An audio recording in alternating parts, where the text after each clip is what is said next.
transmigrating into the enchanting realm of Pokémon.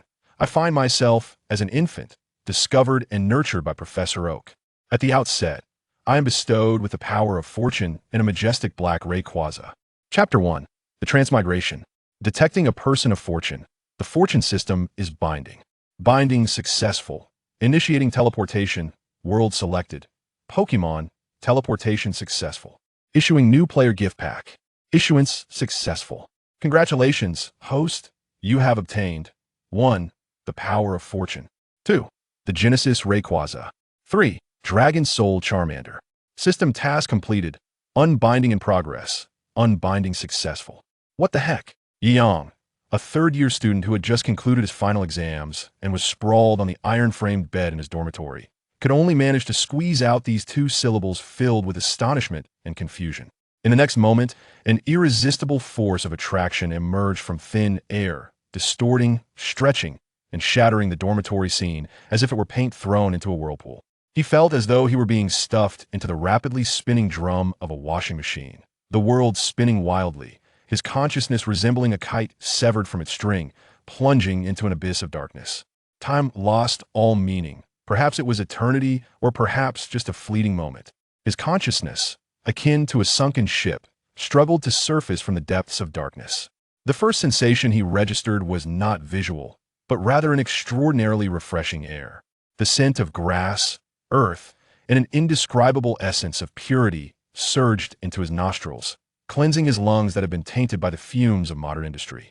Following this was a warmth, a comforting embrace that enveloped him like a return to the womb, dispelling the chill of unconsciousness. With great effort, he lifted his heavy eyelids. What greeted his gaze was not the familiar ceiling of his dormitory, nor the blinding fluorescent lights of a hospital, but rather an exceptionally high and crystal-clear azure sky. Wisps of cotton candy-like clouds lazily drifted by. Beneath him lay a thick and soft carpet of grass, tinged with the coolness of dew. Surrounding him were rolling, verdant mountains that gently cradled the tranquil valley where he found himself. Where is this? His throat was parched, and his voice emerged hoarse and weak, laden with confusion. He struggled to sit up, only to discover that his body felt unusually heavy, and had shrunk. Before him lay a pair of pudgy little hands, unmistakably belonging to a child. Wah-wah! A loud cry echoed from nearby, imbued with the helplessness characteristic of infants. Yang turned his head abruptly. He beheld an elderly man wearing a white lab coat, his hair gray, yet his demeanor vigorous, carefully cradling a swaddled bundle, his face expressing both helplessness and a hint of worry. The old man seemed to sense his movement, quickly approached, squatted down, and regarded him with a warm yet inquisitive gaze. "Little one, you are awake? How do you feel?" The elderly man spoke with a calm and powerful voice, possessing a reassuring quality. The language he used was unfamiliar to Yang, yet strangely, he could comprehend every word. Where am I? Who are you?" Yang attempted to speak in his original voice, but what emerged was a childish lisp, adding to his bewilderment. The old man, whom Yang would later learn was the renowned Professor Oak in the Pokémon research community, looked at this peculiar child who had suddenly appeared deep within the forest near Pallet Town, clad in strange attire, modern pajamas, and possessing an unusual accent, yet capable of communication, his brow furrowed slightly.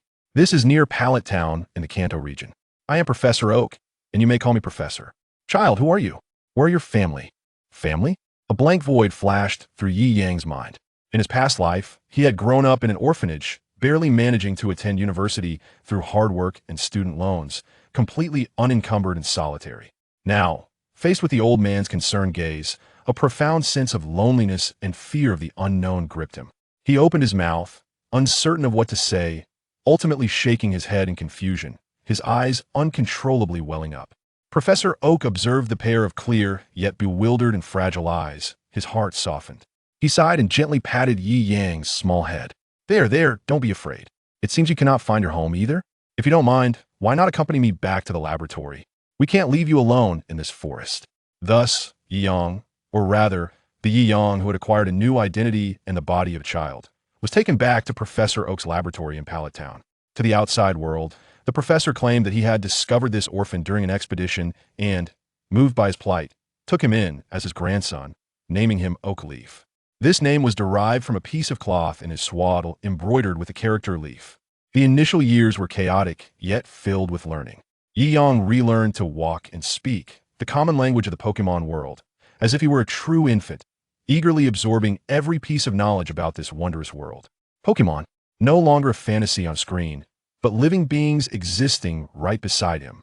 The lively Tauros, gentle Bulbasaur, and the occasional Pidgey in the backyard of the laboratory filled him with immense curiosity and excitement.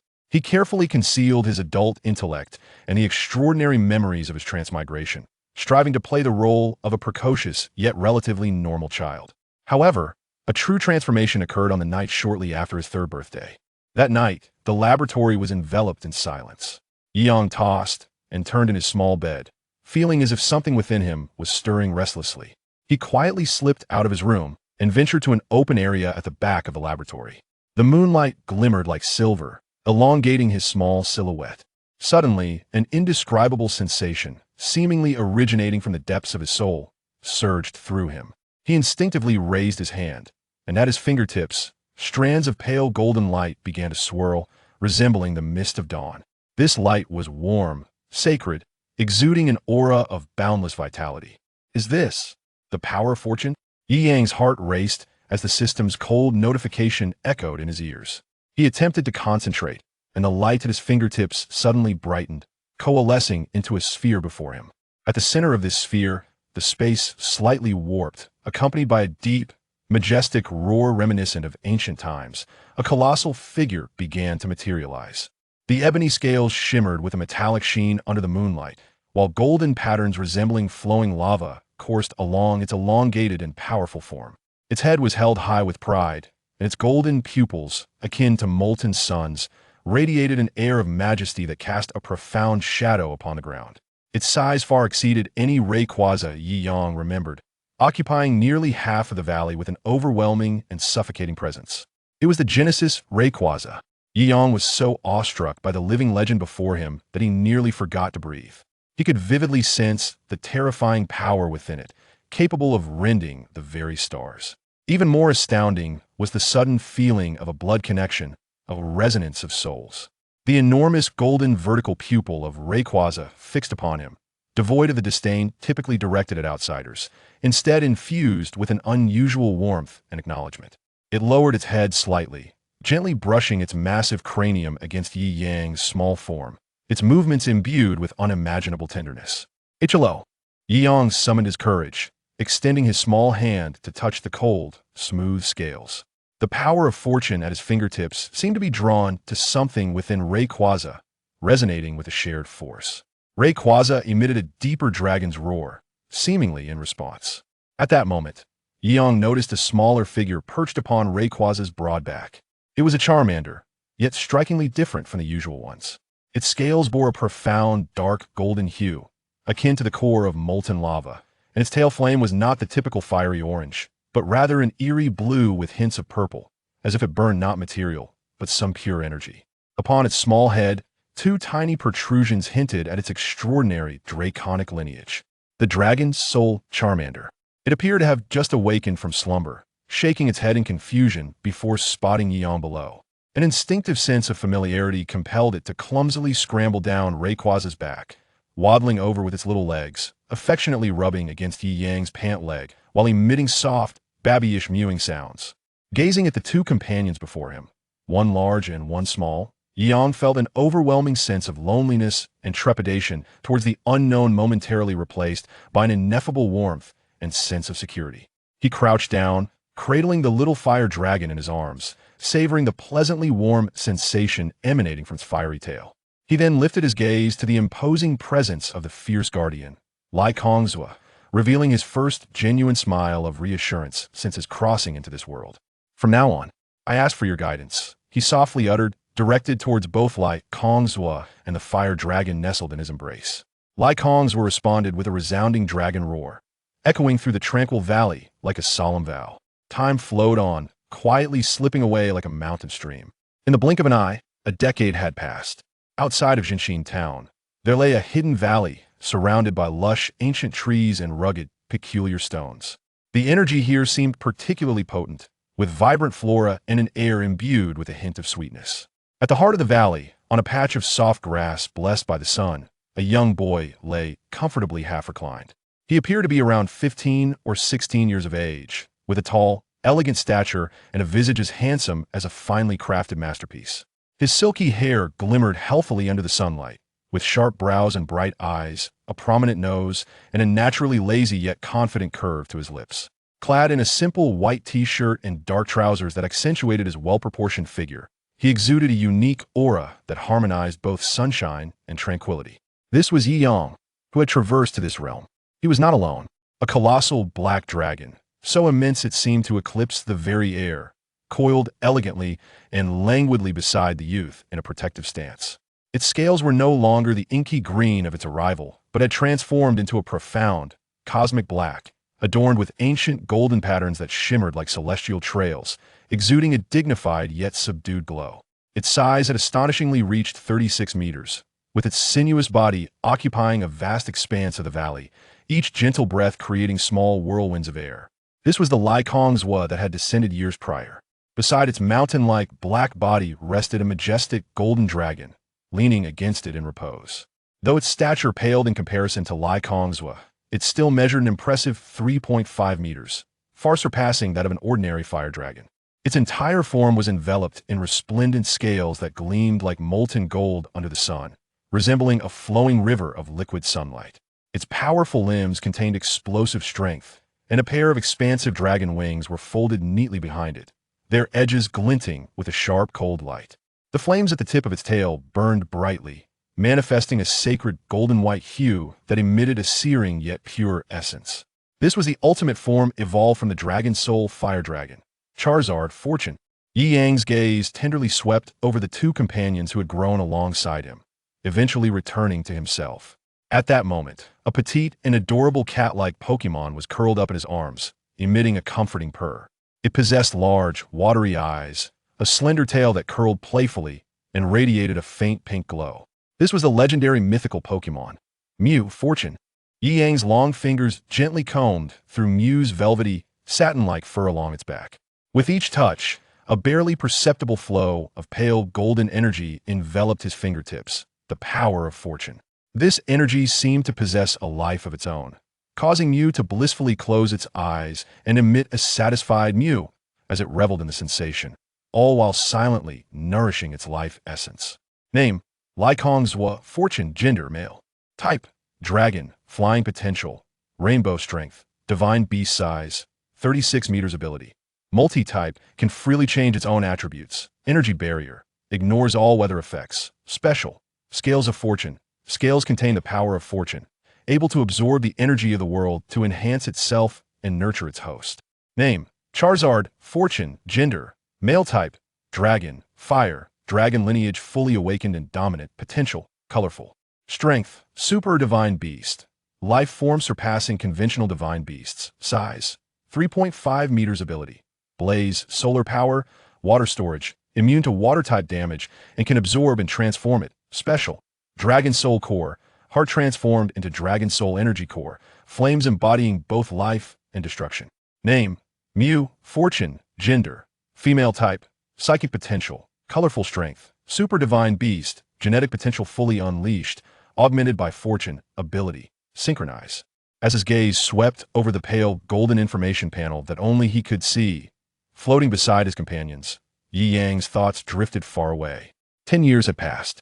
From that fateful night in the dormitory consumed by a vortex, to this tangible world filled with Pokémon, blue skies, white clouds, and warm bonds. The memories of his past life, the cold orphanage, the burdensome student loans, and the bewildering future spent struggling for survival, have become blurred over time, like a faded old photograph. In contrast to the self he had once fought to survive within a concrete jungle, the tranquility of the valley at this moment, the powerful and reassuring presence of his companions, and the extraordinary energy flowing within him filled him with genuine gratitude and relief. The power of fortune. Yi Yang silently mused. Over the past decade, he had long since shed the naivete of childhood, having gained profound insight and mastery over the golden finger that accompanied his crossing.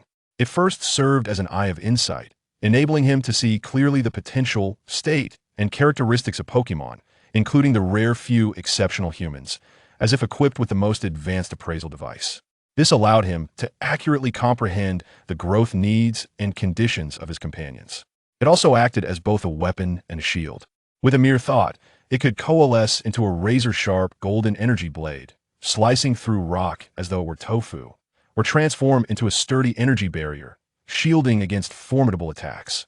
Most astonishingly, it contained immense life energy, capable of accelerating wound healing, dispelling abnormal conditions, and even reviving Pokémon on the brink of death, though it demanded significant energy. Its most core and extraordinary ability lay in evolution. This was not the traditional level-up evolution or evolution by stone, but rather an unpredictable secondary leap based on the connection of fortune, altering the very essence of life.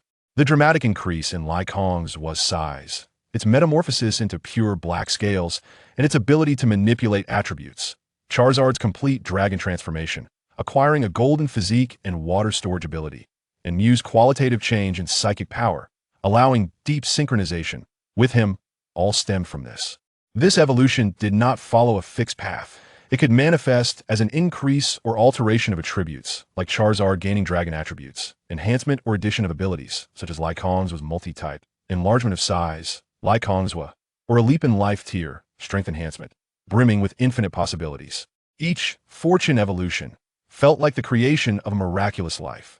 Even more wondrous was that this power itself, like a vast magnetic field, would naturally attract others possessing fortune. Mew was the finest testament to this. Yi Yang's gaze softened further as it settled on the pink sprite nestled in his arms. His fingers instinctively ruffled its small head, eliciting a louder purr and a playful nuzzle. Mew lifted its petite face, its large, watery eyes crescent-shaped in delight, conveying affection and attachment. It had not been captured through combat. This had occurred when he was around 5 years old. Lycong's was sensed the dragon soul potential within Charizard, then still in its fire dragon state, was on the verge of eruption. To avoid causing a stir, and to more effectively guide this power, it decided to take the fire dragon beyond the atmosphere, utilizing cosmic energy for specialized training. During that period, although Yi Yang was aware his companions were safe, able to vaguely sense their states through the fortune link, the sudden absence of his two closest companions left him feeling a touch of loneliness. One afternoon, while daydreaming alone behind the research institute, a faint yet remarkably pure energy wave, resonating subtly with his fortune power, quietly approached him. Following the sensation, he spotted a small, pink Mew peeking out from behind a large tree, half of its head visible, curiously yet timidly observing him. Its gaze was as pure as a mountain spring. Yi Yang remained still, gently releasing his warm and inviting fortune power, as if extending an invitation. Mew sensed the familiar, warm, and alluring aura, hesitated momentarily, but ultimately succumbed to curiosity and instinctual closeness, cautiously drifting over. There was no battle, no pokeball. From tentative proximity to curious touches, they rolled and frolicked on the grass, sharing fruits from trees. The fortune power acted as the most resilient bond, intricately connecting their lives. With day after day of companionship and the exchange of hearts, when Mew finally placed its small paw on Yi Yang's outstretched hand, emitting a mew of acknowledgement, their bond had transcended all forms. The capture was a natural progression. Mew became his most lively, affectionate companion, adept at sensing his emotions through psychic power. To think, my treatment is even more ludicrous than the so-called protagonist template. Yi Yang mused with a self-deprecating yet profoundly satisfied smile. Transmigrating as an orphan? Not a problem, for Professor Oak had granted him a warm home. Starting with hellish difficulty, the beginner's gift bestowed upon him a god-tier partner. Concerned for his companion's growth, the fortune power provided a cheat-like secondary evolution. Afraid of lacking powerful Pokémon, the fortune magnetic field effortlessly attracted mythical Pokémon to eagerly snuggle up. Over the past decade, he had lived a fulfilling and joyous life. He studied Pokémon knowledge at the Research Institute, assisted Professor Oak in tasks within his capabilities, and most importantly, trained, grew, and accompanied his partners in this secluded valley. He became intimately familiar with the vast power contained within every scale of Lycong's, understood the fervent battle spirit in each roar of Charizard, and could keenly sense the subtle emotions conveyed by Mew's every psychic wave. This profound bond, forged through 10 years of shared experiences and growth, had long surpassed the mere trainer-Pokémon relationship. They were family, an indispensable part of each other's lives. Overwhelmed with emotion, Yi Yang's gaze softened further, like the gentle spring breeze, sweeping over the imposing form of Lai Kongzua, the radiant silhouette of Charizard, and finally resting on the warm, pink fluff in his embrace. The three powerful companions, whose life tears transcended the ordinary, seemed to simultaneously perceive this emotionally charged gaze. Lai Kongzua slightly turned its massive head, its golden vertical pupils gazing at him gently, a low dragon roar reverberating through the valley, imbued with a reassuring rhythm. Charizard opened its drowsy eyes, its gold-red pupils fixating on Yi Yang, letting out a satisfied rumble from its throat, while the golden-white flames at the tip of its tail danced joyfully. In his arms, Mew tilted its little face upward, extending its delicate pink tongue to affectionately lick Yi Yang's chin. "Mew, what is Xiaoya pondering?" A clear telepathic connection resonated directly within Yi Yang's mind, imbued with a whimsical charm and curiosity unique to dreams. Yi Yang smiled, his grin akin to sunlight piercing through the verdant canopy of a valley, warm and radiant. He extended his hand, gently patting the sturdy, alloy-like scales of the Charizard, before tenderly ruffling the warm head of the Dragonite that had leaned in. "It's nothing," he softly replied, his voice particularly resonant amidst the gentle breeze of the valley. "I was merely contemplating how wonderful it is to encounter you all and to be together." The breeze of the valley caressed gently, infused with the sense of fresh grass and sunlight, tousling the boy's hair while also stirring the fur and scales of the three magnificent beings. The sun generously spilled its light, refracting a profound starlight upon the Charizard's dark scales, cascading a molten glow over the golden body of the Dragonite, and causing crystalline sparkles to dance upon the dreamlike pink fur of the other. It also tenderly enveloped the boy's upright silhouette in its warm embrace. This stark contrast, of a diminutive human against the legendary dragons, towering like mountains, crafted an extraordinarily harmonious tableau, brimming with strength and warmth. Time appeared to slow its relentless march at this moment, solely to record the bond forged through fate across the fabric of time and space. The future may harbor unknown challenges, yet possessing one another serves as the greatest source of confidence. The tranquility of Masera Town is merely the prelude. The legend belonging to Yi Yang and his faithful companions has only just begun to unfold. Chapter 2. Summer Camp. Xiao Yi, a voice, imbued with the robust resonance characteristic of a senior's affectionate call, resonated through the tranquil valley. Akin to a stone cast into a serene lake, shattering the calm woven by sunlight, mythical beasts, and youth.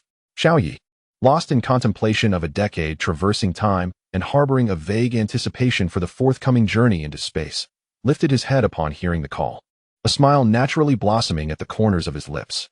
"Grandfather?" He responded aloud, his voice clear and vibrant, echoing softly in the stillness of the valley. "I'm here." Before his words faded, the familiar figure of Professor Oak emerged from the entrance of the valley, clad in his signature white lab coat. The elderly man walked with measured steps, a hint of urgency barely perceptible on his face. Upon witnessing the astonishing sight in the valley's heart, a colossal Black Rayquaza, akin to a mountain, nestled beside a Dragonite, gleaming like gold, his handsome grandson, seated on the grass with a pink Mew, paused momentarily, his complex gaze sweeping over the two magnificent beasts before resuming its usual demeanor. "Rayquaza and Dragonite have returned."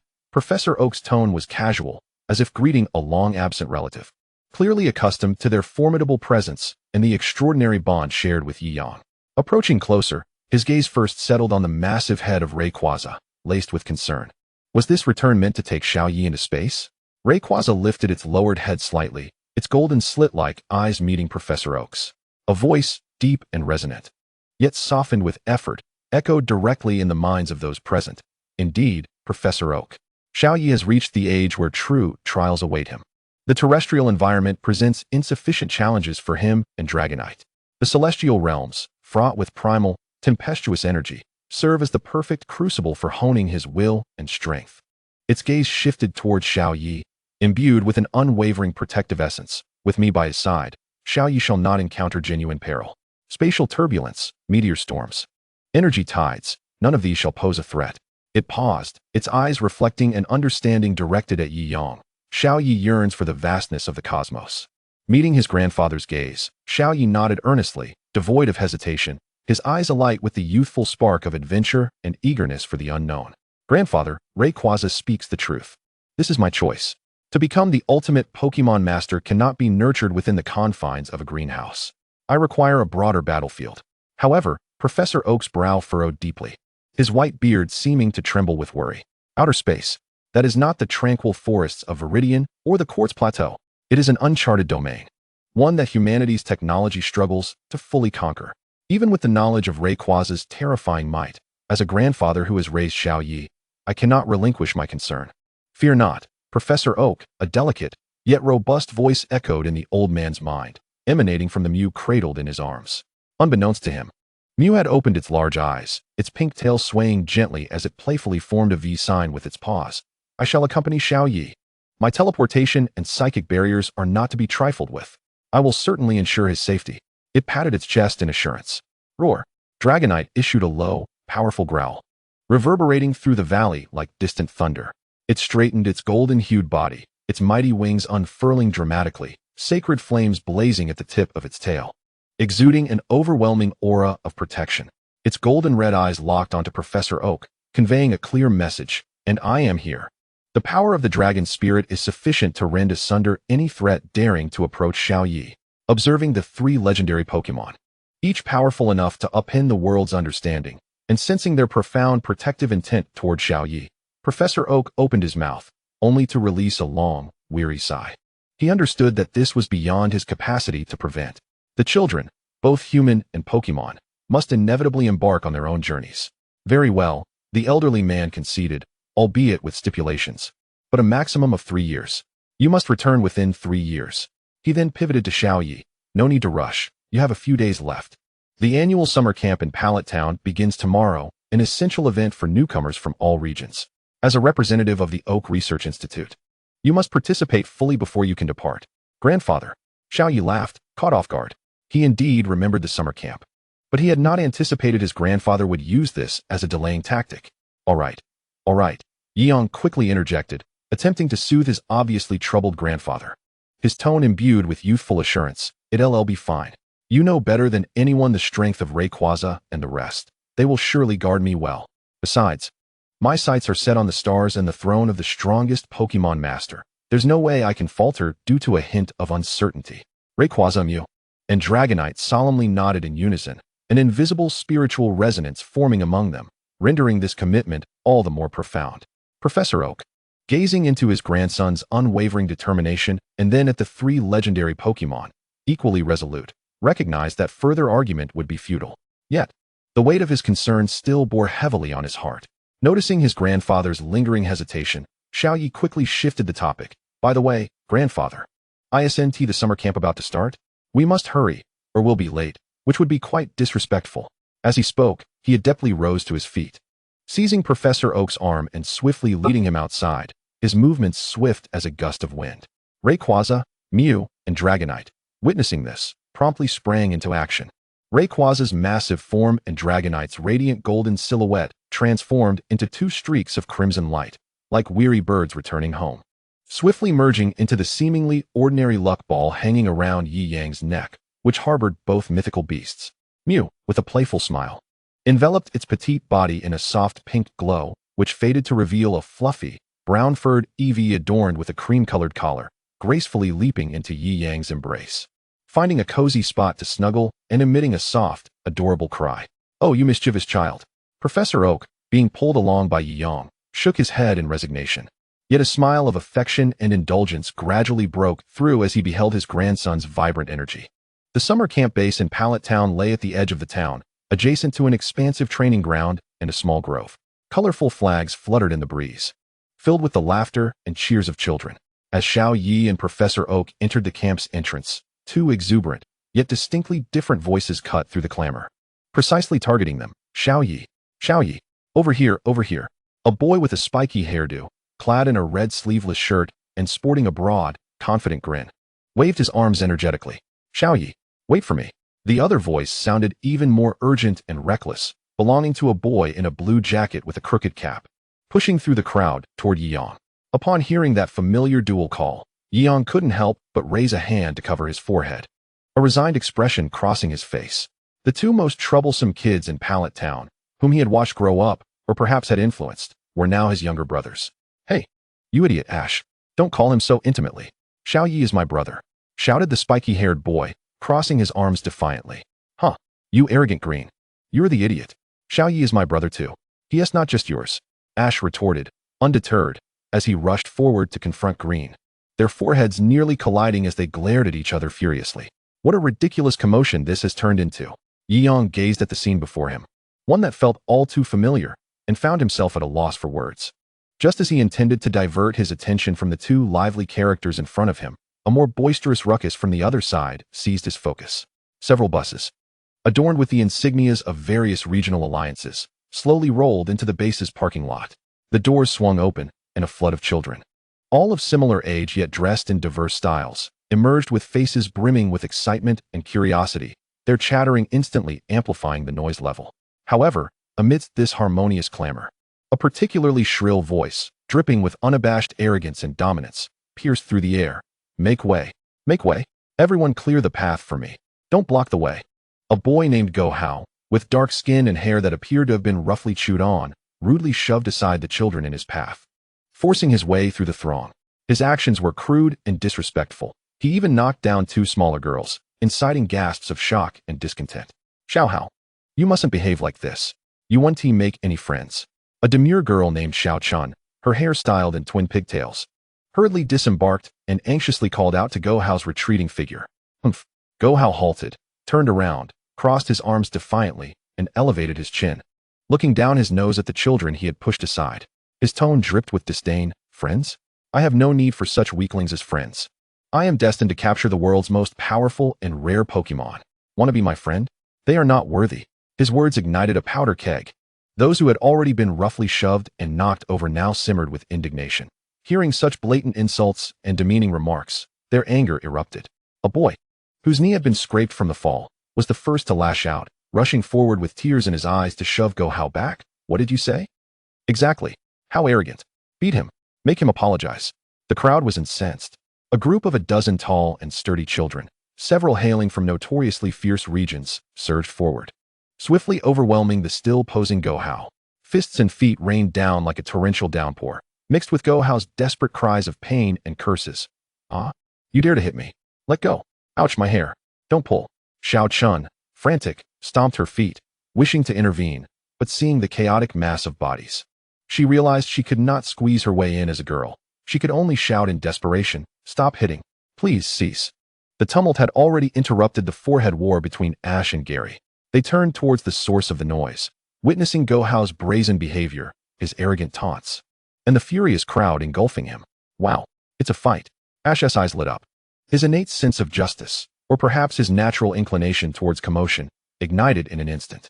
Humph, that dark-skinned punk deserves it. Gary wore a smug expression. He had little respect for those who were all talk and no strength. Exchanging a knowing glance, the two shouted in unison, "Let us go." They surged towards the fray like cannonballs. Ash, fueled by sheer determination, pushed through two onlookers, spotting an opening, and delivered a swift kick to Go Hao's raised backside, exclaiming, "That's what you get for bullying." Gary, more refined in his approach, found a gap and precisely delivered a kick to Go Hao's face, contorted in anger and pain, stating, "Humph, anyone can talk trash. But where's your strength?" Ow! Go Hao howled in agony, writhing desperately, nearly breaking free from the crowd. Watching from a distance, Xiao Yi smirked subtly, a chilling arc gracing his lips. He held a deep-seated disdain for characters like Go Hao. That unfounded arrogance and lack of respect for Pokémon ran contrary to his understanding of companionship. As a thought crossed his mind, a faint golden aura of power slipped quietly from his fingertips. Just as Go Hao managed to prop himself up, pride swelling within him, his feet unexpectedly slipped, as if he had stepped on an invisible banana peel.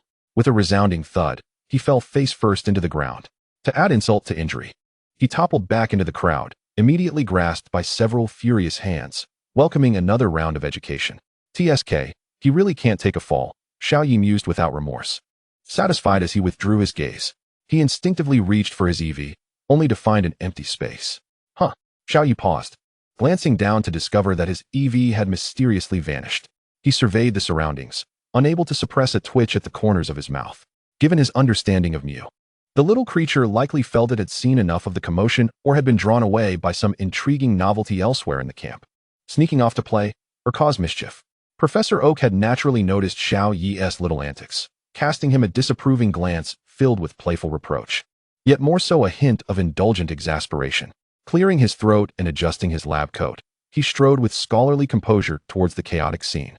Ahem. Everyone, cease this nonsense. What a disgrace. Professor Oak's voice wasn't particularly loud, yet the authority and presence of an esteemed Pokémon professor rippled through the air, instantly silencing the tumult. Xiao Yi observed his grandfather's retreating figure, shrugging helplessly, raising his hands in a gesture of innocence that said, "This is not entirely my fault." The summer camp commenced with an unexpected yet entirely predictable brawl, while his starry journey was set to embark in just a few days. He couldn't help but wonder if Go Hao, whom he had discreetly tripped, would become a minor variable in his future adventures.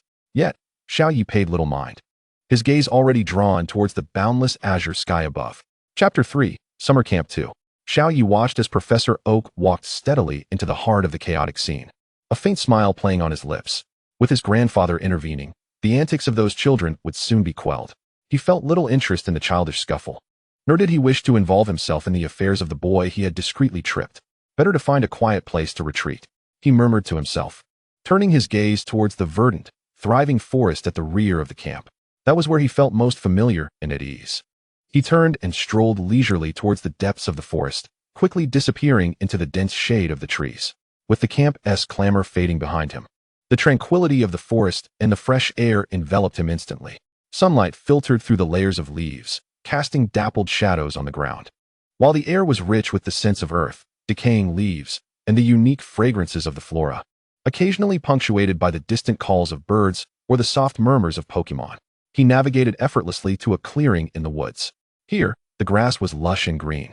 Alongside a clear, babbling brook, he casually reclined on a sun-warmed stone, resting his hands beneath his head, and closed his eyes. Yet, he was not truly resting. With a subtle shift in his thoughts, a gentle yet vast power emanated from him, like invisible ripples extending outward, a manifestation of his aura. This was not a release of aggression, but rather an extension of perception. The pale golden energy, akin to the finest spider silk, quietly melded into the surrounding environment, enveloping an area of several hundred meters. Every quiver of the leaves, every drop of dew that cascades down, the rustling sound of the green caterpillar munching on foliage, and even the faint tremors caused by the subterranean mole digging its tunnels, all resonate vividly within his consciousness. He can perceive the bobolink preening its feathers atop the branches, hear the walking grass extending its roots into the earth, and feel the delicate currents of air stirred by the flapping wings of the majestic butterfly. This is his daily exercise to hone his ability to sense the power of fortune. In this heightened state, his mental faculties are intensely focused, scanning the surrounding life energy fluctuations like a radar. Moreover, this emanating aura of gentle allure, infused with the essence of fortune, inadvertently draws certain Pokémon, born with unique destinies, towards him, akin to a beacon in the dark of night. This serendipitous attraction serves as a means of encountering new companions, exemplifying one of the many practical applications of his extraordinary gift. A dual benefit indeed. The corners of Yi Yang's mouth curled into a subtle smile as he meticulously sketched the life tapestry of the forest in the depths of his mind, his spirit gradually finding tranquility. At the summer camp's headquarters, Professor Oak, with his esteemed reputation and composed demeanor, swiftly quelled the chaos. He assisted the bruised and battered Go Hao, whose hair was a disheveled mess, resembling a creature that had been chewed and trampled, guiding him to a makeshift medical station for a cursory cleaning and bandaging. Go Hao grimaced in pain, gritting his teeth while muttering defiantly about a band of savages, vowing to capture a legendary Pokémon to show them.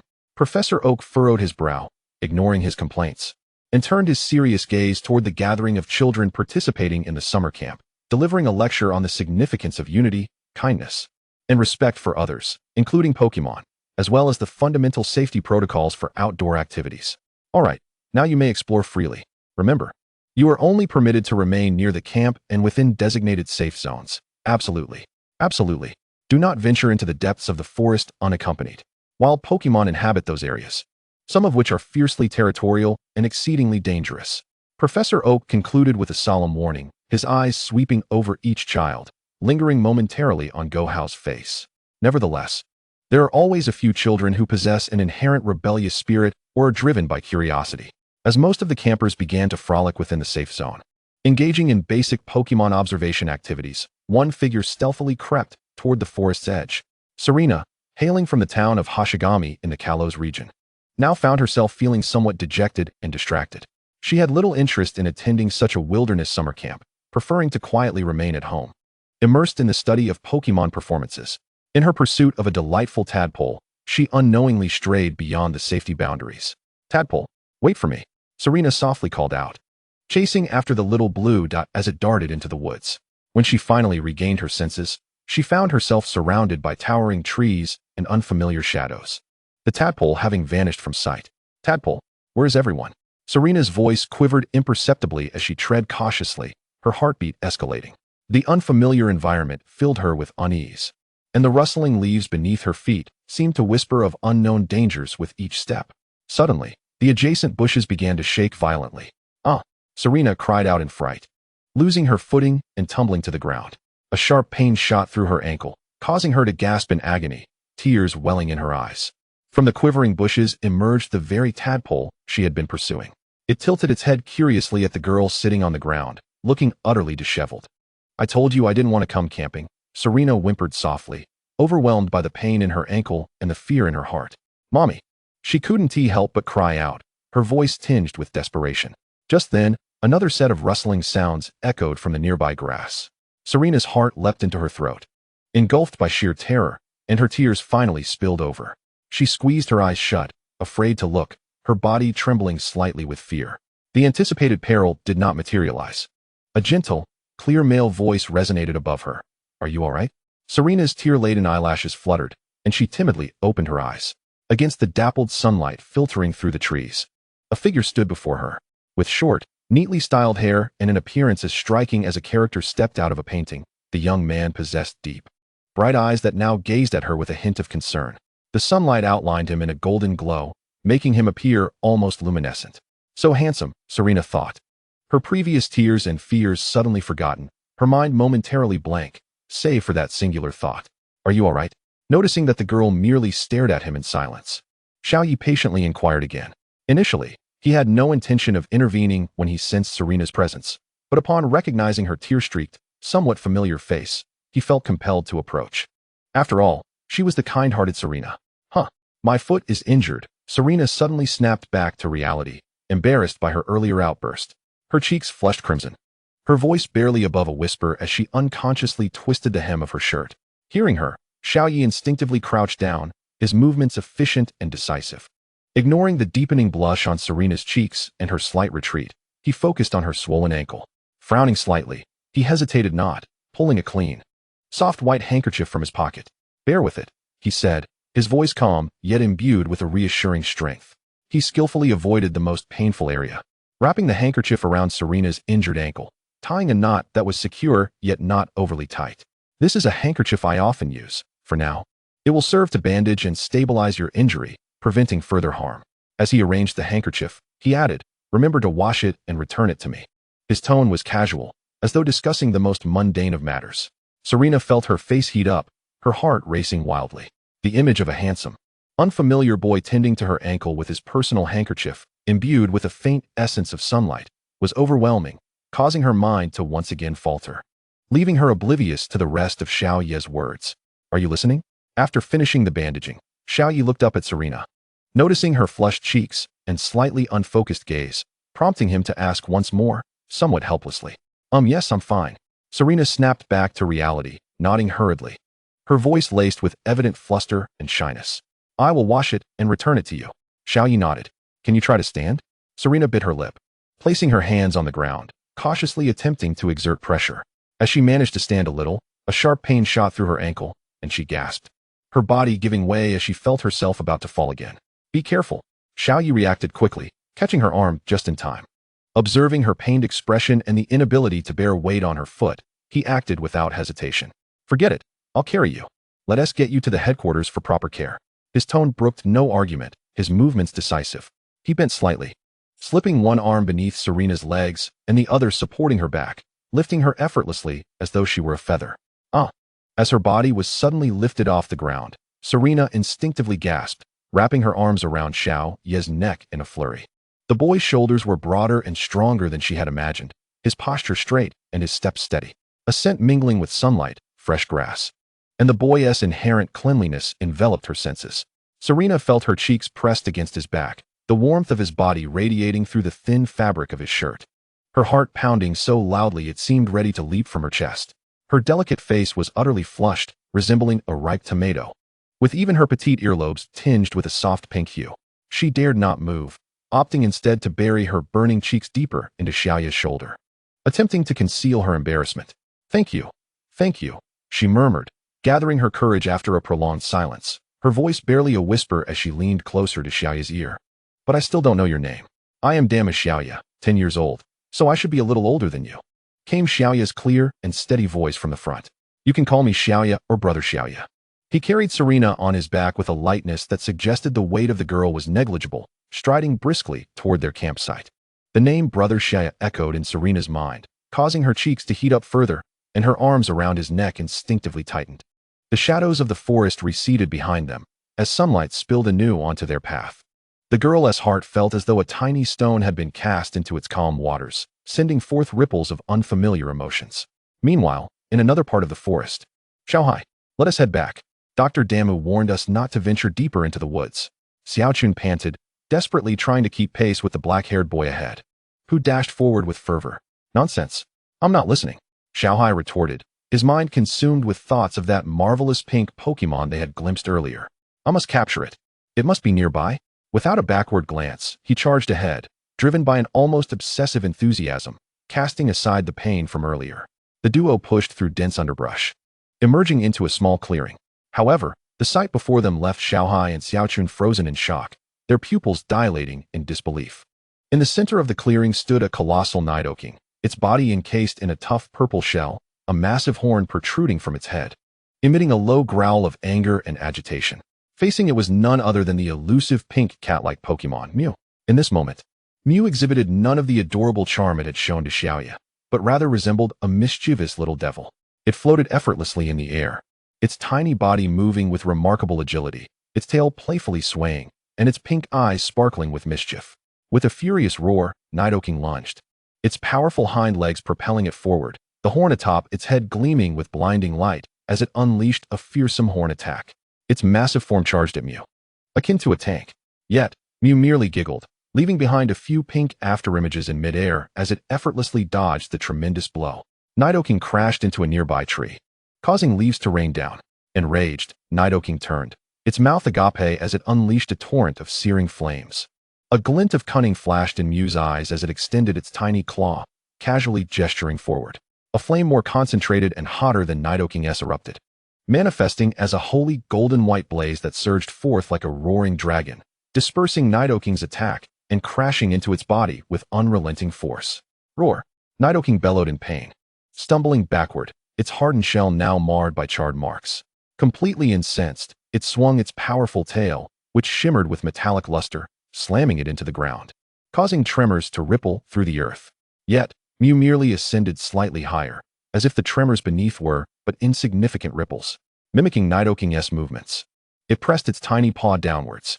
With a thunderous boom, an even more powerful shockwave than that instigated by Nidoking surged outward from Mew, shaking the entire clearing. Nidoking lost its balance and fell, while several nearby saplings snapped under the strain. Mew twirled joyously in the air, as if mocking Nidoking's clumsiness. Struggling to rise, Nidoking's eyes reflected a hint of fear, though its ferocity remained intact as it gathered energy for a devastating hyper beam. Mew, now filled with playful intent, imitated Nidoking, opening its mouth to conjure a minuscule energy sphere pulsating with terrifying energy, shimmering with a rainbow of colors. Though small in size, the pressure it emanated left both Xiaohai and Xiaochun gasping for breath from afar. Just as Nidoking was about to unleash its hyper beam, Mew seemed to sense something amiss. It abruptly turned its head, its pink eyes locking onto Xiaohai and Xiaochun, who were hidden behind the bushes, their expressions frozen in astonishment. What Pokémon is that?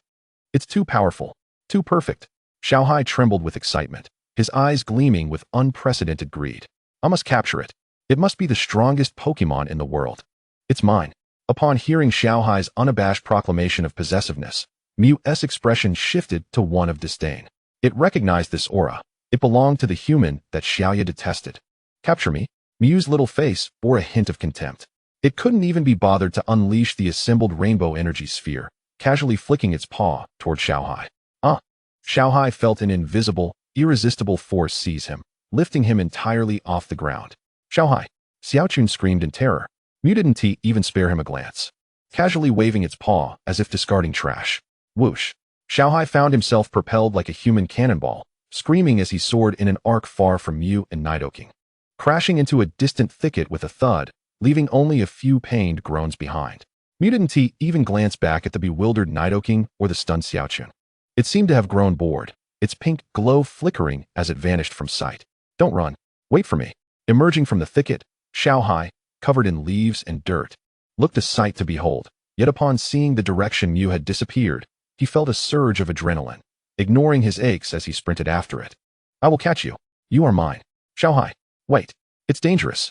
Xiaochun cried, exasperated, her legs weary as she struggled to keep pace with the rapidly fleeing Xiaohai. The ensuing scene was nothing short of comical. Miu seemed to linger in the forest, deliberately toying with Xiaohai. At one moment, it transformed into a Pidgey, mingling with a flock of birds above, cooing at the pursuing Xiaohai. At another, it morphed into a Krogunk, leaping into a stream, playfully sticking its tongue out at the panting Xiaohai. It even transformed into a fearsome Gyarados, leaping from the river to frighten Xiaohai into sitting down in shock. And then it became a Piplup, whooshing past Xiaohai's head, ruffling his already tousled hair with the gust from its wings. Each appearance was fleeting, igniting Xiaohai's fervor further, leaving him utterly exhausted. Don't run. You are mine. Xiaohai's voice was now hoarse, yet still brimming with fervent obsession.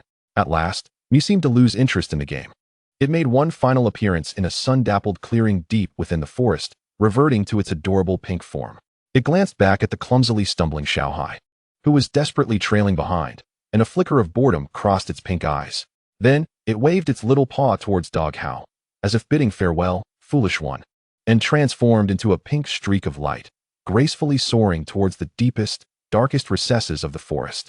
In the blink of an eye, it vanished among the layers of shadows cast by the trees, as if it had melded into the very essence of the woods.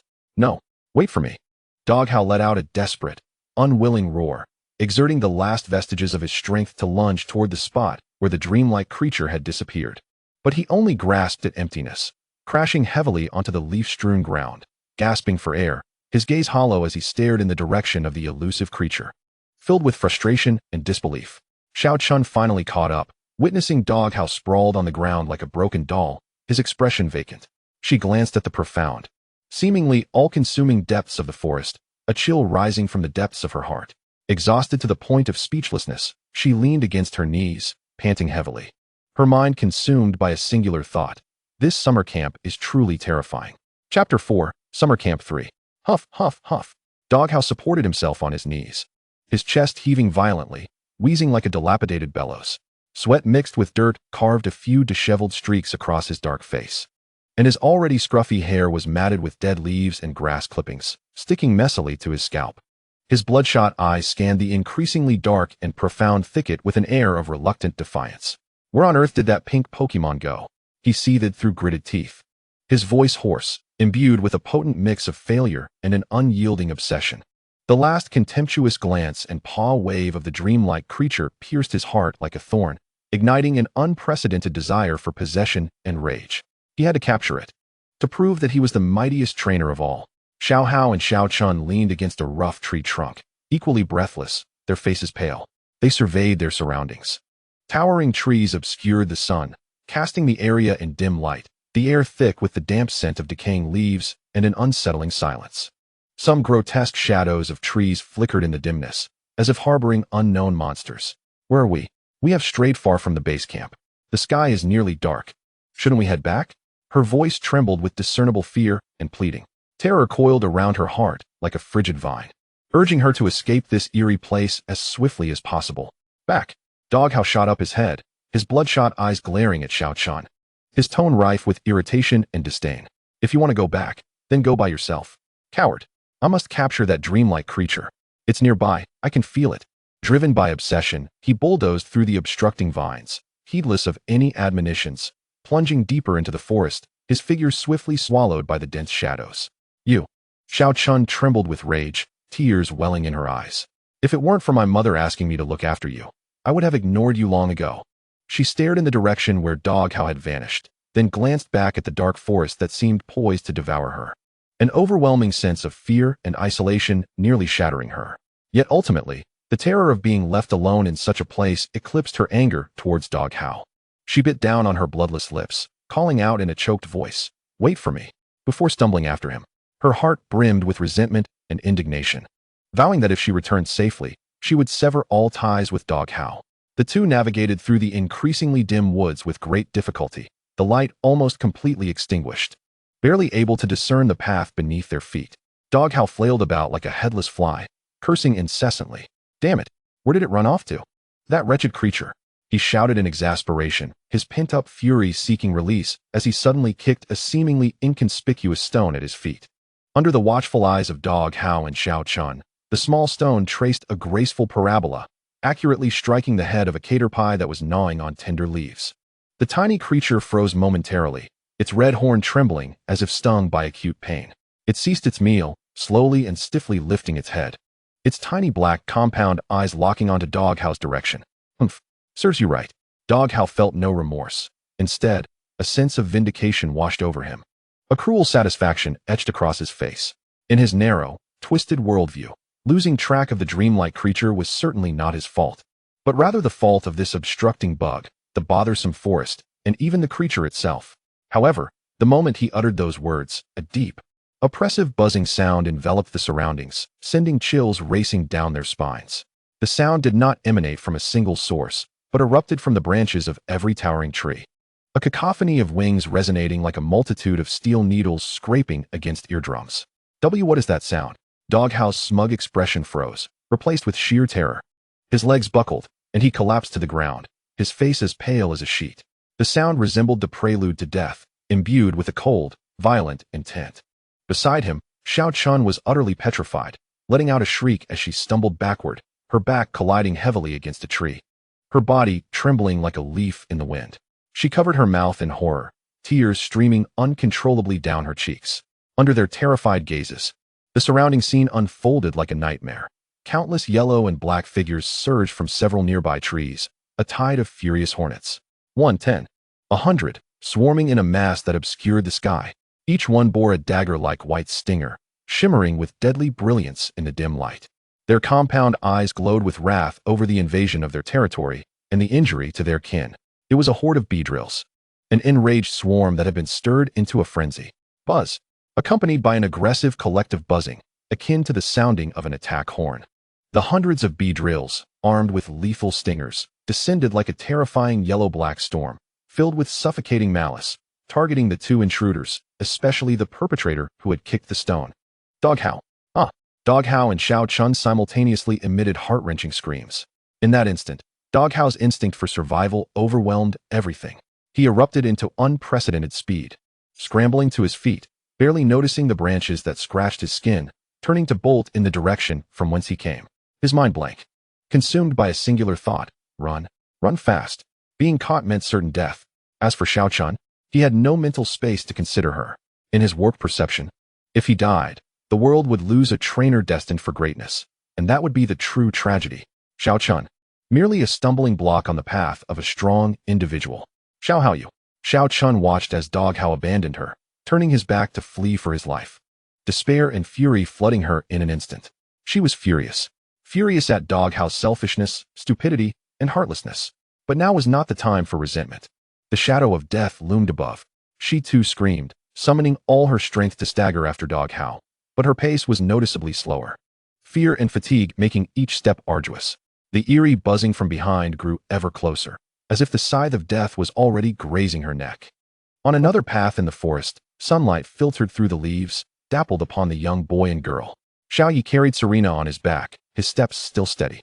Serena lay on Xiao Ye's back, her initial shyness not yet entirely faded, though the tension had considerably eased. Feeling the reassuring stability radiating from Xiao Ye's broad back and listening to his steady breathing, a peculiar sense of safety blossomed within her heart, summoning her courage. Serena softly broke the silence. "My name is Serena, I am 7 years old, and I hail from Chaosiang town in the Carlos region." Her voice was tender, imbued with the gentle accent characteristic of her homeland. Good," Xiao Ye's voice floated back, calm and soothing. Will you be traveling in the future, Xiao Ye? Serena continued, her voice tinged with curiosity and longing. Yes, Xiao Ye replied succinctly. Will you visit the Carlos region then? Serena's heart quickened slightly, a hint of unnoticeable anticipation in her tone. I will. Xiao Ye's response remained brief, yet it ignited a sparkle in Serena's eyes. They chatted in a leisurely manner, the atmosphere tranquil and warm. Serena even thought that it would be delightful to continue like this indefinitely, a notion that startled her, causing her cheeks to flush softly. However, this serenity was abruptly shattered by a piercing, heart-wrenching scream. Help! Help! The anguished cry, laden with sheer terror, sliced through the forest's stillness like a razor, emanating from not too far behind them. Xiao Ye's footsteps faltered, his brow furrowing tightly. He swiftly turned to look back. Damn it! Even Xiao Ye's usual composure slipped momentarily as his pupils constricted. At the end of the path behind them, two figures were tumbling and scrambling, fleeing for their lives. The one in front, with hair resembling a dog's chew toy and covered in dirt, was none other than Dog Hao. His face was etched with extreme fear. Tears and snot smeared across his visage, desperately scurrying along, having lost one of his shoes in the chaos. Close behind was the equally terrified, stumbling Xiao Chun, her hair disheveled, clothes torn by branches, and her face streaked with tears. What instilled such dread in them was the swarm of deadly yellow-black hornets, a rolling tide far exceeding 100, relentlessly pursuing them. The densely packed venomous stingers glimmered ominously in the sunlight, their deafening buzzing coalescing into a cacophony of impending doom. They resembled a moving cloud of death, relentlessly pursuing the fleeing figures, so close it seemed they could engulf them at any moment. Oh my God, Serena, perched on Xiao Ye's back, also witnessed this horrifying scene, her eyes widening in shock, her mouth agape, almost forgetting to breathe. She could hardly fathom how anyone could possibly provoke such a terrifying horde of wild Pokémon all at once. Without a moment's hesitation, Xiao Ye's shock was fleeting. As soon as he grasped the situation, his instincts for survival and adaptability surged to the forefront. Hold on tight, he barked, swiftly turning and unleashing an extraordinary speed towards the path that led closer to their campsite, where he had agreed to meet Ash and Gary. He needed to create distance.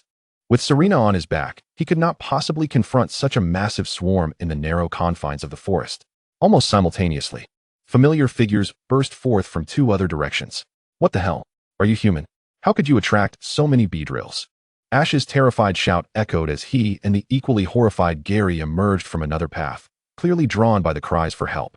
The two had been competing to see who could catch the first Pokémon on their own, but upon witnessing this apocalyptic scene, they were utterly petrified, joining the frantic escape without a second thought. That bastard with the dog-eaten hair. Did you summon this beedrill swarm? Gary yelled at the fleeing Dog Hao, his handsome face smeared with dirt and fury. Just wait and see how I deal with you. Having been raised in luxury, Gary had never experienced such disgraceful chaos.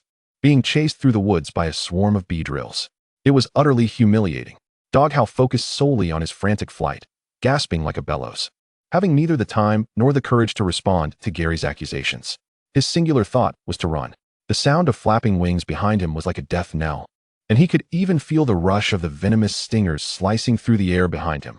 A desperate race for survival unfolded in the dim forest. Trees blurred past as heavy breaths and terrified screams mingled with the despairing buzzing from behind, composing a macabre symphony of death. Xiao Chun lagged behind, her strength waning, her legs trembling from fear. Help! Help! Just as Xiao Chun felt she was about to be consumed by the swarm, she tripped over an exposed tree root. Thud! She fell heavily to the ground, pain shooting through her ankle, rendering her unable to rise. Despair engulfed her in an instant. She could only watch helplessly as the deadly yellow-black storm bore down upon her like a colossal wave. The countless glistening stingers loomed larger in her vision. What? Ash and Gary, running ahead, also caught sight of this scene and gasped in horror, but they were too far to offer any rescue. It's over, Serena. On Xiao Ye's back, covered her mouth in terror, unable to bear to look any longer. In that critical moment, Xiao Ye, who had already covered some distance, suddenly halted. His gaze sharpened with unprecedented intensity. His instincts alerted him that Xiao Chun had been caught by the swarm, her life hanging by a thread. I cannot let a life be lost at Grandpa's summer camp. I cannot allow an innocent girl to be pierced by the stingers before my eyes. This thought overwhelmed all else. Without hesitation, he gently set Serena down from his back, his words coming out in a rapid-fire rush. Serena, hide behind that big tree. Do not come out. Startled by the sudden turn of events and the palpable aura of impending doom, Serena instinctively nodded, scrambling towards the sturdy tree Xiao Yi had indicated. Simultaneously, Xiao Yi spun around, facing the swarm of hornets that threatened to engulf Xiao Chun. His expression was as cold as steel. Not a trace of panic to be found. He swiftly ripped the seemingly ordinary pokeball from his neck, his arm muscles tensing as he summoned every ounce of strength to hurl it into the space between the swarm and Xiao Chun. Charizard, use flamethrower. Accompanied by Xiao Ye's thunderous roar, a tremendous sound reverberated through the forest, shaking the earth as if a primordial beast had awakened with a mighty roar. The pokeball exploded in midair, releasing a blinding red light. In the next moment, a magnificent figure, forged from molten gold and burning with sacred white gold flames, tore through the red light, descending upon the shadowy forest with an overwhelming presence. Charizard Fate. The divine beast has arrived. Its 3.5-meter golden dragon body shimmered in the dim light, akin to the sun descending upon the mortal realm. Its powerful wings unfurled violently, stirring up a tempest that sent surrounding leaves spiraling in a frenzied dance. The holy flames blazed at the tip of its tail, emanating a heat so intense it could sear the very soul. Its golden red, slit-like eyes, reminiscent of flowing lava, swiftly locked onto the swarm of yellow-black hornets hurtling towards Xiao Chun. That gaze was filled with absolute disdain and a devastating authority. Without a moment's hesitation, Charizard opened its maw, seemingly capable of devouring everything. Boom! A torrent of destruction, unimaginably thick and composed solely of divine blue flames, erupted forth, akin to a spear of light cleaving through the heavens, carrying with it the terrifying power to scorch mountains and boil seas, purging all in its path. Unleashed at a speed that transcended visual limits, aimed directly at the densely packed swarm of Beedrills. The air ignited instantaneously, warping in response. It was as though space itself lamented before this unparalleled light and heat. The divine azure flames surged forth like the judgmental light of a celestial being, colliding violently with the deadly yellow-black storm. Chapter 5, Summer Camp 4. This torrent of azure flames was not the breath of annihilation, but rather a precisely calibrated beam of retribution. The Charizard, fully cognizant of Xiaoya's intention, understood that these Beedrills were merely enraged sentinels of the forest, not the merciless beasts that warranted total obliteration. Its roar, imbued with the will of a legendary beast, carried an immense psychological deterrent, momentarily halting the swarm's fury. In the next instant, the sacred flames, capable of incinerating mountains and boiling seas, transformed under Charizard's meticulous control into a vast, yet concentrated shockwave. Boom! The golden white flames did not scorch the bodies of the Beedrills directly. Rather, they erupted violently less than half a meter in front of them. The terrifying heat and explosive shockwave struck down upon the diving swarm like an invisible hammer. There was no acrid scent of charred flesh, no piercing injuries. Only a cacophony of dense popping sounds filled the air, as if an intangible giant hand swept through, reducing the 100 ferocious Beedrills to mere lifeless husks, akin to kites severed from their strings, instantly robbed of all momentum and consciousness. Their rigid bodies were swept away by the turbulent air currents, falling like a hailstorm of yellow and black, crashing down upon the ground surrounding Xiaochun, in the underbrush and against the tree trunks, forming a mound of insensate insects, each one merely stunned into unconsciousness by the shockwave, their wings drooping listlessly, the glimmer of their venomous stingers now dulled. In the blink of an eye, what had been a deadly tempest transformed into a scattered heap of lifeless insects. The stark contrast rendered all witnesses momentarily speechless. Xiaochun sat at the edge of the insect pile, utterly dazed, forgetting even to weep. Xiaoji and Xiaomao gaped, their mouths agape as if they could fit a pokeball within. Serena, peering from behind a large tree, poked her head out, her eyes wide with incredulity and shock. Even Professor Oak, arriving shortly thereafter atop his Dragonite, gasped in awe at the display before him. The control exhibited was nothing short of miraculous. With the task accomplished, Charizard instantly shifted from an imposing legendary beast to an eager, large canine mode. It emitted a low growl tinged with affection, its massive golden form gracefully executing a spin, creating a gust of warm air as it landed beside Xiaoya. Lowering its majestic head, towering over Xiaoya, it affectionately nuzzled against his shoulder, producing a contented rumble from its throat, its golden red slit pupils sparkling with an eagerness for praise. Xiaoya gazed at this companion, who had been by his side since the days of the little fire dragon, now grown into a formidable ally, his eyes brimming with undisguised fondness and pride. He extended his hand, vigorously rubbing the comparatively softer scales beneath Charizard's chin, a warm smile gracing his face. Well done, old friend. Charizard comfortably squinted its eyes, the azure flames on its tail flickering joyfully. After soothing Charizard, Xiaoya's attention turned to Xiaochun, who remained seated on the ground, still shaken. He approached her, crouching down, his tone gentle yet direct. Are you all right? Did you get stung? I'm fine, Xiaochun instinctively replied, though her hands tightly clasped her small legs, her body trembling slightly. In her fall, she had not only twisted her ankle, but had also scraped her calf against the edge of a beedrill's stinger in the chaos, leaving behind a shallow yet searing scratch that oozed a trace of blood. Oh dear. Stubborn as always, Xiaoya sighed helplessly, shaking his head. He stood up and walked over to the tree where Serena had been hiding. Gently lifting her up, Serena's cheeks flushed a deeper shade, and carefully set her down in a clean spot on the ground. Serena, you should sit here and rest for a moment. Then, he turned back to Xiaochun. This time, he disregarded her weak protests, born primarily from shyness and shock, pulling out another clean handkerchief from his pocket, a habit of carrying two as spares. He crouched down, gently moving Xiaochun's hand away from her wound, his brow furrowing slightly upon seeing the bleeding scratch. Swiftly, he used his energy to lightly sweep over the wound, dispelling any lingering toxins and inflammation, bringing a cooling sensation before carefully wrapping it with the handkerchief. As Xiaochun felt the soothing comfort on her calf and observed the focused actions of the boy, two crimson blooms appeared on her cheeks, her heart racing anew. Meanwhile, Serena, observing Xiaoya tenderly caring for another girl, felt a twinge of jealousy despite knowing the necessity. Her small fists unconsciously clenched. Just then, a long, resonant, powerful dragon's roar echoed from above the forest. The crowd looked up to see Professor Oak descending slowly from the sky on his Dragonite. The gust of air generated by Dragonite's landing sent the fallen leaves swirling around. What happened? Professor Oak exclaimed, alighting from Dragonite with a serious and concerned expression. He had originally set out to locate the children who had ventured recklessly into the forest, only to experience an astonishing burst of intense heat and subsequently hear faint cries for help, prompting him to rush over at full speed. Along the way, he had glimpsed Dogeo fleeing in a panic, but due to the uncertainty of the situation, he had not stopped to intercept him, opting instead to hasten towards the source of the distress. However, upon seeing Xiaoya and the majestic golden Charizard at his side, a significant weight lifted from his heart. Ask her, Xiaoya succinctly gestured towards Xiaochun, who had just been bandaged and appeared somewhat calmer. He had no desire to recount Dogeo's disgraceful antics.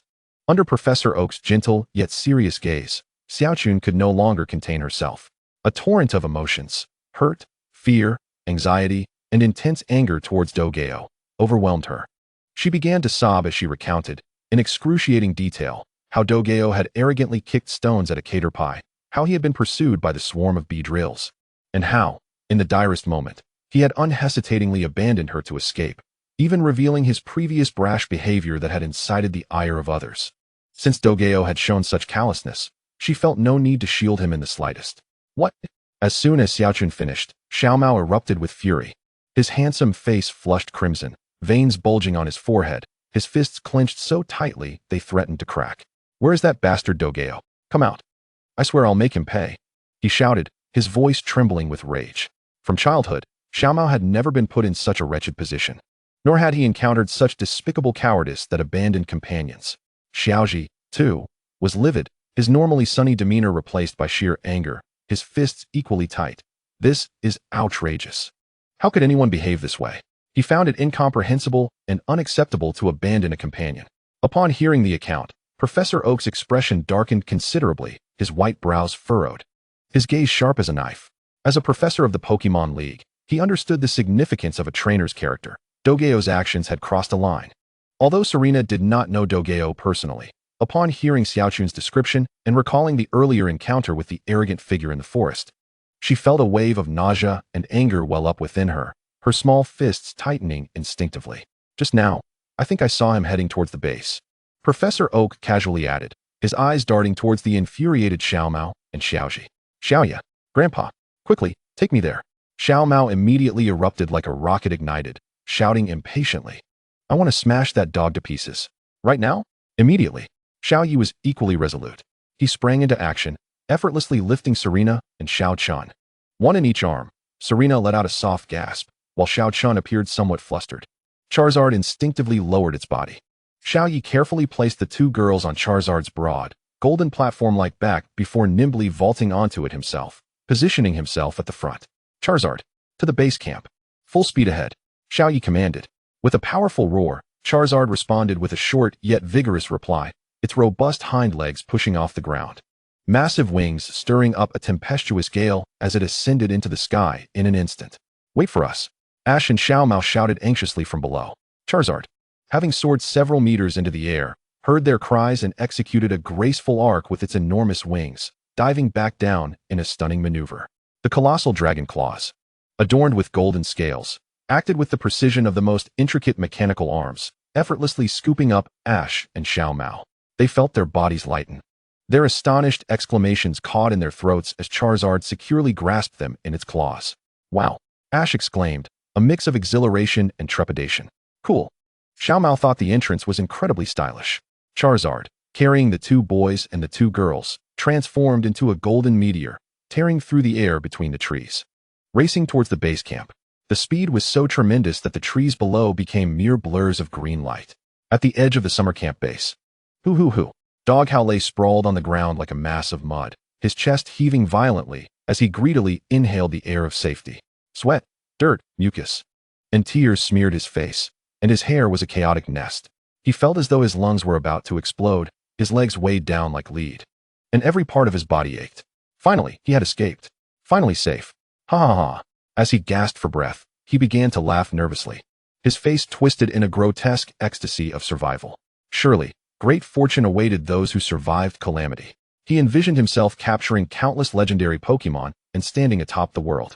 However, his narrow-minded and selfish thoughts quickly turned to Xiao Chun and the unfortunate souls ensnared by the swarm of Beedrills. Instead of feeling an ounce of guilt, a nauseating sense of cold indifference washed over him. Humph, what a shame for those few just now. But to sacrifice themselves for me, Dog Hao, is indeed your honor. Your sacrifice will serve as the stepping stones for my ascent to greatness. Ha ha ha. Just as he reveled in this outrageous delusion, a tremendous golden shadow, accompanied by a searing wave of heat and suffocating pressure, descended upon the campsite with the force of a meteor. It was Charizard. The immense wind pressure caused the colorful flags in the camp to flutter wildly, abruptly silencing Dog Hao's maniacal laughter and blowing away a layer of grime from his face. Terrified, he lifted his head. There stood Xiao Yi, expressionless, as he leaped down from Charizard with the agility of a leopard. Charizard released its grip, allowing Ash and Xiao Mao to land steadily on the ground, their eyes blazing with fury directed at him. On Charizard's back, Serena and Xiao Chun helped each other down, their gazes filled with contempt and anger. The elation on Dog Hao's face froze instantly, transforming into sheer terror. He recognized Xiao Yi, Xiao Mao, and Ash, and especially the hatred in Xiao Chun's eyes. Why you guys? Dog Hao stammered, his teeth chattering. However, Xiao Yi did not grant him the opportunity to speak. Upon hearing Dog Hao's self-serving monologue about stepping stones and honors, an icy rage surged through Xiao Yi, reaching a boiling point. Initially, he only intended to watch, allowing Xiao Mao and Ash to teach this scoundrel a lesson. But now, he would intervene personally. With a resounding thud, Xiao Ye's figure appeared before Dog Hao like a phantom, his right leg whipping through the air with the force of a steel whip, delivering a powerful kick to Dog Hao's chest. Thud! Dog Hao felt an irresistible force slam into him, pain shooting through his chest as he was sent flying backward as if struck by a truck, screaming as he rolled several times before coming to a stop, his insides feeling as though they had shifted. Attack! Xiao Mao roared, pouncing forward like a fierce tiger. Beat him up. Ash followed closely, adrenaline surging. The two boys unleashed a torrential storm of punches and kicks upon Dog Hao, who was struggling to rise.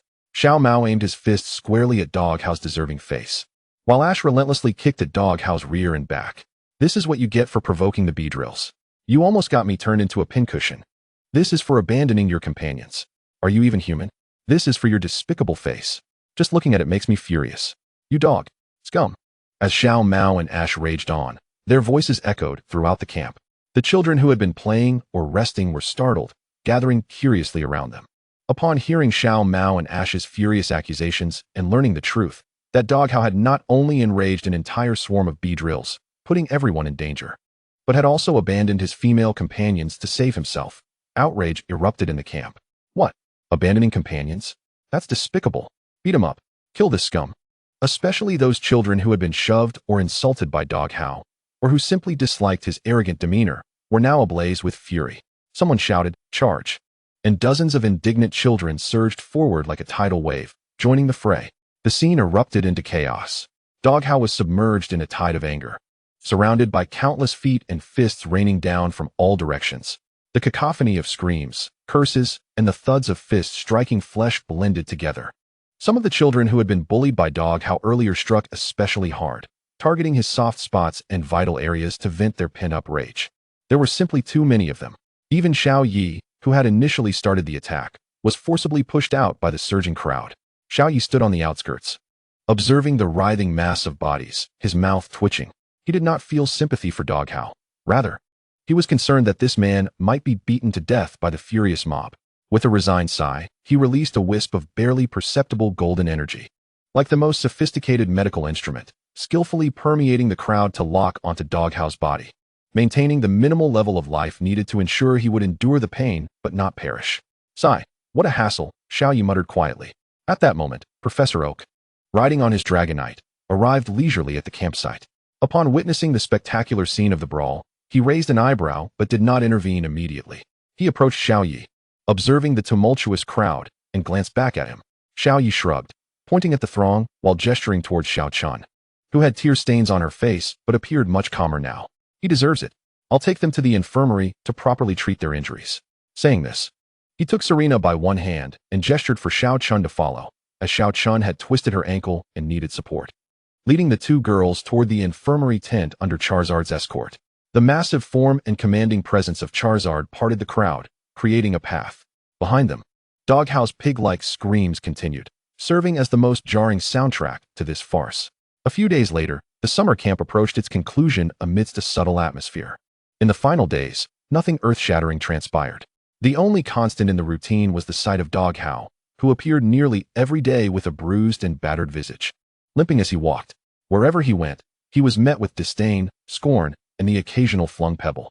He had become the pariah of the camp, relegated to a corner even during mealtimes. Yet, a benevolent soul seemed to be secretly sustaining his life with a touch of fortune, despite his physical suffering and emotional scars. He was, indeed, not destined to perish. The closing ceremony took place in the central clearing of the camp. Professor Oak delivered a summative speech, emphasizing the significance of unity, courage, and respect, particularly towards Pokémon and companions. His gaze lingered on Serena, Xiaochun, and other well-performing children, before casting a fleeting glance at Doghow, who cowered at the back, his head bandaged. The children received their commemorative badges for the summer camp, and the atmosphere gradually became more vibrant. As the ceremony concluded, the children began boarding the buses that would take them home. Serena stood beside the bus bound for the Kalos region, her eyes scanning the crowd in eager search of a familiar figure. She spotted Xiaoya at the edge of the camp, with the imposing silhouette of Rayquaza silently hovering low behind him, while Charizard stood guard like a golden sentinel at his side, and the Pikachu transformed from Mew hovered on his shoulder. Xiaoya. Serena ran towards him, her small face filled with reluctance. Are you leaving? Xiaoya looked at the kind and brave girl before him, nodding with a gentle smile. Yes, I'm going to train in a faraway place. Then you must go to Kalos. Serena mustered her courage, her large eyes brimming with anticipation. I will, I promised you, Xiaoya affirmed, reaching out to softly pat Serena on the head. Be careful on your journey. I look forward to seeing a more accomplished Serena in Kalos. Serena nodded vigorously, feeling warmth where Xiaoya had touched her. The bus honked, and she reluctantly turned back, glancing 3 times before finally boarding. Through the window, she saw Xiaoya wave goodbye. On the other side, Xiaochun approached Xiaoya, bowing deeply. Xiaoya, thank you for saving me, and for helping me with my bandages. Her face flushed, her voice sincere. It was a mere, trifling matter. In the future, choose your friends wisely, Xiaoya replied nonchalantly. Xiaochun nodded earnestly, her gaze turning cold and disdainful as she glanced in Doghow's direction. She too boarded the local bus. Ash and Gary ran over. Xiaoya, you must become even stronger. When I set out on my journey, I will definitely catch up to you, Ash declared, brimming with determination as he pumped his fist. Oomph, don't get too cocky. This young master will surpass you soon. Just wait for me at the league tournament. Gary retorted, still prideful. Yet his eyes shimmered with respect and a thirst for challenge towards his elder brother. All right, I'll be waiting for you both, Xiaoya replied with a smile, giving each of them a reassuring pat on the shoulder. Do your best, future champions. After bidding farewell to his companions, the camp gradually emptied. Doghow had already been whisked away by a separate vehicle.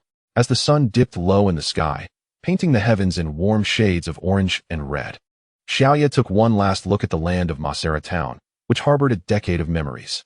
Taking a deep breath, he turned away. Rayquaza, let us depart.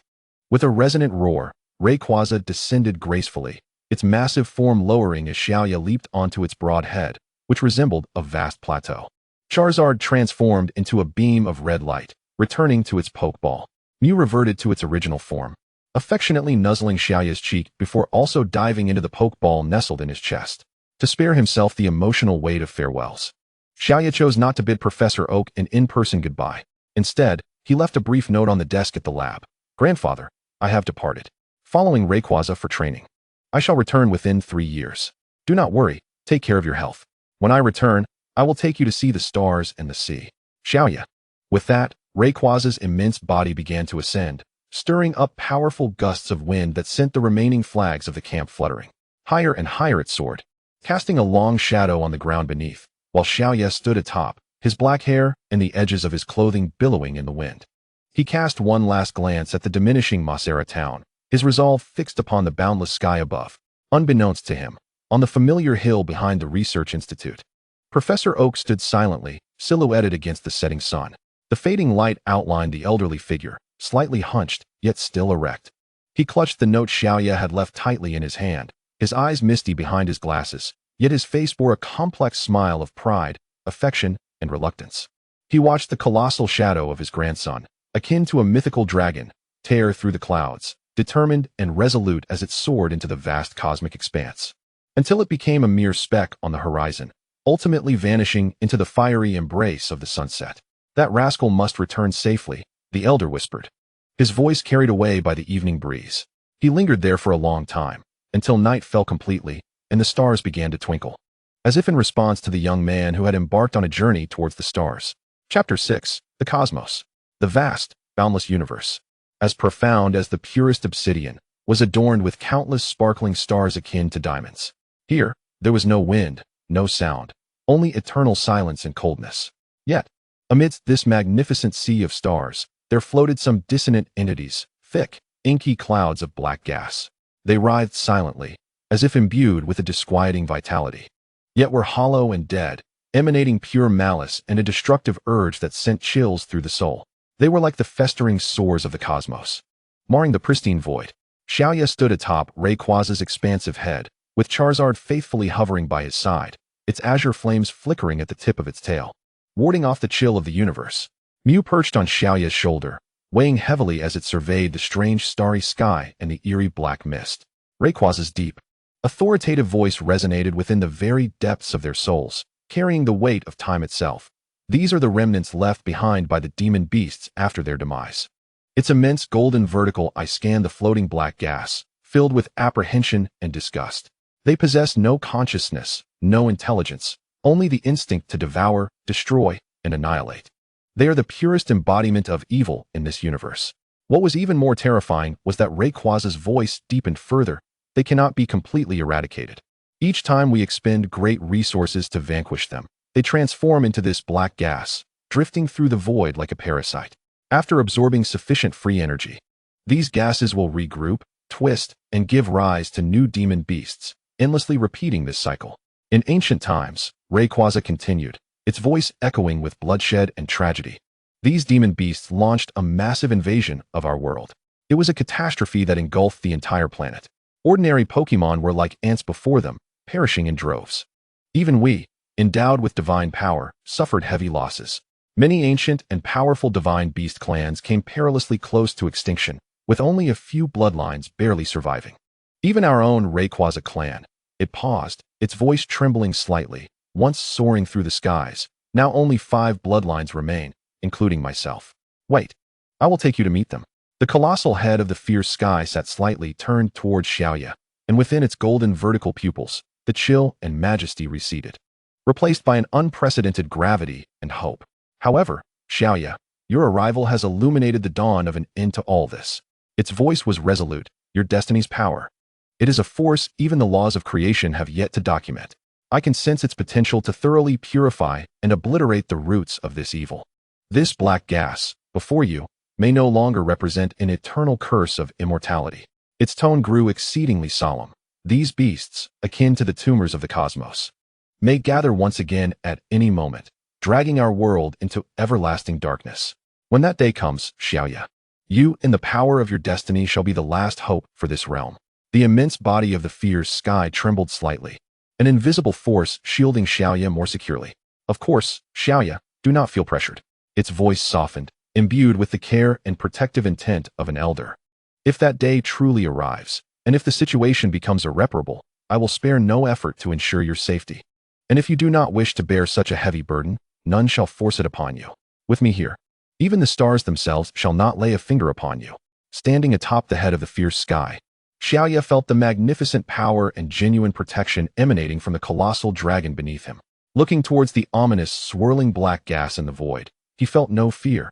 Instead, a strong sense of responsibility and valor surged within him. Against the cosmic winds, mostly shielded by the aura of the fierce sky, his dark hair fluttered, and a confident, resolute smile graced his handsome face. His voice rang clear, penetrating the vacuum, resonating within the minds of his companions. All right, let us not make it sound so tragic. He patted the tough scales of the fierce sky.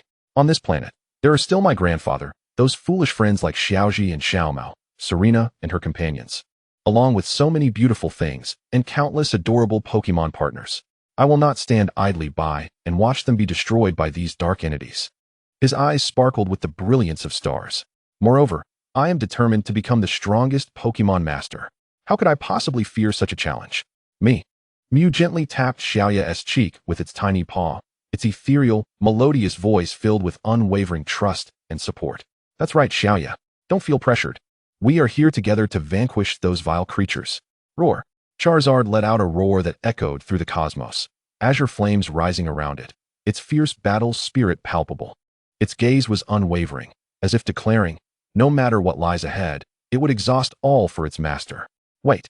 The ease on Xiaoya's face suddenly solidified, his brow furrowing. His powerful sense of destiny acted as an invisible radar, keenly detecting a peculiar fluctuation. What is it, Xiaoya? The fierce sky immediately became alert, its massive head turning towards the direction of Xiaoya's perception. I sense a unique aura nearby. Xiaoya closed his eyes, fully activating his destiny power. A soft golden energy radiated outward like an invisible tide, emanating from him into the surrounding void. In his mental vision, the cold meteors and drifting stardust transformed into a blurred backdrop. Not far behind a relatively large, pockmarked meteor, a brilliantly bright, swirling mass of color, akin to a vibrant nebula, was cautiously concealing its presence. Yet that pure and powerful aura of destiny shone like a lighthouse in the night, crystal clear to Xiaoya's perception. Charizard, Dragon Claw, that meteor. Xiaoya's eyes flew open, pointing at the suspicious meteor, his gaze glinting with the thrill of discovery. Roar. Charizard hesitated not for a moment. Its golden-red vertical pupils locked onto the target, and a tempest of violent purple dragon energy coalesced into two enormous claws, shimmering with destructive cold light. Whoosh. Its golden dragon form became a streak of light that tore through the void. The speed of this legendary beast was beyond imagination. Almost as soon as the thought crossed its mind, its massive figure appeared directly before the colossal meteor. Boom! The giant fist, enveloped in purple dragon claws, struck down upon the meteor with the terrifying force of shattering stars. The hard cosmic rock crumbled like a fragile cookie before the might of the legendary beast, instantly exploding. Countless fragments shot outwards like cannonballs. Amidst the swirling dust, cosmic debris, a figure emerged into view. It hovered amidst the shattered remnants of the meteor, its form fluid and peculiar, as if composed of the purest crystal and light. Its core shone a deep, regal gold, glimmering under the starlight. For tendril-like appendages danced elegantly in the weightlessness. Its head resembled a crown adorned with radiant gems, exuding a powerful mental aura. This was a golden Deoxys, a miraculous creation of the cosmic virus, possessing the ability to freely alter its form, a cosmic phantasm. Name, Deoxys, Destiny. Gender, male. Type, psychic. Talent, shiny. Strength, legendary Pokémon. Ability, pressure. Mental pressure increases energy consumption of opponents. The golden Deoxys, exposed to everyone's gaze, did not flee like a startled beast. Its crystalline core flickered gently, emanating a calm and curious emotional wave. Its gaze, formed of pure psychic energy, was firmly fixed upon Xiaoya, filled with inquiry and an inexplicable allure. Humans and powerful companions, a clear, gentle voice, imbued with a strange electronic quality, resonated directly within the minds of Xiaoya, the fierce sky, Charizard, and Mew. I harbor no malice towards you. I was merely drawn here by the peculiar energy radiating from you. It candidly confessed, in your aura. I sense a possibility that could catalyze a transformation in my life form, along with an indescribable sense of kinship. I apologize for following without permission. Feeling the tranquil emotions conveyed by the entity, as well as the resonance with his own destiny power, Xiaoya understood. He offered a friendly smile. There is no need to apologize. What you perceive is my destiny power. It can indeed guide life towards deeper evolution. And you are drawn here as a favored one of destiny. Xiaoya's gaze sharpened and became earnest, like a sword unsheathed. Deoxys, I have no intention of beating around the bush. My destiny power can assist you in transcending your current limits and elevate your strength. And you, with the potential of a cosmic phantasm and this recognition of destiny, are precisely the powerful partner I seek. I wish to capture you. If you fall to me and my Charizard, will you become my Pokémon? Xiaoya's words were direct, imbued with formidable confidence. Faced with this intelligent, powerful, and fated legendary beast, insincere niceties held no value. He was resolute in his pursuit, even if the entity refused. He possessed sufficient strength to force its submission. This was not merely due to its might, but also because it was a rare divine beast, radiant and imbued with destiny. The core of the golden Deoxys shimmered slightly, as if deep in thought. It distinctly sensed the unfathomable pressure of the fierce sky, akin to a black hole, as well as the ancient and vast psychic power of Mew, not to mention the imposing, battle-ready presence of the golden Charizard before it. To refuse? That did not seem a wise choice. Moreover, the allure of Xiaoya's destiny power and the inexplicable fondness it felt led it to harbor no resistance deep within. Very well. The voice of Dialga resonated with calm assurance, devoid of any hesitation. I accept your challenge. Should I be vanquished, I shall follow you. Its four tendrils, reminiscent of fluttering ribbons, subtly coiled, adopting a stance of readiness for combat. The crystalline core shimmered, emanating a formidable psychic pressure that surged forth like an invisible tide, activating its oppressive attributes. Excellent. A fierce determination ignited in Xiaoya's eyes. Shiny Dialga, let you be the first Pokémon I officially capture for our great Konoha amidst the vast expanse of stars and seas. He turned to Rayquaza and Mew. Rayquaza, Mew, you shall observe. This battle is a stage for me and Charizard. Roar. Understood. Rayquaza growled, retreating a considerable distance, its golden slit eyes serving as the most impartial judge. Fixing upon the battlefield, both it and Mew understood that allowing the newly ascended legendary Charizard to engage with an equally fateful shiny Dialga would provide Xiaoya with the finest honing of his skills. A battle of equal footing, perhaps even slightly unfavorable, would unleash Xiaoya's full potential as a trainer. Mew waved its tiny paws, cheering for Xiaoya and Charizard. Taking a deep breath, Xiaoya inhaled the frigid air of the cosmos, filtered by Rayquaza, into his lungs, his mind sharpening to the utmost precision. Akin to the most sophisticated combat computer, his voice, clear and resolute, resonated through the psychic link, reaching Charizard's consciousness. Charizard, use Flamethrower to disrupt. Then close in with Dragon Claw. Chapter 7, Space 2. In the void of the universe, Charizard and Xiaoya shared an unspoken bond, the command instantaneously conveyed. Roar. Charizard's golden red slit eyes locked onto the target, a deep rumble emanating from its chest. Diverging from the previously expansive Flamethrower, this time it inhaled sharply, as if the surrounding sparse cosmic particles were being devoured. A deep azure flame, fierce and wild, coalesced in its maw, seemingly imbued with the energy of stellar cores. This flame was highly compressed, its energy contained to the utmost, radiating a heart-stopping wave of destruction. Azure Dragon Breath. Boom. The maximally compressed azure flame shot forth like the main cannon of a cosmic battleship, instantly tearing through the vacuum, surging towards the suspended golden Dialga with the might to pierce through the stars. Its speed was so swift that it nearly surpassed the limits of visual perception. Charizard's massive golden form showed no signs of hesitation. At the moment of unleashing its breath, its powerful hind limbs propelled it forward in the void, utilizing the reaction force, transforming its colossal body into a golden comet swiftly trailing the flames. Upon its claws, destructive purple dragon energy boiled, instantly coalescing and extending, transforming into two gargantuan, denser energy claws entwined with purple arcs. Wherever the claws passed, Space seemed to wail in anguish. Dragon Claw. Deadly charge. Faced with this swift and dual-pronged assault, Dialga's crystalline core flickered rapidly. In its attack form, its control over energy became even more acute. Its four ribbon-like tendrils abruptly lashed forth. Psychic shock. A torrent of potent psychic energy surged forth, no longer mere intangible telekinesis, but a highly refined white deluge composed of countless mental blades. This wave of pure thought collided fiercely with the azure flame of annihilation. Sizzle boom. The azure breath met the white psychic torrent in a cataclysmic clash. Rather than an earth-shattering explosion, it erupted with a sharp sound of energy annihilation. The azure flames raged, consuming the psychic energy, while the refined mental blades ceaselessly sliced through, diminishing the flame's might. The two terrifying forces clashed, annihilating and erupting into blinding light and chaotic energy currents.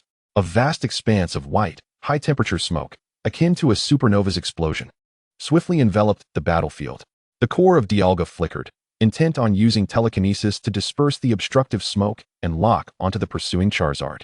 However, in the fleeting moment of distraction, whoosh, a golden figure, entwined in destructive purple energy, tore through the dense white smoke like a thunderclap, splitting chaos, charging forth.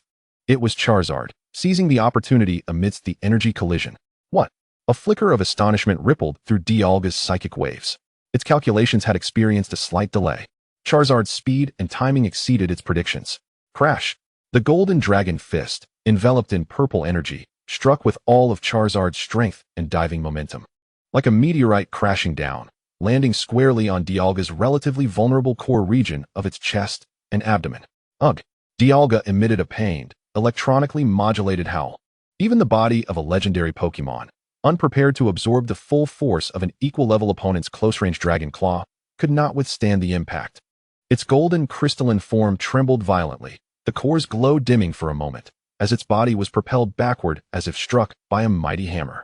Charizard, sensing its advantage, flapped its wings, ready to pursue. But Dialga reacted with remarkable speed. It suppressed the searing pain and energy turmoil surging from its core, and its four tendrils unleashed a powerful stream of psychic energy backward. Using the force to retreat, its body propelled backward like an invisible slingshot, swiftly increasing the distance between itself and Charizard. Simultaneously, the crystalline core radiated a gentle green glow as a potent life force began to rapidly mend its damaged body, dispelling the encroaching dragon energy. Self-regeneration. It appeared that seriousness was now imperative. Dialga's psychic waves turned grave and sharp. It indeed wished to follow Xiaoya, but that did not signify it would concede easily. It needed to prove its worth, to show this future master that it deserved the enhancement of fateful power, worthy of becoming his companion in the battles among the stars. It yearned to display strength capable of impressing even legendary beings, again losing. Its form began to morph at high speed once more. The crystalline structure atop its head extended upward, forming three exceptionally sharp spikes, akin to psychic spears. The previously spiraled tendrils abruptly branched out, stretching and becoming more agile and elongated. Its torso became slimmer and more streamlined, with its legs extending into sharp energy spikes. Attack form. Full power. A horrific psychic pressure surged forth like a tangible tsunami. The three psychic spikes on Dialga's forehead erupted with blinding white light. A colossal psychic force gathered above its head, compressing. Mind Hammer. In the next instant, Dialga's figure vanished from sight. Teleportation. In nearly the same breath, it reappeared less than 10 meters directly in front of Charizard. That head, which harbored enough power to shake the stars, akin to a white comet, charged towards Charizard's face with a soul-rending shriek. Its speed transcended the limits of physical laws. Roar! Charizard barely had time to cross its arms in instinctive defense when it was forcefully struck by the terrifying headbutt. Agonizing pain surged through its body, accompanied by a violent psychic shockwave. Its massive golden form tumbled backward like a kite severed from its string, propelled by the immense impact. Fine cracks even appeared upon its golden scales. Would Dialga let this prime opportunity slip away? Its crystalline core glimmered, and its form underwent yet another dramatic transformation. The crystalline structure behind its head extended upward, forming a massive, backward-curving spike. The previously branched four tendrils swiftly converged, merging into a single robust main tendril. Flickering with arcs of energy, the sharp spikes of its legs retracted, transforming into an extraordinarily slender form, as if its entire body had morphed into the most intricate streamline of the cosmos. Speed form. The ultimate. Whoosh, whoosh, whoosh. In its speed form, Deoxys reached an unfathomable realm of velocity. No longer merely teleporting, it left a series of clear, instantaneous afterimages in its wake. It darted around the still stabilizing Charizard like a specter, flashing in and out of sight. Each appearance was accompanied by a precise and heavy strike. Whether through concentrated psychic punches, psychic blades, energy lashes from its primary appendages, signal beams, or kinetic impacts derived from its incredible speed, the onslaught bore down like a torrential storm, assaulting from every conceivable angle. Bang, bang, bang, bang, bang. The cacophony of relentless strikes resonated in the void like popping beans. Charizard's massive form became the perfect target. It roared in fury, clawing, whipping its tail, and spewing flames in a desperate attempt to retaliate.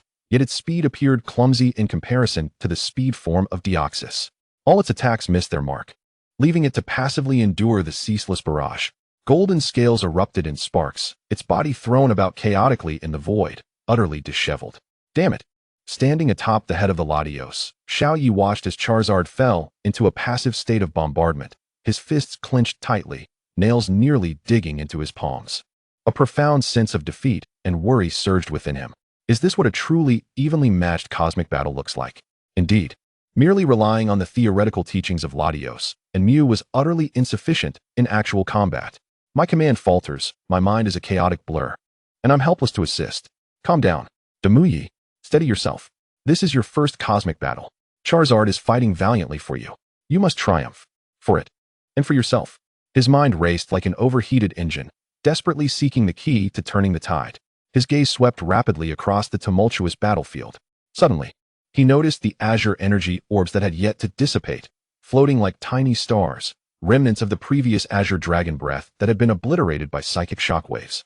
Containing high temperatures and dragon-type energy particles. A bold and nearly reckless thought struck Xiaoyi like a bolt of lightning.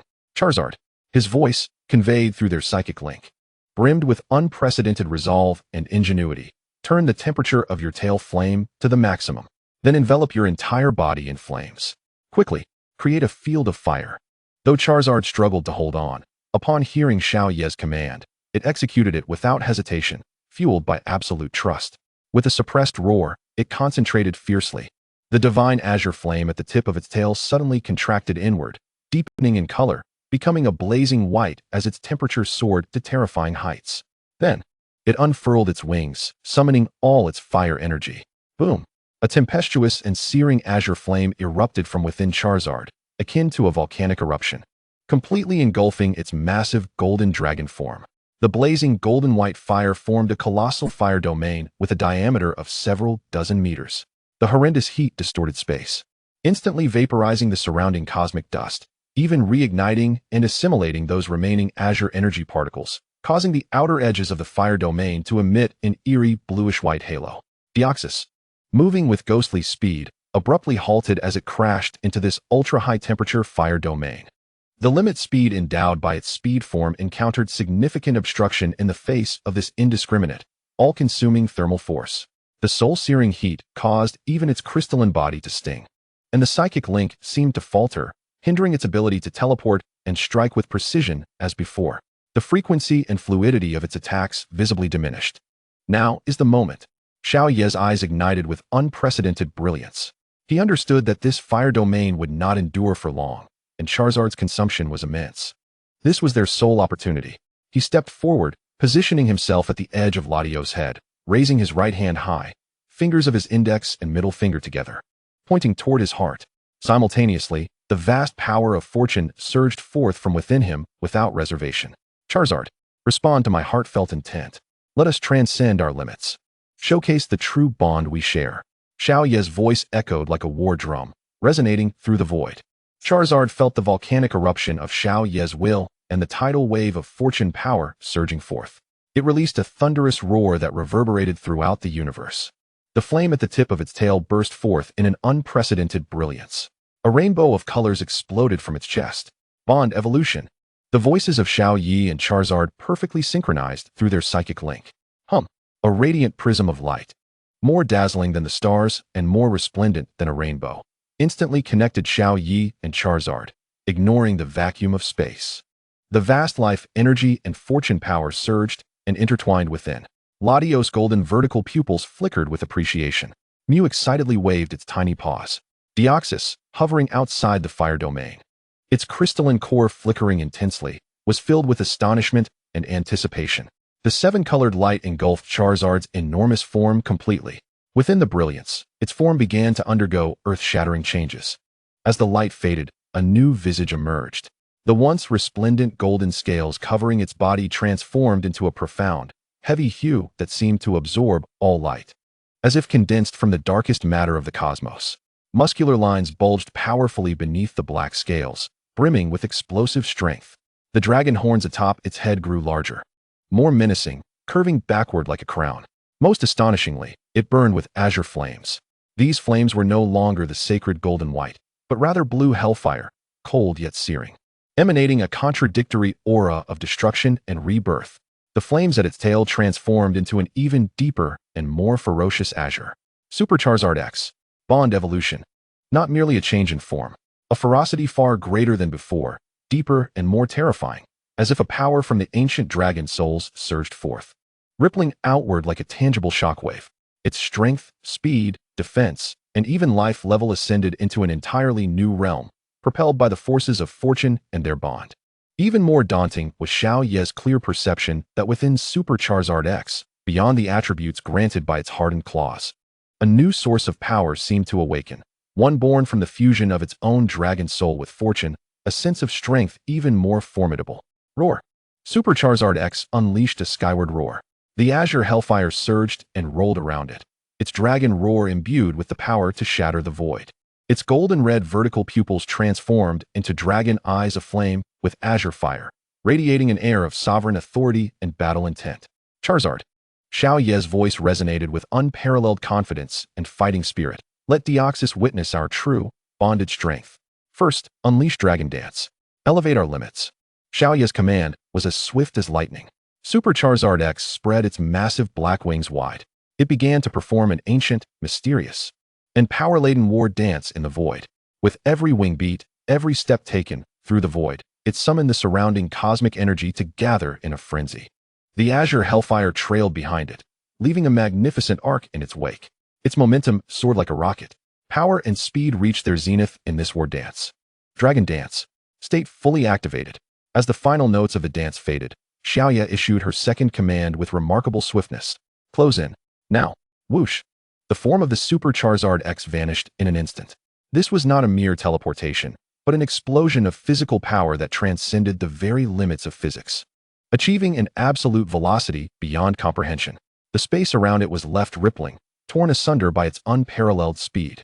In a heartbeat, it reappeared beside Deoxys, who had just recovered from the turmoil of the fiery domain and was poised to switch forms. The core of Deoxys radiated with frantic brilliance. So fast, yet the assault of Charizard X did not waver. Xiaoya's final command rang out like the chilling decree of death, cold and resolute. Finish it. The maw of Super Charizard X, clad in obsidian scales and ignited by cerulean flames, opened wide at an impossible angle. Its razor-sharp fangs were no longer mere illusions of energy. They were now tangible fangs of energy, refined to perfection, gleaming with a metallic chill and a dark aura of destruction. A ferocious energy, born from the deepest recesses of dragonkind's bloodline, erupted forth. Crack! With the frenzied amplification of Dragon Dance, propelled by a terrifying velocity. The colossal maw of Super Charizard X, lined with its destructive fangs, descended upon Deoxys's glimmering golden crystal core with the force capable of shattering stars. The void seemed to shatter at that very moment. Chapter 8, Space 3. Crack! The dragon's maw, enshrouded in the black light of annihilation and cerulean flames, descended with a dreadful might that threatened to rend the fabric of reality. Deoxys's crystal core flickered erratically, and at the critical juncture, a robust, diamond-like mental barrier enveloped its surface in an instant. Reflect wall. Boom! The cataclysmic force of the bite collided violently against the mental barrier, erupting in a cacophony of splintering sound and a maelstrom of energy. The barrier shattered, scattering into a myriad of sparkling fragments. Yet, this fleeting moment of reprieve granted Deoxys the invaluable time to react. Its slender form, embodying the speed of the wind, was propelled backward by the force of the explosion. narrowly evading the fangs that sought its core with lethal intent. Even so, the terrifying power of the bite grazed its side, leaving a deep fissure that exposed the inner currents of energy. Ugh! Deoxys emitted a pained grunt as its crystalline body trembled, the core's radiance wavering momentarily. Super Charizard X, undeterred by its initial miss, flapped its wings with fervor. The cerulean flames erupted like thrusters, propelling its massive black form forward with an aura capable of crushing stars. Its enormous claws, enveloped in purple dragon energy, tore through the vacuum, descending with ferocity. Deoxys, gritting through the pain, watched as its core shone anew. Switching to defense mode, its form instantly became solid and substantial, for tendrils intertwining to form a robust mental shield. Bang! The dragon claw struck the mental shield with a resounding thud, unleashing a deep, resonant sound. In defense mode, Deoxys's resilience surged, withstanding the blow, yet the colossal impact sent it hurtling backward like a meteor. Self-regeneration.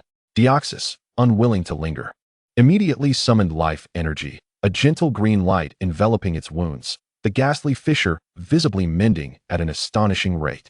However, Super Charizard X's relentless onslaught was akin to a relentless plague, unyielding. The speed and strength amplified by Dragon Dance rendered it an indefatigable war machine. The cerulean flames of its breath sealed off the space, and its destructive claws tore through the void, launching ghostly ambushes with uncatchable speed.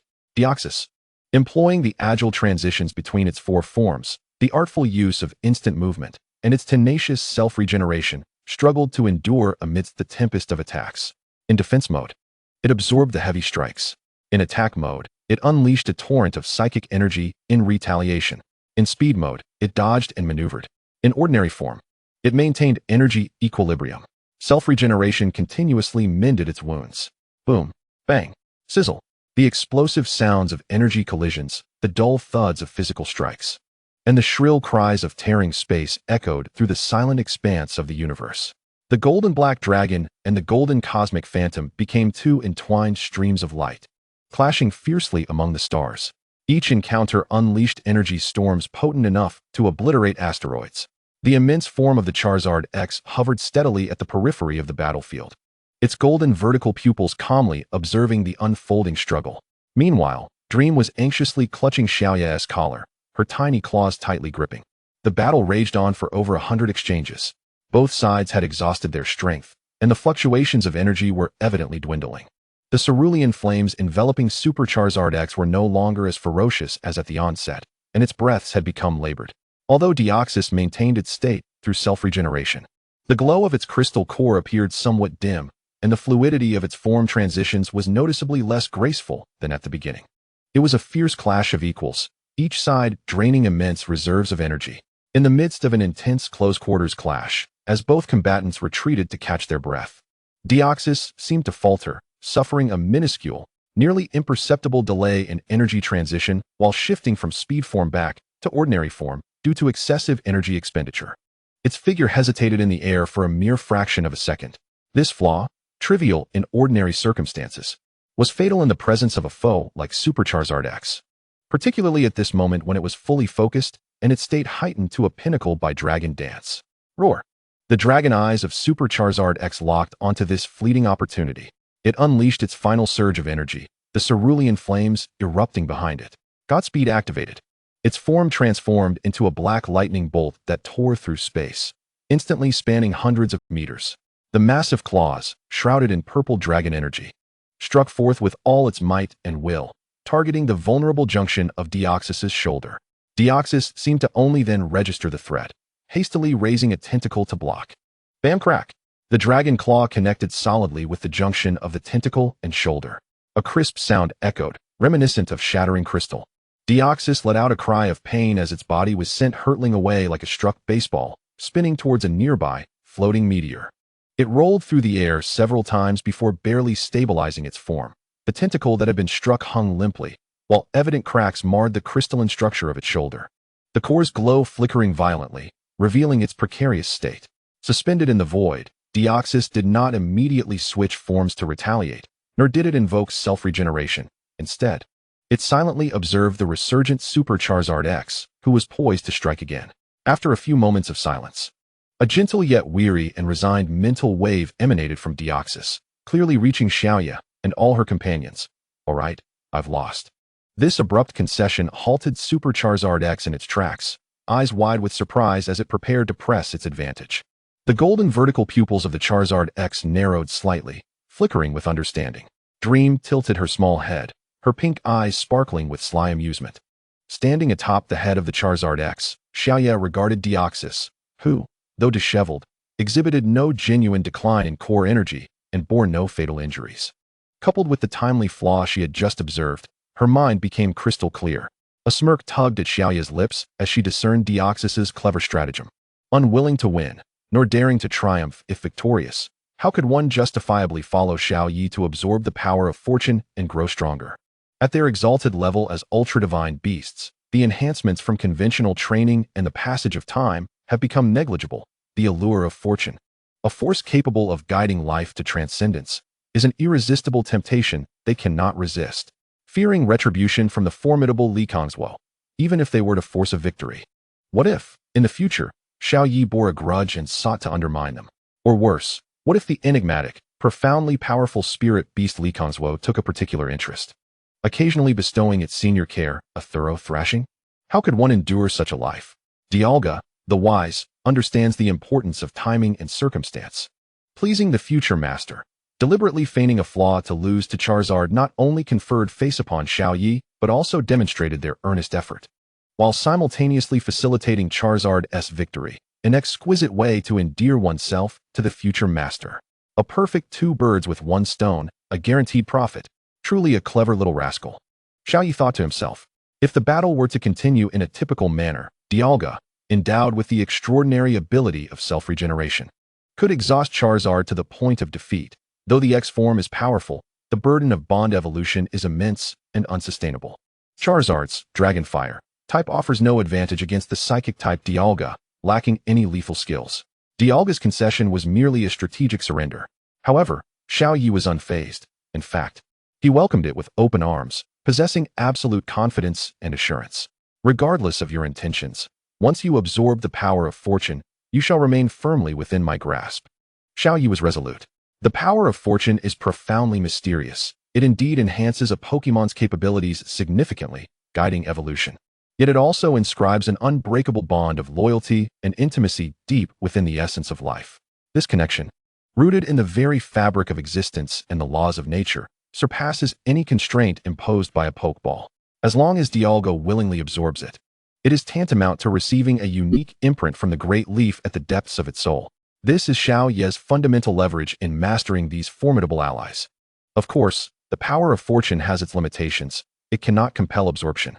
The target must willingly embrace this power to truly integrate with it. Xiao Yi never considered coercion. He sought genuine trust and bonds among companions. Since you concede, then please enter this Pokeball, Xiao Yi said, suppressing a smile and restoring calmness to his face as he addressed Dialga. You shall absorb the power of fortune shortly thereafter. With that, he retrieved the seemingly ordinary yet intricately crafted Pokeball that hung from his neck, a luxurious ball bestowed by the system alongside Li Kongzuo.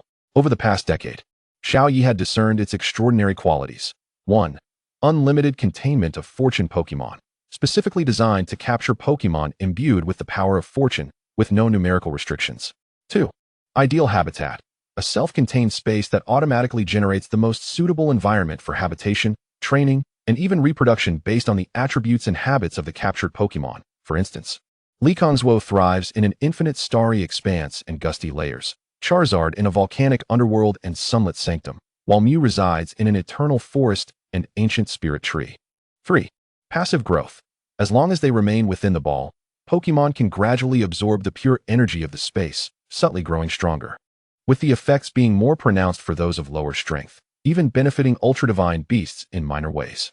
With a flick of his wrist, Xiao Yi sent the Pokeball arcing gracefully through the air, precisely targeting the somewhat weakened Dialga, which hovered beside a meteorite. Dialga gazed upon the approaching Pokeball, the light of its crystalline core steady and serene, showing no resistance. It even willingly retracted its own energy fluctuations. With a gentle touch, the Pokeball made contact with Dialga's golden form, instantly opening to envelop it in a radiant red light, drawing it within. As the Pokeball returned to Xiao Ye's hand, he gave it a slight shake, the flicker of light appearing almost dismissive, before it emitted a soft click, falling silent. Successful capture. Without delay, Xiao Yi pressed the release button on the Pokeball. Whoosh. The crimson light reappeared, and Dialga's golden figure materialized once more in the void. Its injuries seemed to have healed somewhat, as its spirit form recovers swiftly, and it looked at Xiao Yi with eager anticipation, its core shimmering with an unmasked urgency for the power of fortune. Don't rush. Xiao Yi chuckled at Dialga's eager expression, the last remnants of doubt dissipating. It is time for you to absorb it. Taking a deep breath, his gaze became focused and sacred. He slowly raised his right hand, palm facing upward. An expansive, divine radiance, infused with boundless vitality and potential, erupted from his palm like a gushing spring. This light outshone the stars and outshimmered the rainbow, radiating with a warm, overwhelming force. Like a river of prismatic light, it traversed the void, flowing gently yet resolutely toward Dialga. Dialga, sensing the power that sent shivers through its very soul and ignited its thirst, excitedly flickered its core light. It extended its 4 tendril-like appendages, embracing the sunlight as it wholeheartedly welcomed the river of 7-colored light. Splash! The vibrant power of fortune enveloped Dialga's 3-meter-high golden body entirely, as if it were immersed in the primordial spring of life. Each crystalline cell and every fragment of spiritual energy rejoiced, greedily absorbing this supreme, evolutionary force. The 7-colored glow formed a vast light cocoon, encasing Dialga within. Inside the cocoon, miraculous transformations of life unfolded. The crystalline structure grew denser and tougher. Energy channels expanded and strengthened, and the spiritual core underwent repeated tempering, becoming ever more pure and formidable. Under the nurturing embrace of the prismatic light, the golden body seemed to be coated with a divine halo. Time lost all meaning within the cosmic expanse. After an indeterminate duration, the light cocoon enveloping Dialga began to gradually retract and concentrate. Ultimately, the brilliance dissipated entirely. The newly transformed Dialga emerged before all. At first glance, the changes seemed rather subtle. Its form remained that deep, noble gold, with 4 elegant tendrils gracefully undulating. Yet upon closer inspection, notable differences emerged. Size. Its height had surged from approximately 17 meters to nearly 30 meters. The overall appearance became more elongated, upright, and exuded a sense of power. Crystalline quality. The crystals comprising its body became more translucent and pure, as if swirling nebulas flowed within, emanating a more profound and mysterious sheen. Core. The spiritual core at its chest appeared unchanged in size, yet its radiance became more subdued and solid, as though it contained a miniature universe, radiating a heart-stopping energy wave. Sense of oppression. Simply hovering there, a far deeper, more expansive mental pressure emanated naturally, bending the starlight around it. How does it feel? Have you noticed any remarkable changes? Xiao Yi inquired eagerly, his eyes brimming with anticipation. Dialga, a fortune, slowly moved its newly formed body, its 4 golden tendrils tracing enigmatic trajectories through the void. Its mental waves conveyed an unprecedented clarity, strength, and joy. The changes are truly fascinating. It seems I am savoring the experience, aside from the noticeable increase in height and resilience, along with a greater reservoir of energy. The most immediate transformation is in my power. I can sense my core energy and mental strength have ascended to a new echelon, solidifying my status as an ultra-divine beast. And I have even touched upon a higher threshold. More importantly, the core brilliance of Dialga suddenly blazed forth, and 4 tentacles instantly transformed into a blur of afterimages. My mastery over superpowers has reached an entirely new realm. The speed, precision, and strength of my telekinetic focus have all seen significant enhancement. The previously cumbersome sensation of form shifting has nearly vanished, and the distance and stability of my teleportation have markedly improved. The range of my mental perception has expanded several-fold. It paused momentarily, as if delving deeper into further transformations. I sensed that within the core, there seemed to be an enhanced understanding of spatial dimensions, as if I could reach into some more concealed rifts of reality. Excellent. Xiao Yi nodded in satisfaction, his eyes shimmering with brilliance. The effects of the Fortuna power remain as formidable as ever. The addition of Dialga has once again amplified the strength of his cosmic team. He glanced at his companions. The spiraling, black mountain-like spirit beast Li Kongzuo, Fortuna, engulfed in azure magical flames. The super fire dragon X, Fortuna, reverted to its pink form, blinking its large eyes, Mew, Fortuna, and before him, the golden cosmic phantasm Dialga, Fortuna, radiating vast mental waves. A surge of grand ambition stirred within Xiao Yi's chest. Li Kongzuo, lead the way. Let us meet your kin. Xiao Ye's voice resonated with power. And then, let us confront those so-called magical beasts. Let us see whether their indomitable dark aura is mightier or if our Fortuna power reigns supreme. Roar. Understood. No problem. Mew. Acknowledged. For responses echoed, some authoritative, some wild, some ethereal, and others steady, yet all imbued with unmatched combat spirit and conviction. Li Kongzuo's massive form shifted direction, emitting a roar that rent the very fabric of the cosmos, carrying Xiao Yi and leading this team of Fortuna divine beasts, capable of shaking the universe. Into 4 streaks of flowing light, black gold, deep blue, pink, and golden radiance, steadfastly navigating towards the depths of the cosmos, to that ancient star domain, where the Li Kongzuo clan is said to reside. Chapter 9, Space 4. As Li Kongzuo's colossal body tore through the fabric of space, transporting Xiao Yi and his companions to the star domain known as the frontline battlefield, an indescribable aura, mingled with blood, scorching heat, and sheer malevolence, instantly engulfed Xiao Yi's senses like a cold tide. The scene before him was far more shocking and heart-wrenching than Li Kongzuo had depicted. Is this the battlefield? Xiao Yi's voice was dry, laced with a barely detectable tremor. He stood atop Li Kongzuo, gazing down upon this cursed expanse of starlit sky, the vast, boundless backdrop of the universe, which should have been a deep azure and adorned with brilliant star rivers, here lay polluted by a suffocating, viscous black gas. It writhed as if alive, a scar upon the cosmos, a manifestation of countless vengeful spirits coalescing, omnipresent, silently exuding an intent to devour all, and a chilling silence. This was the source of evil, the remnants left behind by the magical beasts after their demise, awaiting rebirth.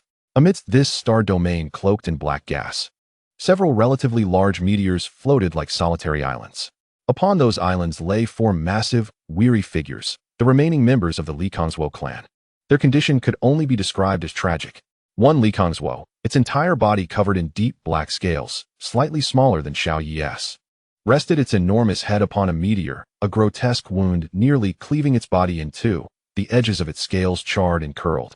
Dark, golden blood seeping forth like a meandering brook, dropping onto the cold meteor's surface, instantly solidifying into eerie black crystals. Not far away, another similarly black Li Kongzuo, more slender and elongated, had its tail end ravaged by some corrosive force, a large chunk missing, exposing shattered bones and charred tissue. It lay with closed eyes, each labored breath accompanied by a painful groan. The other 2 were more common emerald green Li Kongzuo. One bore extensive, torn, and charred scales on its chest and abdomen, a massive claw mark slashing across, revealing the pulsing insides, each throb releasing more blood. It struggled to maintain its stance, its golden vertical pupils scanning the surrounding swirling black gas with vigilance. The final green Li Kongzuo was in slightly better condition, but it too bore a deep, bone-revealing bite mark on its neck, one of its forepaws unnaturally twisted, clearly fractured. It floated cautiously above its companions, serving a sentinel role. All 4 Li Kongzuo were uniformly marked by numerous wounds of varying depths and sizes. Dark, golden dragon blood coalesced into droplets in the weightlessness of space, drifting around them like melancholic stars. Their presence, though still formidable, the pressure of a super divine beast is not to be underestimated, was imbued with an unmistakable fatigue, weakness, and a profound, marrow-deep agony. The pungent scent of blood mingled with the acrid stench of the magical beast's black gas, pervading this silent battlefield. Xiao Ye's pupils abruptly constricted, his heart gripped as if by a frigid hand. He was aware of the Li Kongzuo clan's decline, cognizant of the might of the magical beasts. Having heard Li Kongzuo recount the brutalities of the ultra-ancient wars, yet all that knowledge paled in comparison to the impact of witnessing this scene firsthand. This was Li Kongzuo, the sovereign of the skies, an ancient divine beast wielding super-divine strength. Even they had fallen to such a wretched fate, needing to rely on meteors to breathe. Wounds laid bare to the bone, blood flowing unceasingly. What kind of brutal battle had they just endured? What terrors had those magical beasts they vanquished possessed? For the first time, Xiao Yi truly and viscerally felt the destructive power represented by the term magical beasts. That weight, that bloodshed, that despairing resolve, struck him like a heavy hammer, shattering his previous fantasies of ease and training. Xiao Yi, the deep voice of Li Kongzuo resonated. Imbued with the weight and melancholy of traversed epochs, this is all that remains of our clan's bloodline, scattered across the corners of the world. In the interstices of time and space, the Li Kongzuo, whether asleep or awake, have been summoned here by my bloodline power. These four are the last guardians of our Sky Dragon clan. Its enormous golden vertical pupils swept over the four battle-scarred kin, the voice imbued with boundless desolation. Out there. There are no scattered Likongs. Xiao Yi remained silent, as if stripped of his capacity for speech. Hope, training, curiosity, such notions had long since dissipated. Filling his heart now was an ineffable ache. Like a swarm of needles, it pricked at his eyes until they stung. He saw that profound fatigue, the horrifying wounds. And he saw those who, despite being grievously injured and bleeding profusely, still steadfastly stood like rock upon the meteor, vigilantly guarding the cosmic expanse behind them. They built a fragile line of defense with their flesh and blood at the universe's edge, silently protecting that azure planet, which harbors sunlight, forests, laughter, and countless lives. Xiao Yi fell into silence, like a voiceless specter, drifting down from atop Li Kong's wall. He did not look at the concerned gaze of Li Kong's wall, nor did he heed Mu's hesitant expression, nor did he care for the observant eyes of the fire dragon and Deokus.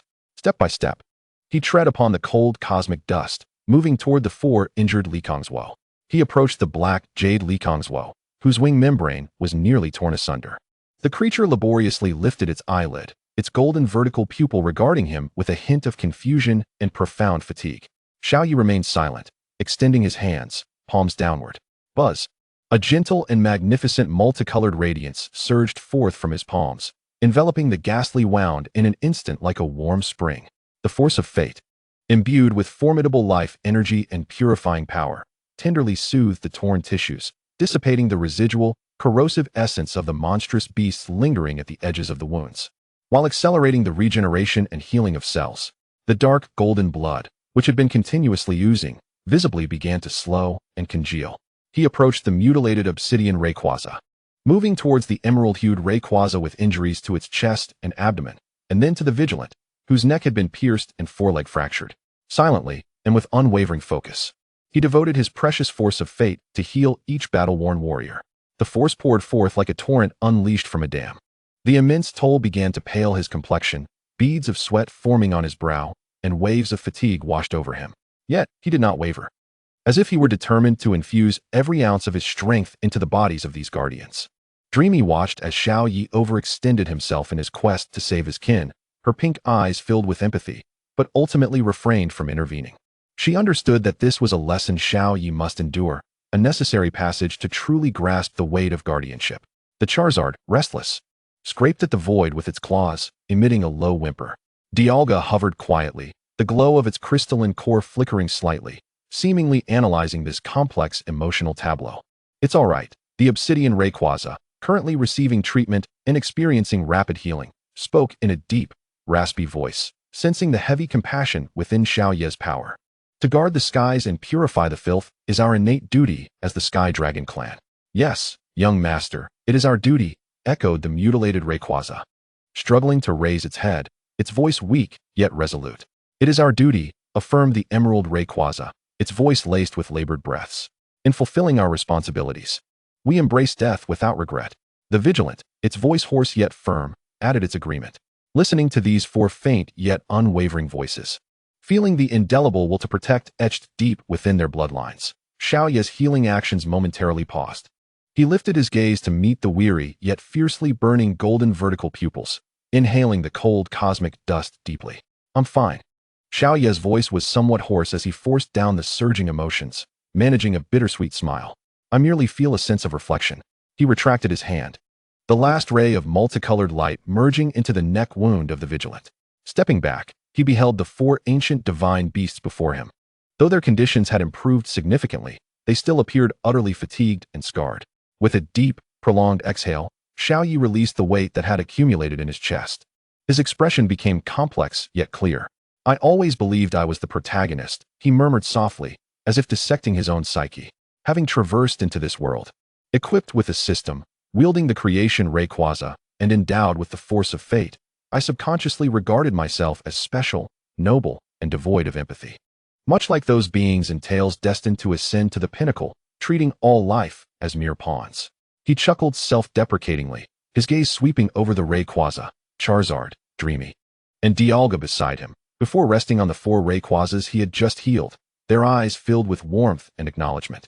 I thought I wouldn't be moved by Grandpa's incessant chatter, wouldn't feel my heart race at Serena's shyness, wouldn't suffer headaches from the bickering of Ash and Gary, and certainly wouldn't find myself breathless at the sight of you all, battle-worn and scarred. But I was mistaken. Xiao Yi's voice grew resolute. Utterly mistaken. I am not an unfeeling protagonist. I am a living, breathing person. I can be warmed by Professor Oak's kindness, find solace in the company of the Rayquazas, feel joy at Dreamy's mischief, rage at the suffering of the innocent, and ache for the sacrifices of the guardians. Enveloping himself with the protagonist's filter, demanding coldness and aloofness, is truly the most awkward and laughable of endeavors. Shaking his head, a look of relief graced his features, his smile now devoid of pretense, radiating genuine warmth. Roar.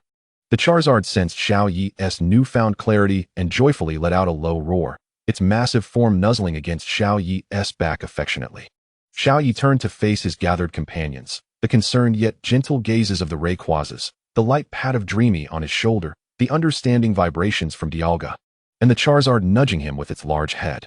He extended his hands, gently patting each of them, his smile warm and sincere. I am truly fine. I've merely come to understand some things. In the present moment, Xiao Yi's eyes scanned the battlefield, tainted by dark energy and drenched in dragon blood, landing on the four kin warriors still steadfast atop the meteorite, and ultimately gazing into the profound depths of the cosmos, recognizing this as his true self. 3 years, in the vastness of the universe, is but a fleeting moment. Yet for Demu Yi and his companions, these 3 years have been a relentless forging at the precipice of blood and fire, life and death. At this moment, in a starfield recently ravaged by intense combat, Charizard. Flame charge. Xiao Yi's voice rang cold and resolute, echoing like thunder through their psychic link. Roar. The Charizard, its strength having surpassed all previous limits, unleashed a roar that shattered meteorites. Its body, covered in golden scales, was instantly enveloped in an intensely compressed layer, revealing a blazing core. Surrounded by terrifying flames that flickered with azure arcs of light, it transformed into a burning golden meteor, charging forth with an unstoppable momentum. Set to incinerate all in its path, colliding fiercely with a grotesquely contorted beast exuding thick black energy, composed of countless decaying tendrils and sharp teeth. Boom! There was no stalemate, no explosion. Under the extreme temperatures and destructive force, amplified by the power of fate, capable of purifying the very roots of evil, the massive beast, whose strength rivaled that of a god, was denied even the chance to wail in anguish. Its body vaporized instantly from the impact, as if cast into the core of the sun, obliterated at the point of contact. Even the swirling black essence within it, representing immortality, was entirely purified and dissipated in that sacred flame, leaving no trace behind, utterly annihilated. Almost simultaneously, roar. A majestic dragon's roar resounded. The massive black body of the Rayquaza entwined with a beast resembling a colossal scorpion, the radiant hues of fate swirling across its surface. Accompanied by a sound akin to the shattering of space, the creature and its source of black energy were forcibly shredded and obliterated. Meow. Dreamy, the petite pink figure, twirled gracefully in the air, unleashing a pure and terrifying pink beam, root wave, that pierced the core of an attacking shadow bat-like monster, erasing it along with its black energy. Buzz. Dialga, in its attacking form, shimmered with golden light, four tendril-like appendages coalescing into colossal psychic blades, psychic rush, that effortlessly cleaved a massive rock beast and its core black energy in twain, leading to its immediate annihilation. The battle concluded in the blink of an eye. This starfield momentarily regained its tranquility, leaving behind only scattered meteorite fragments and dissipating pure energy. Xiaoya floated in the void, supported by the psychic powers of Deoxys. He surveyed the surroundings, observing his companions, whose profound strength now surpassed that of 3 years prior. In the distance, he gazed at the starry sky, where 4 beings of the same lineage emanated powerful auras. Their injuries had long since healed, and their forms and abilities had been augmented by the absorption of fortuitous energies. Though they had not yet formally entered the Pokeball, the bond with Xiaoya was already unbreakable, with a connection to the forces of luck firmly established.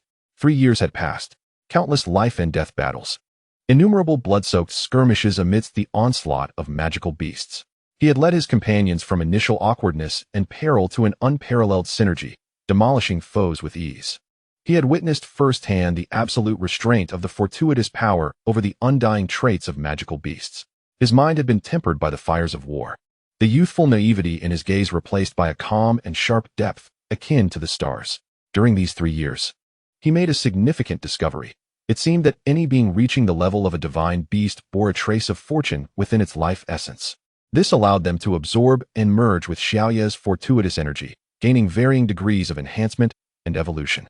Although the extent of absorption and the ultimate effects varied greatly among individuals, only a rare few, like the Latias, managed to ascend to the level of a Holy Spirit beast. This undeniably bolstered the strength of the protective faction. 3 years had elapsed, Xiaoya murmured softly, his gaze directed toward the distant, nebula-encircled solar system, where a cerulean planet awaited. It was time to return. How was Grandpa's health? Was Pallet Town still tranquil? A profound yearning for home washed over him like a warm tide, instantly dispelling the remnants of the battlefield's grim aura. It was time to return and see. Armed with the strength forged through celestial warfare and accompanied by companions capable of shaking the cosmos, he would journey back to the place where his dreams began. Chapter 10. The Return. Grandpa, I'm back. The clear voice, tinged with barely perceptible excitement, shattered the usual tranquility of Professor Oak's lab in Pallet Town. No response. Only the occasional low moo of a toros in the backyard and the rustling of pidgeys flitting through the treetops. Xiaoya stood at the entrance of the lab, surveying the familiar yet slightly foreign hall. Having been away for 3 years, it seemed little had changed. The air still carried the unique scent of books, disinfectant from pokeballs, and a blend of berries. He set down his simple satchel, containing mostly cosmic mineral specimens and recording crystals from the Latios territory, and called out again. Raising his voice, Grandpa? Still silence. Grandpa? Xiaoya's voice now bore a hint of confusion and subtle worry. He hurried through the living room and pushed open the door to Professor Oak's lab. The instruments hummed quietly, data screens flickering, yet the space was empty. He checked the study, the archive room, the backyard nursery, even the balcony where the professor occasionally dozed. Not a single shadow could be found. Could he be conducting outdoor research in the Viridian Forest? Or perhaps he has gone to town. He closed his eyes and took a deep breath. A surge of psychic energy intertwined with fortuitous power radiated from him like invisible ripples, expanding swiftly to cover all of Pallet Town and extending toward the edge of the Viridian Forest. The daily lives of the townsfolk, the playful Pokémon, the essence of wild creatures in the forest, all unfolded before him like a vivid tapestry. Soon, he detected a familiar, warm yet slightly melancholic life wave. Its source was behind the lab, in a secluded valley. Xiaoya's gaze sharpened, and he fell into a moment of silence. That was the place he frequented most before his departure, where the Latias made their home. He turned, opting not to use the door, and gracefully leaped from the second-floor window. As he fell, the fortuitous orb on his chest flickered with a crimson light. Roar, accompanied by a deep, powerful roar. Charizard's majestic golden form materialized, catching Xiaoya deftly. After 3 years of cosmic battles, Charizard's aura had become more subdued yet profound, its azure sacred flames burning quietly at the tip of its tail, emanating a comforting pressure. Xiaoya settled onto Charizard's broad back, lightly patting its neck. Let us go to the valley.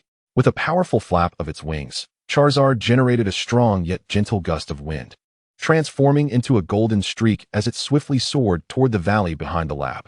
The valley remained tranquil, dappled sunlight filtering through the trees to cast mottled patterns on the ground.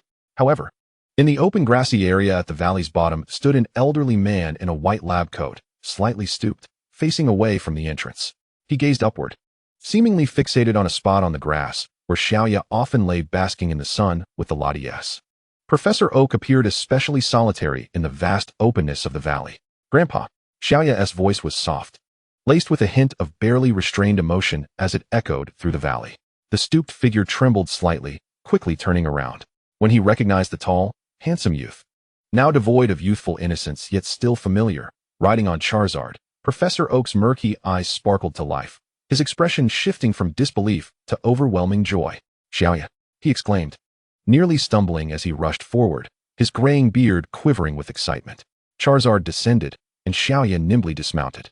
Professor Oak was already close, his wrinkled hands gripping Xiaoya's arms tightly, scrutinizing him up and down as if to confirm this was not an illusion. 1,000 words lodged in his throat, finally manifesting as a mix of irritation and profound affection. You rascal. You didn't even think to give your grandpa a heads up before coming back. 3 years. And not a single word sent home. Do you know how worried I was? You think you've grown wings, huh? Seeing the moisture in Professor Oak's eyes, which he was desperately trying to conceal, and feeling the strength of the trembling hands gripping his arms, Xiaoya's heart felt as if it had been struck.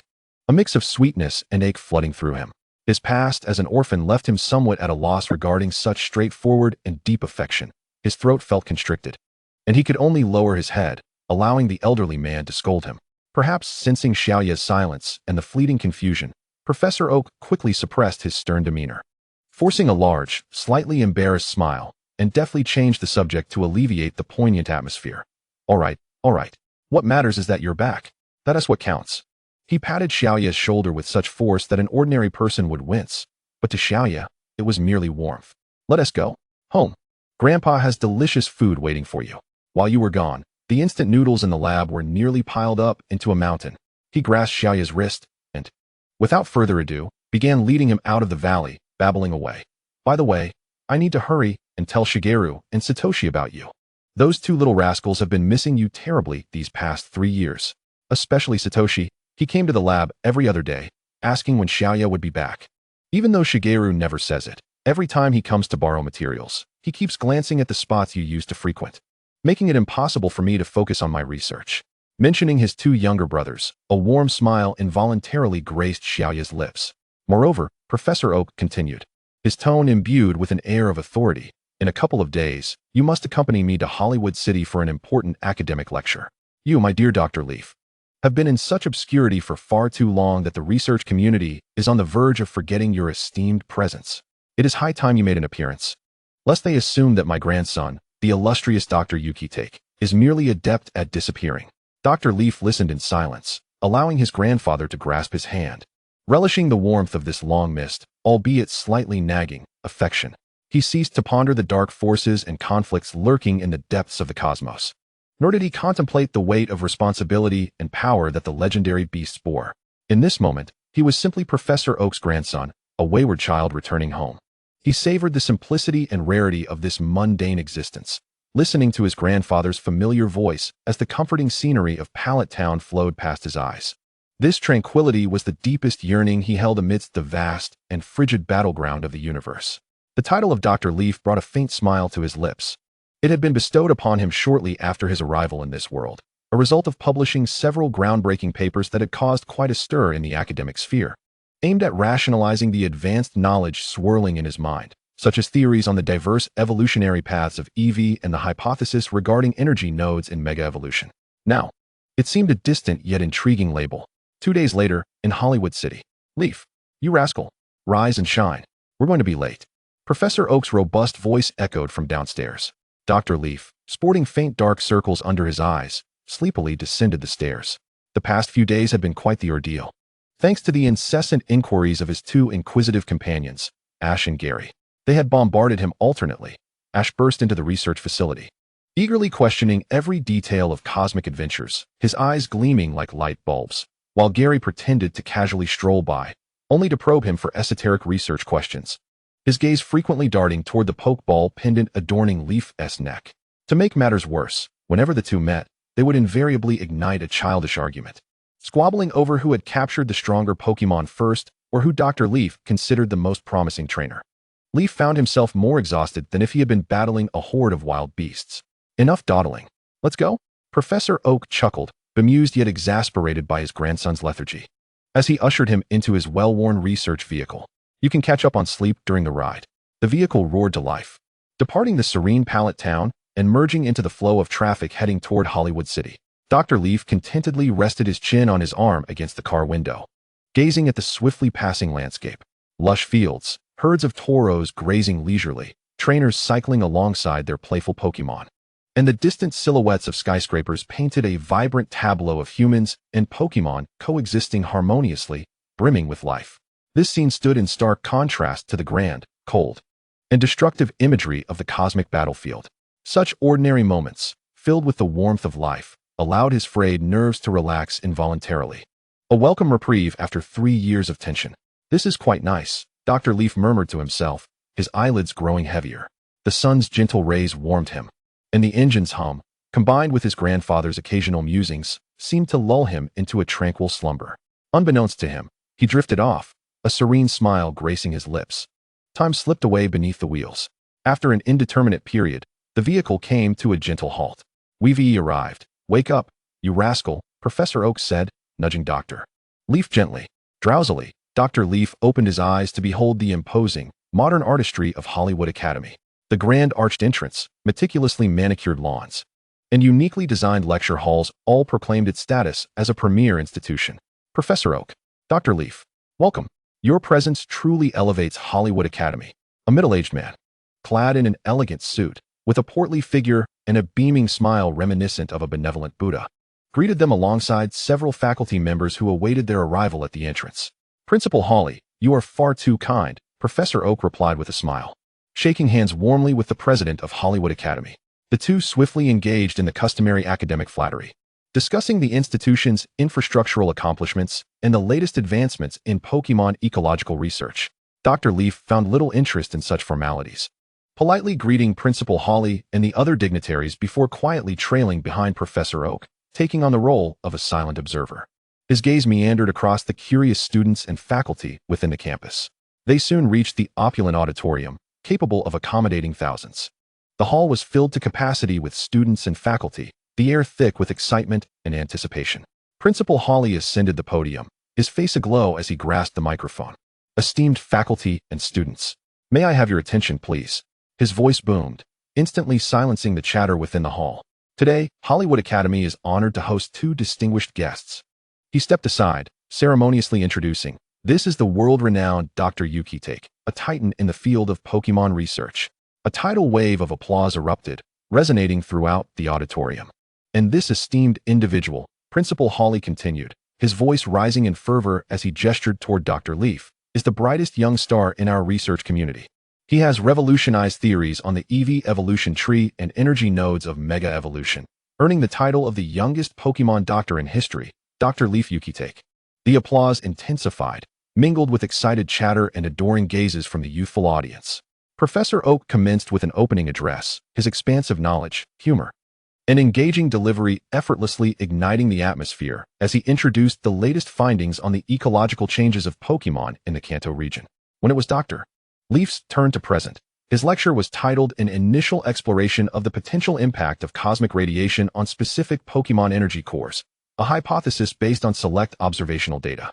The content was exceedingly avant-garde, bordering on whimsical, rooted in his genuine cosmic experiences, but heavily obscured and theorized. He spoke at a steady pace, with clear logic. Yet the material was too esoteric for the average students and faculty to grasp. Dr. Leaf was content with this. He swiftly and efficiently conveyed the core of his ideas before bowing slightly amidst polite, but not particularly enthusiastic applause, returning to the guest seating beside Professor Oak. Prepared to be a quiet listener, Professor Oak launched into his comprehensive keynote address, rich in substance, well-cited, and captivating. Dr. Leaf sat in the audience, appearing attentive, though his thoughts drifted elsewhere. His gaze absently surveyed the auditorium. What is that? A spark of curiosity ignited within him. He discreetly stood, signaling to Professor Oak, who was engrossed in his discourse, then subtly leaned forward before quietly departing the guest seating, his figure swiftly merging into the shadows of the side passage of the auditorium. Chapter 11 Meowth. Meanwhile, within the opulent, historic loft of the Hollywood Academy Auditorium, where the light was dim and the air thick with dust and the scent of aged wood, a small, inconspicuous hole served as a secret observation window. Gazing down upon the bustling, illuminated stage below, a gaunt, somewhat unkempt Meowth crouched at the edge of the opening, its eyes glimmering with an eerie green light as it fixated intently on the figure of Professor Oak, clad in a lab coat, gesticulating animatedly as he spoke. The Meowth mimicked Professor Oak's movements in an awkward, almost comical manner. Professor Oak raised his hand, and it tremulously lifted a paw in response as he paced. It struggled to support its body with its hind legs, swaying awkwardly as it attempted to take a step, ultimately losing its balance and tumbling to the ground with a thud, gritting its teeth in pain, yet daring not to utter a sound. Even more astonishingly, its throat emitted a series of exceedingly clumsy and distorted sounds, akin to the rasping of sandpaper, as it endeavored to mimic Professor Oak's intonation, baby Pokémon. Chuan Chuan Lu Miao Ao. It strained to replicate human speech, its tongue seemingly knotted, the sounds garbled and laden with anguish and struggle. This Meowth was learning the intricacies of human body language and speech in the most awkward and arduous manner imaginable. When Professor Oak began to recite his light-hearted and humorous Pokémon haikus, Meowth appeared to exhale a sigh of relief, its taut body relaxing slightly.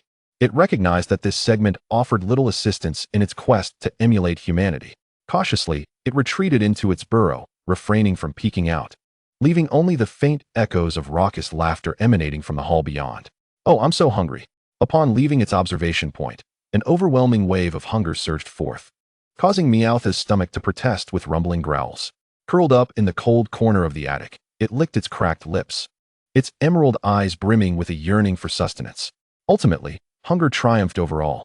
Stealthily, it descended from the towering piles of clutter in the attic, emerging through a gaping hole in the dilapidated back wall of the academy, bathing once more in the vibrant sunset of Hollywood City. Its gaze scanned the streets like a radar, ultimately honing in on the bustling barbecue restaurant directly across from the main entrance of the academy.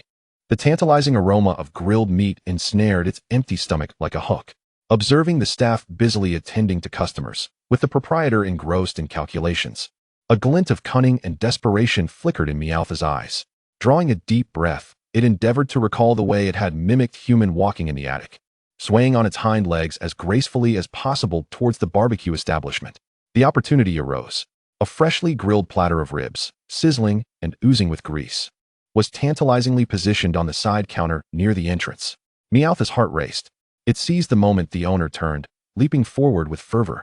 With its front paws clutching a rib larger than its head, it spun and dashed away. Meow! The exhilaration of success compelled it to emit a cry.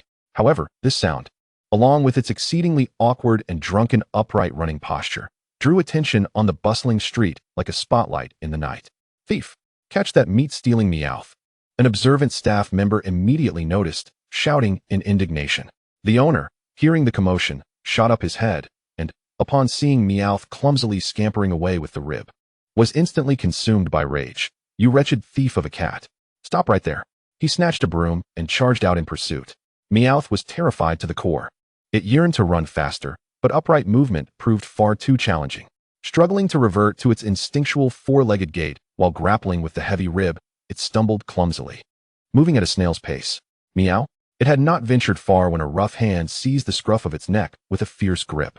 The owner lifted it as one might a small chick, causing the rib to clatter to the ground. "Damn wildcat!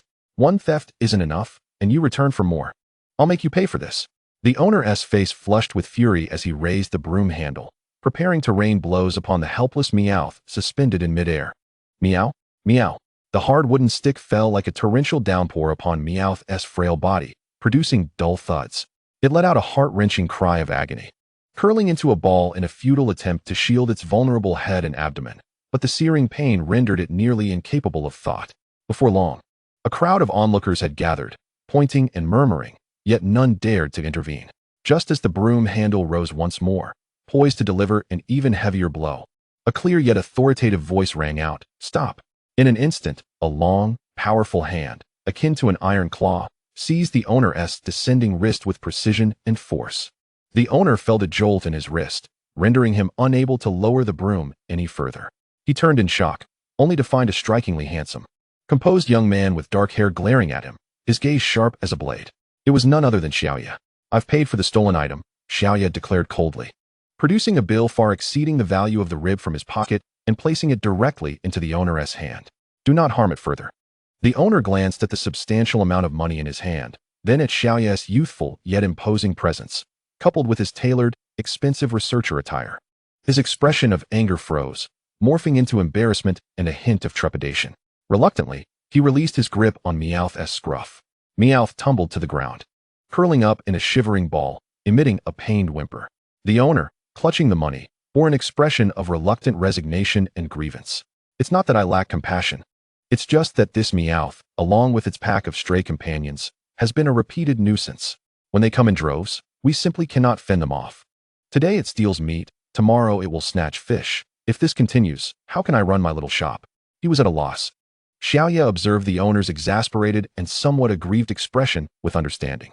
He empathized with the struggles of small vendors and recognized the troubles that stray Pokémon might cause in their quest for survival. Nodding, he softened his tone. "Keep the money as compensation and a prepayment for future incidents. However, it is injured now, and I need to take care of it." He refrained from chastising the owner, merely stating the facts. The owner, meeting Xiaoya's calm yet resolute gaze, weighed the money in his hand and sighed. choosing not to argue further. Turning to return to his shop, as the crowd of onlookers dispersed, having lost interest in the commotion, Xiaoya knelt down to examine the curled-up Meowth. Its body battered and still trembling. Its fur was matted with dirt and blood, one eye swollen nearly shut, and its lip torn and seeping blood, presenting a pitiful sight. "Are you all right?" Xiaoya spoke softly, his tone imbued with a comforting warmth. As he spoke, he retrieved a seemingly ordinary yet spacious research bag. Extracting an exquisitely designed silver spray canister of top-tier Pokémon healing spray. "Don't be afraid. This may feel a bit cool when applied, but it will alleviate your pain." Xiaoya's movements were gentle and professional as he carefully avoided Meowth's wounds, evenly spraying the cool, fragrant mist onto its swollen eye, the torn lip, and the bruises adorning its body. Upon contact, the spray elicited a sharp yet refreshing sting, causing Meowth to flinch instinctively. However, it was soon met with a soothing and powerful medicinal sensation that washed away the intense pain, replaced by a gentle coolness and tingling. The swelling around its eye visibly diminished. The wound at the corner of its mouth began to heal quickly, and the bruises faded rapidly. The immediate effect left Meowth wide-eyed in astonishment, its uninjured eye gazing incredulously at Xiaoya. "It's all right now." Meowth's voice came out hoarse and trembling, tinged with discomfort. From the moment it was born, no one had ever shown it such tenderness, cared for its pain, or used such miraculous, expensive medicine to treat its injuries. Xiaoya's concern enveloped it in a warmth that felt both unfamiliar and disconcerting. Instinctively, it wished to retreat, yet it found itself yearning for this unexpected affection. "You must be famished." Xiaoya seemed oblivious to its discomfort, retrieving from her bag a sealed jar adorned with the emblem of a prestigious brand. Upon unscrewing the lid, an indescribable aroma wafted forth, an intoxicating blend of exquisite fruits, deep-sea fish oil, select grains, and the essence of vitality. This was the finest universal Pokémon nutritional paste. A mere spoonful brimming with enough energy to sustain a Snorlax for half a day. Xiaoya scooped a generous dollop of the enticing, golden-hued paste with a small spoon, placing it on a pristine napkin and pushing it toward Meowth. "Here, give this a try. It's specially made for Pokémon and should suit you far better than roasted meat." The rich aroma, overwhelming in its allure, shattered Meowth's defenses and decorum in an instant. Its emerald eyes widened in astonishment, fixated on the divine morsel as it perceived it, before it, saliva uncontrollably pooling.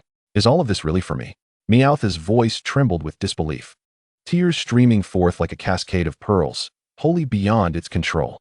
A torrent of emotions, profound grievance, persistent hunger, and sudden benevolence, converged within, rendering it unable to contain itself. "Yes, it's all for you. Please eat before you starve," Xiaoya gently encouraged. "I'm truly overwhelmed." And with that, Meowth could no longer restrain itself.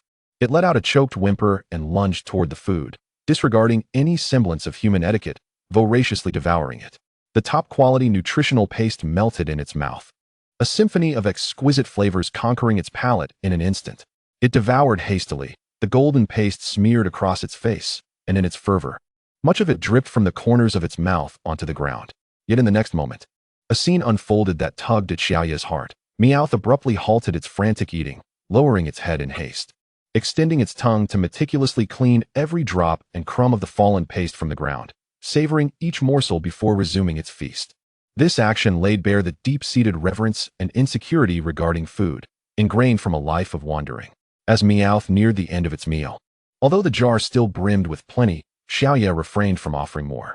He feared that after such prolonged hunger, an excessive feast might harm its stomach. "Would you be willing to share your story with me?" Xiaoya's voice softened, imbued with subtle guidance and concern. Although he possessed a vague understanding of Meowth's narrative, those memories felt distant, the details obscured. He yearned to hear it recounted in its own words. Upon hearing this query, Meowth's voracious eating came to an abrupt halt. It raised its head, its face smeared with paste, and a flicker of anguish, confusion, and profound wariness glimmered in its emerald eyes. It fell silent, its diminutive body curling slightly, as if resisting the recollection of its painful past. Xiaoya did not press. He simply remained patient, awaiting a response. Outside the attic, the neon lights of Hollywood began to flicker, the sounds of bustling traffic muffled as though separated by a veil. In this secluded corner, only Xiaoya's steady breathing and the occasional soft sound of Meowth licking its lips broke the silence. After what felt like an eternity, just as Xiaoya began to think Meowth might remain mute, its raspy voice, laced with a heavy accent, flowed forth like a long-restrained stream, from the moment of my birth. I was abandoned. It began, its tone low and imbued with a numbed calmness. In a place called Pokémon Camping School, there were many human children and their Pokémon, and it was quite lively. Yet, no one cared for a forsaken Meowth. With no one to look after me, I often went hungry, shivering in the cold of winter, forced to seek warmth in the filthiest corners.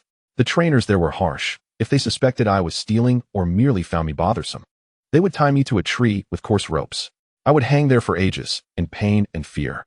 Reflexively, it shrank its neck, as if still feeling the phantom grip of those ropes.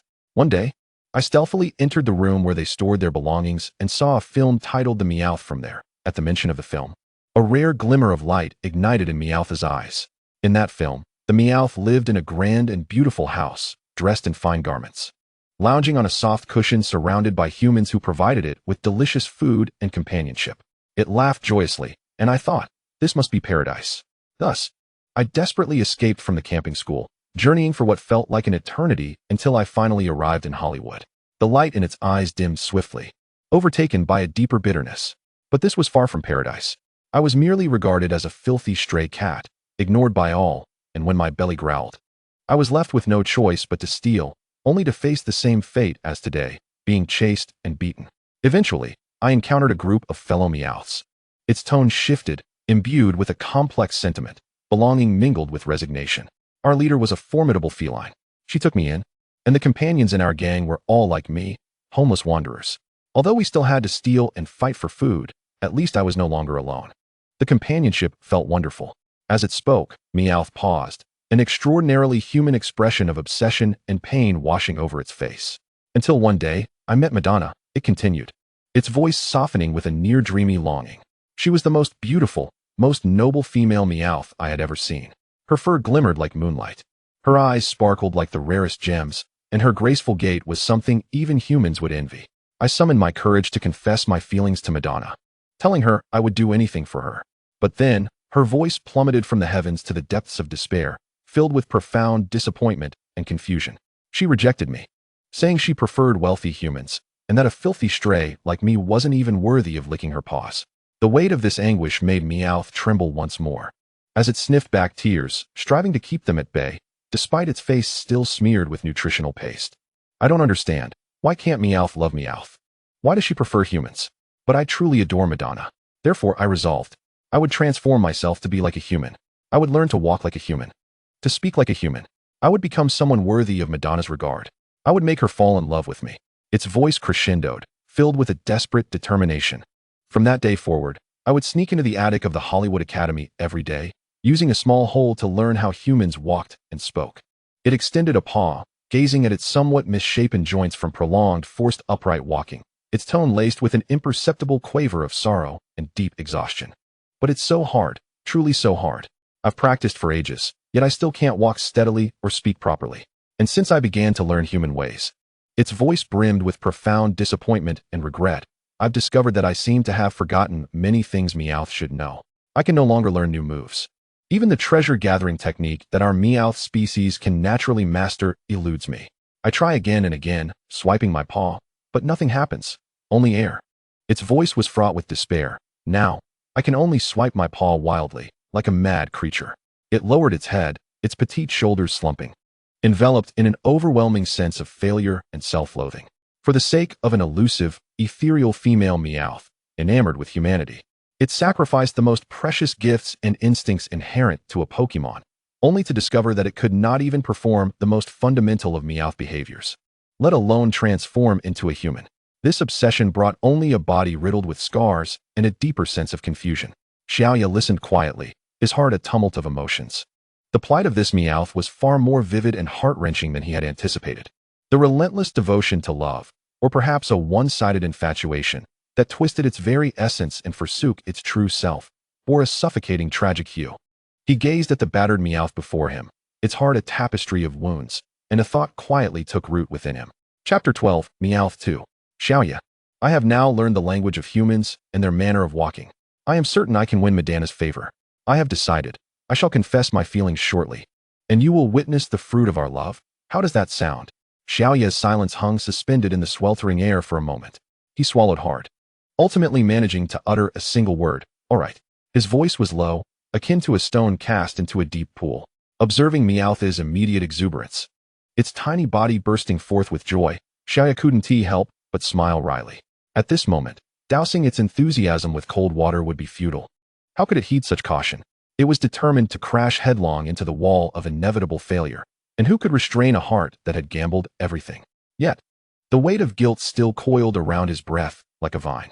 Yea, Meowth's jubilant cheer echoed with a pitch of excitement, as if shedding 1,000-pound burden. It suddenly tugged at Xiaoya's wrist, exclaiming, "Let us go. Right now?" The cacophony of the city rushed to meet them. They traversed one crowded alley after another, Meowth pulling Xiaoya along like a rocket off its trajectory, careening through the astonished gazes of passers-by. Its small frame unleashed an astonishing vigor, nearly causing Xiaoya to stumble. The signs of shops, the sweet aroma from pastry stores, and the exhaust fumes from vehicles all blurred into an indistinct backdrop. Meowth's breaths came in quick gasps, nostrils flaring, akin to the most precise radar, honing in on its singular target. Xiaoya! Xiaoya! Meowth abruptly halted, its claws nearly digging into Xiaoya's arm, its voice quivering with excitement. Its tail taut like a bowstring. "Madana! Over there!" Xiaoya followed the trembling tips of its claws. The boutique at the street corner boasted a vast glass window, polished to a mirror-like sheen, reflecting the scene within, a Meowth adorned with a delicate blue bow and a soft pink scarf, elegantly tilting its head to admire a glimmering string of gemstone necklaces displayed in the window. Sunlight cascaded upon its sleek fur, casting a reserved halo around it. In an instant, Meowth's body tensed, like a spring filled with energy, ready to charge forward recklessly. However, Xiaoya grasped it firmly, pulling it back with urgency. "Wait." His gaze drifted to a nearby shop, embraced by a myriad of colorful flowers. He led the absent-minded Meowth inside, where the rich, fragrant aroma of blooms enveloped them instantly. The shopkeeper, a kindly old woman, regarded the peculiar pair with a warm smile. "Madam, please give me a small bouquet to express my feelings." Xiaoya's voice emerged somewhat hoarse.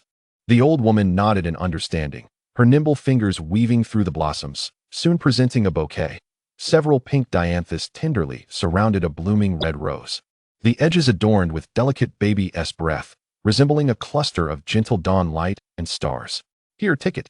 Xiaoya gently placed the bouquet into Meowth's stiff paws.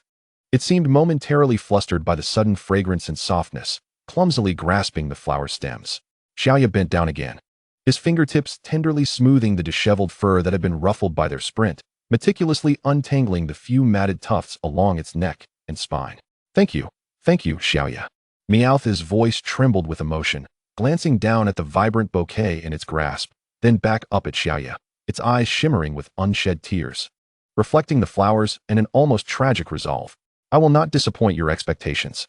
Madana remained engrossed in the window, oblivious to the commotion behind her. Meowth inhaled deeply, its chest rising and falling, then stood tall, its gait, though notably smoother, still carrying a hint of awkwardness and stiffness as it clutched the bouquet brimming with its heartfelt sentiments. Resolutely approaching Madana. "Madana." Meowth's voice rose slightly in pitch due to nerves, yet rang clear amidst the clamor of the street corner. It endeavored to straighten its small body, holding the bouquet close to its chest, as if cradling its own fervent heartbeat. "I like you. Please be with me. Look, I have learned to walk like a human. And I have even mastered your language." Time seemed to freeze, the bright reflections from the window clearly revealing the silhouettes of two Meowths, one standing upright, clutching the flowers, its posture awkward yet earnest, the other, poised elegantly in a seated position, adorned with a delicate bow and soft scarf. At last, Madana slowly turned her head.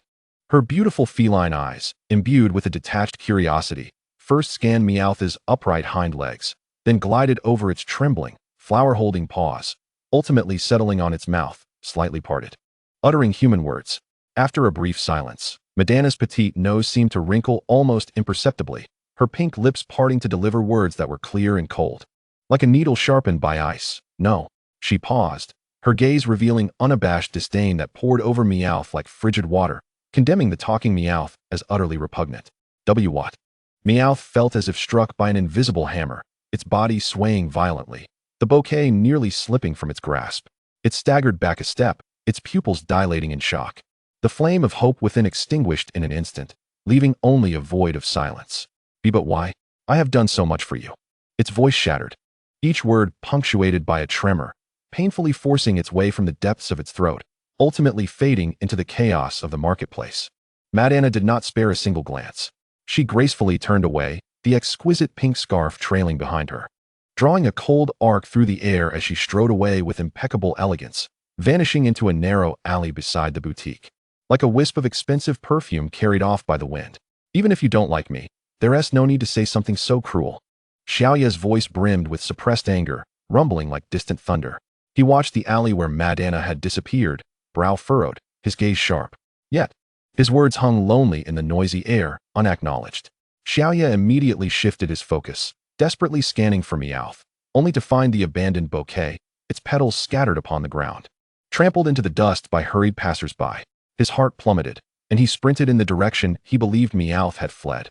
Xiaoya understood that unilateral devotion could not be demanded in return, yet Madana's last venomous remark had crossed the threshold of cruelty, carving a brutal wound. He raced along the pathway beside the moat, finally discovering Meowth in a secluded riverbend, far from the clamor. With its back turned, the small creature curled up beneath the dense shade of a willow, nearly merging with the gray stone bank. No longer upright, it lay as all ordinary, wounded cats do. Limbs sprawled, head buried deeply in its forepaws, shoulders and back trembling uncontrollably. The wind rustled through the willow branches, yet it could not mute the suffocating, guttural sobs that clawed their way out from deep within, like a dying cub, each sound punctuating the silence in fragmented bursts. Its diminutive body quivered, the muffled whimpers echoing the words, disgusting, speaking like a human, disgusting. It seemed as though the frigid decree from Madana had transformed into the most venomous of curses, deeply imprinted upon its soul, gradually shredding it from within. Xiaoya's heart was fiercely tugged by that despondent lament. He tread lightly towards it, refraining from immediate contact. Instead, crouching slowly beside it on the cold stone bank, allowing silence to flow beneath the shadows of the willow trees for a moment. The shimmering ripples on the river danced, reflected in his gaze, mirroring the small, violently trembling gray shadow of Meowth. Meowth, he spoke softly, as if fearful of disturbing a fragile dream. It's all right, listen to me. Ignore it. A Meowth that can speak human words is not disgusting at all, on the contrary. It's incredibly cool. He paused, his tone imbued with an undeniable certainty. Do you know? You are the world's first known Pokémon capable of human speech. This is an extraordinary gift, a monumental achievement. Meowth's head, nestled within its paws, shifted ever so slightly, its whimpers momentarily stilled, yet its body remained rigidly curled, akin to a shard of ice unwilling to melt. Really? The voice emerged muffled and weak from between its claws, laced with heavy nasal tones and profound skepticism, as if even this last flicker of comfort instilled fear within it. Of course it's true. Xiaoya's voice rose slightly, imbued with unwavering conviction. If you don't believe me, let's embark on a journey together. Leave Konohana City. Wherever you go, others will marvel at you. They will find you incredibly cool, stunning. He extended his hand, this time, his warm palm carrying a soothing energy, gently resting on Meowth's trembling back, feeling the rapid heartbeat beneath its fur. And so what if it's a failed confession? What's the big deal? As long as we grow strong enough, radiating brilliance, strong enough to be undeniable, Madana will eventually see your worth and reconsider. Reconsider? Meowth finally managed to lift its head slowly, with great difficulty. Its beautiful fur was dampened by tears, clinging together in disarray. Its golden cat's eyes swollen like two ripe peaches, filled with shattered light and unfathomable confusion, gazing timidly at Xiao Yi. But I can't even learn skills now. I'm so weak that anyone can disdain me. It lowered its gaze, fixating on its small, seemingly powerless paws, its voice barely audible. Can't learn skills? Xiao Yi raised an eyebrow, a nearly sharp smile curving his lips, a peculiar, fervent light igniting in his eyes. What does that matter? He suddenly stood, stepping back a few paces, creating a space on the grassy bank. The afternoon sun filtered through the swaying willow branches, casting mottled, dancing shadows upon him. He inhaled deeply, his feet firmly planted on the lush green grass, his center of gravity sinking like a boulder. His right palm rose slowly, palm facing upwards, as if cradling an invisible force, his left arm guardedly positioned in front of him, fingers slightly splayed, ready to unleash. This was merely an exceptionally solid starting stance, devoid of any flamboyant light or energy fluctuations, embodying a weighty presence akin to a mountain, poised yet unyielding, like a silent current flowing deep beneath the surface, enveloping this small riverside space. Even the wind seemed to hold its breath, swirling around his steadfast form. Do you see? Xiaoya's voice rang clear, like the striking of metal against stone, piercing through Meowth's veil of despair. Each word bore a weighty resonance. This is Chinese martial arts. Can't learn skills? Then use your fists, your body, your will to carve a path. Do you want to learn? His gaze was piercing, penetrating deep into Meowth's tear-soaked, bewildered eyes. As if he intended to imprint his belief into its very soul, his voice resolute. I will teach you to grow strong. Meowth stared vacantly at the tranquil yet thunderous figure amidst the shadows. Its golden eyes, once filled with despair, now held a flicker of a spark. Minuscule, yet fiercely fighting to remain alight. Its small body no longer trembled violently, but remained rigidly curled beneath the willow's shade. After what felt like a century, it tentatively extended its forepaw toward Xiaoyi, clumsily yet eagerly moving in his direction. Really? It lifted its head, its voice cracked and hoarse. The damp fur on its face muddied, disheveled, yet within those swollen eyes, that faint glimmer began to struggle to coalesce. Akin to a tiny boat finding a lighthouse amidst stormy seas. Xiaoyi did not respond. He merely maintained that steadiness of stance, his gaze unwavering as rock. The sharp curve of his lips softening into a warm, powerful aura, silently enveloping the little figure, frail, yet striving to rise. The rippling reflections on the river danced behind him, like countless fragments of gold leaf, gently falling into the depths of Meowth's eyes, which were reigniting with a flicker of light. The sunlight pierced through the willow branches, casting golden specks upon the grassy bank, dancing silently. Xiaoyi retracted his solid stance. Without uttering a word, simply extending his palm towards Meowth, palm facing upwards, steady and inviting. A silent offer, a beacon cutting through despair. Chapter 13, Team Rocket. Meowth's claws sank deep into the soft earth, mimicking Xiaoyi's posture, its hind legs slightly bent, front paws awkwardly reaching forward, yet it unleashed a burst of raw power, creating a chaotic gust of wind. Meowth, Tai Chi emphasizes yielding to overcome strength, stillness to counteract motion. It's not about striking with brute force. Xiaoyi's voice carried a hint of exasperated amusement. He stepped into the center of the open space, his aura instantly calming, his feet rooted firmly to the ground, arms lifting slowly, as if drawing invisible threads from the void. 5 methods, 8 principles: advance, retreat, observe, anticipate, settle, he murmured, each word bearing a heavy weight. The core principles being ward off, roll back, press, and push. Before him, his form unfurled, movements as if propelled by an invisible current, slow, fluid, and continuous, without a hint of stagnation. A ward-off movement saw his arms extending like bowstrings, embodying a supple tension. The subsequent rollback was gentle, as if it could quietly dissipate 1,000 pounds of force. The press was like pushing through clouds and waves, its strength long and restrained, while the push resembled calming turbulent waters, pressing down steadily. The entire sequence flowed seamlessly, its essence profound, tracing a natural trajectory in the twilight's soft glow, merging with the earth beneath and the evening breeze that swept past, resonating with an intangible rhythm. How impressive, Meowth! Meowth's golden eyes widened in amazement, filled with twinkling stars of wonder, as the earlier frustration was completely washed away by this flowing artistry. It was the first time it truly felt that power could be so serene yet vast. Come, let's practice together. Xiaoyi beckoned. Okay, Meowth chirped eagerly, this time tempering its impatience, diligently grounding its small body, awkward yet earnest in mimicking Xiaoyi's movements. No longer did it seek instant explosion. Instead, it learned to sense every subtle change in its muscles, allowing its strength to flow like water within. The sunset cast elongated shadows of both boy and cat upon the grass, intertwining, as the air filled only with the rustling of leaves swaying in the wind and the slow, focused rhythm of their breaths.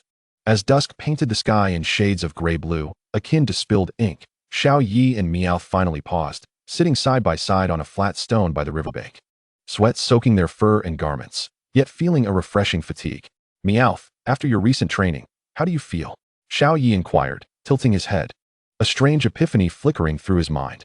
He found that the intricate mysteries of Chinese martial arts swirling in his mind were seemingly awakened by an invisible force of destiny, becoming remarkably lucid and even capable of innovation. This power was increasingly extraordinary. Little Leaf, Chinese martial arts are truly magnificent. Meow Meow exclaimed excitedly, waving its tiny paws, its eyes sparkling like newly blossomed stars. Although slow, it felt an unprecedented energy coursing through its body, akin to a flowing stream. I feel as if I could take on 10 versions of my former self, it declared, puffing out its chest, confidence radiating from its gaze. Suddenly, a deafening and terrifying explosion shattered the tranquility by the riverbank, akin to thunder erupting from the ground. Following this, even more intense and frenzied sounds of energy bursts echoed, accompanied by the cracking of splintered trees, rolling in from the depths of the distant forest. What is happening? Little Leaf sprang up, its gaze piercing like lightning towards the source of the explosions. Without any conscious effort, its immense perception of fate expanded like an invisible net, enveloping the chaotic area. In its line of sight, a dozen figures filled with greed and ferocity were madly pursuing a faint yet impossibly agile pink light. This light flickered like a frightened firefly, darting amidst the dense beams of capture and energy attacks, each perilous evasion tugging at Little Leaf's heartstrings. This aura is unparalleled. It is Mew. A fierce, unnamed anger surged within Little Leaf's chest, almost igniting him. Mew, the companion he cherished as a treasure. Who dares to pursue it so recklessly? Fire Dragon! Little Leaf shouted, red light suddenly illuminating the scene as a massive fire dragon descended with a rush of scorching air. Little Leaf leaped onto the dragon's back, and the fire dragon let out a roar that split the heavens and shattered the earth, its wings stirring a tempest as it soared into the sky. From this elevated vantage point, the ravaged forest lay before him. Broken trees lay scattered, charred marks marred the ground, and a group clad in black uniforms, adorned with a grotesque blood-red R emblem, surrounded a burly man with a commanding presence akin to a mountain, his head bald. Where's Mew? The bald man, Sakamoto, intoned, his voice low and resonant, each word striking like cold iron against the earth, imbued with undeniable authority and a hint of suppressed impatience. I am currently conducting a thorough investigation. Boss, please hold on, exclaimed a disheveled scientist, Dr. Yagami, adjusting his glasses as he rapidly manipulated a pulsating red device in his hands, cold sweat beading at his brow. The signal is too erratic. It seems to blend perfectly with the environmental energy fluctuations. Be swift. Sakamoto's gaze was sharp as a hawk, scanning the ravaged landscape. Although he had anticipated that the old coot would be out today, he could not forget that a true dragon lurked in this area. That Pokémon trainer. A Pokémon trainer? The faces of the 4 Team Rocket executives surrounding Sakamoto paled in unison, shock evident. Humph, Sakamoto scoffed, his eyes seemingly piercing through the layered treetops towards an unknown distance, a reference to the Dr. Little Leaf who held a file in the Ghost Alliance. This news had been tightly guarded by the old geezers, known to only a select few. His voice carried a hint of mockery, yet also a barely perceptible weight of seriousness. When he was merely 3 years old, the Alliance discovered his Latios, attempting to seize it and inadvertently injuring Little Leaf. That Latios, in defense of its master, obliterated a sub-base of the Alliance in Kanto from the map. Not even a trace remained. The Alliance suffered a monumental loss and dared not act against him openly ever since. He paused, seemingly reminiscing about the chilling intelligence. A few years ago, he vanished for 3 years without a trace. I suspect he was taken by that dragon for some trial. Now that he has re-emerged, if we provoke him, our plans today could turn into a disaster. Suddenly, a clear and youthful laugh echoed through the forest, shattering the tension and solemnity. Am I really that impressive? Even the leader of Team Rocket is so concerned? The Team Rocket members recoiled in shock, turning in unison towards the source of the voice. Emerging nonchalantly from behind the broken branches was Little Leaf, arms crossed, striding forward with an air of ease.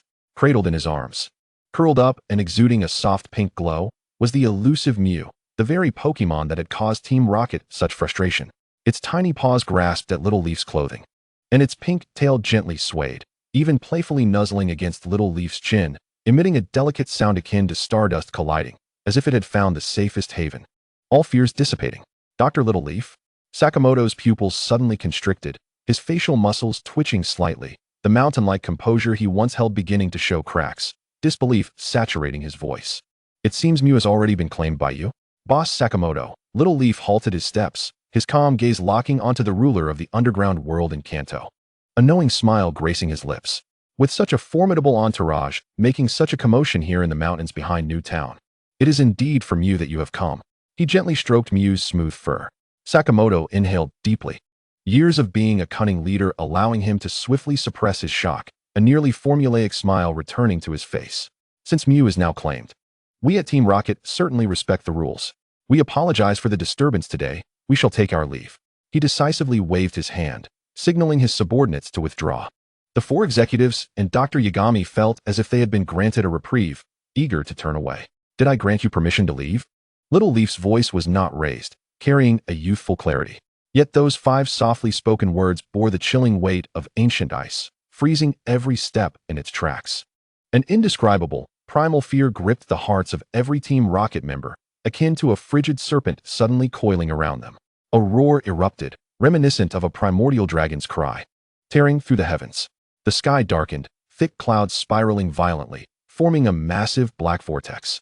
A shadow, deeper than the night and more terrifying than the abyss, descended from the center of the cloud, exuding an overwhelming aura that commanded submission from all. A black Latios. Its colossal, serpentine body obscured the sky, coiling behind Little Leaf like a mythological pillar supporting the heavens. Its obsidian scales glimmered with a chilling sheen in the dim light, each movement of its scales seemingly stirring the very laws of space. Those immense, molten gold eyes, ablaze with ferocity, scanned the area and wherever they fell. The air emitted a tortured whine under the unbearable pressure, the ground beneath visibly cracking and sinking.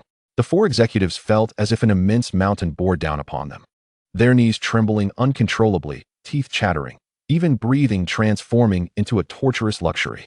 Dr. Yagami's device exploded in a shower of sparks. Even Sakamoto, the seasoned underground king, turned pale as a ghost, veins bulging on his forehead, struggling with all his might to remain standing, beads of sweat cascading from his bald head. The oppressive might of the legendary beast transformed the forest into its sovereign domain.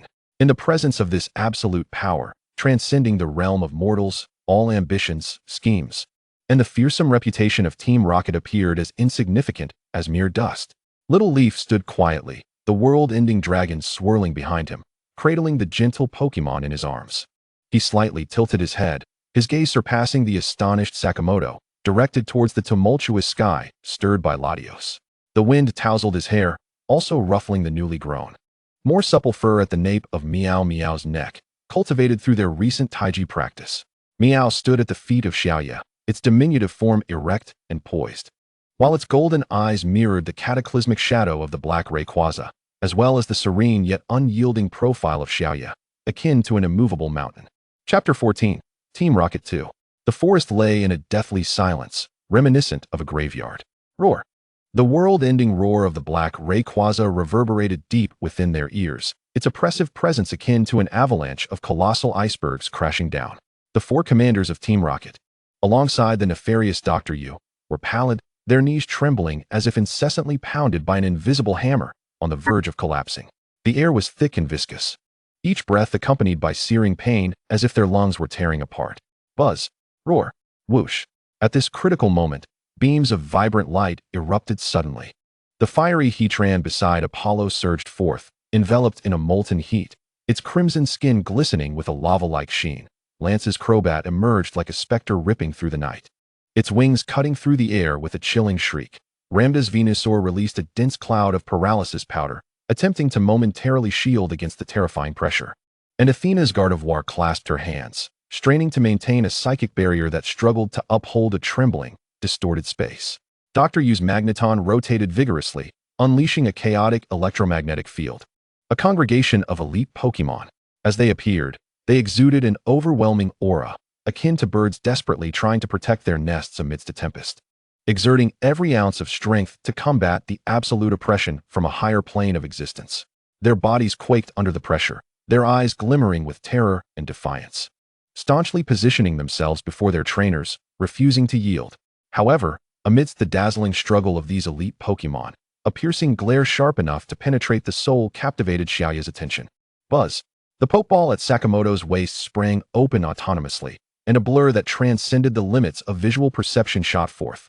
There was no earth-shattering roar, no dazzling energy explosion. Only an essence distilled to its utmost purity, a chilling aura of lethal intent. A bee drill, colossal in size and shimmering with a dark golden hue, hovered steadily before Sakamoto like the most loyal of warriors. Its enormous stingers crossed defiantly over its chest, the tips glistening with a soul-freezing coldness. Its slender yet explosive body slightly lowered, its multifaceted eyes locking onto the circling black dragon without a hint of retreat. The aura enveloping it, though not as vast as that of the legendary Pokémon, was akin to a peerless divine weapon forged through countless life and death battles, embodying an intent to sever and pierce through all. Demigod level. Xiaoya's pupils subtly constricted. This was the second ordinary Pokémon he had witnessed, after Professor Oak's concealed legendary Dragonite. To reach such an echelon. Moreover, the aura emanating from Sakamoto's Beedrill was even more pristine, honed through countless life and death struggles and extreme challenges. A true pinnacle belonging to a warrior. This caliber was far more moving than that of a Dragonite, which relied on the accumulation of long years. What do you want? Apollo, the foremost commander of Team Rocket, gritted his teeth against the agony churning within, his voice hoarse as he bellowed, veins bulging at his temples. Do you intend to leave our core combat strength, along with Boss Sakamoto, in this forest? The Heatran behind him let out a low growl laced with a scorching aura, its cannon-like arms aimed squarely at the Rayquaza. Even as the glimmer of lava appeared weak and laughable under the pressure of the legendary beast. Leave you? Xiaoya's voice cut through the thunderous backdrop created by the Rayquaza, resonating with an uncanny clarity in every ear. He gently stroked the soft, pink fur of his Mew, the little creature contentedly squinting its eyes and emitting a soft mew, nuzzling its head against his fingers with complete trust and unreserved affection. No, I have no interest. Xiaoya's gaze swept over Sakamoto and the defiant Beedrill radiating dark golden brilliance before him, a subtle smile curling at the corners of his mouth. You desire Mew's genes. He paused, lightly pinching one of the shimmering pink hairs from Mew's smooth coat, a strand glimmering with faint starlight drifting into his palm. I can provide that. Mew merely blinked its large eyes in curious innocence, showing no sign of discontent, as if what Xiaoya took was not a part of its being, but rather an inconsequential toy. Xiaoya's next words fell like a stone cast into still waters, sending monumental ripples through the hearts of all Team Rocket members. Even, his tone as calm as discussing the weather, I can also offer a sample of Rayquaza's genes. What? Impossible. Gasps of disbelief erupted almost simultaneously from the four commanders and Dr. Yu. Even Sakamoto's granite-like visage briefly registering intense shock and turmoil. Mew's genes were already a coveted treasure, while Rayquaza's genes could upend existing Pokémon research and even rewrite the world's landscape. This generosity was suffocatingly heavy. Then what do you desire? Sakamoto's voice finally emerged, still deep but now tinged with an unprecedented gravity and inquiry. His hawk-like eyes pierced through the oppressive aura of Rayquaza, fixed unyieldingly on Xiaoya's face. He could not believe that anything came without a price, especially when it involved the genes of a divine beast. Or rather, what is your true intention? Xiaoya understood. The shadow of Mewtwo flickered through his mind, but this was not something he could voice. Intention? He gently shook his head, his gaze imbued with a distant, omniscient quality as if surveying a chessboard. I merely wish to observe what doors your Team Rocket can unlock with these keys, and what marvels you might uncover. His gaze returned to the dark golden Beedrill, an unmasked interest apparent. With Rayquaza's genes, what you produce should be more intriguing, more powerful, yes? He pivoted his words, pointing at Sakamoto's Beedrill. Of course, if you find it unsettling, you may also interpret it as a transaction. I am highly interested in your Beedrill. Xiaoya's tone carried sincere admiration. Grant me one of its offspring's eggs. I wish to see if I can cultivate such a sharp sword. Sakamoto fell silent. His seasoned instincts screamed in alarm. Xiaoya's intentions were far from simple, and the seemingly casual interest concealed deeper machinations. Yet at this moment, under the tangible gaze of the Black Rayquaza, facing the bait that could drive any ambitious individual to madness, he realized he had no room for refusal. To decline? That would be tantamount to self-destruction, completely severing this once-in-a-lifetime opportunity. Very well. Sakamoto's voice was resolute, a decision made. By sunset tomorrow, you shall receive a Beedrill egg. He fixed Xiaoya with a deep gaze, as if to etch this enigmatic young doctor into his very marrow. Give. Xiaoya offered no further words. With a flick of his left hand, the strand of Mew's pink fur, as if drawn by an invisible force, floated towards the sealed container prepared by Dr. Yu, shimmering with an energy barrier. Simultaneously, a droplet of dark golden blood slowly seeped from the tip of his right index finger, suspended in the air. This droplet originated from the circling black dragon above, and upon its emergence, it radiated an unsettling primal pressure.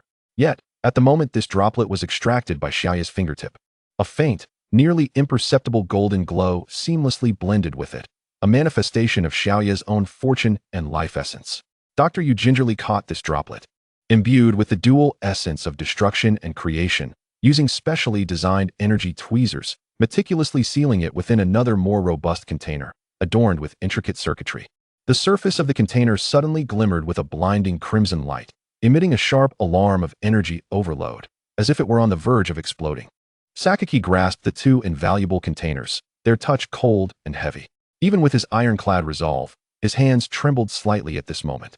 After years of arduous searching and countless schemes, even daring to risk the attention of powerful trainers, how could he have obtained them so effortlessly? Perhaps even more. Perhaps even better? An overwhelming sense of unreality surged within him.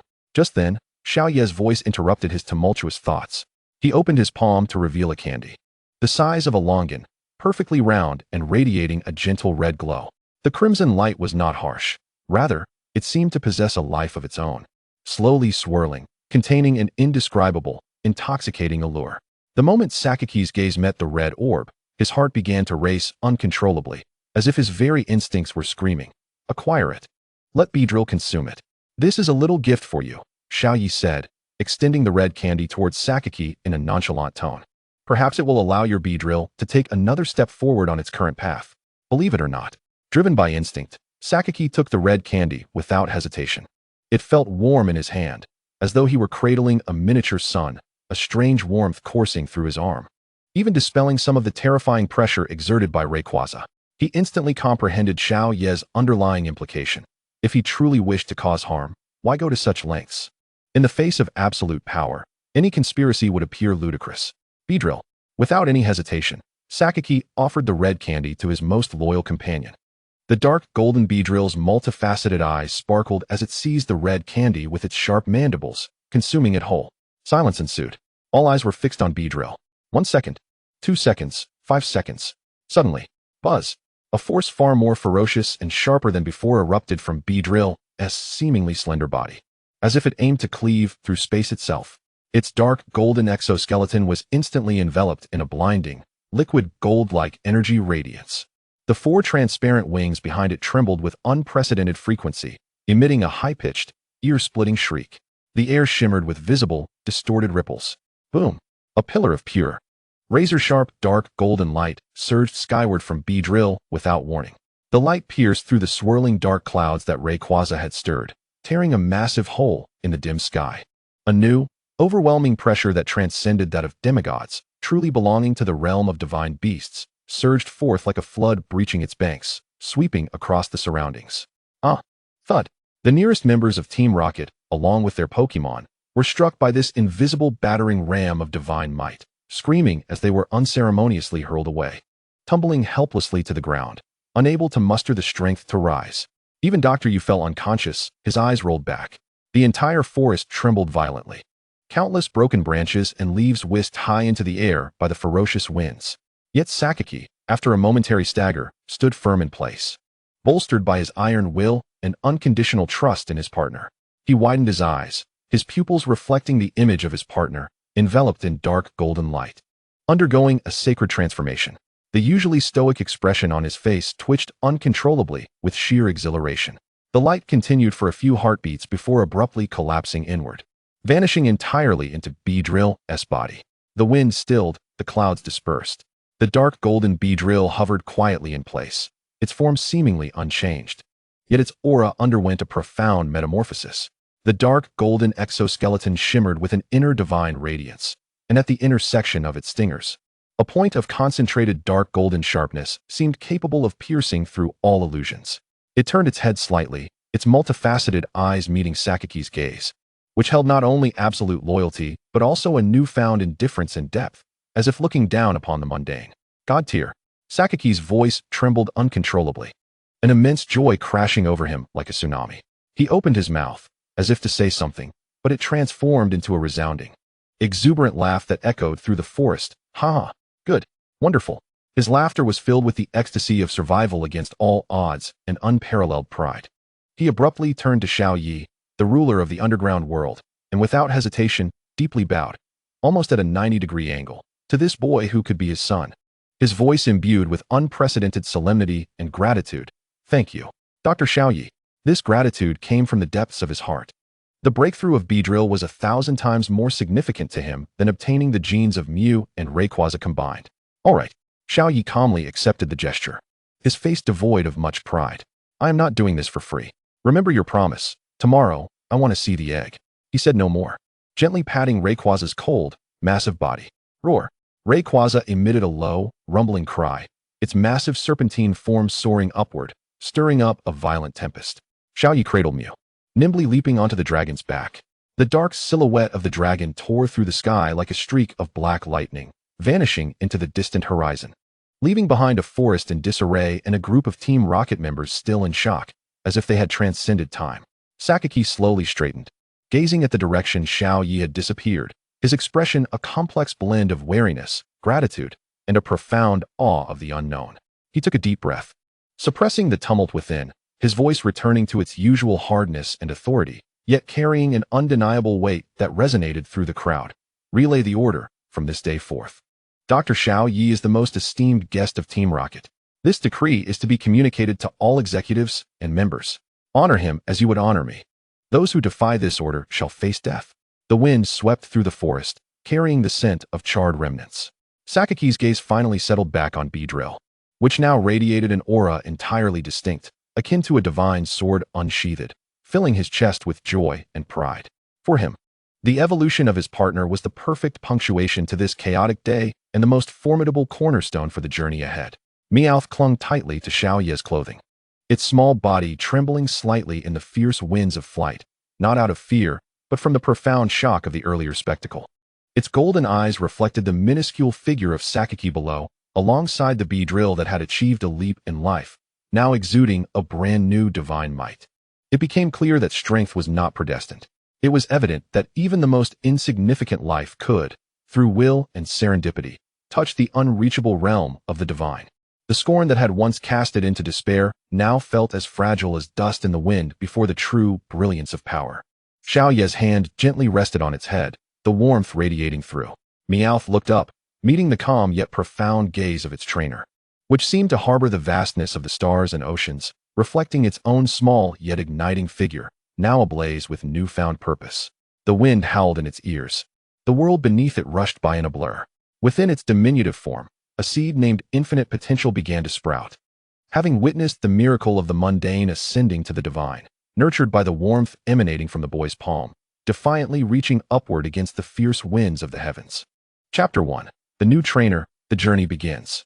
Time passed quietly, and from the day Sakaki sent someone to deliver the Beedrill egg, Xiaoyi accelerated its hatching with the power of fortune. After the birth of the Caterpie, Xiaoyi embarked on his training journey. Each day, he diligently practiced martial arts alongside Meowth, while Charizard occasionally emerged from its Pokeball to join in the training, although it primarily resided within its sphere. Additionally, he devoted time to feeding the Caterpie, eagerly awaiting its growth before training it in earnest. In the blink of an eye, 2 years had passed, and Xiaoyi reached the age of 15, the threshold for embarking on his journey. During these 2 years, Xiaoyi predominantly focused on training his Pokémon, with the exception of Meowth, who accompanied him in various research endeavors. By now, Meowth had garnered a modest reputation in the research community, given its remarkable abilities in the original narrative, which Xiaoyi was keen not to squander. Currently, Xiaoyi possessed 3 legendary Pokémon and 3 non-legendary ones. The legendary Pokémon included Rayquaza, Mew, and Deoxys, excluding the 4 Rayquazas from space, while the non-legendary Pokémon comprised Charizard, Beedrill, and Meowth. Name: Creation Rayquaza, Black. Gender: Male. The legendary Pokémon here also have genders. Potential: Rainbow Strength. Holy Spirit Beast Size: 36 meters. Default size is the same as its kin if not stated. Ability: Multi-type. Pressure Name: Mew. Gender: Female. Potential: Colorful Strength. Super Divine Beast Ability. Synchronized Name: Deoxys, Gold. Gender: Male. Potential: Colorful Strength. Super Divine Beast Ability. Pressure Name: Charizard. Gender: Male. Potential: Colorful Strength. Super Divine Beast Ability. Blaze. Solar Power: Rain Dish. Name: Beedrill. Gender: Male. Potential: Gold Strength. Elite Ability. Sniper. Name: Meowth. Gender: Male. Potential: White Strength. Elite Ability. Technician. Meowth. Do you think my current strength is too overwhelming for a novice trainer? What if a young bug catcher challenges me and I send out Rayquaza? Wouldn't that terrify him? Xiaoyi said with enthusiasm. As for the concern that others might covet his legendary Pokémon, the last league had already been dealt with. And given the formidable stature of the Oak family, most would think twice before acting rashly. Xiaoyi, don't even mention using legendary Pokémon. With your current prowess, you're already overpowering enough, and if you were to deploy a legendary, you might shatter their resolve, Meowth replied, exasperated. Haha, Xiaoya chuckled awkwardly. That's true, even without legendary Pokémon. The combined might of Meowth and Beedrill at the elite level would make me nearly invincible, not to mention my experience from 3 years battling monstrous beasts. My commanding skills far exceed those of a novice trainer. Not wanting to dwell on it further, Xiaoya tidied up after breakfast and set off toward the research institute. At this moment, Xiaoya sported short blue hair, clad in a black short-sleeve shirt, layered with a white coat adorned with blue stripes, and donned black trainer gloves. He wore black trousers and a pair of black and white athletic shoes, complemented by a blue necklace that held a blue Pokeball, a gift from the system. Accompanying him was Meowth, dressed in denim attire and a cowboy hat. Upon arriving at the Oak Research Institute, he discovered that Shigeru was already waiting. Xiaoya, you can be late too? The starter Pokemon have all been claimed. Shigeru teased. I looked in the mirror this morning and was dazzled by my own handsomeness. What can I say? It's just too much to handle, Xiaoya boasted narcissistically. Such a narcissist, Shigeru retorted, initially believing himself to be the pinnacle of their generation until encountering Xiaoya. Although your skills render you beyond needing a starter Pokemon, it's essential to have what others possess. This Pokemon is a descendant of my Dragonite, and it's a shiny Pokemon too, Shigeru added, as Professor Oak retrieved a Pokeball from his pocket and handed it to Xiaoya. Thank you, Grandpa, Xiaoya expressed gratefully. Come forth, Dratini, Xiaoya exclaimed as he threw the Pokeball, revealing a charming pink Dratini before them. Name, Dratini. Gender, female. Potential, purple. Strength, intermediate. Ability, Marvel scale. Hello, Dratini. We shall be partners henceforth. I look forward to our journey together, Xiaoya said, extending his hand to stroke Dratini's head. To his surprise, Dratini climbed onto his hand and coiled around his body. Haha, it seems Dratini has taken quite a liking to you, Xiaoya. Professor Oak chuckled heartily. Indeed. I am quite fond of this little one as well, Xiaoya replied with a smile, gently petting Dratini. Meowth, I want a powerful Pokemon too. Shigeru's envious voice chimed in from the side. What are you complaining about? Your Squirtle was meticulously selected as a high-potential Pokemon. Xiaoya doesn't even need a starter Pokemon. What's wrong with him receiving one? Professor Oak remarked, giving Shigeru a playful tap. Oh, come on. That hurts. Shigeru protested, clutching his head in mock dismay. Professor Oak. Professor Oak. Where's my Pokemon? A boy in pajamas rushed in, flustered. Shimizu, you're late on your first day. The starter Pokemon have all been selected. If you want one, you'll have to wait until next year, Shigeru noted. Well, what? Shimizu exclaimed, feeling as if the sky had fallen upon him. Am I really going to set out on my journey empty-handed? There's still one left, but Professor Oak began. And Shimizu perked up at the sound of his voice. But what? Shimizu inquired eagerly. For him, any opportunity to travel was worth seizing. This last Pokemon does have some issues, Professor Oak stated, activating a device, which ejected a red and white Pokeball. Well, my tardiness is due to my own problems. Xiaoya shrugged nonchalantly. Then this one is yours, Professor Oak said, handing the Pokeball to Shimizu, who suddenly realized the professor had taken a few steps back. Xiaoya Meowth. And Shigeru also stepped back. As they did, a fluffy yellow Pikachu emerged from the Pokeball. This Pokemon is called Pikachu, Professor Oak introduced. How wonderful. It's so adorable. Shimizu exclaimed. Is it? Professor Oak replied, as Shimizu scooped Pikachu into his arms. Unbeknownst to him, Pikachu began to emit sparks of electricity. Pikachu. As the name escaped Shimizu's lips, a thunderbolt was unleashed. Ah! Pikachu, the electric mouse, shy and introverted, was not fond of strangers. Touching it without permission would yield such a reaction, as Professor Oak's voice echoed in the background. Chapter 2. Embarking on the journey, why didn't you say so earlier? Shimizu grumbled, looking singed and emitting smoke. Isn't it about making the most of the time? After all, you were late, Professor Oak replied. All right, Xiaoya and Shigeru. Come over here. This is the Pokédex and Pokeballs for novice trainers. After Xiao Yi and the others accepted their tasks, Professor Oak earnestly explained the functions of the Pokédex and the Pokeballs, as well as the precautions they should take during their journey. Though his main focus was on Ash. Xiao Yi, with your prowess, ordinary gym battles will no longer suffice for you. The Kanto region may not have a champion, yet it is regarded as the strongest region because all the previous trainers of our 8 gyms were elite 4-level trainers. I will reach out to them to provide you with the opportunity to challenge them. Should you emerge victorious, you will earn the Crystal Badge. Once you collect all 8 Crystal Badges, not only will you be able to participate in the Indigo League, but you can also directly challenge the Kanto Elite Four for the title of Kanto Champion. Professor Oak addressed the group, though his words were primarily directed at Xiao Yi. As for you, Shigeru and Ash, although you cannot challenge for the Crystal Badge, you must still gather the badges from the 8 gyms. Avoid collecting useless badges that hold no significance. The three nodded in understanding. To be honest, Xiaoyi still lacked a clear and serious understanding of his current combat abilities. But now that he had the opportunity, he certainly intended to explore it. Xiaoyi, let's have a Pokemon duel, Shigeru eagerly challenged. All right. Xiaoyi responded as he sent out his Dratini. But as soon as Dratini appeared, it coiled around Xiaoyi affectionately. It seems Dratini has taken quite a liking to you, Xiaoyi, Meowth remarked with a hint of jealousy, cuddling you right upon arrival.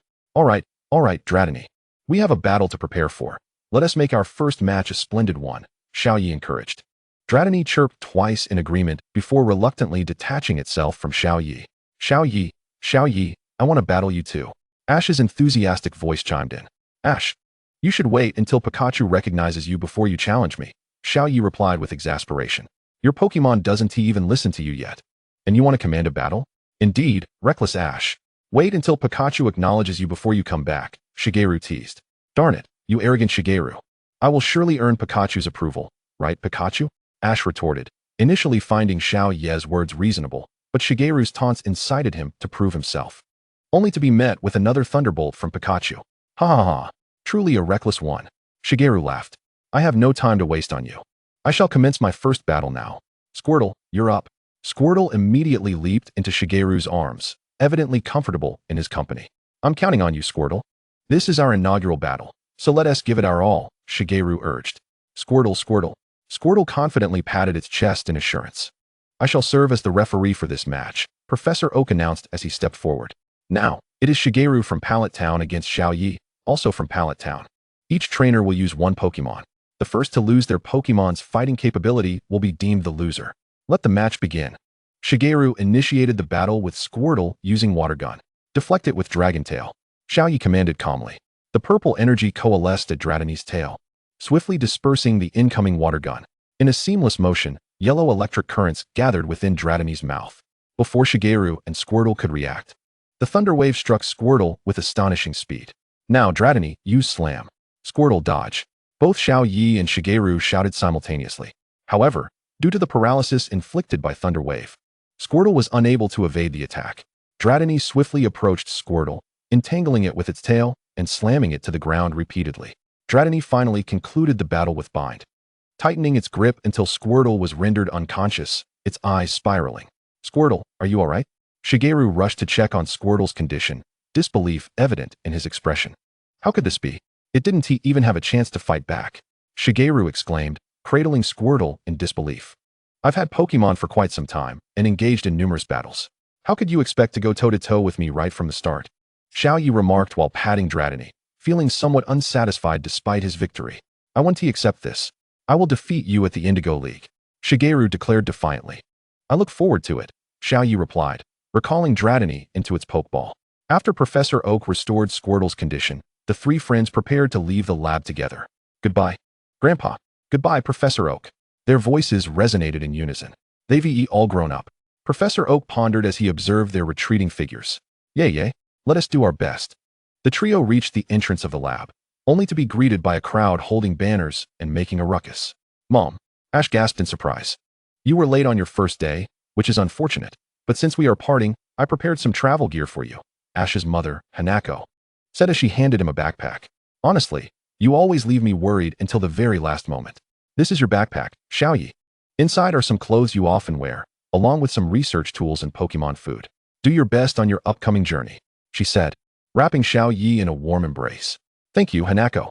I'll work hard and make sure to show you my championship title, Xiaoyi promised. Sure, what about me? Mom, I'm your favorite, and I'm definitely going to win the championship, Ash interjected with a hint of envy. Make sure to listen to Xiaoyi on your journey, understood? She added, playfully tapping Ash on the head. By the way, Shigeru, here is your backpack, Hanako said, producing another backpack for him. After all, it wouldn't be fair to favor one over the other. Xiaoyi and Ash received theirs, so Shigeru deserved one too. Thank you, Hanako. Shigeru expressed his gratitude, relieved that he wasn't left out. After bidding farewell to their friends and family, the trio officially embarked on their journey. Let us meet at that intersection ahead, Xiaoyi suggested to Shigeru and Ash. All right, they replied in unison. I hope we can reunite during our travels and have an exhilarating Pokemon battle then. I will definitely win against you, both Shigeru and Ash declared in unison. I look forward to it. Xiaoyi waved goodbye, leaving them with a stylish silhouette as he walked away. Chapter 3. The Enormous Onyx. Maikiyama Mountain. Maikiyama Mountain is a gathering place for onyx, home to many of these rock-type Pokémon, including some of considerable size. Xiaoyi arrived here with the intention of capturing an onyx.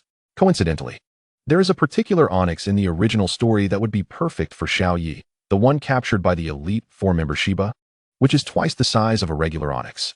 Suddenly, the ground trembled violently, as if some colossal creature was approaching. Could it be that enormous onyx? Xiaoyi initially thought that the onyx sensed an intruder in its territory. However, to his astonishment, he spotted a gigantic figure striding towards him with each step. Is that Nidoking? Xiaoyi gazed in disbelief at the towering 4-meter-tall Nidoking before him. Truth be told, it was his first encounter with a Pokémon of such size. Aside from his own species, Nidoking. Gender, male. Potential, red. Strength, demigod. Height, 4 meters.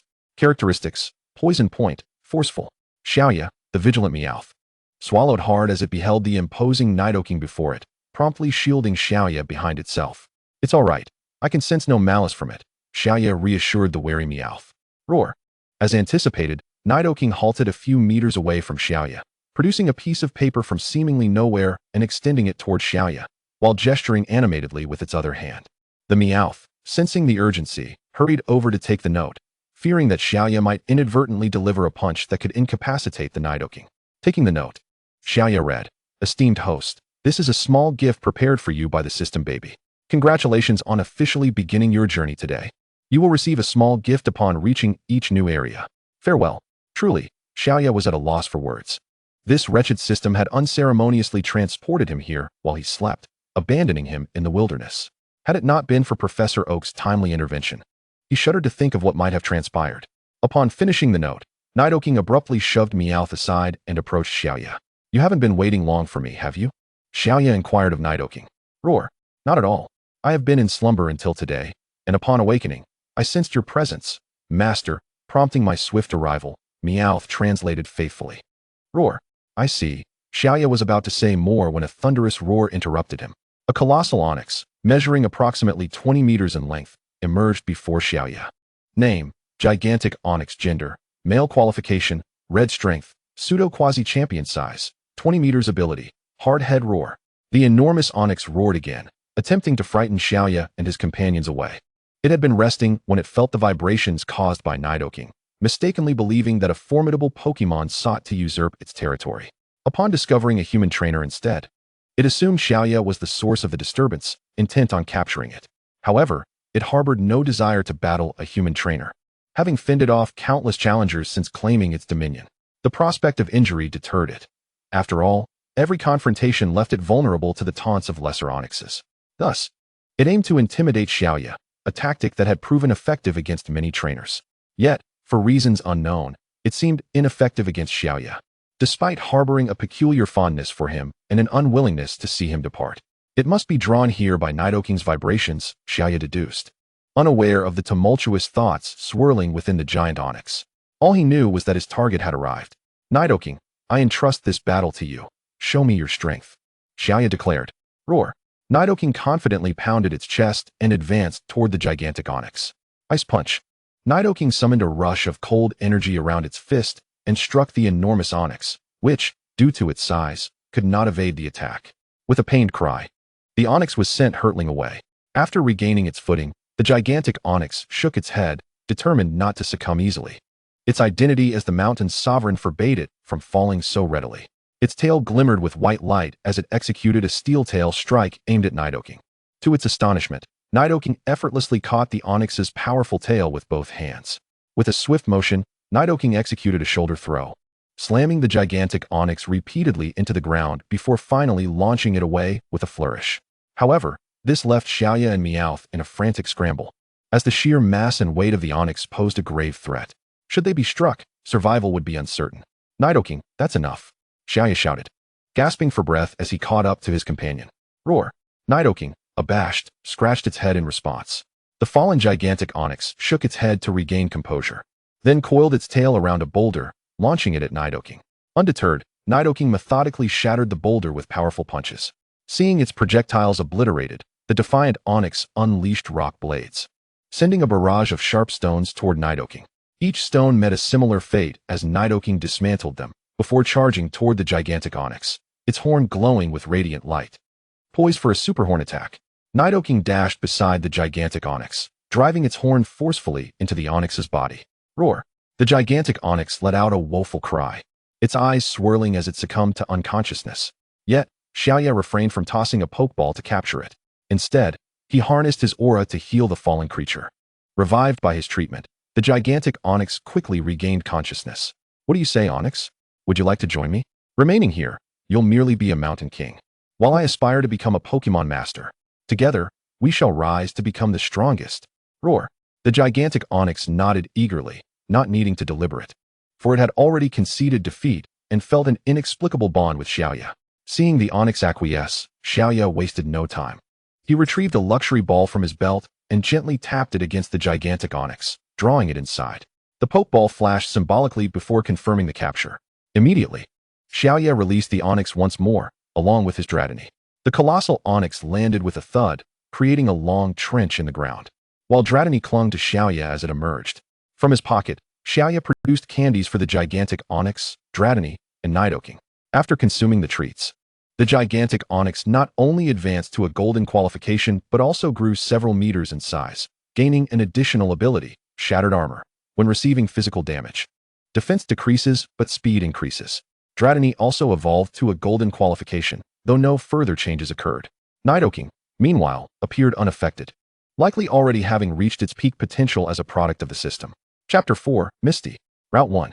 Route 1 is the essential path from Pallet Town to Pewter City, home to small Pokémon such as Rattata, Pidgey, and Spearow, along with an array of common bug-type Pokémon.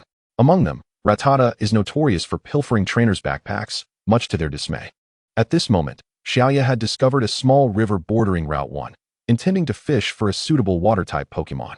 Aside from the legendary Pokémon residing within his luck ball, Rayquaza, Mew, Dialga, and Charizard, his other companions, Meowth, Beedrill, Dratini, Gigantic Onyx, and Nidoking, were free to roam. Meowth and Beedrill engaged in mutual training. Despite Meowth's diminished capabilities due to its attempts to mimic human speech, it had diligently practiced martial arts under Xiaoya's guidance and consumed candies, now employing techniques infused with energy that rivaled other Pokémon's abilities. The formidable lineage of the Beedrill has endowed it with exceptional inherent qualities, showcasing an impressive talent that has surged to new heights after consuming candies, achieving a mastery akin to that of Meowth, reaching the pinnacle of the Pokémon realm. The two Pokémon have engaged in frequent practice battles over the past 2 years, becoming intimately familiar with one another, thus intensifying their current encounter. In addition to the fierce clashes between Meowth and Beedrill, the colossal Onyx is also training alongside Nidoking. However, it is evident that the gigantic Onyx is being overwhelmingly outmatched by Nidoking. Despite the Onyx's semi-legendary prowess, contending with a demigod like Nidoking proves to be a considerable challenge. Nevertheless, Nidoking is tempering its strength, for if it were to unleash its full power, the gigantic Onyx would be unable to withstand even a few rounds. As for the spirited Dratini, this little creature has once again entangled itself around Xiaoya, stubbornly refusing to descend, leaving Xiaoya with no choice but to accommodate it. The sight of Dratini clinging to Xiaoya resembles a pink ribbon adorning him. Xiaoya sits quietly by the river, fishing, although his luck has a magnetic pull on Pokémon. It predominantly attracts commonplace species, which appear as mere wisps of white, gray, and green light in his eyes, failing to pique his interest in capturing them. Reluctantly, Xiaoya is compelled to deactivate his luck's influence over Pokémon. Yet, much to Xiaoya's dismay, the moment he ceases the allure of his luck, the fishing rod falls utterly silent. Could it be that I have become the legendary Air Force Elder? Xiaoya muses, recalling how, in his previous life, he had dismissed such tales with disdain, only to find himself now ensnared within one. Meanwhile, a girl with short, orange-red hair, clad in a yellow crop top and denim shorts, is leisurely riding her bicycle toward Xiaoya, a high-end fishing rod in hand. How can there be so many Pokémon here, and they all appear so formidable? Misty exclaims, astonished by the commotion caused by Nidoking and the other Pokémon's practice. Naturally, Meowth and the others notice Misty's approach, but do not deter her, for this is not their territory. Wow, how impressive. Could these powerful Pokémon all belong to him? Misty thinks to herself, initially considering leaving upon seeing Nidoking and the others, only to catch sight of Xiaoya, who is fishing. His striking blue hair, slender figure, and melancholic expression are undeniably captivating. she resolves to introduce herself. Hey there, hello? I'm Misty. Are those Pokemon all yours?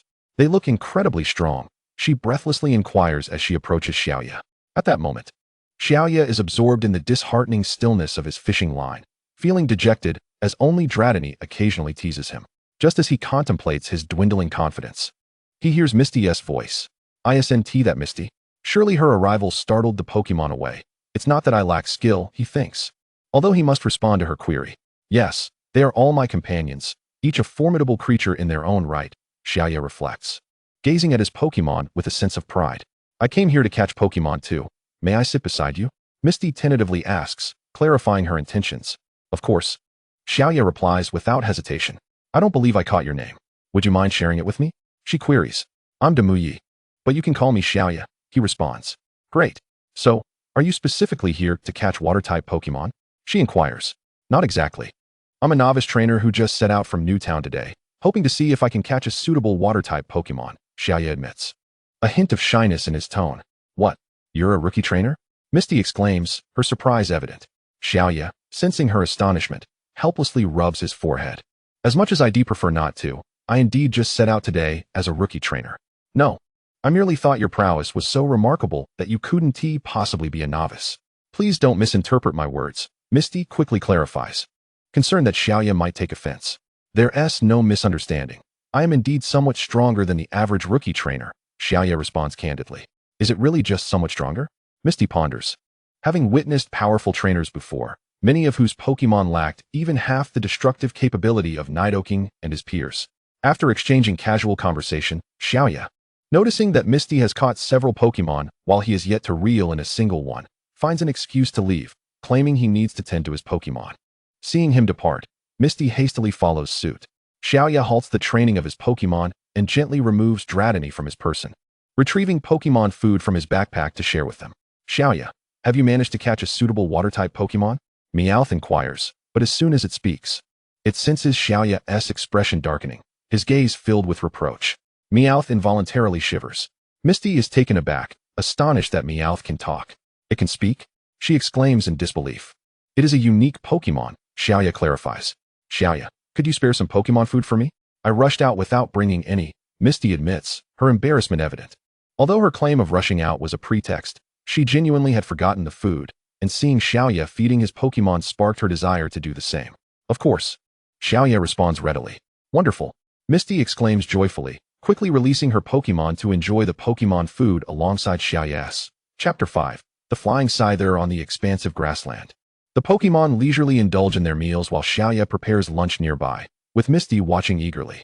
Soon, a group of Rattata captures their attention as they stealthily approach Xiaoya's backpack nestled in the grass. One Rattata takes the lead, inching closer to Xiaoya's backpack, ready to pilfer the food. However, a flash of white light reveals that Meowth swiftly dispatches the would-be thief, even capturing the hidden Rattata in the process. Why are you all gathered here? Meowth inquires, perplexed. It is common for Rattata to pilfer trainers' backpacks, but such a collective action is rather unusual, especially given their apparent lack of awareness. And why are they so foolish as to not notice us?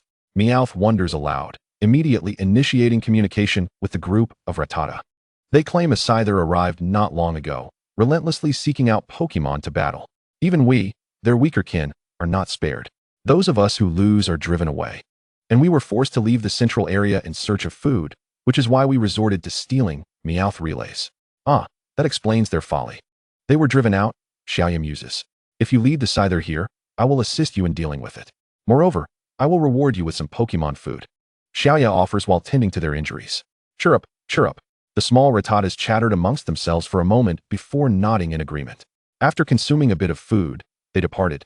And whether they ventured to seek the Scyther or to flee, Xiaoya remained unconcerned. Where could they escape to?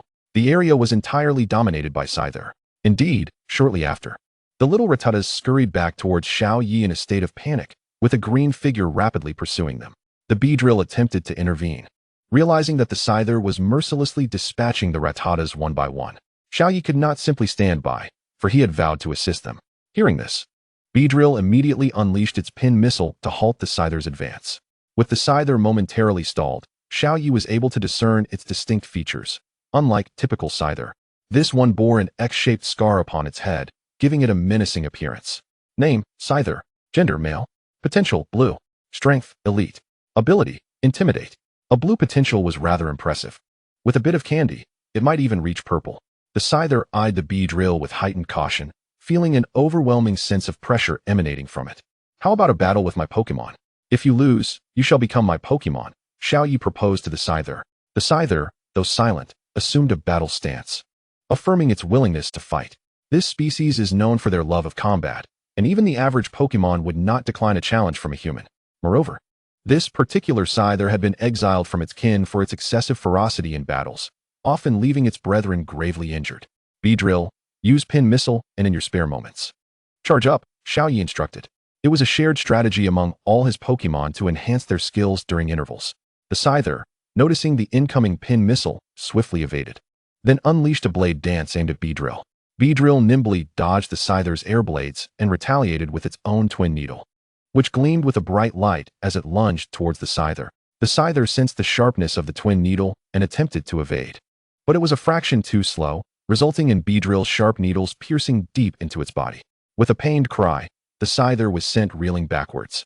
Seizing the moment, Beedrill followed up with a fury attack. It pursued the Scyther's trajectory, its stinger poised for another strike. Upon landing, the Scyther hastily crossed its scythe-like arms to block Beedrill's assault, and after successfully defending against the attack, it countered with a fury cutter aimed at Beedrill. Teleport to evade and deliver the final blow with a Pin Missile, Xiaoyi calmly commanded. The overwhelming disparity in strength, coupled with Beedrill's continuous charge-up, meant that it was more than capable of overcoming the Scyther. Beedrill obeyed, effortlessly dodging the fury cutter, and swiftly plunged its massive stinger into the Scyther's body. With a pained cry, the Scyther fell, its eyes rolling back as it succumbed to unconsciousness. Witnessing the Scyther's defeat, Xiaoyi promptly threw a Pokeball, which struck the Scyther and successfully captured it after a couple of symbolic shakes. Congratulations, Xiaoyi, you have successfully captured a Scyther, Xiaoxia exclaimed, rushing over to offer her congratulations. Thank you, Xiaoyi replied, and without hesitation, he released the Scyther to tend to its wounds. The Scyther emerged from the Pokeball devoid of its previous ferocity, quietly observing Xiaoyi as he administered care. It accepted its defeat with grace, having been bested in a fair fight. Here, eat this, Xiaoyi offered, presenting its special candy to the Scyther. Without a moment's hesitation, the Scyther consumed the candy. Yet, in the next instant, it was taken aback, feeling a significant surge in its strength, along with numerous unfamiliar changes within its being. Its gaze towards Xiaoyi shifted to one of increased respect and loyalty. Upon noting the Scyther's transformation, Xiaoyi's expectations were confirmed. Its potential had indeed ascended to purple, and it had acquired a new ability, Bug Sense. Bug Sense. When HP is reduced, the power of Bug-type moves increases. After healing the Scyther, Xiaoyi introduced his Pokémon one by one. Observing the strength of Xiaoyi's diverse Pokémon, the Scyther's resolve to follow Xiaoyi solidified, especially considering that all of Xiaoyi's Pokémon, save for the Dragonite, surpassed it in power. Now, you will train with Beedrill and the others for the time being. In a couple of days, I will devise a specialized training plan for you, Xiaoyi instructed the Scyther. The Scyther nodded, content to train with Beedrill and the rest.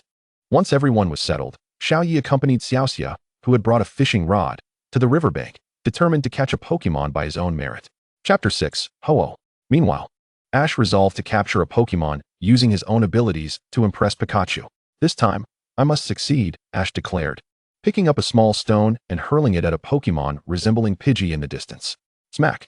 The stone struck the Pokémon squarely on the head. Who are you? Ash inquired, realizing that the creature before him was not the Pidgey he had observed earlier.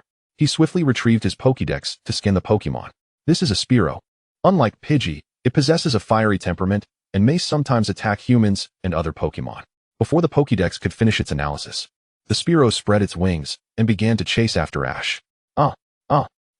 Ash dodged and weaved, attempting to evade the pursuing Spearow. Frustrated by its inability to strike Ash, the Spearow redirected its aggression towards Pikachu perched in a tree. Wait, Spearow, the one who threw the stone is me, Ash shouted in alarm. Wild Pokémon often harbor a sense of enmity towards domesticated Pokémon, as the Pokédex's voice slowly resonated. At that moment, Pikachu was caught off guard by the Spearow's attack, losing its balance and nearly falling from the tree. In a desperate bid, it unleashed a thunderbolt at the Spearow, which struck true. The injured Spearow let out a cry to a nearby tree, summoning a horde of Spearow that took flight towards Ash and Pikachu. Did you see that? Ash asked frantically, turning to Pikachu. Go, Pikachu. You must hang in there. I will find a way to rescue you. Stop, Spearow, Ash shouted. Witnessing the relentless assault on Pikachu, he rushed forward to cradle Pikachu protectively in his arms. Guess we'll jump into the river, Ash resolved. Glancing at the flowing water and then at the relentless Spearows behind him, without hesitation, he leaped in. Suddenly, rain began to pour heavily. Upon noticing the downpour, Xiaoyi initially contemplated packing up to seek shelter, but at that moment, his fishing rod began to tremble. It's moving! It's moving! Xiaoyi exclaimed in delight as he gathered his luck to shield everyone from the rain, quickly pulling up the rod. He couldn't help but feel overwhelmed, especially seeing Xiaoxia by his side, who had already caught countless Pokémon while his own rod had yet to yield a single catch. Xiaoyi was nearly moved to tears, and the vigorous tug on his rod suggested it was something substantial. However, when he finally reeled it in, he was taken aback.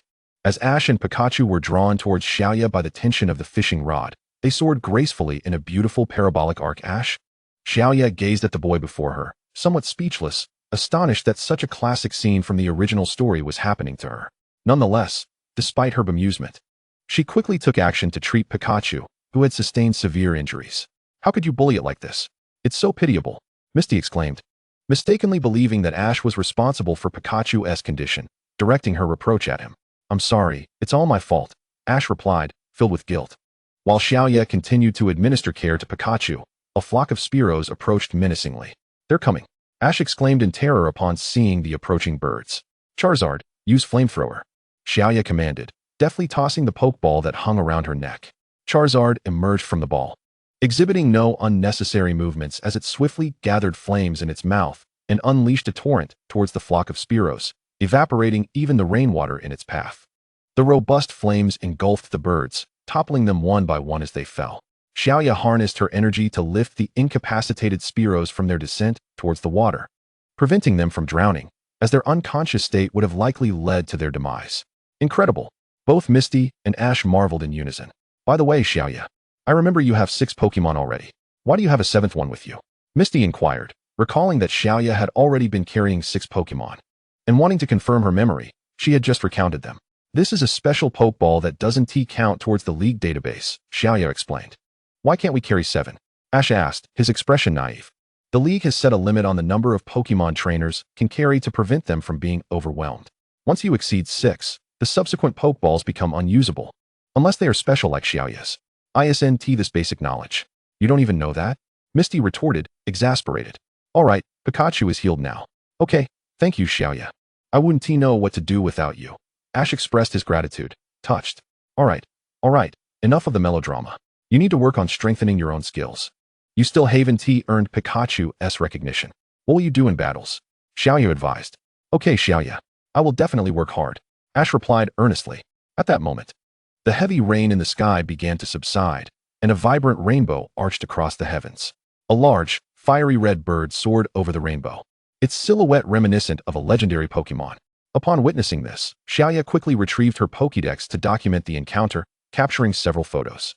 As the legendary Ho-Oh flew past, a single fiery feather descended, landing in Xiaoya's hand. Simultaneously, a voice resonated in her ears. Human, this feather contains my immortal flame essence. If your Charizard absorbs it, it will enhance its power. There is something about you that attracts me. We shall meet again. Ho-Oh, huh? Xiaoya thought, almost impulsively wanting to challenge it to a battle to capture it, but reconsidered, realizing that a Pokémon with such strong autonomy would resist forced capture. What Pokémon was that? It was so beautiful, Misty and Ash exclaimed, gazing at the departing Ho-Oh in awe. That was Ho-Oh, the rainbow Pokémon, known to soar through the skies with its colorful wings. It is a legendary creature and the guardian of the Johto region, Xiaoya informed them. How impressive! Both Misty and Ash marveled. Xiaoya, unfazed by their admiration, called upon Charizard to absorb the feather, which it did, retreating into its Pokeball to harness the essence. Alright, Ash, let Pikachu rest for a bit and feed it some Poke Puffs to regain its strength. Afterwards, we will head to Pewter City, Xiaoya instructed Ash. He obediently allowed Pikachu to rest nearby and later fed it some Poke Puffs once it had recovered. Xiaoya, can I travel with you? I'm quite capable and won't slow you down. I can help take care of the Pokemon, and I can assist you with cooking. I'm good at anything.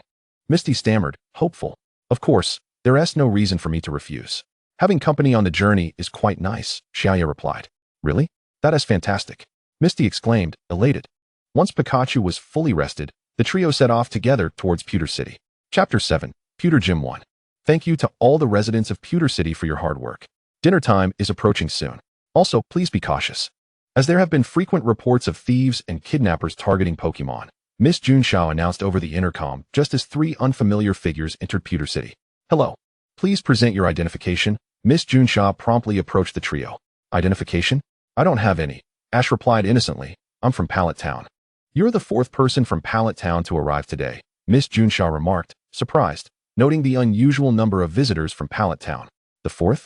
So, Green has already passed through here, Ash realized. Pokémon are usually kept in their Pokeballs, but your Pikachu and his Meowth are out in the open. Do you understand? Without identification, you could be mistaken for Pokémon thieves, Miss Junsha explained. I apologize, Miss Junsha. My brother lacks some common sense. Here is my identification, Xiaoya interjected quickly, pulling out his Pokédex to present to her, while also explaining to Ash, the Pokédex is the best form of identification for trainers when out in the world. This is Professor Oak's Pokédex. The mechanical voice emanated from the device. What? Professor Oak, you are the youngest professor in history, Dr. Xiaoya. Miss Junsha exclaimed in astonishment. It's just a title, Xiaoya responded, feeling slightly embarrassed. Could you please give me an autograph, Dr. Xiaoya? I've read many of your works, and I'm a huge fan. Miss Junsha expressed her admiration. Xiaoya, you're a professor? Misty gasped. Of course. Xiaoya published numerous papers before he turned 10, and he was hailed as a genius. He later collaborated with Professor Oak on numerous experiments. Earning the title of the youngest professor, Ash enthusiastically recounted Xiaoya's achievements, sounding more excited than Xiaoya himself. How impressive. Misty couldn't help but admire. Her respect for Xiaoya deepening. However, Ash, those are not your accomplishments, so why are you so excited? Moreover, you didn't even know that the Pokédex serves as identification. You're embarrassing, Xiaoya, Misty teased. What? Ash sulked at her remark. Xiaoya ignored their playful banter, and after signing an autograph for Miss Junsha, the 3 of them proceeded towards the Pewter Gym after she completed her routine checks of Ash and Misty's identification. Initially, Xiaoya had intended to go alone, but Misty and Ash insisted on accompanying him to spectate the battle, leaving him with no choice. How magnificent! Xiaoya and the others marveled at the sight of the Pewter Gym, which resembled a palace in its grandeur. Hello, to challenge the Pewter Gym, you must have 3 badges. Please present your badges to enter, the guard at the Pewter Gym informed them. Must the challenge require 3 badges? I had initially intended to take on the challenge, lamented Ash with a woeful expression. Xiaoya, I regret not reminding you earlier, my apologies, for I was indeed aware of this, said Misty with a hint of guilt. It's no trouble, Xiaoya replied nonchalantly, as he was somewhat acquainted with Banjimu. I would appreciate it if you 2 could relay a message to Banjimu. Just tell him I am Demai, Xiaoya addressed the guards. The 2 guards exchanged glances and nodded. One of them hurried inside to convey the message. After all, there are few who can accurately utter the name of the gym leader Banjimu, and he might be a friend of Banjimu. Even if not, making the trip was a trivial matter with no loss involved. Xiaoya, do you know the gym leader of Shurjin City? Misty inquired curiously, while Ash perked up his ears to listen. We once had a fleeting encounter, Xiaoya replied. Very well. Honored guests, please enter, the guard who had just returned said respectfully, having been instructed by Banjimu to extend the most dignified invitation. A mere guard would not dare to treat someone who commanded such respect with anything less than utmost reverence. What status do they hold? The guard at the entrance eagerly asked once Xiaoya and the others had entered. The returning guard recounted Banjimu's instructions, reiterating the message to the guard stationed outside. Dr. Xiaoya, long time no see. Who are these individuals? Banjimu, having awaited their arrival at the entrance, promptly stepped forward to offer a warm welcome. Uncle Banjimu, it's been a while. You can just call me Xiaoya. Referring to me as Dr. Xiaoya feels rather strange. This is Misty, and this is my little brother Ash, Xiaoya greeted, subsequently introducing Misty and Ash. However, upon hearing Xiaoya's introduction, Misty felt a tinge of displeasure. Then I shall daringly address you as Xiaoya. Miss Misty and Xiaoya, you truly make a handsome couple, and this young man Ash looks quite impressive as well. Banjimu laughed heartily, for he could easily discern Misty's affection for Xiaoya, and Xiaoya, in turn, did not appear averse. Why not facilitate this budding romance? Perhaps Xiaoya would be pleased and reward himself with a bit of candy. As for Ash, he seemed rather foolish and certainly did not resemble Xiaoya's biological brother, Banjimu mused, aware that Ash was not the ideal companion. Misty blushed slightly at Banjimu's words, but did not counter them.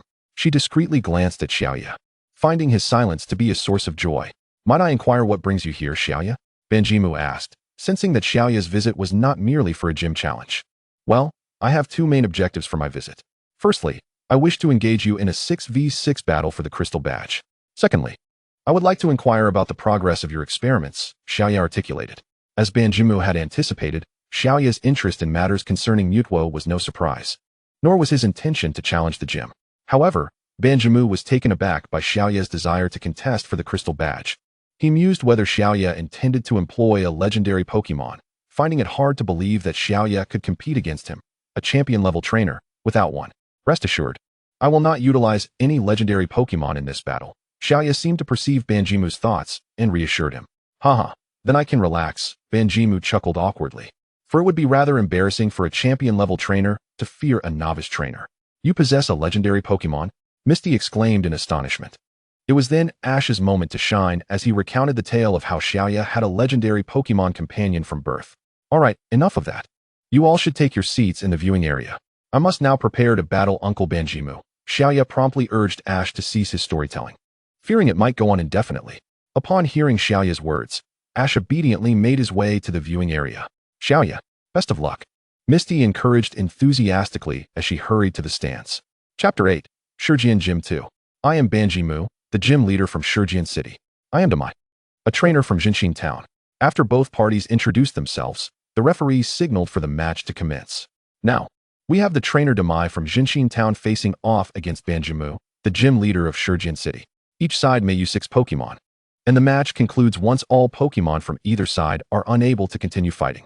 As this challenger seeks the crystal badge, the rules regarding gym leaders do not apply. With the referee's voice resounding, the battle officially began. Go, Rampardos. Banjimu casually released a Pokeball, summoning Rampardos to the fray. Observing this, Xiaoya sent out Nidoking, aiming for a strong opening. As Banjimu's Pokeball opened, a towering Rampardos, nearly 3 meters in height, emerged. Rampardos, its primary colors are black and orange, retaining the appearance of its armor. Compared to male Rampardos, females possess smaller horns. Rampardos is a Pokémon that has evolved through the use of a peculiar item. Its skin, resembling rock, is composed of an unknown substance with such hardness that even the finest blade cannot mar it.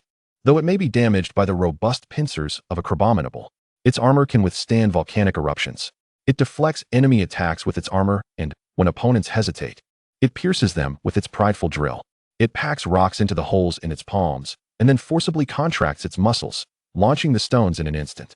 Occasionally, it will launch small boulders, capable of carrying 3 in each hand. Has he already reached champion level? This could be troublesome, Xiaoya pondered, realizing that if all of Banjimu's Pokémon were champions, and with a legendary B-drill in his arsenal, he might face a daunting challenge. Thankfully, he had a Charizard to back him up.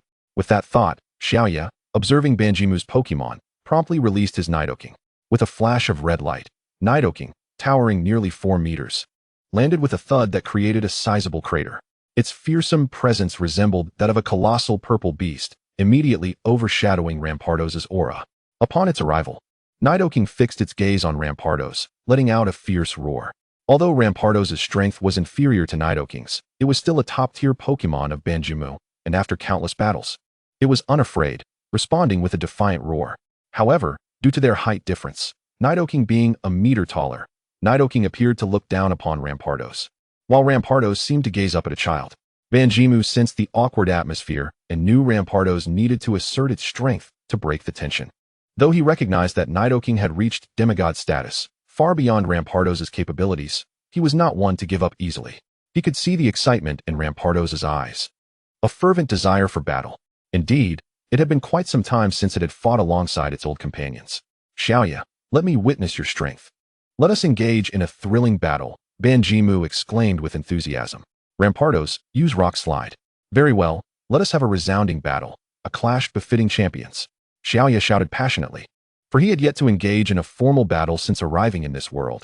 His playful skirmishes with Shigeru hardly counted. Nidoking, use Horn Attack. Rampardos lifted its arms, shooting forth the stored boulders at Nidoking. A rock struck Nidoqueen with precision, sending a cloud of dust billowing into the air. Roaring with delight, the Iron Armor Rhydon celebrated its successful hit. However, Banmu cautioned, reminding it not to be overly confident, for he understood that such an attack would inflict minimal damage on a Pokémon of Nidoqueen's caliber especially one with such formidable defenses as hers. No sooner had Banmu's words left his lips than a colossal figure emerged from the swirling dust. Nidoqueen, brandishing her sharp purple horn, charged at the Iron Armor Rhydon. Caught off guard, the Iron Armor Rhydon felt the piercing sting of Nidoqueen's horn as it impaled its body. Letting out a pained howl, the Rhydon quickly steadied itself, grasping Nidoqueen in an attempt to reclaim dominance through sheer strength. Yet, it was evident from their sizes that Nidoqueen was the superior force. After a brief contest of strength, she effortlessly sent the Rhydon flying. Seizing the moment, Nidoqueen unleashed a frost punch. The Iron Armor Rhydon crashed to the ground, creating a massive crater upon landing, only to be met head-on by Nidoqueen's frost punch, which struck with surgical precision to the Rhydon's face. As it fell, the Rhydon was launched back, its massive form embedding itself into the wall of the battlefield. Incredible! Your Nidoqueen is truly formidable, exclaimed Xiaoxia from the spectators' area, unable to contain her admiration. Due to its ground-type attributes, the Iron Armor Rhydon suffered double damage from Nidoqueen's frost punch, compounded by the overwhelming pressure of their respective strengths. It seems this match is already in my favor, Banmu remarked confidently. Your Nidoqueen is astonishing. It's clear you are an exceptional trainer, even without legendary Pokémon, he praised Xiaoya. Intrigued by her true capabilities, the Iron Armor Rhydon prepared to launch a dig, while Nidoqueen countered with horn attack. As the Rhydon freed itself from the wall, its drill-like head spun rapidly towards Nidoqueen. Unfazed, she grasped the Rhydon firmly, undeterred by its oncoming attack. Nidoqueen's horn glowed with white light as it collided forcefully with the Rhydon's drill. Following this, Nidoqueen executed a double kick. What? Rhydon evade! Banmu shouted urgently, taken aback by Xiaoya's unexpected maneuver. Hearing Banmu's warning, the Rhydon attempted to withdraw, but its hands were firmly grasped by Nidoqueen, rendering escape impossible. Suddenly, she released her grip and swiftly lifted a foot, propelling the Rhydon away.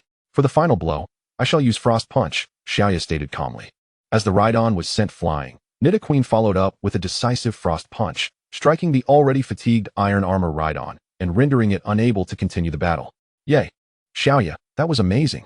Cheered Xiaoxia and Ash from the stands.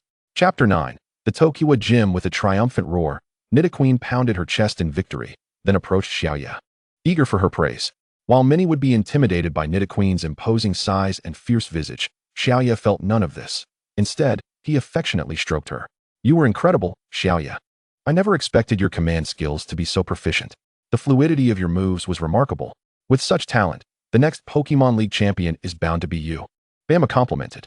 Thank you for the praise, Xiaoya replied humbly, though the title of champion held little allure for him. His ambition lay in becoming the most formidable Pokémon trainer, the ultimate Pokémon master. The Iron Armor Rhydon has lost its ability to battle and can no longer continue, the referee announced. Now, it's your turn, Bag Dragon. Banmu tossed a Pokeball, and a Bag Dragon appeared, shimmering in the light. Bag Dragon, the parent Pokémon, nurtures its young within the pouch on its belly. It shows unwavering courage in the face of any adversary to protect its offspring. Now it's your turn, Xiaoya declared, releasing his own Pokeball. As the light faded, a Scyther with an X-shaped scar appeared on the battlefield. It seems this is a new capture for you, Banmu remarked, noting the Scyther's relatively modest strength. Indeed. I just caught him today, Xiaoya replied. The Scyther, at the elite level, would find it challenging to defeat the Bag Dragon. Its only hope lay in leveraging its speed to strike first. The Bag Dragon initiated a glare. Banmu knew that, despite the Bag Dragon's speed disadvantage, it would be difficult to evade Scyther's onslaught. Even with a strength disparity, the Bag Dragon could only employ weakening moves before seeking a decisive strike, as it could afford multiple mistakes while Scyther could not. With blinding speed, Scyther charged at Bag Dragon, their eyes meeting momentarily. In that instant, Scyther's ability, Technician, activated. Enhancing its speed, Scyther struck the Bag Dragon and swiftly retreated. Technician, is it? This complicates matters, Banmu observed, but soon a slight smirk played upon his lips, suggesting he had devised a solution. Scyther executed a double team, utilizing Quick Attack and Fury Cutter in a flurry of rapid movements. Xiaoya's command prompted Scyther to create multiple copies of itself, each closing in on the Bag Dragon while delivering Fury Cutters, then retreating to repeat the assault. Unable to evade, the Bag Dragon could only shield its head with its arms as it endured the barrage. The Bag Dragon persisted with rage. What is Bama planning? Xiaoya wondered, confused. While rage would indeed amplify the Bag Dragon's attack power in response to being struck, it was perplexing since it couldn't touch Scyther. As time passed, Banmu's smirk deepened. What? Xiaoye sensed an ominous premonition at the sight of Banmu's expression. Scyther, retreat. Xiaoye suddenly shouted, realizing the impending danger. Too late, Banmu calmly replied. As Scyther attempted to retreat, the bag dragon seized it with one of its claws. Heavy hit. The bag dragon's right fist, charged with rage, descended upon the captured Scyther with tremendous force. With a resounding crash, Scyther was knocked unconscious by the bag dragon's augmented blow, its body careening away and creating another massive crater in the arena wall. My apologies, Scyther, Xiaoye murmured as he recalled the Pokémon, feeling a pang of regret for being so close, yet so far from victory. Keep it up, Xiaoye. You've got this. Xiaoxia and Ash cheered from the stands. Now, it's your turn, Xiaoye said, tossing a Pokeball with a flourish, summoning a colossal onyx. Upon its arrival, the gigantic onyx let out a menacing roar, causing the ground to tremble beneath its weight as it carved a deep chasm into the earth. Onyx initiated a stone edge attack. The bag dragon dodged, preparing to retaliate with a comet punch. Sharp stones coalesced around the enormous onyx, which, under its control, launched them towards the bag dragon. The bag dragon deftly evaded the rocks, and once it had gathered energy in its fist, it surged towards the colossal onyx with ferocious intent. Fueled by rage and bolstered by its champion-level prowess, the force exerted was beyond what this quasi-elite could withstand. Upon receiving the bag dragon's stunning punch, the immense onyx was instantly propelled away, its gigantic form skidding across the ground, stirring up clouds of dust that obscured the battlefield. As the dust settled, the massive onyx was nowhere to be seen, prompting the bag dragon to search for its elusive silhouette. The onyx utilized Bind Tight.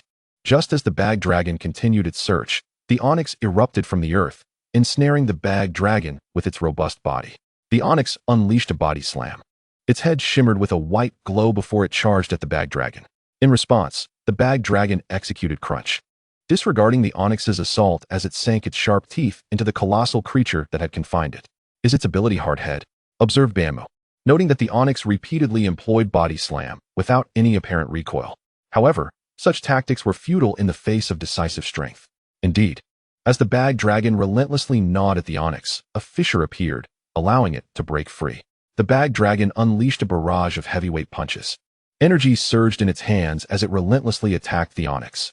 Initially, the onyx managed to evade using its Shatter Armor ability, but as the bag dragon's speed escalated, the onyx's massive form became increasingly difficult to maneuver.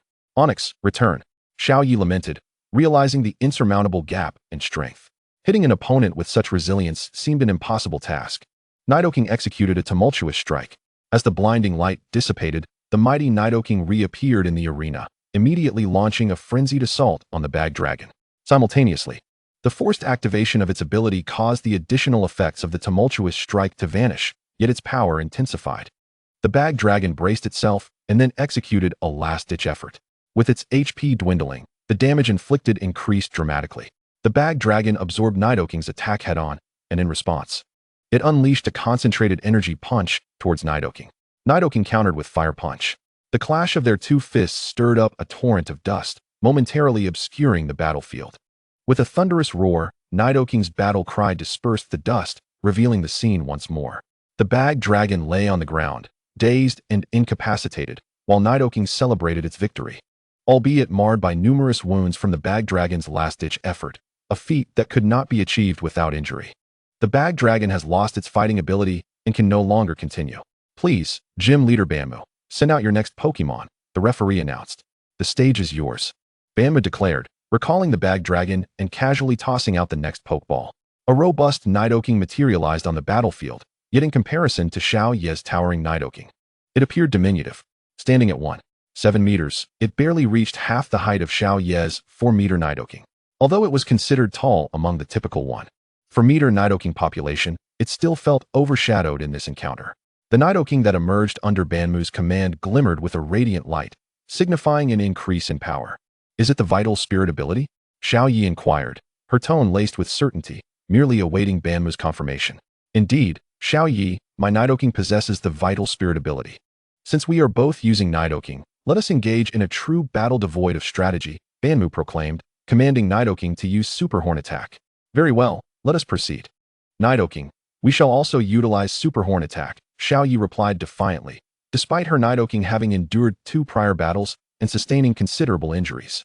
She was resolute not to back down, for the disparity in their paper strength was glaring, and Banmu's reliance on the vital spirit ability to turn the tide seemed futile. As expected, the two Nidokings collided. Banmu's Nidoking faltered quickly and was sent flying by Xiao Ye's. Horn attack. We shall use horn attack as well. Fire punch. Same here. Final strike. We will also employ final strike. The two Nidokings charged at one another, and ultimately, Xiao Ye's Nidoking, leveraging its vital spirit ability, denied Banmu's Nidoking any chance to persist, delivering a decisive blow. Nidoking has lost its fighting ability and can no longer continue. Please, Gym Leader Banmu, send out your next Pokemon. The referee continued. Go, Nidoqueen, Banmu declared, casting the Pokeball, and as Nidoqueen emerged, its gaze locked onto Xiao Ye's Nidoking. It unleashed its full force in a charge, knocking Xiao Ye's Nidoking to the ground. Ice Beam. The grounded Nidoking gathered freezing energy and shot an Ice Beam towards Nidoqueen. But Nidoqueen, having already executed its ultimate charge, could only absorb the impact of the Ice Beam. Rock Slide. Rock Smash. Enormous. Sharp rocks coalesced beside Nidoqueen and were launched at Nidoking, who retaliated by channeling energy through its fists to shatter the boulders. However, due to fatigue, several large rocks still struck its body. Now it's time. Nidoqueen invoked a Destruction Beam. Nidoking, counter with Destruction Beam. Intense beams of light coalesced in the mouths of both creatures, and upon reaching a critical point, they were unleashed simultaneously. At that moment, a boulder struck Nidoking, diverting the trajectory of its beams slightly. The two destruction beams, now mere centimeters apart, narrowly missed each other, resulting in both Pokemon being sent flying. As Nidoking and Nidoqueen fell to the ground, both were left dazed and incapacitated. Both Nidoking and Nidoqueen have lost their fighting abilities and can no longer continue. Please, both sides, send out your next Pokemon, the referee announced. It's your turn to take the stage, Banmu remarked, and at that moment, the feline Pokemon leapt from beside him onto the battlefield. Then it's your time to shine, Meowth. Xiao Yi encouraged, as Meowth gracefully landed in the arena, clad in stylish denim attire that added a touch of flair. As expected, just as I predicted, Banmu remarked coolly. Let us teach Meowth a lesson. Meowth, use Fury Swipes. Meowth, just let your instincts guide you, Xiao Yi replied, for Meowth had trained in martial arts, relying on adaptability and rich experience in battle rather than scripted commands. She merely needed to offer reminders at crucial moments. Unbeknownst to Banmu, he perceived this as an underestimation of his opponent. Though Meowth's prowess was inferior to that of the feline Pokemon, allowing it to act freely seemed a sign of contempt. It appears we have been underestimated, Meowth. Let us unleash our full strength without holding back. The feline Pokemon nodded, gathering white energy in its claws before launching a Fury Swipe at Meowth. Watch this. Meowth assumed a Tai Chi stance, and as the attack approached, it employed the principle of yielding to overcome strength, neutralizing each of the feline Pokemon strikes. Finally, using the momentum against it, Meowth sent the opposing feline flying. What technique is this? Is this the reason you allowed Meowth to act freely? Banmu exclaimed, astonished. Indeed. My Meowth engages in battle with a distinct approach that deviates from conventional Pokemon fighting techniques, making it somewhat challenging to direct its actions, as Xiao Yi elucidated. The mighty Meowth unleashed Shadow Claw, conjuring sharp, shadowy claws with its forelimbs, dashing toward its opponent with ferocity, aiming to strike Meowth squarely in the face. Yet Meowth, with its agile physique, deftly evaded each of Cat Boss's attempts, narrowly escaping the clutches of its attack. Seizing the opportunity, Meowth capitalized on a fleeting moment of vulnerability from Cat Boss, executing a swift maneuver by planting one paw on the ground and spinning in a spiral, delivering a powerful kick that sent Cat Boss soaring through the air. In response, Cat Boss summoned Dark Pulse, elegantly executing a 180-degree turn midair before gracefully landing. It then concentrated its malevolent energy and launched a terrifying Dark Pulse directly at Meowth. Cat Boss unleashed a relentless barrage of Volt Tackle, a fearsome roar echoing as potent currents of electricity coalesced around it, continuously assaulting Meowth. Faced with this onslaught, Meowth had no choice but to rely on its nimbleness to evade the attacks, while simultaneously seeking an opportunity to close the distance with Cat Boss. Otherwise, with its close combat prowess, Meowth stood no chance against Cat Boss, which preferred to maintain a safe distance. Maintaining a strategic separation, Cat Boss executed swift, retreating rapidly as it heard Banmu's command, thereby increasing the distance from the already hard-won proximity of Meowth. It then unleashed a barrage of star-shaped projectiles aimed directly at Meowth. Chapter 11. Tokiwa Gym Boom. Meowth dodged frantically, but swift, being an inevitable skill with a built-in tracking system, rendered evasion futile. After much struggle, it was struck, stirring up a cloud of dust that obscured visibility. Banmu remarked casually that even with the dust clouding their sight, Cat Boss could discern Meowth's position through the vibrations sensed from the ground. Upon hearing this, Cat Boss immediately burrowed underground, disappearing from sight in no time. Meowth, calming itself to attune to its surroundings, listened intently to Xiao Ye's words and focused on sensing the vibrations of the earth to locate Cat Boss. There it was. Just moments before Cat Boss emerged, Meowth swiftly retreated to avoid the impending strike. In that fleeting moment of vulnerability, as Cat Boss became airborne and unable to evade, Meowth concentrated its energy into a forceful punch directed at Cat Boss. Struck, Cat Boss was sent hurtling backwards, and Meowth, seizing the moment, pursued relentlessly, charging its fists with energy to strike Cat Boss repeatedly. Hyper Beam, Cat Boss cried, channeling a terrifying surge of energy and firing it at Meowth. However, due to the proximity to Cat Boss, Meowth found itself unable to evade the attack, taking the brunt of the hit. As Meowth was hit head-on by Cat Boss's Hyper Beam, it was propelled backward, landing with dazed eyes, while Cat Boss bore the marks of Meowth's relentless punches. Adorned with numerous wounds, Meowth has lost its fighting capability and can no longer continue. Please, Challenger, switch to your next Pokémon, the referee announced. Now it's your turn, Xiao Yi remarked, recalling Meowth and casually tossing out a Pokeball. A flash of white light heralded the emergence of a formidable Beedrill, which flapped its wings energetically. Hovering before Cat Boss, its sharp gaze fixed intently on the opponent, its stingers poised for action. Beedrill, it's time for you to show what you've got, Banmu declared as he recalled Cat Boss and released another Pokeball, summoning an even more imposing Beedrill, exuding an aura of intimidation.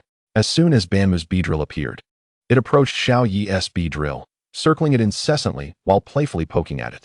You need not confirm. It is indeed your offspring, Xiao Yi stated, addressing Beedrill.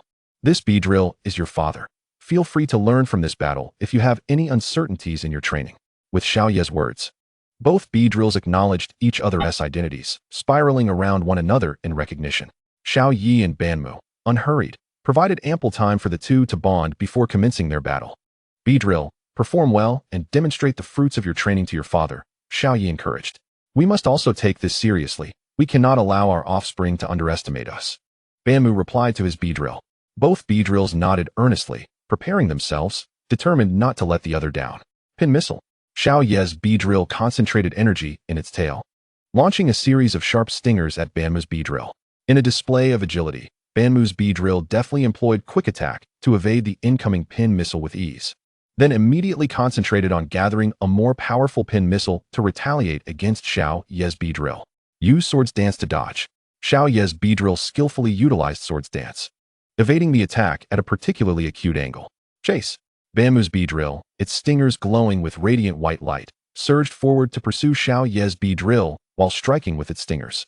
Yet, whether it was deliberate leniency or a testament to Xiao Ye's Beedrill's perfect execution of Swords Dance, not a single strike found its mark.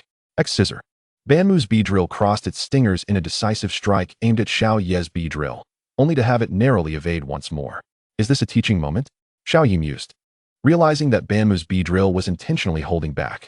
Banmu's Beedrill had deliberately slowed its attack speed, showcasing the most efficient and effortless method of using its skills. Banmu, recognizing this, chose not to intervene, understanding that Beedrill was one of his few long-standing companions, and he would not deny it such an opportunity. You need not hold back any longer. This is also a sign of disrespect towards my Beedrill. Let us settle this with a single decisive move. Do not hold back. After the battle, I can allow Beedrill to remain here for a few days to bond, Banmu proposed. Banmu's Beedrill turned to him, and upon receiving a nod of approval, it reciprocated the gesture towards Xiao Yi, indicating its agreement. Let us use our ultimate moves to determine the victor. Beedrill, show your father your true power. Mega Evolution. As Xiao Ye's words resonated, a multitude of vibrant, colorful energy strands enveloped both Xiao Yi and Beedrill, encasing them in a radiant glow. What is this? Banmu. The referee and the onlookers, including Misty and Ash, were astounded by the spectacle. As the kaleidoscopic light dissipated, a brand new Beedrill emerged, transformed before their eyes. Mega Beedrill. The Poison Bee Pokémon evolves from Beedrill using a Mega Evolution Stone. Post-evolution, its legs are transformed into poisonous stingers, delivering a final strike with its tail S venomous appendage. What? Beedrill can evolve. The spectators were left in awe at the sight of the newly emerged Beedrill. It seems your thesis on Pokemon Mega Evolution is indeed valid. Xiaoyi. Indeed. However, to achieve Mega Evolution, one must find the corresponding Mega Stone and possess a strong bond with their Pokemon.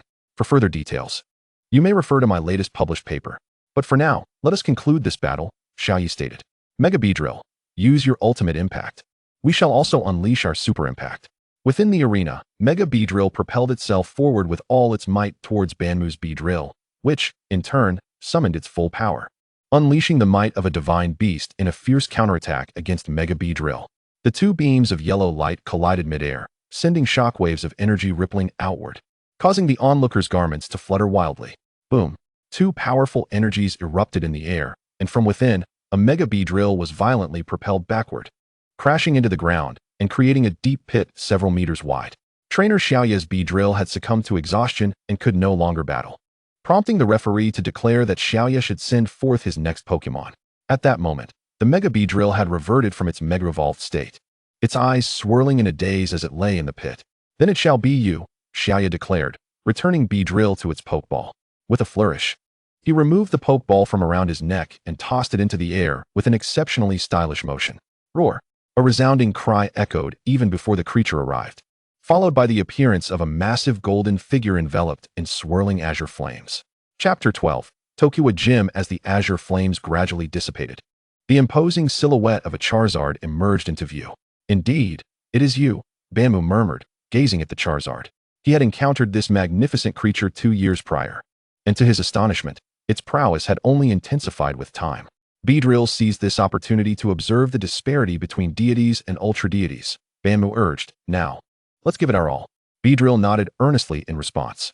Beedrill initiated a sword's dance, seamlessly transitioning into a pin missile. It leaped into a vigorous and spirited dance, and upon completion, unleashed a tremendous barrage of needle-like projectiles toward Charizard. Now, let them witness the chasm that separates ultra-deities from deities. This gap in strength cannot be bridged merely by command. Charizard retaliated with Flamethrower, swiftly following up with Dragon Claw.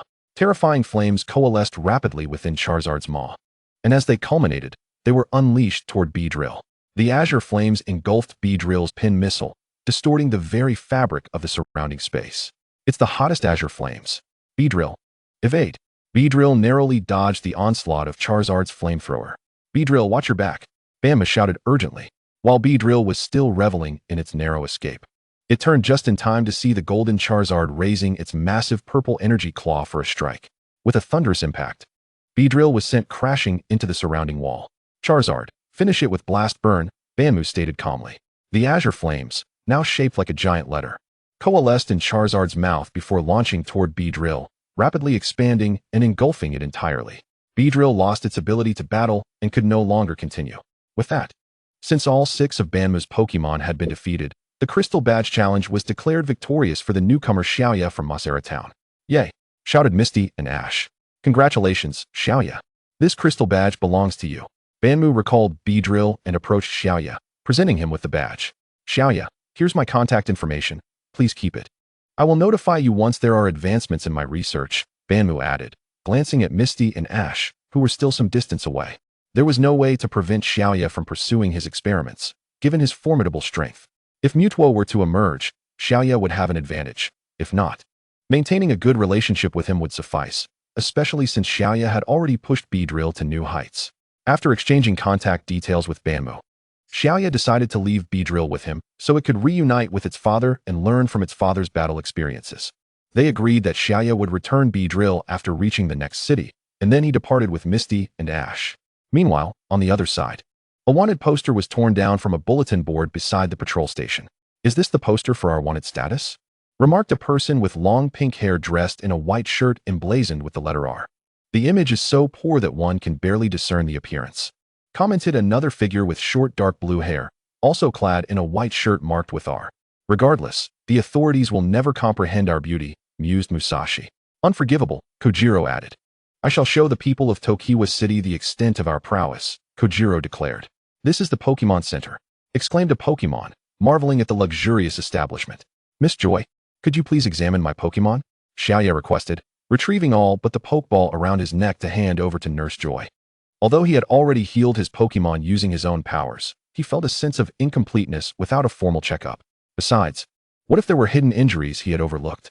Seeing Xiaoya pulling out his Pokeballs for treatment, Misty and Ash hastily followed suit. After handing over their Pokeballs, Xiaoya stepped to the phone and dialed Professor Oak. "Hello, this is Professor Oak's lab."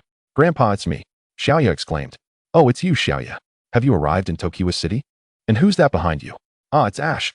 And who is this unfamiliar face? A new friend, perhaps?" Professor Oak observed, noticing Xiaoya alongside Ash and Misty. "Yes. I've just arrived in Tokiwa City, and I have already secured the crystal badge from the Tokiwa gym. Ash is a companion I met during my travels. And this is Misty, the newest member of the Cerulean Gym's 4 sisters," Xiaoya explained, detailing his current situation to Professor Oak without mentioning Ash's encounter with the Spearow flock. "How did you know I was one of the Cerulean Gym members?"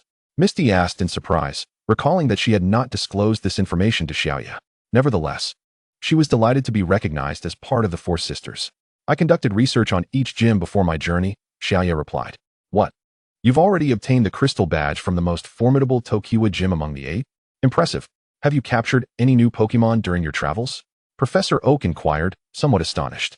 "Yes, I captured 3 new Pokemon, a Nidoqueen, a Colossal Onix, and a Scyther. If the opportunity arises, I will send you pictures of them." "Oh, and Grandpa, I've also captured a photo of Ho-Oh. I'll send that to you now," Xiaoya said. After receiving the image of Ho-Oh from Xiaoya, Professor Oak exchanged a few pleasantries before hastily ending the call. Observing this, Ash and Misty also took a moment to call their families. "What Pokemon are those?" Ash asked, gazing at the 4 Pokemon depicted in the wall mural. "Those 4. The first 3 are legendary Pokemon: Moltres, the Guardian of Flames; Zapdos, the Guardian of Lightning; and Articuno, the Guardian of Ice. The other one is a regular Pokemon called Arcanine, which is relatively rare, and many mistake it for a legendary Pokemon," Xiaoya explained to Ash. Chapter 13. The Rocket Duo. "Sir, your knowledge is quite extensive." After Xiao Yi finished explaining, a gentle voice emerged. Xiao Yi and the others turned to see Miss Joy standing behind them, holding their Pokeballs, having arrived unbeknownst to them. "Greetings. Here are your Pokeballs, which have all been thoroughly checked. Your Pokemon are in excellent health, with no issues whatsoever," Miss Joy said softly. "I happened to overhear this gentleman's explanation as I was approaching and couldn't help but stop to listen.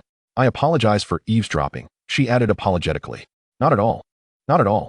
We didn't think anything of it. It was merely some trivial matters," Xiao Yi quickly interjected. "No, it's not trivial at all. What you just shared was entirely accurate. Such knowledge is not something an ordinary trainer would possess. It's truly remarkable," Miss Joy responded.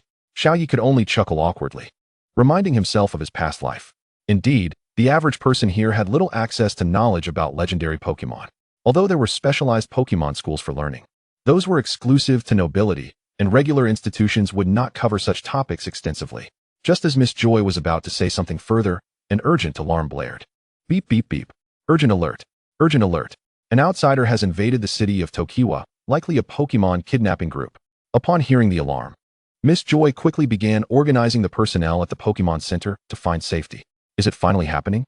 Xiao Yi thought as the alarm echoed throughout the Pokemon Center, realizing that the antagonists, Team Rocket's Jesse and James, were about to make their entrance. He wondered what the trio would be like now that Meowth was gone. Feeling a tinge of anticipation, "It's about time the alarm sounded," Jesse remarked.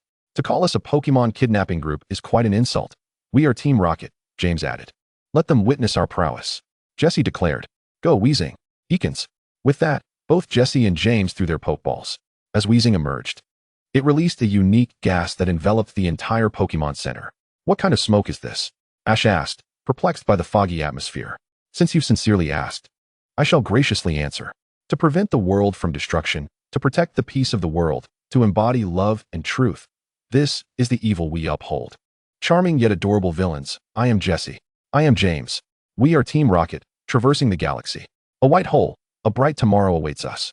At that moment, Meowth, standing beside Xiao Yi, felt an inexplicable urge to meow at their lines, but quickly shook his head to dispel the awkward thought. "What do you intend to do?" Ash inquired. "After all that, do you still not understand?" Jesse replied, exasperated. "If you speak unclearly, how can I comprehend?" Ash retorted, equally frustrated, noting that they had yet to clarify their intentions. "We only desire Pokemon," James stated. "Do not lay a finger on my Pikachu," Ash exclaimed, instinctively shielding his Pikachu. "Pikachu? Our target is not that commonplace electric mouse, Jesse remarked. We only collect rare Pokémon, James added. Wait, our Pokémon Center does not possess the Pokémon you seek. Miss Joy interjected hastily. This place is filled with sick and injured Pokémon. If you search one by one, you might find some rare ones, Jesse replied, signaling for their Pokémon to begin wreaking havoc inside the Pokémon Center. Xiaoyi could have directly thwarted Team Rocket's actions, but he did not wish to become entangled with these two nuisances. Better to leave them for Ash. However, Xiaoyi was mistaken. Since the earlier incident where Yamato had labeled him as someone not to be trifled with, the entire Team Rocket was now aware of him, including Jesse and James. Yet, they had not recognized Xiaoyi yet, as they had not paid him any heed until now. Xiaoyi and the others followed Miss Joy to the Pokeball storage room to evade Team Rocket. The circuits have been cut, but don't worry. We still have engines we can use, Miss Joy assured them. Suddenly, a swarm of Pikachu rushed out to power the engine. Indeed, they are everywhere, Xiaoyi thought, finding himself agreeing with Team Rocket for the first time. So many Pikachu, Misty exclaimed in astonishment. An emergency has occurred. The Pokeball transfer system has been forcibly activated. Miss Joy announced as she started the machine to relocate the Pokemon's Pokeballs to safety. Bang! Just then, Team Rocket burst through the door they had destroyed. I'll hold them off. You all hurry, Xiaoyi instructed, sending out Meowth while specifically telling him to take it easy and just stall them. Facing Meowth's puzzled gaze, Xiaoyi was at a loss for words. Fortunately, Meowth didn't press for more details. For some reason, he felt reluctant to engage in combat, so not overexerting himself was quite agreeable. Isn't that the person Boss Yamato warned us not to provoke? Jesse remarked, glancing at Xiaoyi. It really seems to be him. What should we do now? We've seemingly angered someone we shouldn't have. Should we flee? James asked, panicking. Calm down. He hasn't dared to act against us yet, so he surely isn't the person Boss Yamato warned us about. Otherwise, we would have been blown away by now. If he truly is the one, capturing him and handing him over to Boss Yamato would mean a promotion for us, Jessie said, trying to console herself. Meowth cautiously fought against Weezing and Ekans, surprisingly holding his own. Xiaoyi, they don't seem that strong. Why hasn't Meowth finished them off yet? Misty inquired. I am doing this to train Ash. Yes, this enemy is just weak enough for Ash to grow stronger. Xiaoyi replied sheepishly. Unbeknownst to him, this incident only served to enhance his glorious image in Misty's eyes. Did you hear that, Ash? Hurry up. This is the opponent Xiaoyi has carefully selected for you, Misty urged, turning to Ash. Heeding her words, Ash quickly sent out his Pikachu to battle against Weezing and Ekans. Ultimately, just as in the original story, with the assistance of the swarm of Pikachu and the engine's power, they unleashed Thunderbolt, sending Team Rocket flying and inadvertently blowing up the Pokémon Center. Chapter 14, Tokiwa Forest. Why did we lose to a mouse? Jessie wondered, perplexed. It indicates that this Pikachu is no ordinary one, James replied. Tokiwa Forest, a paradise for bug-type Pokémon, was home to countless insect creatures. The nights here were pitch black, and even the days were dim. After the Pokémon Center explosion yesterday, Xiaoyi and his companions left to stay at a nearby hotel. The following morning, Xiaoyi and Misty departed early, leaving Ash behind to sleep soundly. Ah! Misty suddenly shouted, retreating behind Xiaoyi and gripping him tightly. What's wrong? Xiaoyi asked, puzzled. Over there. Misty pointed to a certain spot. You actually fear insects? Xiaoyi remarked, utterly astonished that the valiant and fearless Xia, as depicted in the original narrative, harbored such a phobia. Consequently, throughout their journey, Xiao's hand remained firmly attached to Xiaoya's side. This will do, Xiaoya declared, having found a spacious clearing within the Judo Forest, where he proceeded to release his Pokémon. As usual, the colossal Onyx and Nidoking emerged, creating several deep craters in the ground upon their arrival. Onyx, your size is quite imposing. Many of your moves are hard to evade. Your primary focus now should be on enhancing your resistance to water-type moves. First, wade into that stream over there and immerse yourself completely until you can swim freely without being affected, Xiaoya instructed the Onyx. The massive creature nodded in understanding and approached the riverbank, carefully submerging its tail before gradually lowering its gaseous body into the water, perfectly executing Xiaoya's command, albeit leaving a trail of serpentine depressions in its wake. Dratini, your training will revolve around the execution of your moves. Begin by honing your water-type skills in the river, striving to condense the water into a denser form, Xiaoya continued. As for you, Scyther, your focus should be on sharpening the blades of your arms. Partner with Dratini for training. Dratini, aim your moves at Scyther, while Scyther, use your blades to cleave through Dratini's attacks. Both Dratini and Scyther nodded, eagerly setting off to fulfill Xiaoya's training directives.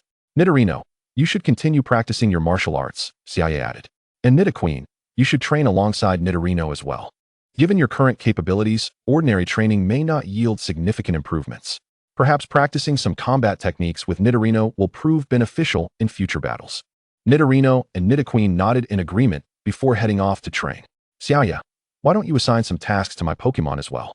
Xiao remarked, observing her own Pokémon diligently training while feeling somewhat out of place. You could have them undertake the same tasks as Dratini, Xiaoya suggested.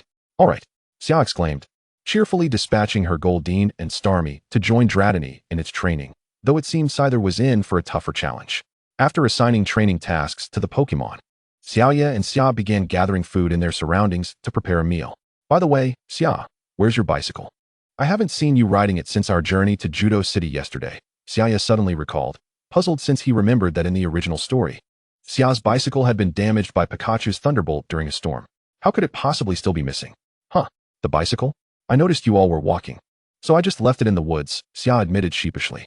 Upon hearing this, Xiaoya found himself at a loss for words. How unfortunate for the bicycle to have escaped the clutches of Ash and Pikachu only to be abandoned by its owner. It was worth noting that Xia was quite affluent. Dismissing a bicycle of such value was quite the surprise. Once the meal was prepared, Xiaoya called a halt to his Pokemon's training and set out their food in Pokemon blocks, using his energy to heal any injuries sustained during training. This is delicious, Xiao exclaimed, savoring her lunch while addressing Xiaoya. Having learned some culinary skills in his past life, Xiaoya responded, I have indeed had some experience in cooking. He spoke truthfully, as his prior existence as an orphan had necessitated self-sufficiency in the kitchen, while in this life, it was due to Professor Oak's penchant for instant noodles that prompted him to revive this skill. Meanwhile, unbeknownst to them, a young warrior clad in samurai attire, wielding a katana, lurked in the nearby foliage, watching them with great interest. How fragrant, the samurai youth murmured, gazing longingly at their meal as he stealthily approached. Soon finding himself near Xiaoya, it truly smells incredible. I must defeat him first and then claim his food, he resolved, giving himself a slap to regain focus. Seeing Xiaoya engrossed in his meal, the samurai youth rushed forward, brandishing his katana toward him. Xiaoya, watch out, Xiao cried out, leaping towards him just as she caught sight of the assailant. Xiaoya, however, had his senses keenly attuned, despite not being on high alert. He would not overlook someone so close. As the katana swung toward him, he deftly sidestepped and countered with a swift elbow strike to the youth's face, quickly following up with a powerful kick to his chest that sent the warrior flying, causing his katana to clatter to the ground. Just as Xiaoya completed this fluid motion, Xiao landed beside him. Are you also from Pallet Town? I challenge you. If I win, you must share your lunch, the samurai youth declared. But he barely finished speaking before Xiao lunged forward, lifting him by one arm and unleashing a flurry of punches upon him. Xiaoya's Pokémon, enraged, watched with fiery eyes. Their beloved trainer had almost been harmed. They surged forward to assist Xia in her assault, particularly Meowth and Scyther, who targeted the samurai youth with precise, punishing blows. Had Xiaoya not been using his energy to sustain the youth's life, he would likely have perished. Xiaoya had deliberately restrained Onyx and Nidoking, knowing that their involvement could have been fatal for the assailant. Chapter 15, The Samurai Youth. Help! I'm going to die. I was wrong. Please spare me. If you hit me again, I'm finished. The samurai youth cried, his voice a pitiful wail. All right, everyone, cease this at once, Xiaoya commanded, halting Xia and the Pokémon. He had inspected the youth's katana and found it to be dull. Otherwise, he would have allowed the encounter to escalate further. Nonetheless, even a dull blade could inflict pain. The Pokémon obediently ceased their assault, having exerted their energy, while Xia, still fuming, delivered a couple of final kicks before returning to Xiaoya. Ah! The samurai youth's cries echoed in anguish. Xiaoya observed Xia's kicks with a mixture of concern and amusement, instinctively stepping back as she approached him. Why did you stop? He nearly struck you with that blade. Someone like him deserves no mercy. Xia protested vehemently. Dear sister, my katana is dull, and I was holding back. I never intended to harm you. I had been defeated by 2 trainers from Pallet Town earlier, and, seeing you coming from that direction, sought to challenge you. When I caught a whiff of your meal, I decided to wager for your food, truly with no ill intent. The samurai youth lamented, appearing battered and bruised. A pitiable sight. How could we trust you? You approached from behind, brandishing a weapon. Xia retorted, delivering another slap to the youth's face. Alas, I hereby challenge you to a duel, the young warrior exclaimed, clutching his swollen face, resembling that of a pig. Very well, replied Xiaoxia, but not against me. You shall contend with Xiaoya. She cast a pitiful glance in Xiaoya's direction. That is acceptable, Xiaoya agreed. However, should you lose, you must forfeit your lunch to me. The warrior declared. No problem, let us begin. Xiaoya commanded, calling forth her towering onyx, which had yet to enter the fray. The warrior gulped, eyeing the colossal onyx, uncertain whether his Beedrill could withstand such a formidable opponent. In a moment of impulsiveness, he had agreed to this battle. And now he pondered whether he had made a grave mistake. Are you afraid? Xiaoxia taunted, noticing the warrior's hesitation to send forth his Pokémon. Who says I am afraid? He stammered, finally dispatching his Beedrill. It shall be you. However, upon unleashing Beedrill, the warrior immediately regretted his decision. In the presence of Xiaoya's onyx, Beedrill seemed inconsequential, akin to a mere speck of dust, and the onyx barely regarded it. I must strike first and see if victory is within reach, he thought to himself. Beedrill. Use Fury Attack. Though Beedrill quaked at the sight of the massive onyx, it bravely executed its trainer's command, thrusting its pincers toward the onyx. Yet, due to the immense size of the onyx, Beedrill's small claws could not grasp it. With a dismissive grunt, the onyx swung its tail, slamming down upon Beedrill, driving it into the ground. When the tail finally lifted, Beedrill lay dazed on the ground, its eyes swirling in confusion. How is this possible? The warrior gasped in disbelief as he surveyed his fallen Beedrill. You still have time to dawdle. Hurry and get Beedrill treated, Xiaoya remarked, exasperated with the warrior's inaction. Although the onyx had not delivered a severe blow, a trip to the healer was still necessary. Why yes, I am going, the warrior stammered, hastily recalling Beedrill into its Pokeball before running off. Xiaoya, you are incredible. You defeated his Beedrill with but a single move. Xiaoxia exclaimed in admiration. It wasn't anything special. He was simply too weak, Xiaoya replied, awkwardly brushing her nose, unaccustomed to such compliments from Xiaoxia. After a period of rest, Xiaoya found a suitable location to train her Pokémon diligently for several days.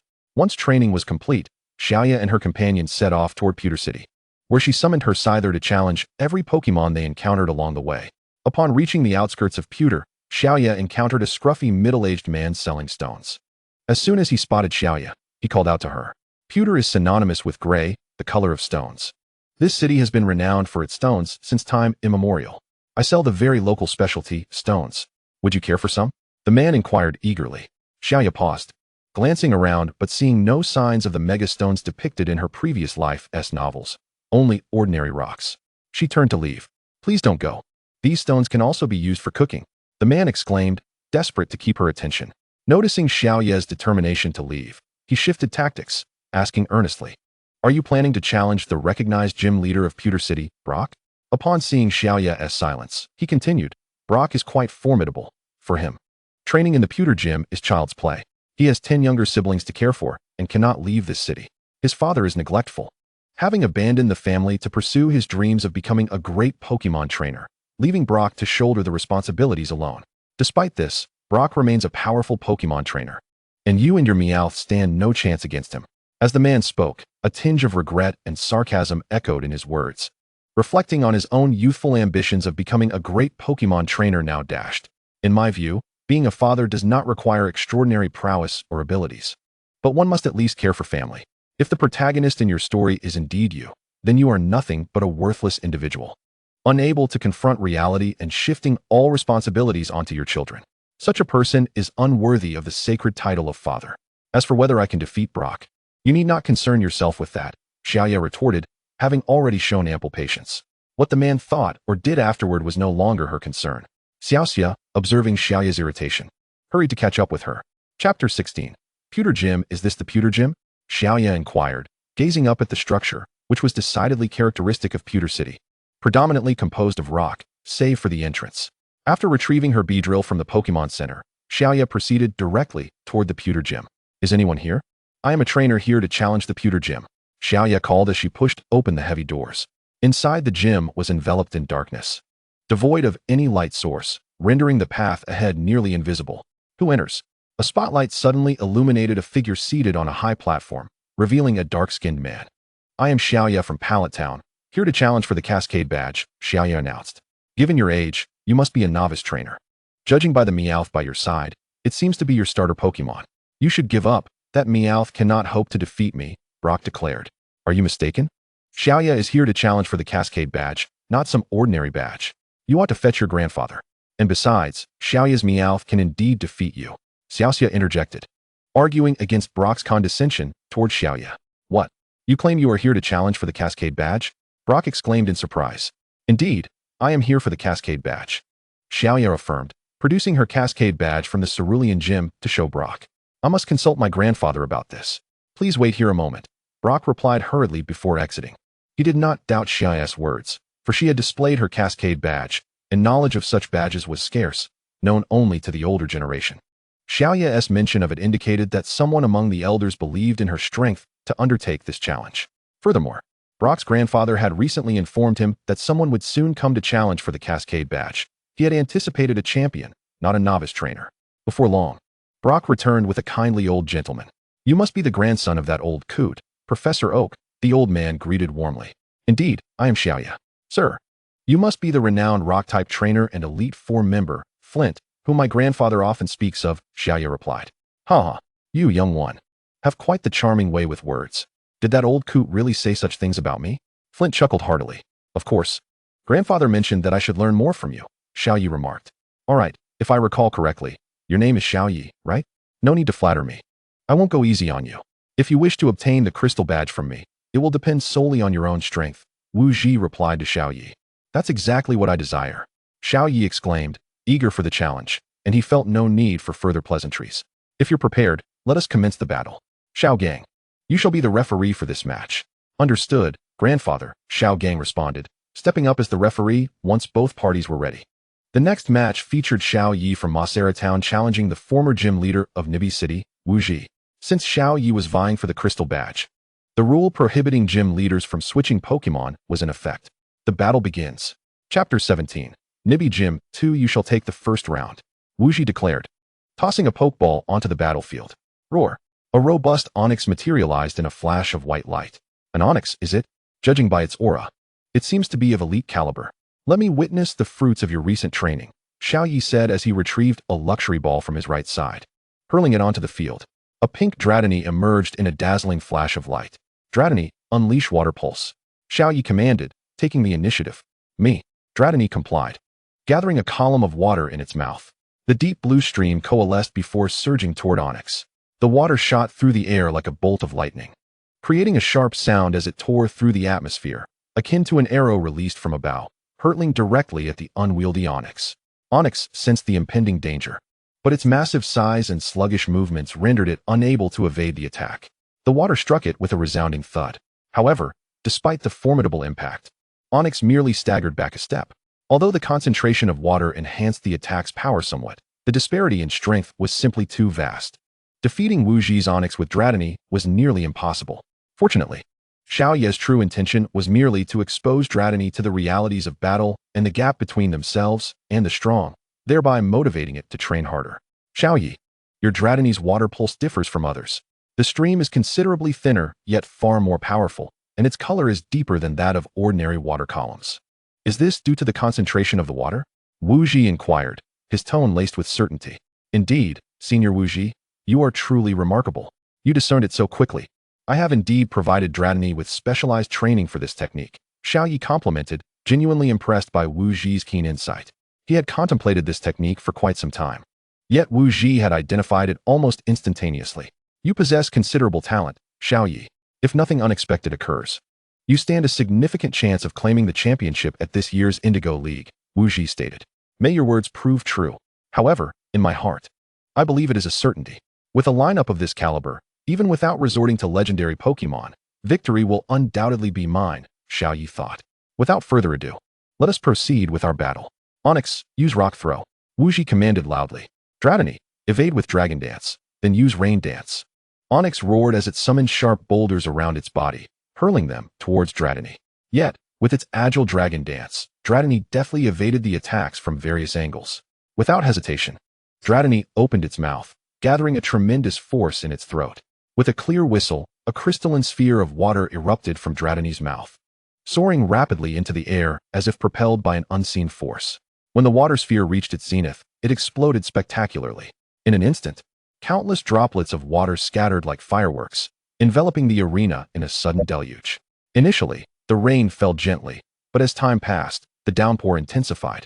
transforming from a light drizzle to a torrential rainstorm. The large raindrops pounded against everything around them, creating a cacophony of sound. The raindrops fell relentlessly upon Onyx, who grimaced uncomfortably. Although its strength had reached a level where it was less intimidated by water, it still bore the disadvantage of being 4 times weak to it. Thus, Dratini continues to unleash water pulse. Dratini nodded, signaling its understanding, and began to gather an unending stream of water in its mouth. With the rain's assistance, the water stream grew deeper in color and formed rapidly.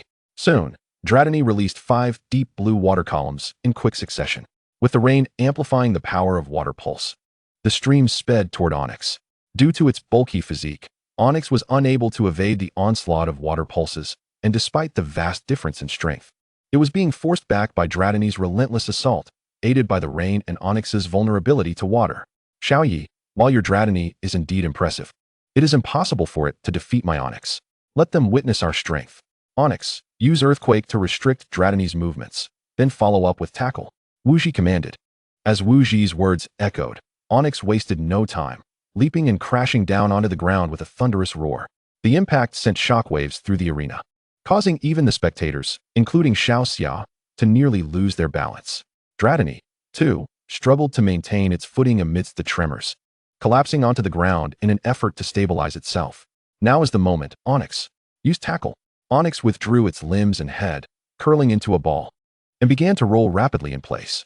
Once it gathered sufficient momentum, it shot forward like a rocket. Dratini was caught off guard, unable to react in time. Even if it had, evasion was futile. Not only was it hindered by the earthquake, but Onyx's speed was overwhelming, far surpassing Dratini's capabilities. Accompanied by the thunderous sound of Onyx's rolling, the ground trembled beneath them. A thick cloud of dust rose, shrouding the battlefield. As the dust settled, the scene before Xiao Yi and the others revealed Dratini sprawled on the ground, eyes swirling, having lost its ability to battle. Dratini has fainted and is unable to continue. Please, Xiao Yi, select another Pokémon, the referee announced. Dratini, you did your best. Now, it's time to hand over the reins, Xiao Yi said, recalling Dratini and tossing another Pokeball. The ball traced an elegant arc through the air, landing perfectly in a vacant spot. As it opened, a brilliant light erupted, illuminating the surroundings. Chapter 18, Nibby Gym 3. As the radiance faded into oblivion, a mantis with an X-shaped scar emblazoned upon its forehead materialized in the arena. This particular mantis was somewhat larger than the average, its body cloaked in a profound hue of green. The striking X-shaped scar upon its brow seemed to stand as a testament to countless battles fought. It appears you have nurtured this mantis exceptionally well, Wu Ji remarked, gazing at the creature in awe. This child has shown remarkable tenacity, Xiaoye replied, though she acknowledged the truth in his words, considering it had not been long since she had captured the mantis. Initially, after absorbing the power of fortune, the mantis's strength had nearly reached the level of a quasi-king. Following a fierce battle with Sakaki, it had finally attained the quasi-king level during a period of rigorous training in the Tokiwa forest. Given the mantis's current prowess, defeating the lumbering Onyx would be, to be frank, exceedingly challenging. Yet, one must always harbor hope. Difficulty does not equate to impossibility. Even in defeat, there lies an opportunity for growth. Mantis, utilize agility, and then Fury Cutter. The mantis's sharp, multifaceted eyes glimmered with a cold light, almost instantaneously upon receiving the command. Its streamlined, emerald body transformed into a mere blur. The air was sliced through with a sharp shriek as it darted towards the heavy Onyx like an arrow released from the bowstring. At that moment, its proud, massive scythe-like arms flared to life, not with a gathering of energy, but with a chilling, metallic white glow that surged rapidly along the edges, as if compressing all its might into the razor-sharp blades. The heavy form of Onyx attempted to roll sideways, its stout rocky legs straining against the ground. However, it was too late. The mantis's speed exceeded its reaction threshold, and that deadly shade of green was already upon it. Grr! Onyx emitted a pained, muffled roar just before the mantis's scythe came crashing down upon it. Its rotund body slammed violently into the ground, creating a massive crater, a clear indication of Xiaoya's effective training. The successful mantis promptly retreated, wary of any unexpected retaliation from Onyx. Your mantis is formidable, but this is where it ends, Wu Ji remarked, a slight smirk curling at the corners of his mouth as the mantis hovered in the air, momentarily halted.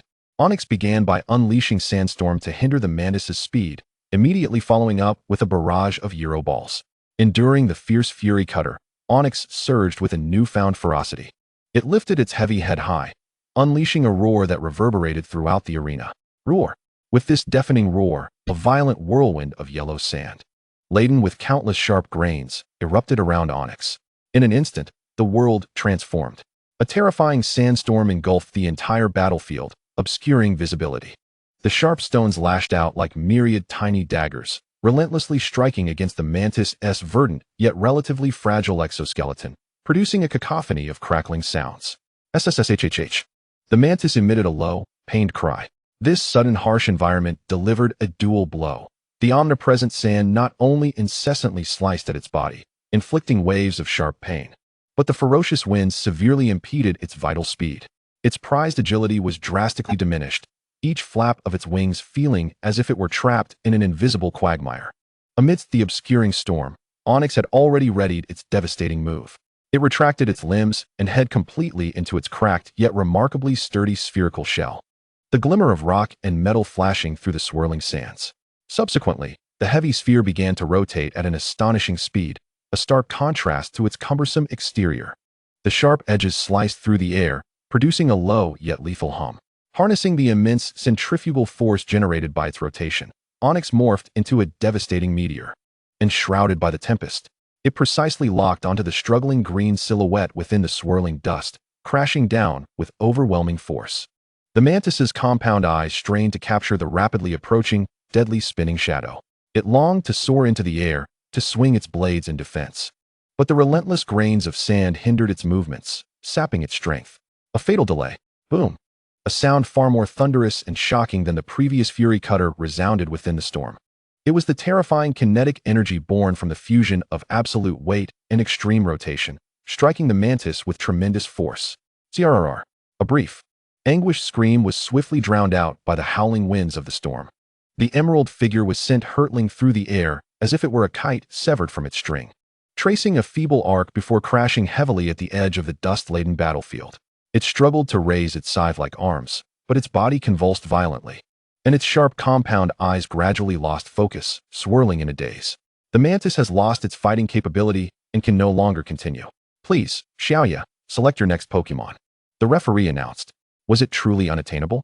Xiaoya thought helplessly, having initially believed that the speed advantage of her mantis would allow her to contend with Onyx, only to see it swiftly overpowered in an instant. You did well, Mantis, she said, recalling her Pokémon with a deep breath to regain her composure before sending out her next creature. It shall be you, Gyarados. As Xiaoya hurled her Pokeball, a piercing beam of light tore through the air, casting an unprecedentedly enormous shadow over the majority of the battlefield. An immense sense of pressure descended, momentarily halting even the raging sandstorm. Boom! When that colossal form fully materialized and crashed to the ground, the entire arena seemed to experience a minor earthquake. The ground trembled violently, rolling and shaking more than 3 times. The hard rocky surface groaned under the burden, and spiderweb-like cracks rapidly spread from the point of impact.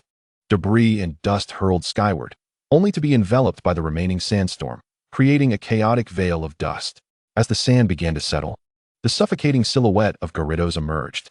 Its length far exceeded that of typical members of its species, easily measuring over 10 meters. Akin to a train of rocks that had burst forth from ancient mountains, each segment of its massive form, comprised of hard stones, was formidable, its rough surface marred with the ravages of time and the scars of battle. Simply coiled there, it formed a moving mountain, casting a shadow that completely engulfed the once mighty Onyx. What was most disconcerting was its gaze. From the head constructed of immense, unyielding rock, 2 deep hollows, reminiscent of bottomless mines, suddenly ignited with a pair of crimson, cold, and emotionless gleams. These lights pierced through the lingering sand, locking onto the Onyx below, which had just triumphed over the mantis and appeared so diminutive in comparison. The look in those eyes bore no anger, no provocation, but rather a gaze that commanded respect, a pure, sovereign stare of a rock-type overlord, silently proclaiming, "This land is mine to rule." Chapter 19, Nibi Gym 4. Gyarados. Use Iron Tail, Xiaoya commanded. The gigantic rock serpent nodded vigorously, as if gathering strength. In an instant, its tail, as stout as a stone pillar, erupted with a dazzling metallic sheen of silver. With a piercing howl that tore through the air, the immensely heavy iron tail descended like a meteor from the heavens, crashing down upon the formidable Rumble Rock below. "Rumble Rock, block it with your iron wall," Wu Ji commanded without hesitation. At the sound of his command, Rumble Rock suddenly radiated a layer of hard metallic white light, its already robust rocky exterior transforming instantaneously into something as unyielding as forged steel. It let out a low growl, coiling its body tighter, bracing itself to withstand this thunderous assault. Boom! The iron tail collided violently with the iron wall. The deafening sound reverberated, accompanied by a shockwave that visibly spread outward. Silver light clashed fiercely with the metallic rock, sending sparks flying. Despite the considerable enhancement in defense provided by the iron wall, the terrifying size and strength of the colossal rock snake delivered a shock that was overwhelmingly fearsome.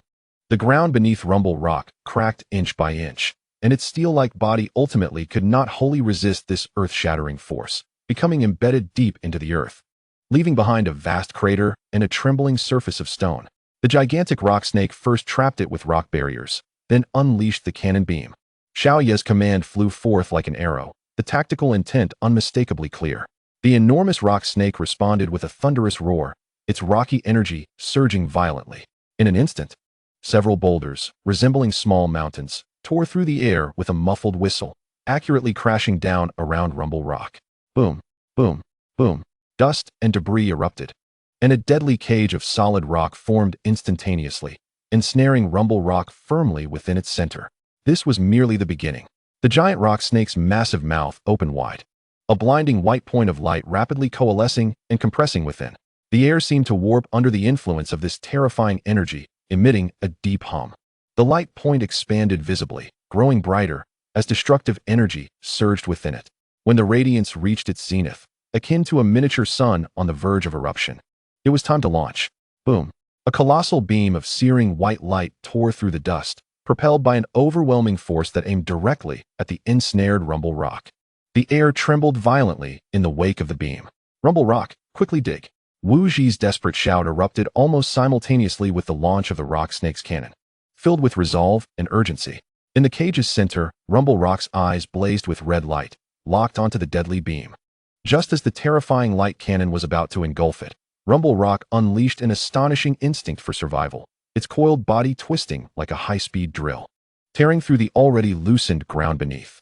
Amidst the flying debris and dust, it narrowly evaded the searing edge of the cannon and burrowed deep underground. Boom! The cannon beam struck the now vacant rocky cage with tremendous force.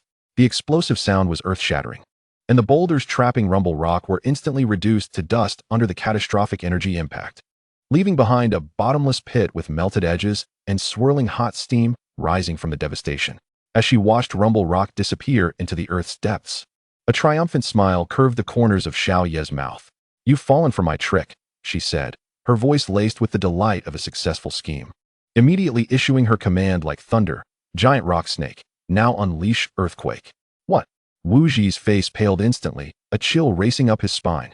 He suddenly realized that Xiao Ye's previous relentless attacks had merely been to force Rumble Rock into this inescapable predicament.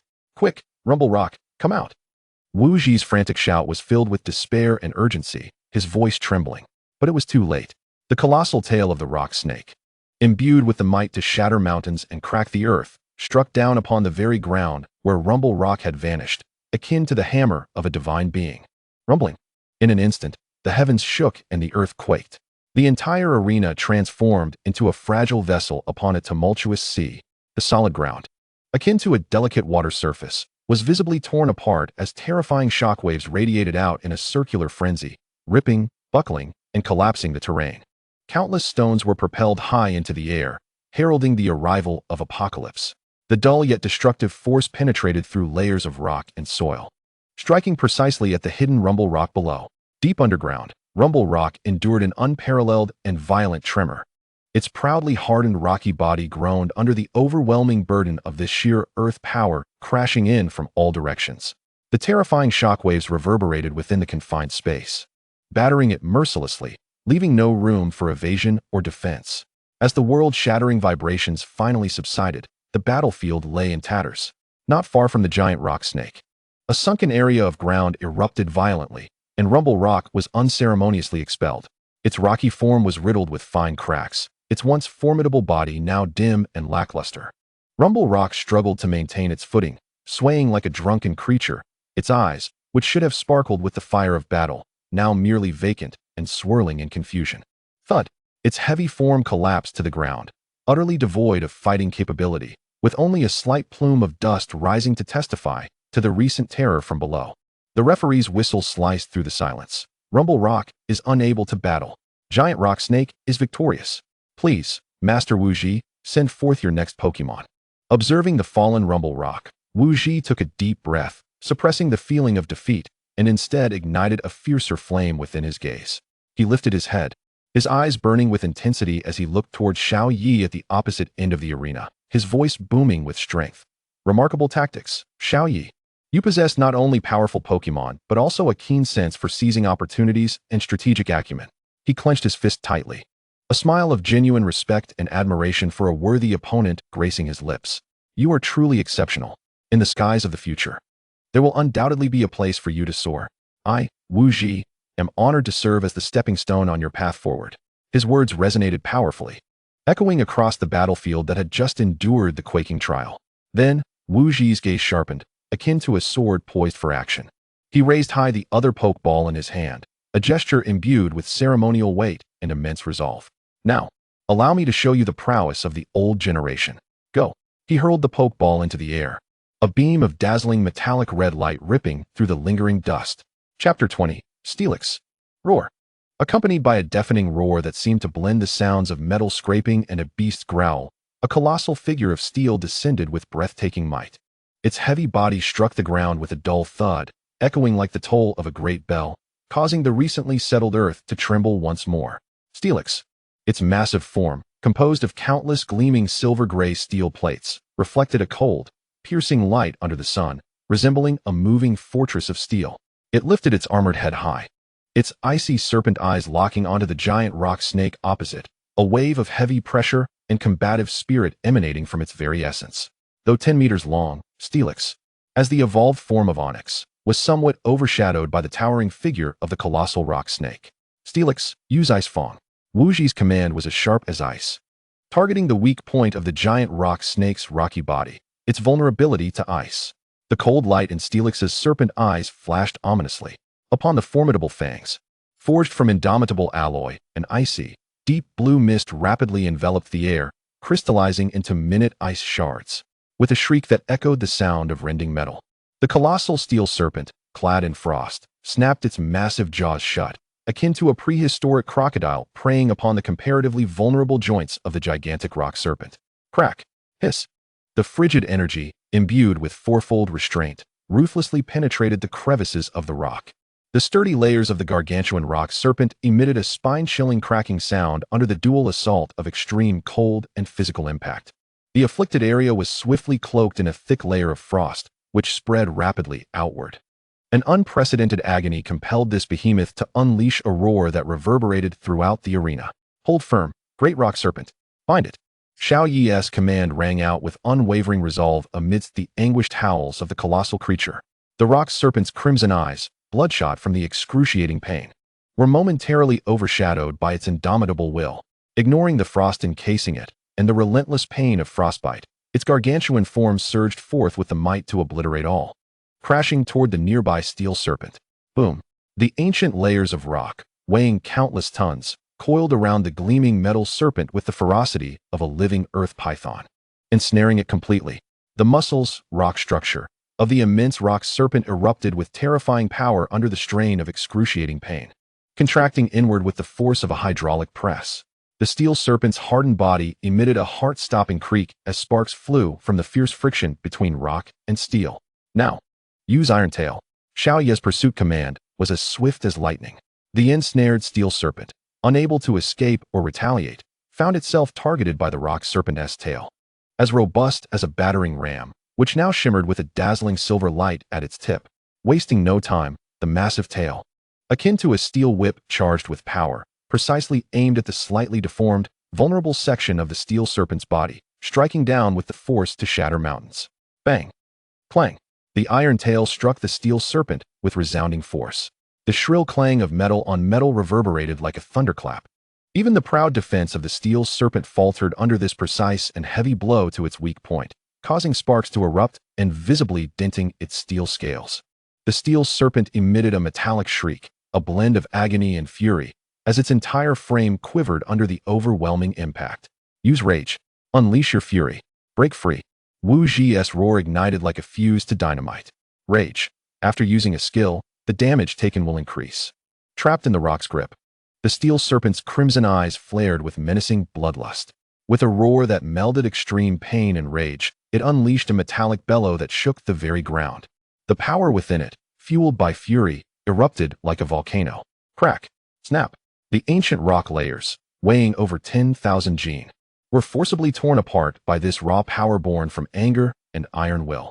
The constraining force of the rock serpent was abruptly interrupted, causing its massive body to momentarily loosen. Now, bet everything. Steel serpent, charge with your life. Wu Ji's voice nearly broke, his command imbued with the desperation of a last stand.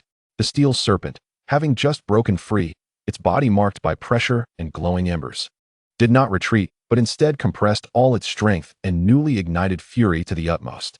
It arched slightly backward to gather momentum, its armor shimmering with blinding silver light as the air warped under the weight of its terrifying energy. Boom! In the next instant, it transformed into a meteor of burning silver flame, charging forth with an unstoppable, self-sacrificial ferocity, disregarding its own defenses, and barreled toward the core torso of the immense rock serpent at a speed beyond the limits. Bang! The sound of the collision was so thunderous it could halt a heartbeat. It was the ultimate clash of 10,000 tons of steel against millions of tons of ancient rock. The rock serpent, as steadfast as a mountain, was jolted backward by the impact, which was infused with the essence of life, rage, and the full might of the steel serpent. The already fractured ground beneath it crumbled into dust, yielding two unfathomable chasms. The core rock layers emitted a disconcerting cracking sound. As countless fragments exploded from the point of contact, it let out a heavy, muffled roar, tinged with shock and excruciating pain. As its colossal form exhibited the first signs of faltering, Xiao Ye's eyes sparkled with fierce determination, her voice trembling with excitement, yet commanding, "Drive it back. Show it who reigns supreme over the earth." The roar of the colossal rock serpent transformed instantly from pain to exhilarating fervor. The humiliation of being struck back, coupled with its master's battle intent, ignited the primal ferocity dormant within its bloodline. Its crimson eyes blazed like molten lava, and beneath the slightly cracked layers of rock, the ancient and immense power of the earth surged wildly. Without even adjusting its stance, the massive tail, comparable to a mountain, crashed into the ground behind it, abruptly halting its retreat and sending earth and stone flying. Then, its battered rock body, fueled by an even more ferocious primal force drawn from the very essence of the earth, surged forth like a meteor accelerated by planetary gravity, charging back at the steel serpent, which had just completed its strike, its old strength depleted and new strength yet to arise. Boom!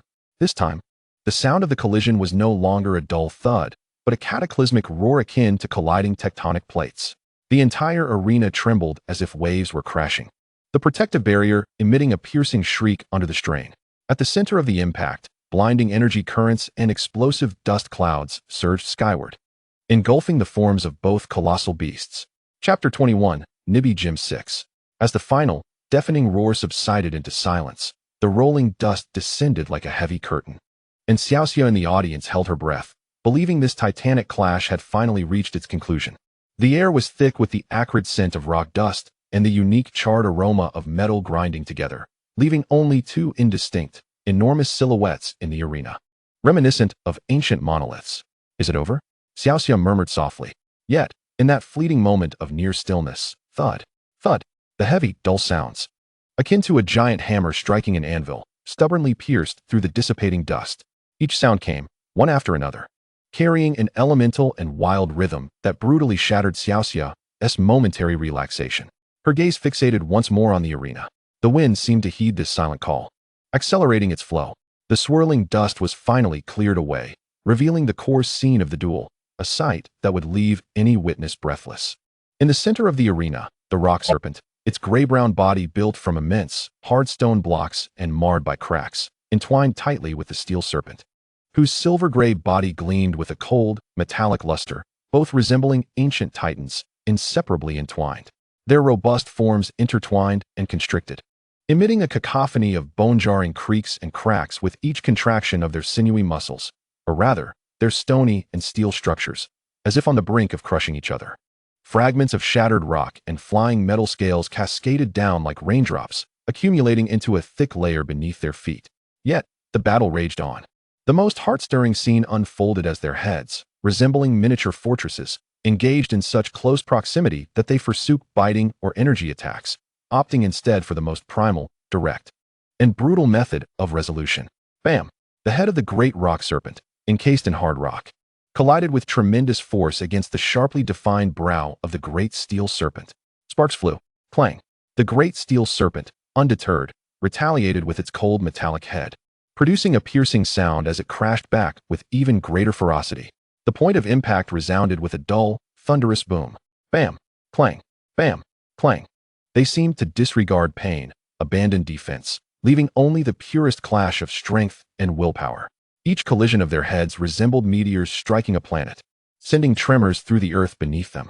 The immense force caused their entwined bodies to sway violently, yet their grip tightened, like two mountains vying for supremacy. The frequency of their clashes quickened, yet the intensity remained unabated. Cracks spiderwebbed across the rocky head of the great rock serpent, with each impact shedding more debris.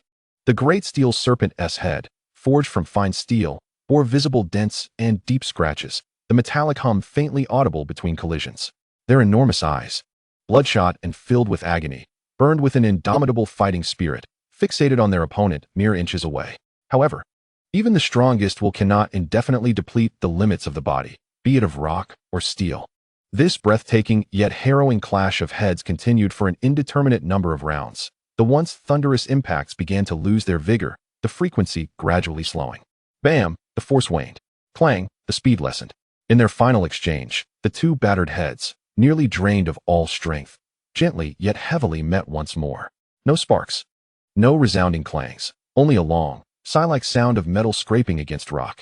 Then, within those once fiery eyes, the fervent flames of battle extinguished abruptly, dissipating like a candle in the wind. The swirling circles signifying defeat emerged clearly and irrevocably within their pupils, consuming their gaze. The colossal forms, intertwined like pillars forged of steel and rock, lost their last vestiges of support, collapsing with a thunderous crash. The heavy bodies struck the ground, echoing with two deep, thunderous booms, boom, boom, kicking up the final remnants of dust. The arena fell into a profound silence once more. This time, it was truly over. As the dust settled, only two unconscious behemoths remained, like fortresses that had perished together in a brutal war, lying intertwined in the devastated center of the battlefield. The circles above their heads silently proclaimed that this thrilling and exhausting duel had culminated in a draw, both combatants incapacitated. The referee's whistle, tinged with a barely perceptible tremor, announced that both the great rock serpent and the great steel serpent had lost their fighting capability, and called for the trainers to switch Pokémon. Great rock serpent. Xiao Ye's voice, laced with concern, shattered the fleeting silence. He stepped forward, his gaze intensely fixed upon the cracked, massive body, devoid of any disappointment over the draw, instead brimming with pride and recognition. Well done. You did your utmost. He raised the Pokeball high, a gentle yet resolute red light enveloping the fainted great rock serpent. Rest well, your battle was splendid.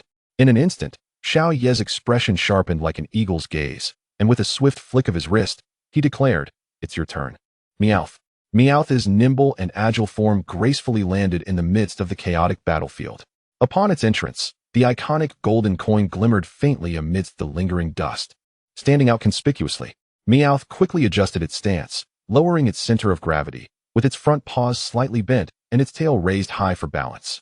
The fragmented rock and twisted metal beneath its feet formed a complex terrain, the perfect stage for Meowth to exploit its agility. Almost simultaneously with Xiao Yi recalling the great rock serpent, Wu Ji made his move. His expression remained inscrutable, as if the earlier harrowing draw was merely a prelude to his plan. He steadily raised his arm, and with a flick of his wrist, a high-grade Pokeball emitted a red light, enveloping the similarly incapacitated Great Steel Serpent. "You've worked hard, Great Steel Serpent, come back." Wu Ji's voice was low and succinct, exuding an air of unwavering calm. He offered no superfluous sentiments, his gaze as precise as the finest instruments, swiftly transitioning from retrieval to issuing the next command. "It's your turn." He unhesitatingly tossed another Pokeball into the air, his voice rising with intensity. Explode, enter the fray. Chapter 22, Nibby Gym 7. Explode, use hyper voice. Wu Ji's command descended like a cold hammer. Without a moment's hesitation, Explode unleashed a powerful and wide-ranging sonic bombardment. Boom! Explode's enormous mouth, capable of devouring space itself, expanded to its utmost limit. It was not a shriek, but a cataclysmic roar, akin to a ton of explosives detonating simultaneously within a confined space. The tangible sound waves instantly morphed into a visible, spherical shockwave, distorting the air as it exploded outward at a speed surpassing sound. This was not merely sound. It was a physical storm of vibrations. Rumble. The entire arena quaked violently. Misty, caught off guard in the audience, was brutally struck by the indiscriminate sound waves. Clasping her ears in agony, her body swayed involuntarily. Her face contorted in pain and dizziness, feeling as though her head were being pounded repeatedly, her innards churning. The front row barriers groaned under the unbearable strain. At the eye of the storm, Meowth bore the brunt. The terrifying sound waves surged like an invisible tsunami, threatening to shred its diminutive form to smithereens. However, amidst this explosive onslaught, Xiao Ye's voice cut through the chaos with remarkable clarity, imbued with absolute trust and a hint of pride. This move won't work on us. Meowth. Block out your hearing. Then, fight autonomously. Meeting Wu Ji's astonished gaze, a confident smile graced his lips as he rapidly elaborated. My Meowth has mastered ancient martial arts. It can not only control its muscles and strength with precision, but also, through unique meditation and breath regulation, actively shut down its senses. The moment his words fell, an astonishing transformation occurred at the center of the arena, where Meowth endured the devastating sonic explosion. Its eyes, originally squinted in pain, suddenly snapped wide open. Yet within the depths of its pupils, the flames of physiological anguish were replaced by an unwavering focus and chilling determination. Its petite form sank with an impossible grace, its paws firmly rooted to the violently shaking ground, the golden coin remaining utterly still amidst the tumultuous sound waves. It lowered its head slightly, its ears vibrating at an extraordinary frequency, a subtle yet rapid tremor, a characteristic action signifying the active severance of auditory nerve signals. The auditory blockade was complete. The sound waves, potent enough to daze a colossal beast, transformed into an absolute silence within Meow Meow's perception. The tumultuous shockwaves of sound continued to rage around its body, stirring debris and dust, yet it remained unyielding, like a steadfast rock in the eye of a storm, no longer hindered by cacophony. The rigidity that accompanied its high-speed movement vanished in an instant. Meow, a clear, resonant battle cry, though it could not hear it, erupted from its mouth, as if proclaiming the dawn of a new combat realm. Immediately thereafter, Meow Meow sprang into action. Its movements transcended mere mechanical responses dictated by its trainer, merging the honed instincts of martial prowess with the absolute trust and freedom bestowed by Xiao Ye's call for autonomous combat. Its form, amidst the distorted sound waves and swirling dust, morphed into an elusive, golden streak imbued with rhythm and explosive energy. Swish, swish, swish. Utilizing the visual interference and shockwave currents created by the sonic blast, Meow Meow glided across the ground with an exquisite 8-trigram stepping technique, akin to a specter, swiftly maneuvering to the cumbersome, unyielding flank of the sound wave beast. What? Wu Ji's pupils constricted. He had not anticipated that Meow Meow would not only be immune to the sonic waves, but also launch such a precise and rapid counterattack from the epicenter of the sound explosion. Now, strike. Although Xiao Yi did not issue a specific command, she shouted the name of a special technique mastered by Meow Meow, infusing its autonomous judgment with a stronger intent. A brilliant gleam ignited in Meow Meow's eyes. Its tiny paws, covered in golden fur, clenched into fists, enveloped in a barely perceptible yet potent golden aura of high-frequency vibration. It chose not to strike the soundwave beast's robust metallic exterior, but instead targeted the relatively weak joints connecting its speaker body to its stout lower limbs. Meow, Meow Meow silently roared, as inferred from its mouth movements. As its core strength erupted instantaneously, its body compressing like an exquisitely coiled spring, delivering a punch that concentrated all its might and vibrational energy, fast as lightning. Boom. The fist struck its target with precision. The sound was not one of a massive collision, but a peculiar, muted resonance accompanied by a high-frequency hum. The pale golden shockwave surged through the metallic joint. Roar. The soundwave beast's massive body trembled violently. For the first time, Its colossal speaker body emitted a roar laden with pain and astonishment. The struck joint revealed a fine web of cracks, reminiscent of a spider's silk, accompanied by a relentless, tooth-grinding buzz. This punch not only inflicted physical damage, but also interfered with the intricate soundwave generator within the soundwave beast, plunging it into a fleeting paralysis and internal turmoil. Without a moment's hesitation, Meow Meow capitalized on its successful strike. Utilizing the recoil, it gracefully executed a backflip, creating some distance before landing softly, lowering its body once more, and positioning its paws in a defensive stance reminiscent of ancient martial arts. Its cat eyes, sharpened by the absence of sound, locked onto the now sluggish soundwave beast, the golden coin on its forehead gleaming with a calm, yet dangerous light. For the first time, Wuji's expression grew exceedingly grave as he intently scrutinized the oddly poised Meow Meow, as if appraising an unprecedented adversary. The soundwave beast, recovering from its stunned state, emitted an angry low growl.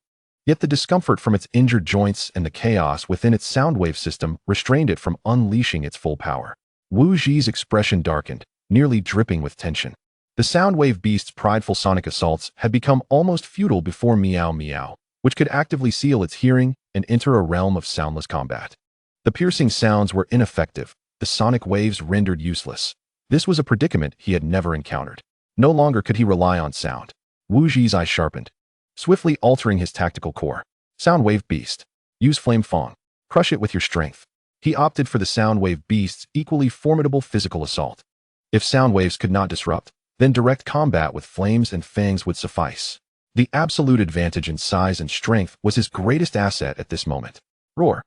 The soundwave beast unleashed a roar filled with wrath, its massive speaker body lunging forward, its fearsome maw, originally designed for emitting sound waves, now engulfed in roaring flames. The searing heat warped the air, its massive, steel-like teeth fully engulfed in crimson flames, radiating a destructive aura. Its sturdy hind legs erupted with astonishing power, propelling its heavy body forward like a burning war chariot, intent on devouring the diminutive golden figure of Meow Meow. However, in the face of this terrifying assault capable of melting metal and severing iron, Xiaoyi showed no trace of concern, only unwavering trust. She did not issue any commands, merely observing in silence. For Meow Meow had already taken the reins of its own destiny. At the moment the soundwave beast initiated its charge, Meow Meow's icy, ancient gaze precisely captured the subtle shifts in its muscles and the trajectory of the converging flames. Its body had already moved before the colossal shadow, and scorching gust enveloped it, not retreating, but advancing. Meow Meow transformed into a golden thread woven into the wind, executing an almost illogical, near-ground glide, brushing past the edge of the soundwave beast's fiery maw in the nick of time. The scorching flames singed a few of its golden fur strands, yet it escaped unscathed. What? Wuji gasped. The timing and angle of that evasion were simply exquisite. With a failed strike, the soundwave beast's massive inertia rendered it unable to pivot immediately. Yet Meow Meow, like a persistent shadow swish, it nimbly leaped onto the soundwave beast's metallic back, which had dipped low from its charge. The searing heat radiated through its paws, yet Meow Meow's body, under the exquisite flow of energy, minimized the damage. Roar. The soundwave beast felt the weight on its back and angrily twisted its body, attempting to shake off Meow Meow, while its massive maw turned, fiery fangs snapping fiercely at its own back.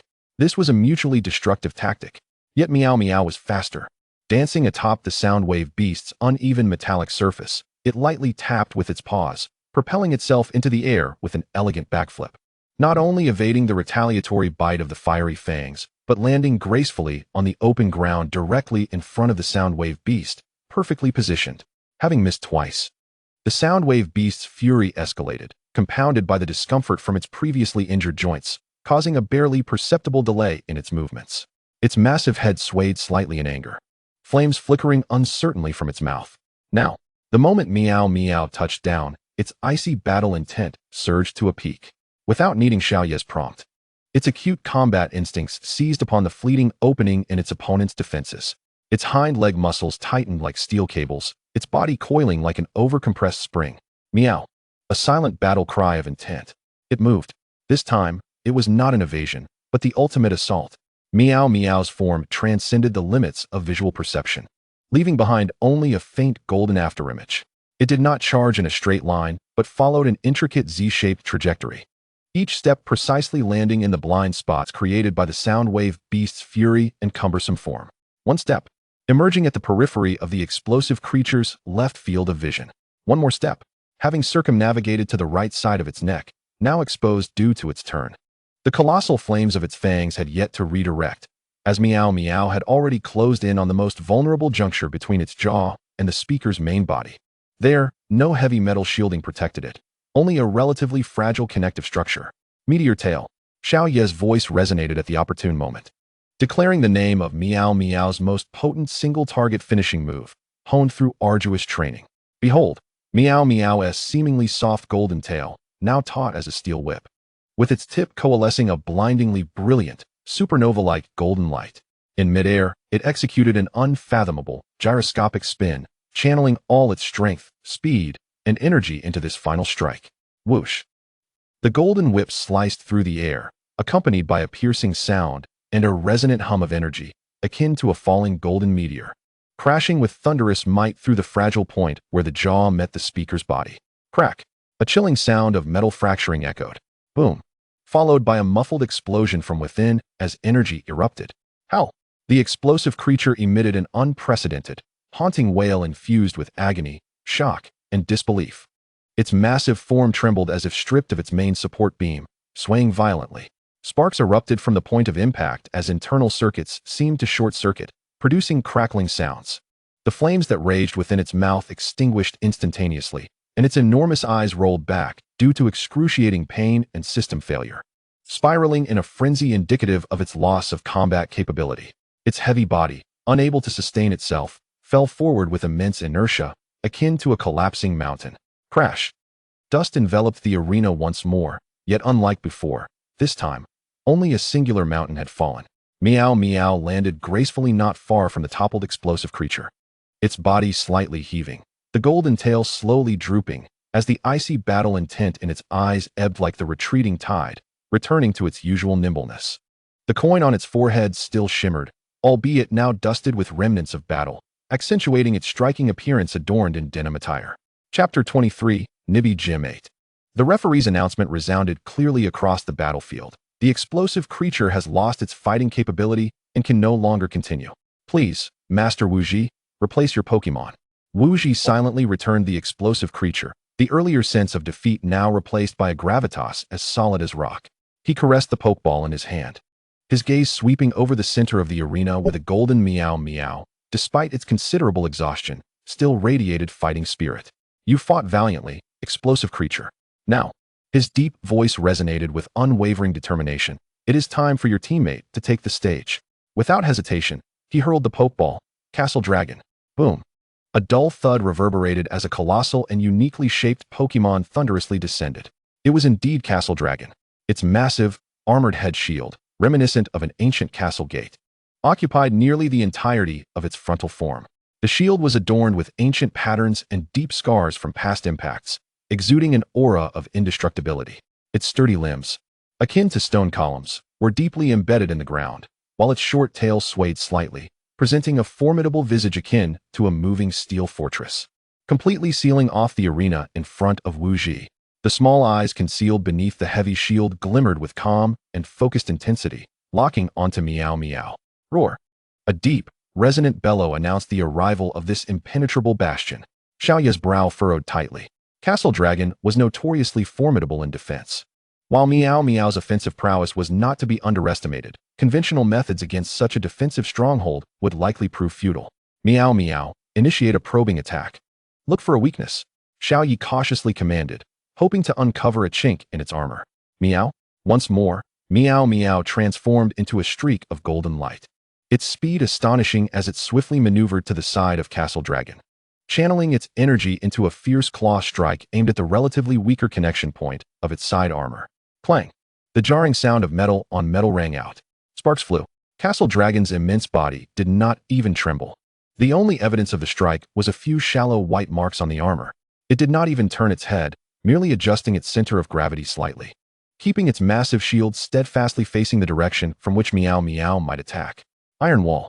Wuji's command was succinct and powerful. A layer of denser metallic sheen enveloped Castle Dragon's gray-blue armor, its defensive capabilities augmented yet again. It stood like a true living fortress, unwavering against any assault. Continue the offensive. Xiao Yi attempted to escalate the intensity of the attack. Meow Meow's claws shimmered with silvery light as it unleashed a rapid series of claw strikes. Clang, clang, clang. Sparks erupted like fireworks against Castle Dragon's thick armor, yet aside from leaving behind more meaningless scratches, it could not breach its defenses in the slightest. Castle Dragon even seized the opportunity during Meow Meow's flurry of attacks, launching a sudden side charge with its enormous shield, the immense force fracturing the ground. The shockwave narrowly evaded by Meow Meow, yet forcing it to retreat repeatedly, its vitality ebbing. Rock Lockdown. Wu Ji pressed the advantage. Castle Dragon let out a low growl, its massive forelimbs crashing down. Several colossal rocks materialized from thin air, hurtling toward Meow Meow's path of evasion with a howling wind.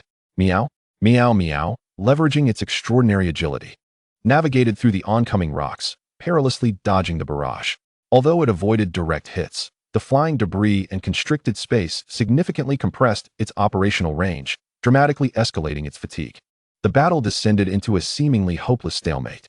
Meow Meow flitted around the towering boulders like a nimble hummingbird, yet found no viable opening to exploit. Each attack merely polished Castle Dragon's defenses, while each clumsy but powerful counterstrike from Castle Dragon rendered Meow Meow's situation increasingly precarious, its stamina diminishing rapidly. Xiao Ye's fists clenched tightly, observing the panting yet resolute Meow Meow in the arena. His mind waged a fierce internal struggle. Conventional tactics were utterly ineffective. Prolonging the battle would lead only to defeat. Was there no other path? Just then, it seemed Meow Meow sensed Xiao Ye's anxiety and determination. It abruptly halted its evasive maneuvers, standing several meters away from Castle Dragon, panting heavily. It lifted its gaze toward Xiao Yi, its bright feline eyes devoid of fear or retreat, only a fierce resolve burning within. It gave a slight nod, as if to say, "Master, I understand. Allow me to unleash that move." Xiao Ye's heart pounded as if struck by a heavy hammer. He knew precisely what Meow Meow meant. It referred to the last and most forbidden technique it had mastered during its martial training, one that demanded the sacrifice of its own life force, or, in other words, the Pokémon's essential energy, to achieve an instantaneous surge of destructive power, albeit at the grave cost of inflicting severe backlash upon itself. Though the essential energy could gradually replenish as long as it was not entirely depleted, it would still result in prolonged weakness. Meow Meow you. Xiao Ye's voice trembled uncontrollably, filled with anguish and reluctance. Yet, upon seeing the unwavering determination in Meow Meow's eyes and the immovable presence of Castle Dragon before them, he sharply closed his eyes, and when he opened them again, only ironclad resolve remained. Go, Meow Meow. Xiao Ye's voice was hoarse. Meow. A battle cry that shattered the heavens erupted from Meow Meow's mouth. Its golden fur bristled like flames, even tearing through its denim attire. A visible, frenzied golden aura erupted from its small frame, enveloping it entirely. The fiery aura bore a cataclysmic essence, even sending shards of stone soaring from the ground. The city guardian dragon seemed to sense a lethal threat, swiftly adjusting its colossal shield to achieve the most formidable defensive angle, the metallic sheen of its exoskeleton reaching an unparalleled brilliance. Meow Meow sprang into action. Its speed exceeded that of any previous attempt. Yet, it was no longer a nimble evasion but a relentless, all-or-nothing charge, akin to a meteor burning through the heavens. The golden flames trailed behind it, leaving a long, luminous tail, reminiscent of a comet fueled by the very essence of life. Roar! The city guardian dragon dared not hesitate, its immense head shield, wielding a force of unimaginable weight, launched forward with a mighty impact, a sacrificial charge. It aimed to utterly crush this insignificant threat. In the fleeting moment before their collision, Meow Meow's form abruptly vanished. No, it did not disappear. Rather, it harnessed its final vestiges of strength to execute a low-altitude slide at the very limit of its reach, its body gliding like a golden arrow mere inches from the ground, narrowly slipping through the minuscule gap beneath the city guardian dragon's massive shield. This angle was the absolute blind spot of its defenses.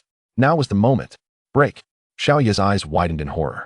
Having slipped beneath the city guardian dragon, Meow Meow's eyes blazed with the last flicker of life. Encased in golden flames, its diminutive form resembled a bomb compressed to its utmost limit. It concentrated all the terrifying power, capable of shaking mountains, drawn from its life force, along with the martial will honed over a lifetime, into the golden coin upon its forehead. Meow! the final cry of intent. It did not utilize its claws or tail, but instead transformed its entire being into the mightiest weapon, like an arrow released from its bowstring. With a headbutt infused with fervor, it lunged forth, propelled by the entirety of its golden flames, crashing headlong into the relatively vulnerable core region beneath the heavy armor of the city guardian dragon. Boom! The sound was far more profound than any previous collision, a thunderous echo as though two mountains had collided. Crack! The chilling sound of the exoskeleton shattering followed closely. Rumble! Energy shockwaves radiated outward in a circular burst, creating a shallow crater at the center of the arena. Time seemed to stand still. The golden flames intertwined with the earthen-hued energy emanating from the city guardian dragon, forming a chaotic tempest of energy. At the heart of the storm, two figures stood frozen. For the first time, the once indomitable shield of the city guardian dragon was marred by a web-like network of terrifying cracks. The fissures rapidly spread across its entire form.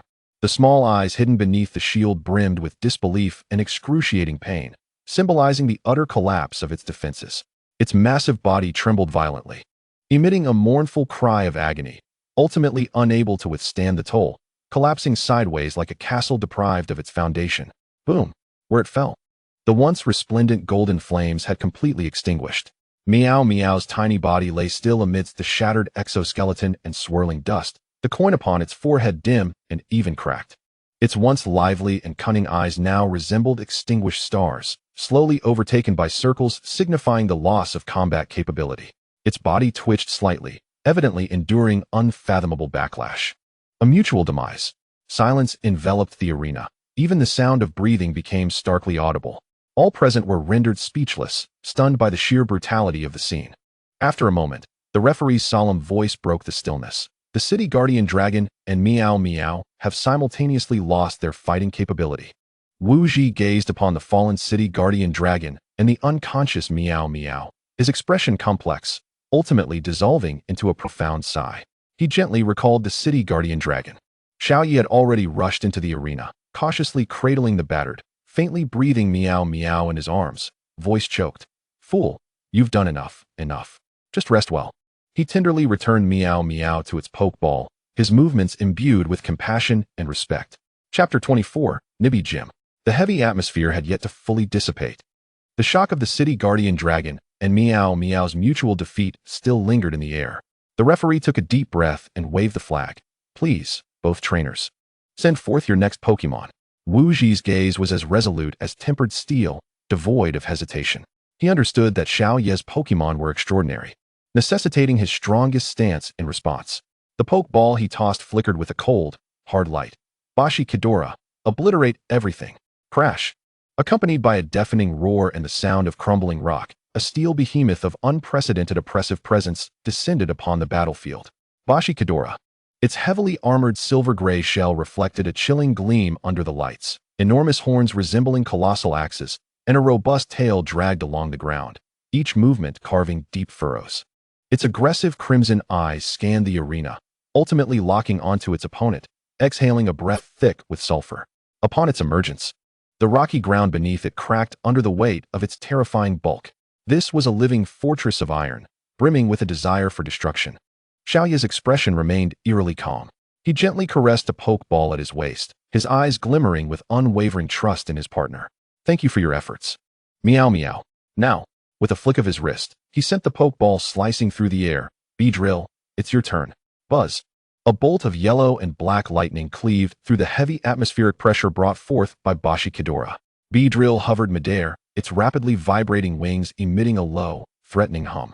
Its enormous red compound eyes scanned the massive form of Bashi Kidora with the precision of a finely tuned scanner, instantly capturing every seam in its armor, every joint in motion. Its slender, sharp stingers crossed in front, glinting with deadly brilliance, while the formidable poison stinger at its rear lifted ominously, locking onto the target. In stark contrast to Bashi Kidora's mountainous weight, Beedrill embodied ultimate lightness, swiftness, and lethal accuracy. Bashi Kidora, Metal Claw. Wu Ji initiated the offensive, intent on overwhelming with sheer force. Bashi Kidora unleashed a thunderous roar, its colossal steel claws tearing through the air with a terrifying whoosh, aiming to crush the diminutive target above. The air screamed in protest under the force of its claws. However, Beedrill's form vanished an instant before the claws could make contact. Like a phantom, high-speed maneuvering, it transformed into a blur, a yellow and black streak barely perceptible to the naked eye, narrowly grazing the edge of the metallic claws and circumventing to the relatively vulnerable side rear of Bashikidora. Now, Twin Needle, target the joint. Xiaoya's command was as swift as lightning. Beedrill's twin stingers shot forth in an instant, so fast they left behind only a pair of intersecting glimmers of cold light. With pinpoint accuracy, they struck the armor connection of Bashikidora's hind leg joint. Clink, clink, two crisp, yet faint sounds of impact. Sparks flew. Yet only two shallow white marks remained on the thick armor of Bashikidora's joints. Its body didn't even flinch. The defense was terrifyingly formidable. Roar. Bashikidora spun in fury, its massive tail sweeping in with the force of 1,000 troops. Beedrill once again relied on its extraordinary speed and agility, executing a sharp stop and veering upward with the grace of a hummingbird, narrowly avoiding the crushing blow. Yet the gust from the tail still caused it to wobble slightly. Rock slide. Wuji's command was merciless. Bashikidora's fists, claws, slammed down onto the ground. Countless colossal boulders coalesced out of thin air, hurtling towards the rapidly moving Beedrill like cannonballs from all directions. Shadow Clone. Xiaoya responded with remarkable agility. In an instant, Beedrill's form fragmented into dozens of indistinguishable phantoms, weaving and darting through the torrential rain of rocks. The stones relentlessly struck the illusions, exploding into clouds of dust, yet they could never seize the true form. Do not afford it a moment's respite. Heavy charge. Wuji bellowed. The massive body of Boskodora erupted with an astonishing speed that belied its size. Its steel armor gleamed with blinding radiance, resembling an uncontrollable iron train, hurtling towards the densest cluster of Beedrill's illusions with a devastating momentum. The immense weight and velocity generated a terrifying kinetic energy. Hold the line. Xiaoya nearly roared. At the critical moment, Beedrill instantly dispelled all its clones, crossing its twin stingers before itself, as a faint green energy barrier sprang forth. Boom! Like a meteor colliding with a planet. The horrifying impact slammed against the protective barrier. The barrier flickered violently, emitting a groan of unbearable strain, and shattered in an instant. Beedrill was sent hurtling away as if struck by a colossal hammer, tumbling through the air for several meters before barely regaining its composure, its stingers and wings trembling slightly. Clearly shaken by the force of the blow. That was close. The barrier absorbed most of the damage. But this cannot continue. Beedrill's attacks cannot breach the defense. Xiaoya's heart raced. Boscodora's defense exceeded expectations. Routine assaults felt like mere tickles, yet a single heavy blow could spell total collapse for Beedrill. Time was on the opponent's side. There was no choice but to resort to that move. Xiaoya's gaze sharpened with fierce determination. Beedrill, poison jab. Gather strength and await my signal. He issued a command requiring profound synergy and precise timing. Poison Jab was a formidable bug-type move, potent yet demanding the entire focus on a single strike. With a perilous brief, charging window beforehand. Buzz. Beedrill's compound eyes flashed red, instantly comprehending Xiaoya's intent. It began to fly at an even more erratic and unpredictable trajectory. The buzzing of its wings increasing in frequency as it continually adjusted, accumulating some latent power. It was waiting, anticipating that fleeting, fatal opening. Wuji sensed the shift in Beedrill's aura, a dangerous air of desperation. Do not grant it the opportunity. Sharp stone attack. Covering strike. He would not allow the enemy to complete its charge. Boskodora roared again, its massive horn aimed skyward, unleashing a relentless barrage of sharp rocks like a torrential downpour. Saturating every corner of the sky, Beedrill navigated through the rain of stones with utmost precision, dancing as if on the edge of blades. Utilizing its speed advantage and diminutive size, it narrowly dodged between the columns of stone, each maneuver fraught with peril. Its flight path accelerated, becoming increasingly erratic, like a frantic flickering of yellow and black lightning. At that moment, perhaps the relentless assault had drained Boscodora's stamina, or perhaps it was confounded by Beedrill's elusive movements. Its massive head exhibited a brief, nearly imperceptible delay in tracking. Its crimson eyes failed to fully lock onto the swiftly moving Beedrill for a fraction of a second. Now's the time. Xiaoya and Beedrill's minds seemed to merge into one. Poison Jab pierced through it. Xiaoya's command resonated like thunder. Beedrill, having accumulated strength while evading at the limits, executed an astonishing sharp-angle stop and turned mid-air. The massive poison stinger at its tail was enveloped in an impenetrable layer of deep purple energy, so dense it seemed capable of devouring light. This energy was not toxic. Rather, it embodied the primal, ferocious piercing power of the bug type. Whir! Beedrill transformed into a concentrated beam of destructive purple light. Breaking through all limits of speed, it forsook all evasion, channeling every ounce of strength, speed, and the will amassed throughout the battle into this ultimate strike. The target, aimed directly at the relatively vulnerable junction of Boscadora's neck and shoulder armor, exposed due to its brief delay. Quick. Too quick. So fast that Boscadora could only raise its massive steel arm halfway to defend. So fast that Wu Ji had barely begun to shout a warning. That devastating beam of purple light, akin to the kiss of death, penetrated the slightest gap in the steel armor with unerring precision. Splurt. A sickening sound echoed as metal and shell were forcibly torn apart. The deep purple energy erupted violently within Boscadora. Roar. Boscadora let out an unprecedented howl. A chilling blend of agony, terror, and disbelief. Its colossal steel body staggered backward as if struck in its vital core. The once impenetrable silver-gray armor at the shoulder joint was brutally rent open, revealing a flickering instability of energy within. Its crimson eyes were instantly consumed by overwhelming pain and despair, swirling madly as a symbol of its loss of combat capability. The heavy steel frame could no longer sustain itself, crashing forward with a thunderous roar. Boom! Dust filled the air.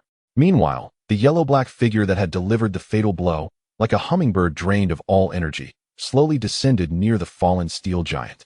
Its stingers propping it up as its body heaved with labored breaths, the vibrations of its wings now feeble. On the massive stinger, the deep purple energy gradually dissipated. Yet the lingering sharpness of that lethal strike remained unervingly palpable. Moments later, the referee's voice, nearly cracking with excitement, reverberated throughout the arena. Boscadora has lost its fighting ability. The victor is Beedrill. Wu Ji gazed at the fallen Boscadora in silence for a long while before finally recalling it. He lifted his head, looking toward the upright figure in the center of the arena, and the diminutive Beedrill, his eyes devoid of the previous tension or frustration, instead reflecting a profound respect and acknowledgement for a true champion. He nodded slightly. Chapter 25, Nibby Gym. The referee's voice carried a barely perceptible thrill. Boscadora has lost its fighting ability and can no longer continue. Please, Gym Leader Wu Ji, send out your next Pokémon. Wu Ji inhaled deeply, his expression having settled into a calm resolve, embodying the final dignity and unwavering determination of a rock-type gym leader. He slowly raised the last and heaviest Pokeball at his waist, his gaze sharp as a blade, casting it towards Xiaoya. Well done, Boscadora. Now, let the final bastion make its grand entrance. Wu Ji's voice resonated with steadiness and strength as he hurled the Pokeball high into the air. Rampardos, unleash the sandstorm. Roar. A howl far more ferocious than Boscadora's rent the air. Accompanied by a deafening crash and a rising cloud of dust, a colossal creature descended, reminiscent of an ancient beast. Rampardos. Its heavy, deep green armor resembled jagged rocks, its massive horns seemingly capable of piercing the heavens. And each strike of its thick tail against the ground triggered localized tremors. Most chilling was the palpable aura of dread and oppression that instantly enveloped it. Whoosh! Almost the moment it landed, Rampardos unleashed a thunderous roar. A cataclysmic sandstorm erupted suddenly, centering around its epicenter. The fierce wind swept up countless grains of sand and stones, surging through the entire arena like a furious yellow dragon. Visibility was instantly obscured, and the sharp debris pelted against the protective shield, producing a cacophony of crackling sounds. The entire venue had transformed into a hellish domain of sandstorms. This was the signature sandstorm ability of Bankira. Upon its appearance, the very heavens and earth shifted. Amidst the tempest, Bankira's eyes glowed with a violent crimson light, piercing through the swirling sands like searchlights. Fixating firmly on the diminutive yellow and black figure of Beedrill in the sky, its enormous jaw opened and closed, emitting a low, menacing growl filled with threat. The oppressive aura of its presence, mingled with the destructive force of the sandstorm, left even the spectators, including Misty, gasping for breath. Bankira, the ultimate trump card of Wu Ji. It was Wu Ji's strongest Pokémon, nearly stepping into the realm of champions. Without hesitation, Xiaoya raised Beedrill's Pokeball. Beedrill, you've done enough. Return to rest. However, before Xiaoya could finish his words, an unexpected turn of events occurred. Hovering on the outskirts of the sandstorm, Beedrill suddenly vibrated its wings violently. Although the sound of its buzzing was drowned out by the howling tempest, its actions conveyed an intense refusal. It struggled to maintain its stance against the raging winds. its massive red compound eyes piercing through the cloud of sand, resolutely gazing at Xiaoya. Its twin stingers remained crossed before it, the tail's venomous stinger slightly raised. Despite trembling slightly from the previous battle and the onslaught of the sandstorm, its posture unmistakably spoke. Master, I can still fight. Allow me to finish this last battle. Xiaoya's hand reaching for the pokeball suddenly froze. He gazed at the stubborn, diminutive yet unwavering figure amidst the storm, his heart seemingly gripped tightly. Exhaustion, wounds, and the erosion of the sandstorm. Any of these could have caused it to fall. Yet it chose to stay. It chose to expend its final strength for their shared victory. Drill you. Xiaoya's voice choked with emotion, but seeing the indomitable flame burning in those compound eyes, all his worries instantly transformed into a surging tide of trust and determination. He abruptly withdrew the pokeball, gripping it tightly in his right hand. All right. Xiaoya's voice pierced through the sandstorm, imbued with resolute determination. Since this is your choice, then we shall fight together. To the very end. He raised his hand, clutching the keystone high, his gaze ablaze like a burning star. Respond to my heart, Drill. Surpass the limits of evolution. Drill, Mega Evolution. With Xiaoya's resounding shout echoing throughout the arena, an unparalleled brilliance of rainbow-hued light erupted from his chest. Simultaneously, within the heart of the sandstorm, Drill responded instantly, bursting forth with a profound and pure radiance, as if capable of consuming all. Buzz. A dual-colored beam of light connecting heaven and earth pierced through the tumultuous sandstorm in an instant, enveloping Drill entirely. An unimaginable, colossal energy, far exceeding ordinary evolution, surged, compressed, and transformed within the light beam. The sandstorm was momentarily pushed aside by this force.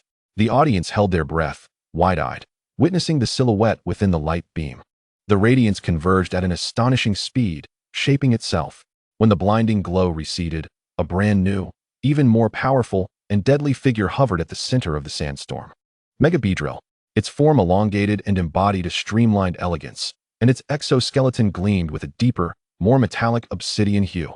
The original twin stingers had grown even larger, sharper, glinting with a chilling light, reminiscent of two unparalleled divine weapons forged over millennia. Most strikingly, its tail's lethal stinger had vanished, replaced by three massive, nightly lance-like superalloy stingers.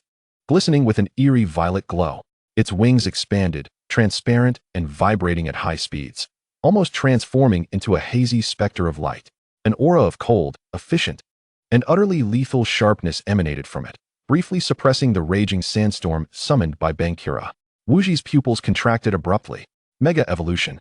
He had not anticipated that Xiaoya possessed such a trump card, yet he did not hesitate. Bankura's sandstorm was the mightiest weapon. Bankura, do not give it an opportunity. Dark Pulse. Bankura roared, coalescing a sphere of ominous energy within its massive maw, aimed at the airborne Mega Drill and unleashing it with ferocity. The pitch-black energy wave tore through the sandstorm, hurtling forth with the force to obliterate all. Dodge. Then Air Slash. Xiaoya and Mega Drill were in perfect sync. The newly evolved Mega Drill reached an unfathomable speed. Its broad wings merely fluttered lightly, allowing its body to seemingly vanish from its original position. Dark Pulse struck fiercely against the afterimage it left behind, exploding into a chaotic energy burst. In the next instant, Mega Drill materialized above the massive head of Bankura. With a swift motion, it crossed its expansive wings forward. Swish, swish. Two blades of condensed, nearly tangible, pale cyan vacuum energy, flickering with high-frequency vibrations, manifested out of thin air, shrieking as they sliced towards the relatively vulnerable seams of Bankura's neck armor. Clang, clang. Sparks flew. Deep gashes marred Bankura's heavy armor, prompting an enraged roar from it. The sandstorm intensified further. Rock slide. Envelop it. Wuji bellowed. Countless sharp rocks coalesced within the sandstorm, raining down upon Mega Drill like a torrential downpour. Move at high speed. Shadow Clone. Xiaoya's commands were executed with utmost precision. Mega Drill's figure instantly transformed into dozens of indistinguishable black and purple streaks, weaving through the dense hail of rocks, dancing like a specter within the storm of death. The rocks continuously struck the illusions, yet they could not capture the essence of the true body. The speed enhancement from its Mega Evolution allowed it to navigate this hellish sandstorm with effortless grace. Heavy slam. Wuji went all in. Bankura's colossal form was once again cloaked in a devastating white light, resembling an uncontrollable mountain of steel. charging toward the densest cluster of Mega Beedrill's afterimages with the force to crush all. This was its most potent physical attack. However, Xiaoya had been waiting for this opportunity. During this full-force charge, Bankira's massive head would momentarily dip, exposing its most vulnerable rear neck core. Though it was but an instant. Now, ultimate impact. Xiaoya's voice resonated with a determination of desperation. This was a move of the normal type, unparalleled in power, but it would leave him immobilized afterward. This was truly the final gamble. Mega Beedrill instantaneously retracted all its clones. Its 3 colossal superalloy stingers aligned before it, erupting in a brilliant explosion of white light akin to a supernova. It channeled all the power granted by Mega Evolution, all the remaining stamina it possessed, and the unwavering faith it had pledged to its trainer into this ultimate strike. It forsook evasion, transforming into a comet of pure white light that tore through the sandstorm, targeting Bankira's fleeting, lethal weakness at the back of its neck. Quick, exceeding the limits of speed. Just as Bankira's heavy slam commenced, the annihilating white comet descended. Wuji's defense. He could only manage to shout halfway. Boom! A terrifying explosion, reminiscent of the birth of the universe, erupted in the heart of the sandstorm. The pure white brilliance collided fiercely with Bankira's own destructive white light, creating a cataclysmic energy shockwave that instantaneously dispersed the encompassing sandstorm.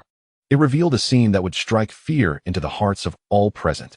Mega Beedrill, its body gleaming with white light, pierced through Bankira's thick armor at the back of its neck like the sharpest drill. The 3 superalloy stingers fully penetrated within. Ea! Banjira emitted an unprecedented howl, a haunting cry intermingled with excruciating pain and the utter despair of being utterly vanquished. Its colossal form staggered forward as if all strength had been extracted, its massive head crashing heavily against the ground. The circles symbolizing its loss of combat capabilities spun wildly in its crimson eyes. The terrifying aura of death and the sandstorm surrounding it ebbed away like a receding tide. Meanwhile, the Pokémon that executed this ultimate strike, the Beedrill, had its white radiance extinguished as swiftly as a candle flickering in the wind. Its mega-evolved form could not be sustained. The brilliance faded, revealing the fatigued and battered body of the Beedrill. It had lost all its power. Like a kite severed from its string, it fell helplessly from the nape of Banjira. The Beedrill, Xiaoya had already dashed into the arena without a second thought, catching its small body with both hands, steady and gentle, before it could touch the ground. At the center of the arena, Banjira collapsed like a mountain, completely losing consciousness. In Xiaoya's embrace, the Beedrill's body rose and fell slightly, its compound eyes struggling to gaze at its trainer, emitting a nearly inaudible buzz, before slowly closing its eyes.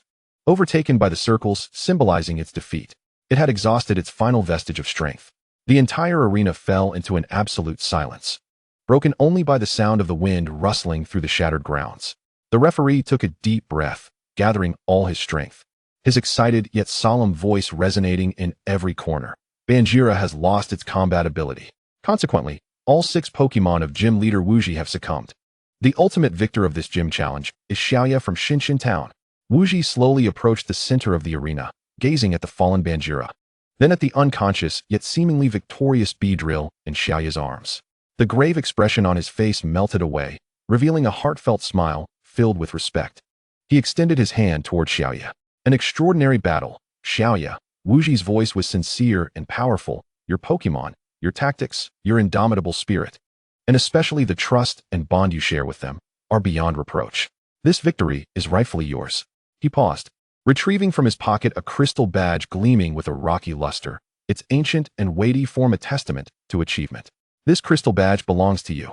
Xiaoya carefully cradled the Beedrill, solemnly accepting the heavy badge with one hand. He gazed at the exhausted Beedrill in his arms, then at the audience, particularly at Xiaoxia, who cheered for him, finally resting his gaze upon Wuji's approving smile. A wave of indescribable excitement and pride surged within him. Chapter 26, Moonview Mountain. The lights of the Pokémon Center in Nibi City shone particularly warmly amidst the night. Within the ward, Xiaoya's companions were peacefully slumbering under the attentive care of Nurse Joy and her Chansey. Although they could recover on their own, a little treatment from Nurse Joy would still be beneficial. Xiaoya sat on the sofa in the lounge, tightly clutching the hard-earned crystal badge, a symbol of resilience and victory. His fingers traced the rocky patterns on the badge, his heart brimming with gratitude and pride for his companions. Outside, Nibi City was ablaze with lights. as if whispering tales of the epic battle that had transpired. You all have worked so hard, truly, Xiaoya murmured softly, carefully placing the badge into its case. He turned his gaze towards the ward, his expression tender yet resolute. Rest well, everyone.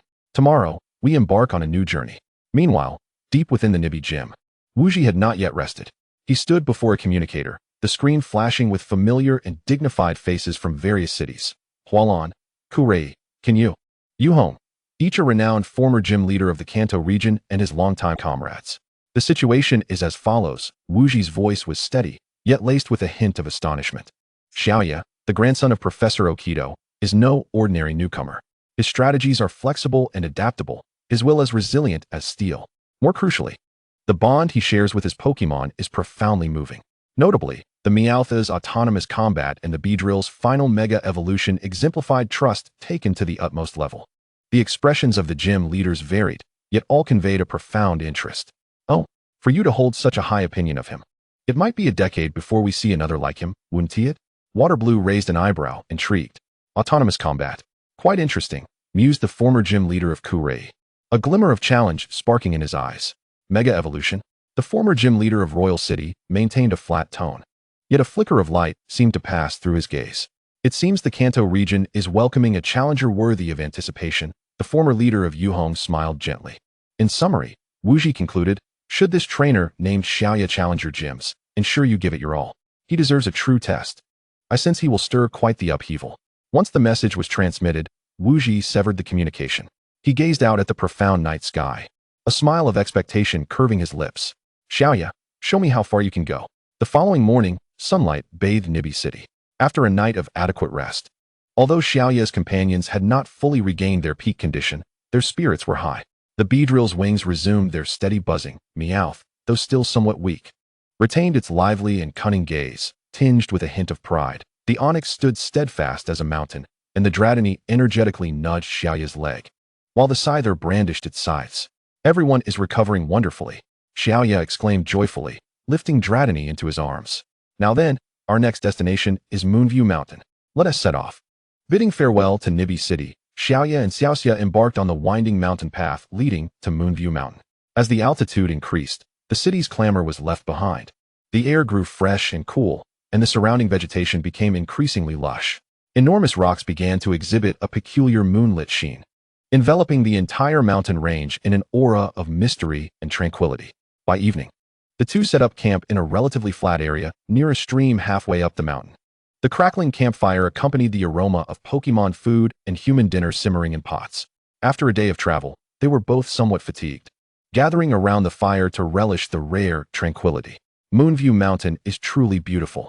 I've heard that at night, the moonlight shines upon the stones, making them glow like the moon. Xiaoxia gazed at the mountainside tinted with the hues of sunset, filled with anticipation.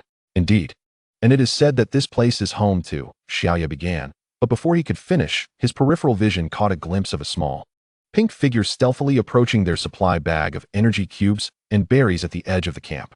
It was a Clefairy, with its cotton candy-like fluffy pink fur, curled tail, and tiny black eyes sparkling with curiosity and trepidation. It was evidently drawn by the enticing aroma of food.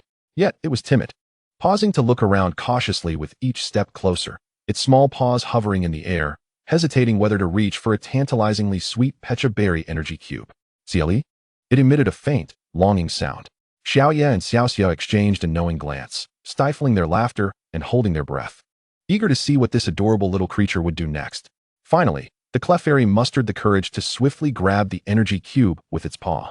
Just as it turned to slip away, perhaps due to nervousness or its tiny paws, the energy cube fell with a thud to the ground. Startled, the Clefairy squeaked in alarm, scrambling to retrieve it, only to accidentally step on its own fluffy tail, stumbling and landing on its little bottom. A sight both adorable and comical. Uffed. Xiaoxia could no longer contain her laughter, but her eyes held no trace of reproach, only affection. Fear not, fear not. If you wish to partake, it shall be given to you, gently spoke Xiaoya, as she picked up the fallen energy cube and delicately placed it on the ground before Papipi. Papipi, timidly glancing between the two humans and the energy cube, cautiously approached after confirming their benign intentions. With a swift motion, it embraced the energy cube and beamed a shy yet grateful smile towards Xiaoya and Xiaoxia. Papipi, It then turned to dash back into the woodlands. However, in that very moment, calamity struck. Papipi! A sharp and furious cry resonated from the surrounding forest. A dozen larger, stern-faced Papipi and Pikachu emerged abruptly from behind rocks and bushes, encircling the camp. They had evidently witnessed the scene of the little Papipi pilfering food and perceived the humans as a threat, mistaking them for captors of their young companion. The leader among them, a formidable Pikachu, pointed aggressively at the Papipi clutching the energy cube, glaring at Xiaoya and Xiaoxia as if to demand an explanation for their perceived abduction or harm towards its kin. The atmosphere turned palpably tense. Wait, this is a misunderstanding. Xiaoya quickly waved her hands in protest. We harbor no ill will. It approached us of its own accord. The food is for it. Xiaoxia chimed in anxiously. Yet, the furious Papipi seemed impervious to their pleas. A few robust Pikachu began to emanate a glowing aura, seemingly preparing to unleash an attack. Just as a conflict was on the brink of eruption, the little Papipi courageously dashed into the fray, waving its tiny paws frantically and fervently calling out, Papipi, Papipi. It pointed at the food on the ground and the friendly faces of Xiaoya and Xiaoxia, finally raising the energy cube high to demonstrate that it was a gift and not a stolen treasure. The Papipi clan fell silent. The fierce gaze of the leading Pikachu softened as it scrutinized the little Papipi, then glanced at the evidently non-hostile, yet somewhat anxious Xiaoya and Xiaoxia. After a moment of reflection, the Pikachu emitted a gentle sound, Pika. It offered a slight bow towards Xiaoya and Xiaoxia, its eyes brimming with remorse. The other Papipi also retracted their hostility, issuing friendly calls in response. The misunderstanding had finally been resolved. The little Papipi joyfully bounded back to its clan, proudly showcasing its newfound treasure.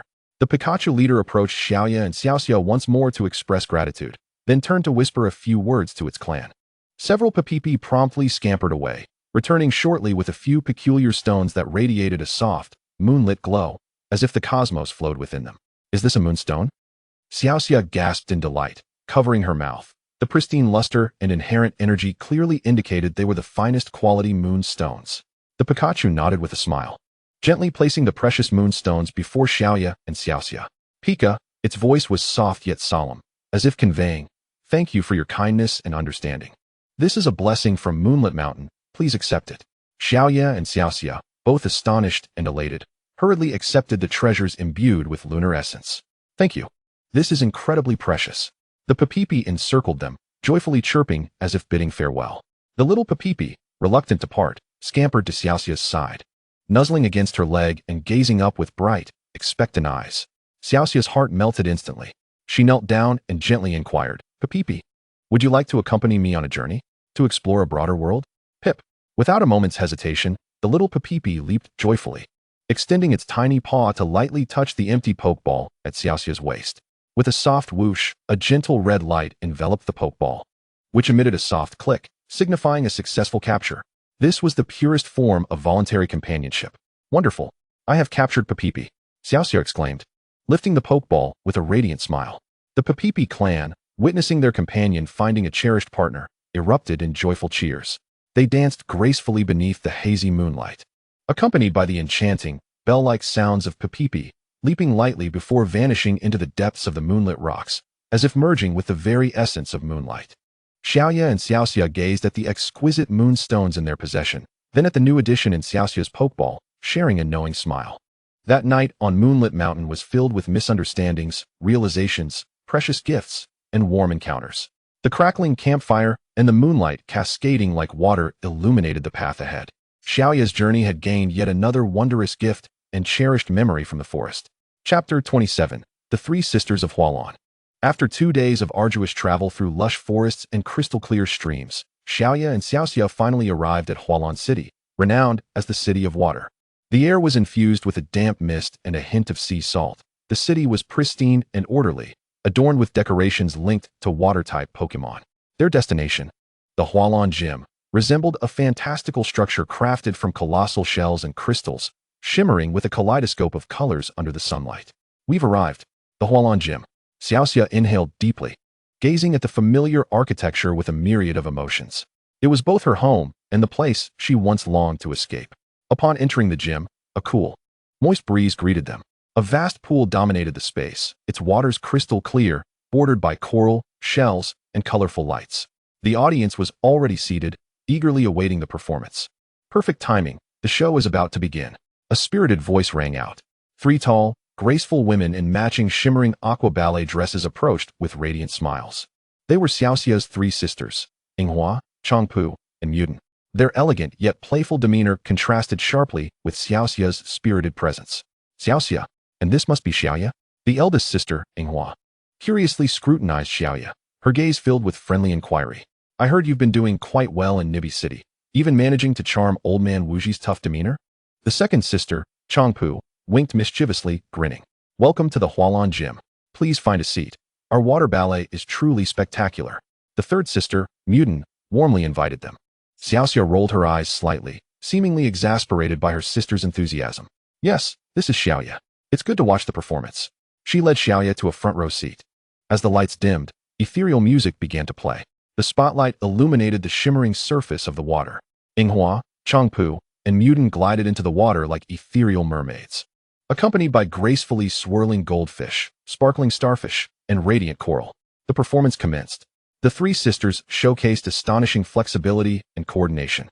Their movements fluid like water at times and dynamic like crashing waves at others. The Pokémon harmoniously complemented them, the water jets creating vibrant rainbows in the spotlight, while the starfish twinkled like stars and the coral emitted a gentle glow. They twisted and leaped in the water, forming various beautiful shapes.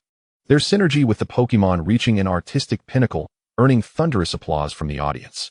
Wow, it's truly beautiful, Xiaoya exclaimed, captivated and genuinely impressed. The seamless blend of water-type Pokémon charm with human artistry was indeed breathtaking. Although Xiaoxia remained silent, a hint of jealousy flickered in her eyes. The performance culminated in a breathtaking finale, as the 3 sisters and their Pokémon gracefully emerged from the water, offering their heartfelt thanks to the audience. The applause thundered, resonating endlessly. As the spectators began to disperse, Xiaoya and Xiaoxia remained rooted in place. The 3 sisters changed into dry, casual attire, their hair still damp as they approached. Their faces flushed with post-performance exhilaration. So, how was it, Brother Xiaoya? Our water ballet was rather splendid, wasn't it? Sakura inquired with a beaming smile, the faint scent of water and perfume lingering around her. Indeed, indeed. Were you not entranced? I chimed in, playfully nudging Xiaoya with her elbow. I saw you watching with wide eyes. Peony, bolder than the rest, reached out with a finger still glistening with droplets, gently poking Xiaoya's cheek as she giggled. Oh dear. You're blushing. How adorable. The 3 sisters exchanged playful banter, encircling Xiaoya like 3 enchanting yet perilous water-type Pokémon. They drew closer, their ardent gazes and affectionate gestures causing Xiaoya, usually composed, to flush crimson and retreat a step, stammering. Ah, yes, it was truly beautiful and impressive. Hey, you 3. Xiaoxia's voice cut through, tinged with evident annoyance and jealousy. She rushed forward like a protective hen, positioning herself in front of Xiaoya, hands on her hips, glaring at the 3 sisters. The performance is over. Why are you crowding him? Can't you see he is quite flustered? Oh dear, is Xiaoxia feeling jealous? Sakura stifled a laugh behind her hand. We were merely expressing our admiration for Brother Xiaoya. I am feigned innocence. Exactly. Xiaoxia, you're being a bit petty. Peony stuck out her tongue. Who is jealous? Xiaoxia's cheeks flushed a deeper shade of red, her voice rising. I'm just worried you might scare the guest. And stop calling him brother. Xiaoya is just Xiaoya. Though she denied it, her demeanor screamed possessiveness, as if to declare Xiaoya was her challenger and off-limits to others. The 3 sisters found Xiaoxia's outburst utterly delightful, their laughter growing, though they tempered it somewhat. Finally freed from their embrace, Xiaoya cleared his throat, striving to regain his seriousness. Miss Sakura, Miss Ayam, Miss Peony, I sincerely thank you for the splendid performance. I have come here to challenge the Hualan Gym and earn the blue crystal badge. Challenging the gym? Sakura raised an eyebrow in surprise. Are you really that eager? Do we hold so little charm for you? She added, a hint of disappointment lacing her tone. But it sounds intriguing, Peony exclaimed, her eyes sparkling with mischief. Sakura inhaled deeply, patting her chest. Very well. Since you insist, Xiaoxia. She turned to Xiaoxia. Huh, me? Xiaoxia snapped back to attention. Go quickly. Fetch Grandma from the backyard. She instructed, gesturing towards the depths of the gym. Tell her Xiaoya has arrived. Oh, okay. Xiaoxia, awakened from her daze, shot a glance at Xiaoya, whose expression was serious and almost reverent, a look of profound shock filling her. Without further hesitation, she dashed towards the tranquil courtyard where Grandma resided. As Xiaoxia hurried away, the 3 Hualan sisters turned their attention back to the determined Xiaoya. their eyes gleaming with a complex mix of admiration, sympathy, and eager anticipation, as if certain of the spectacle to come. Brother Xiaoya, they could not help but call him. You'd best brace yourself. Sakura clapped a hand on Xiaoya's shoulder, her tone laced with both sympathy and playful intrigue. Grandma is not so easily impressed. Ayum and Peony nodded vigorously, their expressions suggesting that while Xiaoya had lofty aspirations, the forthcoming scene could be quite dramatic. Standing at the edge of the spacious gym's water basin, Xiaoya listened to Xiaoxia's distant shouts, absorbing the sister's encouraging gazes. Instead of retreating, he inhaled deeply, straightened his posture, and ignited with an even greater fervor. He understood that a trial far exceeding any he had previously encountered, a true test from a water-type master, was on the horizon. Chapter 28, Hualan Gym. Before long, accompanied by a light yet steady rhythm of footsteps, Xiaoxia returned with a meticulously groomed silver-haired elder, her countenance warm and inviting. It was none other than the founder of Hualan Gym, Xiaoxia's grandmother, Mizahana. Ah, so this is young Xiaoya? Mizahana's voice was gentle and resonant, imbued with the unique warmth of a senior. Her gaze scrutinized Xiaoya closely, as if assessing an uncut gem. My granddaughter was in quite the rush to summon me, claiming there's an extraordinary young trainer here. Instead of immediately proceeding to the battlefield, Mizahana gestured for Xiaoya to take a seat on a nearby bench. She gracefully settled beside him, initiating a casual conversation. Your grandfather, Professor Okido, a glimmer of nostalgia danced in Mizahana's eyes, was quite the restless fellow in his youth. Consumed by Pokémon research, utterly unyielding when he set his mind to something. It's no surprise he became a professor. His relentless pursuit mirrors his younger self. Her words reflected a deep familiarity and affection for Professor Okido. Naturally, the discussion shifted to Xiaoya's recent battle. Xiaoya, I hear you defeated Wuji? Mizahana's eyebrows raised slightly, a hint of approval in her tone. His strength is formidable. Your victory indicates genuine skill, not merely a result of your grandfather's reputation. Xiaoya felt a warm swell of pride at her acknowledgement, tempered by an unspoken pressure. The elder's gaze was keen and discerning. After chatting for approximately 10 minutes, the atmosphere was relaxed and congenial. Mizahana seemed to have formed an initial impression of Xiaoya's eloquence and capabilities. Gradually, she rose and took her place at the center of the battlefield, her smile still gentle, but her eyes now sharp and serious, like a drawn sword. All right, Xiaoya. Let us set aside the pleasantries. Her voice resonated within the gym. Since you've come to challenge Hualan Gym, I, the former gym leader, will personally evaluate your prowess today. With a flick of her wrist, a pokeball appeared deftly between her fingers, her movements fluid and agile, defying her age. Just as Xiaoya clenched his own pokeball, preparing for the challenge, Mizahana raised a hand, signaling for a moment's pause. However, before we commence, I have a small condition. Mizahana smiled mischievously, eliciting an exasperated sigh from Xiaoxia, who clearly recognized her grandmother's penchant for conditions. A condition? Xiaoya blinked, eyeing Mizahana warily. Fear not. It is not meant to trouble you. She waved her hand dismissively, her tone light yet firm. Regardless of whether you win or lose this battle. She emphasized the word regardless. You must remain here for 7 days as our acting gym leader. What? Xiaoya was utterly taken aback. This proposal was entirely unexpected. Acting gym leader? Me? Why? Mizahana's smile deepened, imbued with a mischievous, youthful glint. Why, you ask? Haha, there are many reasons. First, your skills are commendable. You can temporarily assist Ayum and the others in handling challengers. Clearly, she was aware of their less than serious pursuits. Second, I want you to experience the challenges of running a gym. Don't focus solely on battles. And third, her gaze flicked to Xiaoxia. Most importantly, I find you quite interesting. Staying here for a few days will allow us to share stories about your grandfather's escapades, while I also gauge your abilities beyond just battling. She paused for a moment, her gaze piercing as she looked at Xiaoyi. So what do you say? Will you accept this condition? If you do, we shall commence immediately. If you refuse. She deliberately elongated her tone, and though she did not explicitly state it, her meaning was unmistakable. If you decline, this battle might very well vanish. Xiaoyi regarded the charming yet formidable old lady before him, then glanced at Xiaoxia, who wore an expression that clearly conveyed her expectation of this very scenario. He realized that this condition was non-negotiable. Serving as the acting gym leader for 7 days was a far greater challenge than merely winning a gym battle. But could he refuse? After all, he had come for the badge. Xiaoyi took a deep breath, his expression shifting from surprise to determination. All right, Grandma Shuelan, I accept your terms. Regardless of the outcome, I shall remain as the acting gym leader for 7 days. Now please guide me. Splendid. Grandma Shui Lan exclaimed with a hearty laugh. Now, you truly resemble the grandson of Demu. Come, let me witness your true prowess. As she spoke, she cast her pokeball with a graceful arc and a majestic, jewel-like Starmie emerged from the pool, its shells glinting with the sheen of time, its sharp gaze fixed intently on Xiao Yi.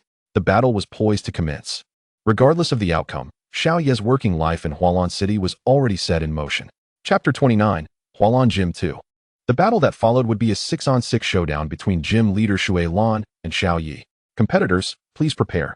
The match began.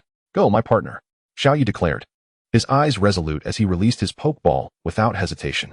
A gentle pink light burst forth, revealing a pink Dratini that gracefully spiraled in midair. Its unique coloration immediately captured the attention of Grandma Shui Lan and the Hualan trio, who exchanged glances of surprise and admiration. Oh, a pink Dratini? Such a rare and beautiful creature. Grandma Shui Lan marveled, though her keen gaze remained unwavering. Nevertheless, a battle is not a beauty contest. Starmie, let it witness the prowess of the Hualan Gym. Water Pulse. The ruby at the center of Starmie suddenly gleamed, unleashing a powerful, circular wave of water pressure that surged swiftly toward the airborne Dratini. The Dratini twisted desperately in an attempt to evade, but the disparity in speed and strength was glaring. It was struck hard, letting out a cry of pain as its pink scales became dampened. Dratini, Xiao Yi called out, his heart aching for his Pokémon. Hang in there. Counter with Dragon Breath. The Dratini steadied itself, inhaling deeply as a violet breath of draconic energy surged forth towards Starmie. Yet, Starmie merely spun gracefully, a thin barrier of light materializing in front of it. The Dragon Breath collided with the barrier, its power significantly diminished, causing Starmie to sway only slightly. The power gap is too great, Xiao Xiao murmured softly, her brow furrowing. She was acutely aware of her grandmother's Starmie's strength, honed through countless battles. The fight had wholly entered Grandma Shui Lan's rhythm. Starmie exploited the pool's advantages, gliding swiftly across the water's surface to unleash rapid starbursts, diving beneath the surface to launch surprise water guns, and employing confusion to restrict Dratini's movements. The pink Dratini struggled like a small boat in a tempest, repeatedly struck and battered, its stamina rapidly depleting. Dratini. The Pokémon's eyes were filled with agony, but more potent was the fiery determination within. It was unwilling to yield. It aimed to grow stronger, to uphold its trainer's faith. Xiao Ye's anxious encouragement seemed to manifest as tangible strength coursing through its body. Just as Starmie gathered a formidable wave of psychic energy, an invisible force was about to slam the exhausted Dratini into the ground. Dratini, a roar, far more resonant and infused with resolve than before, echoed throughout the gym. The pink Dratini erupted in a dazzling light of evolution. The brilliance was so intense that it temporarily shattered Starmie's psychic grip. It evolved. Xiao Yi and Xiao Xia exclaimed in unison. As the light faded, a larger, more elegantly elongated pink Dragonair materialized before them. The white horns atop its head shimmered softly, while the blue orbs adorning its neck and tail sparkled vibrantly. The pink body emanated a potent aura of evolution, its gaze sharp as a blade, locking onto Starmie below. Fantastic. Dragonair, Xiao Yi declared. His fists clenched in excitement as he felt a surge of newfound power within his partner. Now, seize this moment. Use Dragon Rage. The pink Dragonair opened its mouth, conjuring a massive sphere of chaotic draconic energy that hurtled towards Starmie with astonishing force. This was the newfound power it had acquired through evolution. Oh, it has evolved? Quite an impressive display. Grandma Shui Lan's eyes glimmered with genuine admiration, though her composure remained steady and practiced. Starmie, spin at high speed. Use centrifugal force to deflect the impact, then retaliate with Power Gem. Starmie immediately began to spin at an astonishing velocity, creating a barrier of energy around itself. The Dragon Rage sphere collided with the spinning shield, its energy forcibly dispersed and redirected. Although the impact momentarily halted Starmie's rotation, it did not inflict any critical damage. In the very next instant, while still in motion, the ruby at Starmie's center erupted in a brilliant earthy glow. Whoosh! A beam of concentrated energy, imbued with the power of the earth, Power Gem, shot forth at breakneck speed. The pink Dragonair, having just unleashed its ultimate move and still adjusting its stance, had no time to evade. Dragonair, quickly dodge. Xiao Ye's cry came too late. Boom! The Power Gem struck the Dragonair squarely in the abdomen. The pink figure plummeted like a severed kite, emitting a mournful cry as it crashed heavily onto the battlefield's edge, struggling momentarily before ultimately succumbing, unable to rise again. The radiant light of its evolution was extinguished by Starmie's seasoned, precisely timed counterattack. The gym fell silent, save for the gentle sounds of flowing water and the faint breaths of the fallen Dragonair. Xiaoyi stared blankly at his downed pink partner, his heart awash with a tumult of emotions, pride in Dragonair's evolution and indomitable spirit, frustration at the defeat, but most profoundly, a sense of helplessness when facing a true master. Grandma Shui Lan was formidable. Come back, Dragonair. You did exceptionally well. Xiao Ye's voice was subdued, imbued with both sorrow for his partner and profound affirmation. He gently recalled Dragonair into its pokeball. Grandma Shui Lan also returned Starmie, stepping to the center of the arena. The sharpness that had graced her face during the battle faded, replaced by a warm smile. Yet her eyes sparkled with an appreciation even more profound than before. Remarkable. Xiao Yi, Grandma Shui Lan said earnestly.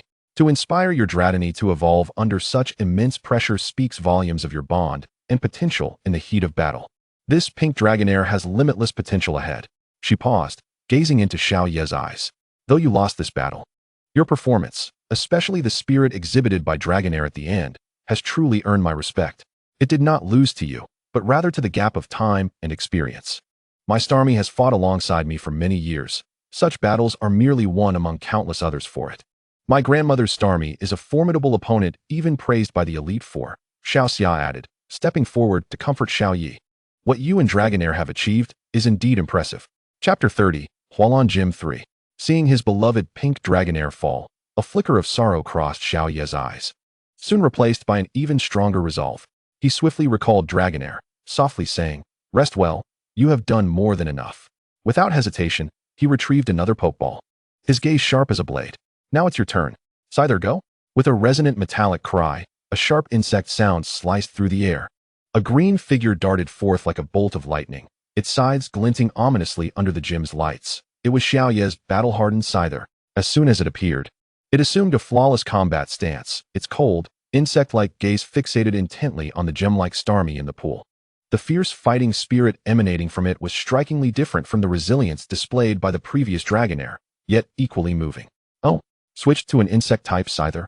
This choice indeed counters my Starmie's psychic type, Water Blue Grandma acknowledged with a slight nod, a glimmer of approval in her eyes, though her tone remained composed. However, the chasm of experience is not so easily crossed. Starmie, use Psychic.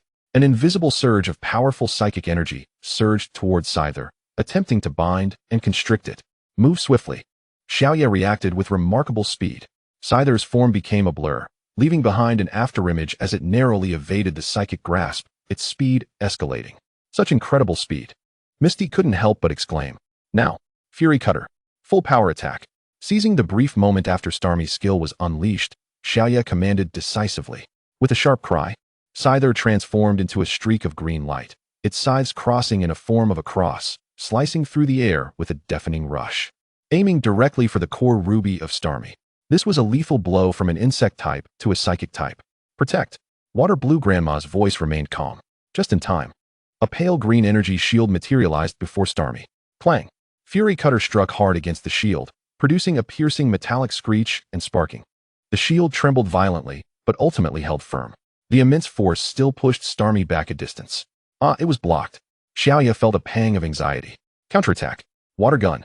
Water Blue Grandma seized the opportunity. Starmie steadied itself, unleashing a powerful jet of water, aiming directly at Scyther, which had just completed its attack and was still regaining its footing. Dodge it. Shadow Clone. Xiaoye shouted urgently. In an instant, Scyther created multiple afterimages, its true form swiftly shifting to the side. However, the range and velocity of the water gun were astonishing. One afterimage was instantly dispersed, and the residual force grazed Scyther's wing. With a cry, Scyther faltered, nearly tumbling into the water, its speed evidently hampered, leaving wet marks and traces of impact on its green exoskeleton. The battle escalated to a fever pitch. On one side stood the experienced former gym leader, whose skillful maneuvers flowed like water. On the other was the well-trained, resolute young challenger, possessing an advantageous type but suffering from diminished speed. Xiaoye knew he couldn't allow Starmie any respite. Scyther, hang in there. Use Fury Cutter. Keep the pressure on it. Scyther, gritting through the pain in its wings, unleashed remarkable speed once more, though not as swift as before, its sides swirling in a tempest of green light, relentlessly slashing at Starmie. The power of Fury Cutter increased with each successive hit.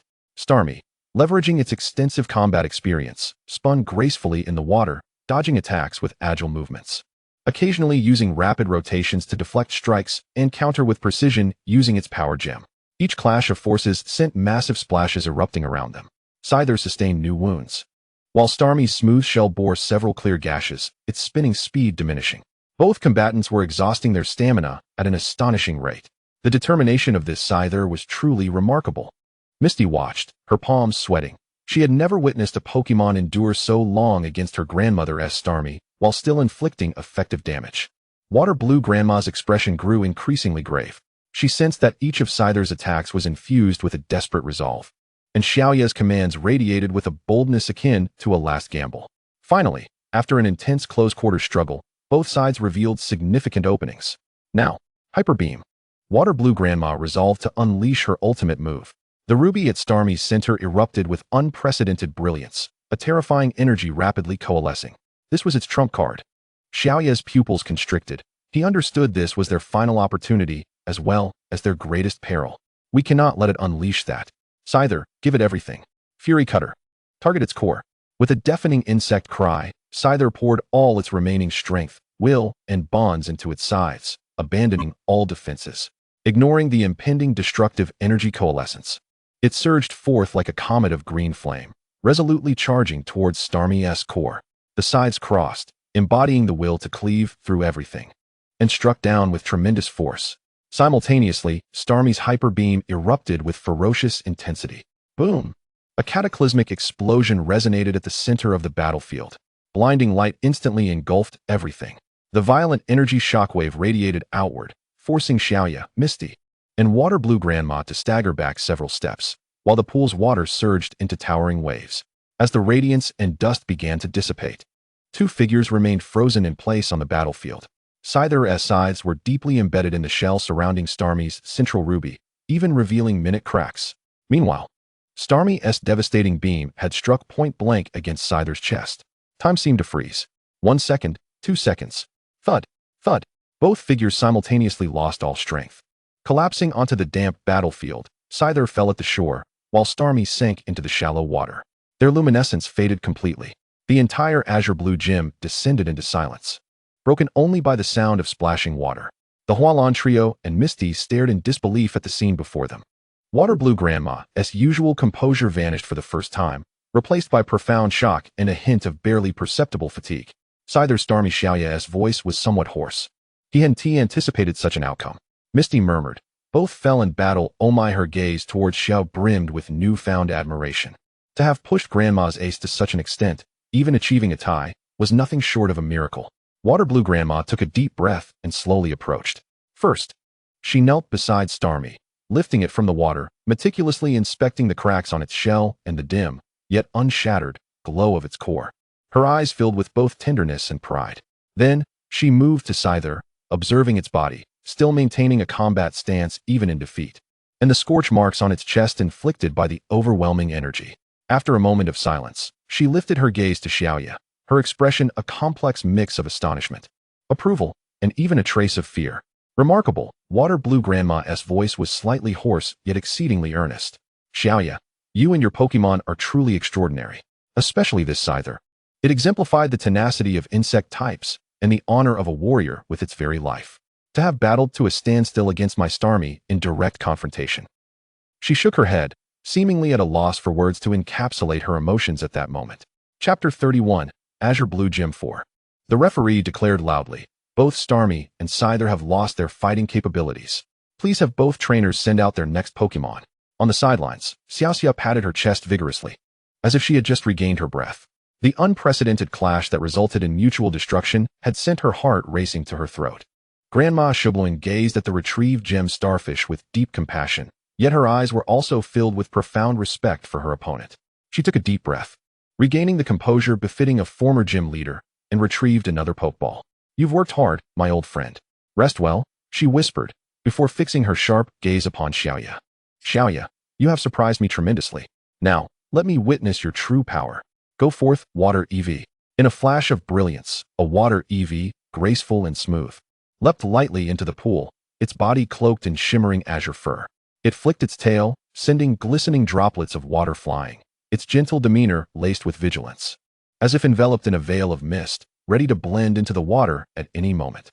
Grandma Shuabluin, both your gem starfish and this water EV are truly admirable, Xiaoya declared, her voice brimming with determination. However, I still have the belief of my companions to convey. Let us bring forth my partner. Step forward, Meowth. Meow? A uniquely resonant, powerful meow echoed, distinct from the usual cunning impression that Meowths convey. As it landed, its steps were steady, paws slightly apart, front paws clenched into fists, striking a standard fighting stance. Its gaze was sharp as an eagle's, exuding a fierce aura, the coin atop its head shimmering in the light. Not as a symbol of temptation, but rather a testament to its formidable strength. How intriguing. Absolutely fascinating. Is this the Meowth skilled in martial arts? Grandma Shuabluin's eyes sparkled with intense interest. Water EV, use water gun. Test its skills. A robust column of water surged ferociously towards Meowth on the shore. Dodge and close in immediately. Xiaoya's command was as swift as lightning. Meowth transformed into a streak of golden lightning, skimming past the edge of the water gun at an extraordinarily tricky angle, its speed astonishing. In a few bounds, it closed in on water EV. How fast? Grandma Shuabluin's heart tightened. Melt? Enhance its defensive evasion, or understood as merging into the water. Water EV's body instantly became fluid and supple, as if to meld with the pool beneath it, significantly reducing the hit rate of physical attacks. However, Xiaoya and Meowth had anticipated this. It aims to dodge physical attacks. Meowth, disrupted. Meow? The coin atop Meowth's head refracted sunlight into blinding golden rays. Countless illusory coins rained down upon the water EV, which was in a melting state. This sudden burst of intense light, coupled with a dual disturbance of physical and mental energy, abruptly interrupted water EV's skill execution, causing its form to falter. The liquid waves becoming unstable. Now's the moment. Xiaoya's eyes sparkled with intensity. Use the martial arts you've honed. Strike at its lower body. Martial arts. Meowth moved with the grace of a true martial master, its footwork unpredictable, swiftly maneuvering to water EV's side and rear. With claws imbued with energy, it struck with a ruthless angle, fast, precise, and fierce, targeting water EV's relatively vulnerable leg joints. This was a brutal move specifically aimed at the lower body in combat techniques. Watch out. Water EV, use water tail for defense. Grandma Shuabluin commanded urgently. In a flurry, water EV concentrated water at the tip of its tail, attempting to sweep and block. Yet, Meowth's stealthy strike was too swift and cunning. Swish! A faint sound of tearing pierced the air. The energy-laden claws successfully struck water EV's hind leg. Although the water tail diminished some of the impact, the claws inflicted exceptional damage on water EV, which was currently employing a transformation skill, melting. More importantly, this strike disrupted its balance. Meow! Water EV cried out in pain, stumbling back from its melted state, reeling unsteadily. Don't give it a chance to breathe, Xiaoya urged, pressing the attack. Martial arts. Meowth, keep it suppressed. Martial arts. Meowth, emboldened by its advantage, unleashed a flurry of dazzling golden claw strikes upon water EV. Every claw strike was executed with the precision of a fighter, though it was a normal type move. It was infused with martial techniques, leaving water EV overwhelmed, swiftly accumulating multiple claw marks, driven back with no means to retaliate. Water EV, create distance. Use water pulse. Grandma Shuabluin tried to regain control. Chase it down. Finish it with iron tail. Xiaoya's voice radiated unwavering resolve. Martial arts. Meowth surged forth, its speed skyrocketing. It disregarded the expanding circular water waves. With its speed and martial agility, it bore the damage, instantly closing the gap to the retreating water EV. That tail, typically used for balance, now radiated with iron-like will and strength, raised high and gleaming with a cold metallic sheen. Meow! With a roar filled with martial spirit, the iron tail descended like a battle axe. Boom! A heavy thud resounded. The iron tail struck solidly upon water EV's head. Water EV barely managed a mournful cry, its eyes spiraling into a vortex, its body collapsing limply at the edge of the pool, rendered incapable of battle. Meanwhile, Meowth landed gracefully, the metallic sheen on its tail slowly fading, panting slightly, yet its gaze remained sharp, striking a pose of composure, resembling a true martial arts master. Chapter 32, The Hualan Gym 5. The referee's voice echoed through the gym. Water EV has lost its combat capability and can no longer continue the battle. Please, Gym Leader Shuabluan, send forth your next Pokémon. This announced Xiaoya's victory. What a splendid victory, Xiaoya. Grandma Shuabluan applauded, though her gaze sharpened. However, this old body still has some moves left. Since we've agreed on a gym challenge, I must bring forth my ace. Go, my old partner, Blastoise. With a thud, a massive figure appeared by the pool, its gaze seemingly vacant yet imbued with profound wisdom, bearing an enormous spiral shell on its back. It leisurely waved the shell at the tip of its tail, exuding an aura both steady and imposing, with psychic energy subtly rippling around it. Xiaoya looked at Grandma Shuabluan's enthusiastic demeanor, then at Meowth, who appeared ready for battle yet brimming with fighting spirit. She smiled with a mix of resignation and eagerness. All right, since Grandma Shuabluan is so keen, we shall graciously oblige. Meowth, are you ready to fight? Meow? Meowth stood upright, once again adopting a fighting stance. Its gaze sharp as a blade, responding in clear, albeit cat-like, human language. Humph. My claws are still as sharp as ever. This big lug carrying the pot. Come at me. It's just what I need to stretch my muscles. Its unique speech caused a stir of astonishment among Grandma Shuabluan and the Hualan trio in the gym. A talking Meowth was already rare, but one that spoke with the tone of an old-school martial artist was utterly unprecedented. Ha! Splendid. What spirit? Grandma Shuabluan laughed heartily. Blastoise, did you hear that? They called you a big lug carrying the pot. Send a greeting with psychic. Blastoise's seemingly vacant gaze flickered momentarily as an invisible, powerful psychic force surged forth like a tidal wave, enveloping Meowth. This psychic force was denser and more viscous than that of the gem starfish, as if it aimed to press Meowth directly into the ground. Meow? Meowth let out a muffled grunt, feeling as if all its bones were creaking, movement becoming incredibly arduous. Damn, this psychic energy is so heavy, but do you think you can crush me? Dream on. With a roar, it unleashed an astonishing aura, forcefully resisting the psychic confinement. Struggling to step forward. Use quick attack. Break free and close in. Xiaoya knew they could not afford to be trapped. Swift as the wind. With a low growl, Meow Meow's steps became suddenly erratic, pushing the martial artist's agility to its utmost limits. It glided through the mire like a fish navigating a swamp. Though its speed was far from what it had been, it carved a path through the realm of mental might with its exquisite footwork and explosive resistance, tenaciously closing in on the shelled beast. Oh, it can move against such formidable mental force? What remarkable willpower! Praised Granny Waterblue, shelled beast, unleashed the thought hammer. The shelled beast, appearing sluggish, slowly lifted its head, a blinding blue-violet light suddenly igniting between the crevices of its shell. A colossal energy head, formed entirely of pure mental power, materialized, crashing violently towards the oncoming Meow Meow with an overwhelming sense of oppression. Its speed was astonishing, and its coverage vast. There's no escape. Target its lower joints.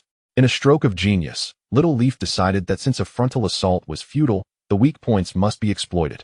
Behold, moon snatching from the sea.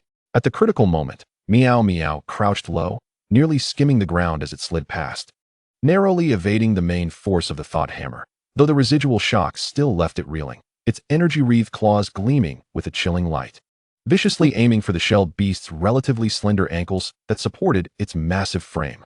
Bang! A muffled sound. The moon snatching from the sea successfully struck, yielding remarkable results against the shelled beast. For the first time, the giant creature exhibited a noticeable sway, letting out a low groan of pain. And the realm of mental might momentarily faltered. It worked. Little Leaf's heart leapt with joy. Humph! Now you recognize my prowess. Meow Meow boasted triumphantly, swiftly retreating to catch its breath. However, Granny Waterblue's response was swifter. Sloth. A gentle glow emanated from the shelled beast, and the spot where it had been ambushed began to visibly heal, along with the fatigue accumulated from the earlier battle. It even comfortably squinted its eyes. The realm of mental might instantly restabilizing, even growing a notch stronger. Oh no, it can restore itself. Little Leaf's heart sank. A war of attrition was exceedingly disadvantageous for Meow Meow. Meow. How absurd. Is there a halftime in fighting? Meow Meow's whiskers bristled in indignation. Combat is not merely about brute force. Little one, Granny Waterblue chuckled. Shelled beast, unleash a mental shockwave. Invisible mental spikes rained down upon Meow Meow like a torrential storm.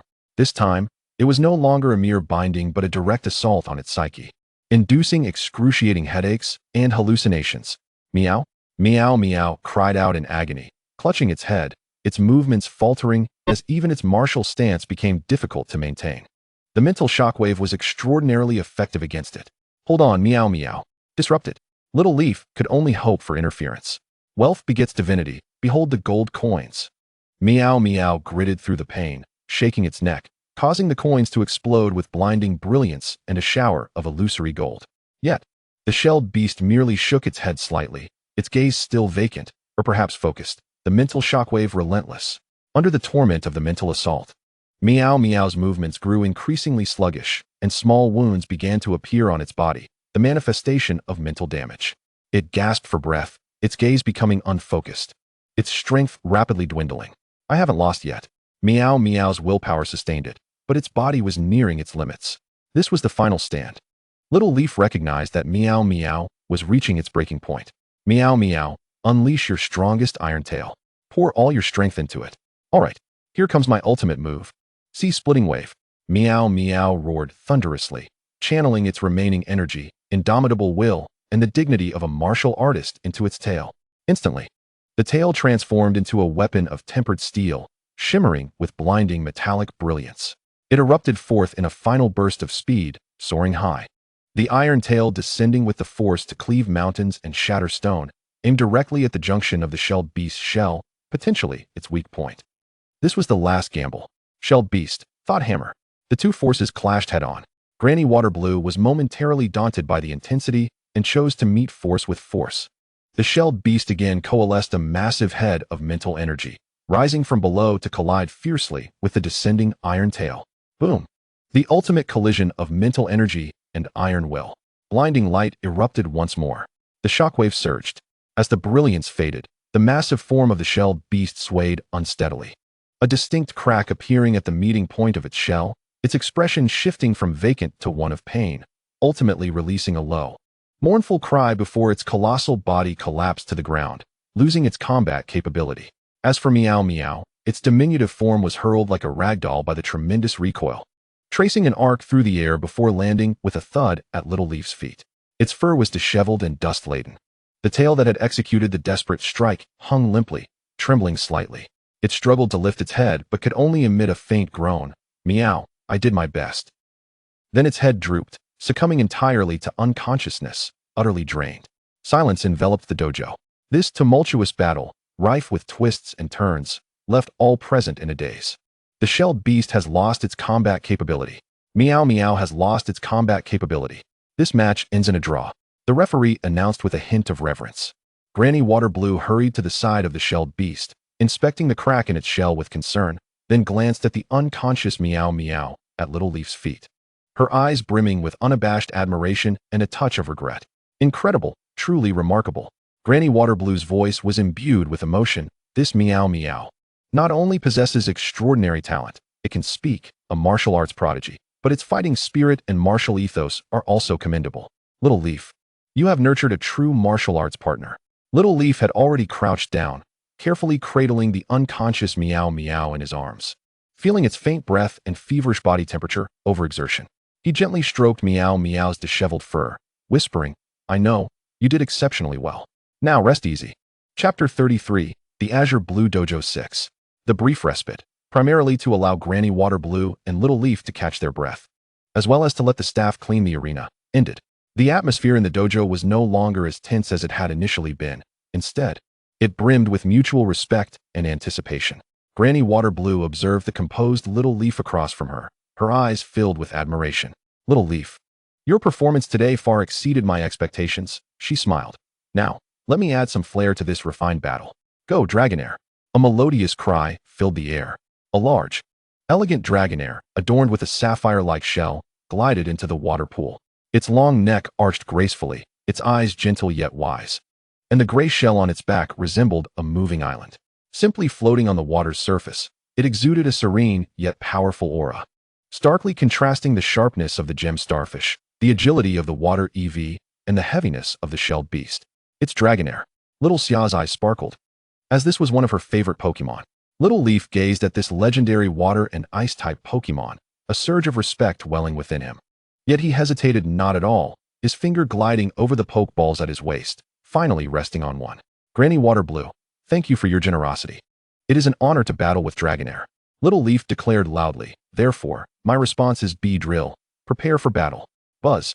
The piercing sound of flapping wings instantly filled the dojo. A yellow and black streak shot forth. Beedrill hovered midair, its enormous stingers gleaming with a cold light. Its tail stinger vibrating slightly, compound eyes locking onto the dragonair below, its speed astonishing, brimming with aggression and pressure. Unlike the majestic demeanor of Meowth, it is a pure and efficient hunter. Oh, Beedrill? A glimmer of understanding flickered in the eyes of Grandma Waterblue. Realizing the astute choice of exploiting bug-type poison's dual advantage against Seadra, Water Ice. However, Seadra is not so easily subdued. Ice Beam. Seadra opened its mouth, unleashing a chilling beam of icy blue light that shot towards Beedrill in the sky. Swift and encompassing, it aimed to restrict its movement. Rapid movement. Shadow Clone. Xiaoya's command was succinct yet powerful. Beedrill's form instantly blurred, transforming into numerous afterimages that scattered in all directions. The ice beam pierced through two of the phantoms, striking the wall at the edge of the battlefield and forming a large patch of frost, but the real Beedrill had already evaded effortlessly, utilizing its soaring speed and the confusion caused by its clones. How fast? Grandma Waterblue felt a shiver. The speed advantage of Beedrill was glaringly evident. Surf. Cover the entire field. Seadra let out a melodious cry, its massive tail crashing against the water surface. A surging tide erupted, sweeping across the battlefield like a tsunami. This was a sweeping attack, and no matter how fast Beedrill was, it would be difficult to evade entirely. Take to the skies. Utilize height to avoid the waves. Xiaoya responded calmly. Beedrill soared high, instantly ascending far above the crest of the waves, which rolled beneath it without making contact. It circled in the air, akin to a warplane ready to strike. Now's the time. Seizing the brief moment after Seadra released its surf, Xiaoya commanded, Pin Missile. Concentrate fire. Beedrill's stingers and tail's poisonous needle glimmered simultaneously. Countless energy projectiles, glistening with a cold light, rained down like a torrential storm.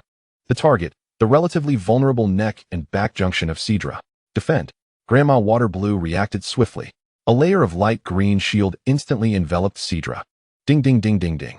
The dense barrage of pin missiles collided against the protective barrier, producing a continuous series of sharp sounds. The shield vibrating violently until it shattered under the final wave of missiles. Yet it successfully withstood this ferocious assault. Hydro Pump Counterattack. Grandma Waterblue seized the moment of the shield shattering to issue her command. Seadra immediately raised its head. A thick, high-pressure water column surged skyward towards Beedrill. Rapid Return. A confident smile graced Xiaoya's lips. This was precisely the opportunity he had been waiting for. Beedrill faced the roaring hydro pump, not with retreat, but with advance. It transformed into a streak of yellow and black, executing an incredible angle of descent, nearly grazing the edge of the water blast. During the dive, it was cloaked in a layer of bug-type energy, its speed skyrocketing, targeting Seadra's unguarded broad back. What? Grandma Waterblue gasped. This maneuver was too swift and cunning. Bang! The rapid return struck Seadra's back like a cannonball. Bug-type energy erupted. The effect was exceptional. Seadra's massive body lurched downward, emitting a pained cry. Its elegant posture disrupted for the first time. More importantly, the effect of rapid return activated. Beedrill, having successfully landed its blow, transformed into a red light and instantly returned to Xiaoya's pokeball. Splendid. Xiaoxia couldn't help but cheer. Utilizing the speed and retreat characteristics of rapid return, not only did it deal significant damage, but it also perfectly evaded the risk of a counterattack from Seadra. But it's not over yet. Xiaoya wasted no time, almost simultaneously tossing out another pokeball. Baton pass.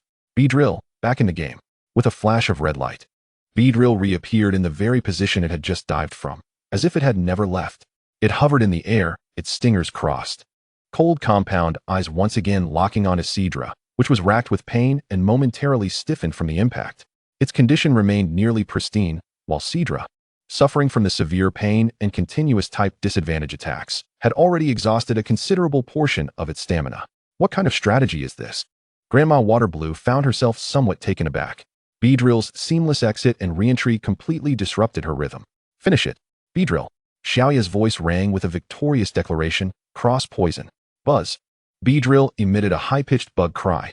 Its dual stingers became enshrouded in a rich, dark purple poisonous energy, crossing into a cross shape.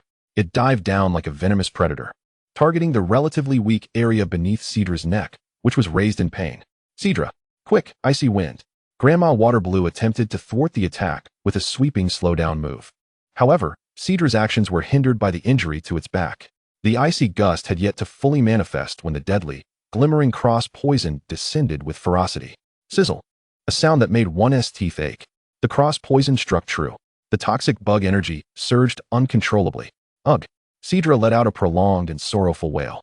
Its massive form shaking violently, filled with anguish and defiance.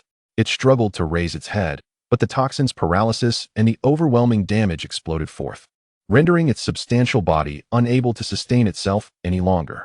Boom. Cedra toppled like a collapsing iceberg, crashing heavily into the pool and sending up a massive splash.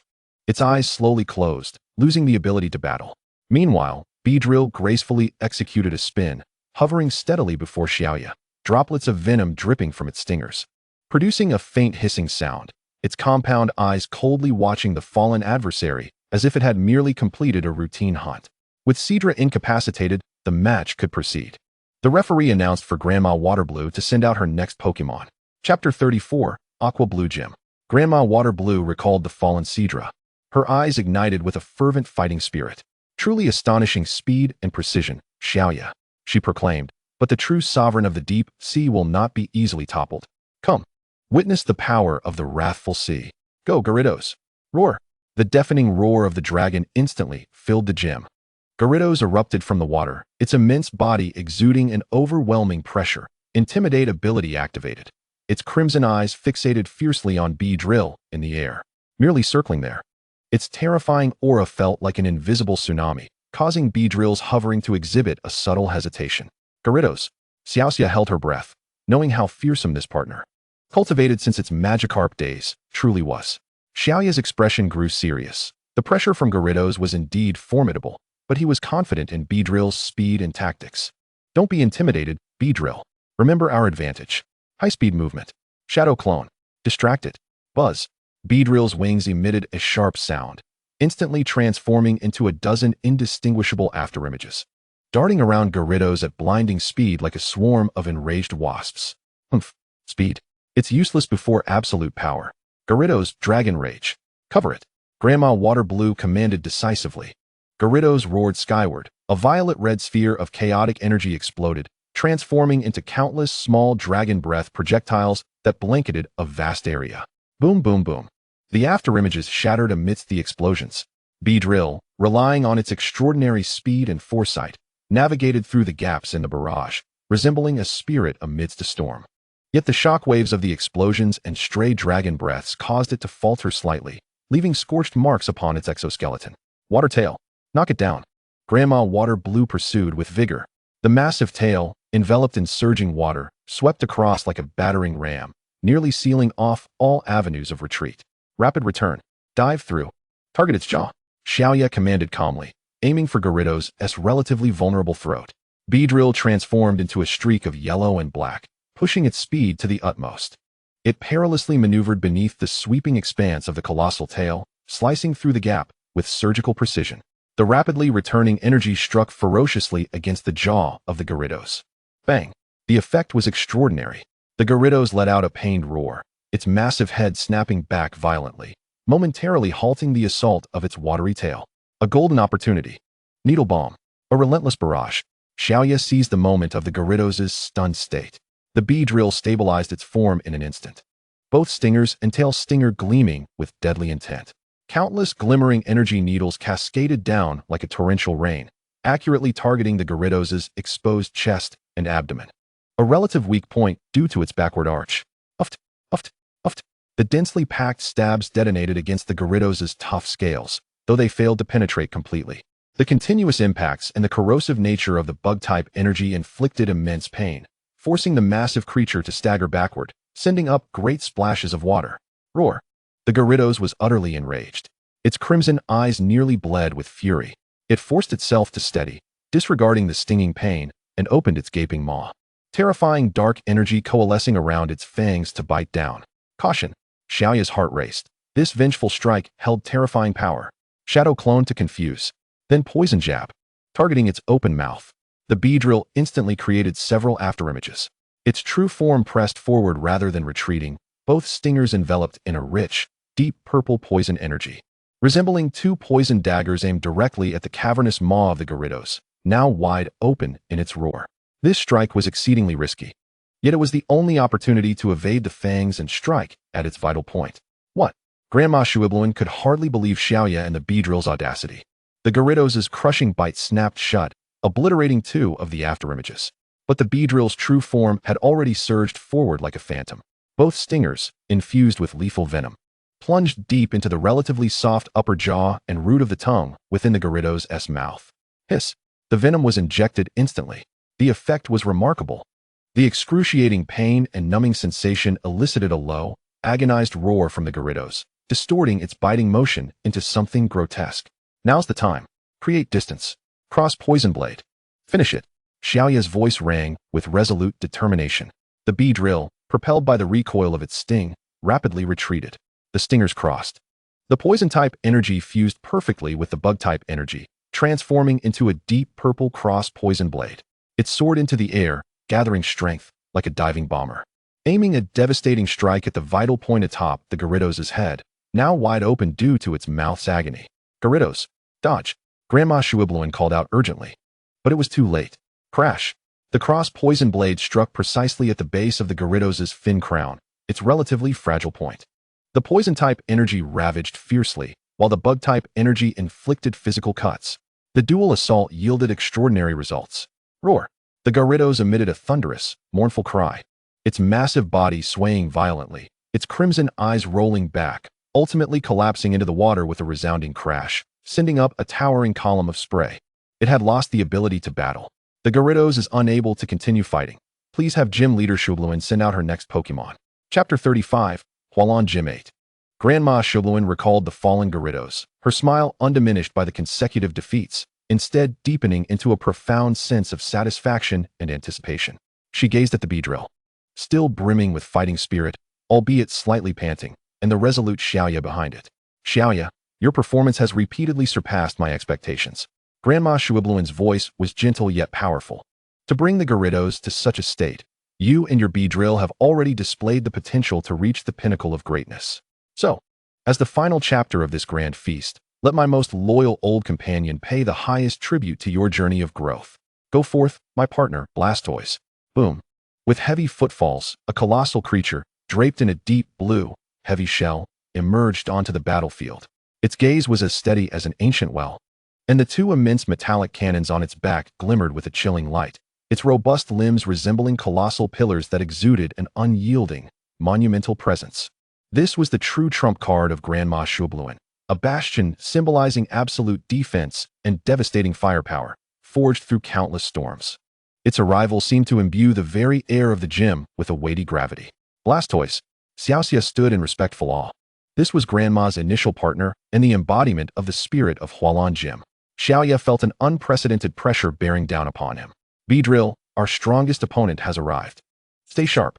Xiaoya spoke with a solemn tone. Buzz.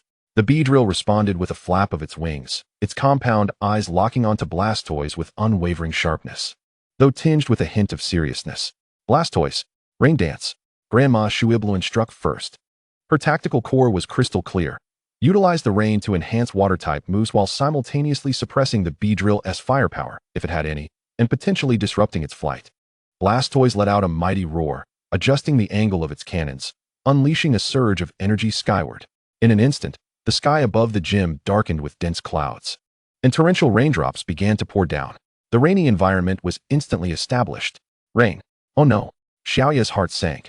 This significantly amplified Blastoise's hydro pump power. Hydro pump. Firepower barrage. Grandma Shuibluin showed no mercy. The twin cannons on Blastoise's back charged instantly, unleashing two torrents of water, thicker and faster than any before. Their power exponentially increased in the rain, roaring forth like two raging water dragons, crossing to block all possible escape routes for the Beedrill. The sheer scale and speed surpassed all expectations. Move at high speed. Shadow Clone. Evade with all your might. Xiaoya shouted urgently. The Beedrill pushed its speed to the limit, creating countless afterimages. But amidst the torrential downpour, its velocity was noticeably affected. Its form was no longer as elusive as before. Boom, boom, boom. Countless afterimages were obliterated under the relentless barrage of hydro pump. Its true form, although it navigated perilously between the two water dragons with extraordinary agility, was continuously battered by the exploding torrents and shockwaves. Water splattered against its shell, and its form swayed violently. The advantage of speed severely diminished by the rain and Blastoise's cannon fire. Rock slide. Grandma Shuibluin's pursuit was like a heavy hammer. Blastoise stomped its foot, summoning numerous massive rocks that coalesced from thin air, their descent accompanied by a deafening sound, raining down upon the Beedrill, which was desperately trying to evade in the air. A wide-area attack further compressed its evasion space. The Beedrill was caught in the dual assault of the downpour and rock slide, struggling to maintain its footing. It narrowly dodged several boulders, but one jagged stone struck its side with tremendous force. Buzz! The Beedrill emitted a cry of pain, its flight trajectory instantly thrown into disarray, spiraling downward. Though it quickly stabilized, the wing that had been struck exhibited a clear lag in movement, its speed drastically reduced. Cracks appeared on its shell from the impact. Beedrill. Xiaoya felt a pang of anguish. The situation had taken a sharp downturn. Blastoise's heavy fortress strategy perfectly countered the speedster. The Beedrill was at an absolute disadvantage. It's not over yet. Hydro Cannon. Finish it. Grandma Shuibluin seized the moment when the Beedrill was injured and slowed, initiating Blastoise's ultimate move. This required charging. But under the rain and previous suppression, the timing was flawless. The twin cannons on Blastoise's back converged, a chilling blue energy swirling violently. The cannon muzzles ignited with a blinding light. The moisture in the entire gym seemed to be drawn toward it. This was a destructive force capable of penetrating mountains. The terrifying energy wave locked onto the Beedrill, which was precariously hovering in the air. There was no escape, no defense. Xiaoya. Xiaoxia gasped, her heart in her throat. A desperate situation. As Xiao Yi gazed upon the impending eruption of the devastating beam cannon, his eyes shifted to the battered, yet resolute Beedrill above. Unwavering in its determination to confront the foe, a surge of fervent emotion ignited within his heart, transcending the bounds of mere limits, an unbreakable bond and trust. He abruptly raised his left hand, exclaiming, Beedrill, our true power is only just beginning. Answer my heart. The evolution beyond evolution. Mega evolution. With Xiao Ye's fervent cry, an unprecedented brilliance erupted from his being. Simultaneously, Beedrill resonated with this energy. A kaleidoscope of evolutionary light enveloping its scarred form like the dawn's first rays. What? Both Grandma Waterblue and the Hualan sisters exclaimed in shock. Mega evolution. Under the astonished gazes of all present, the dazzling light rapidly transformed and expanded. A ferocious and sharper aura than that of the previously unleashed Gyarados erupted forth, instantly dispelling the oppressive atmosphere of the rainy day. The brilliance exploded. A new form emerged, Mega Beedrill.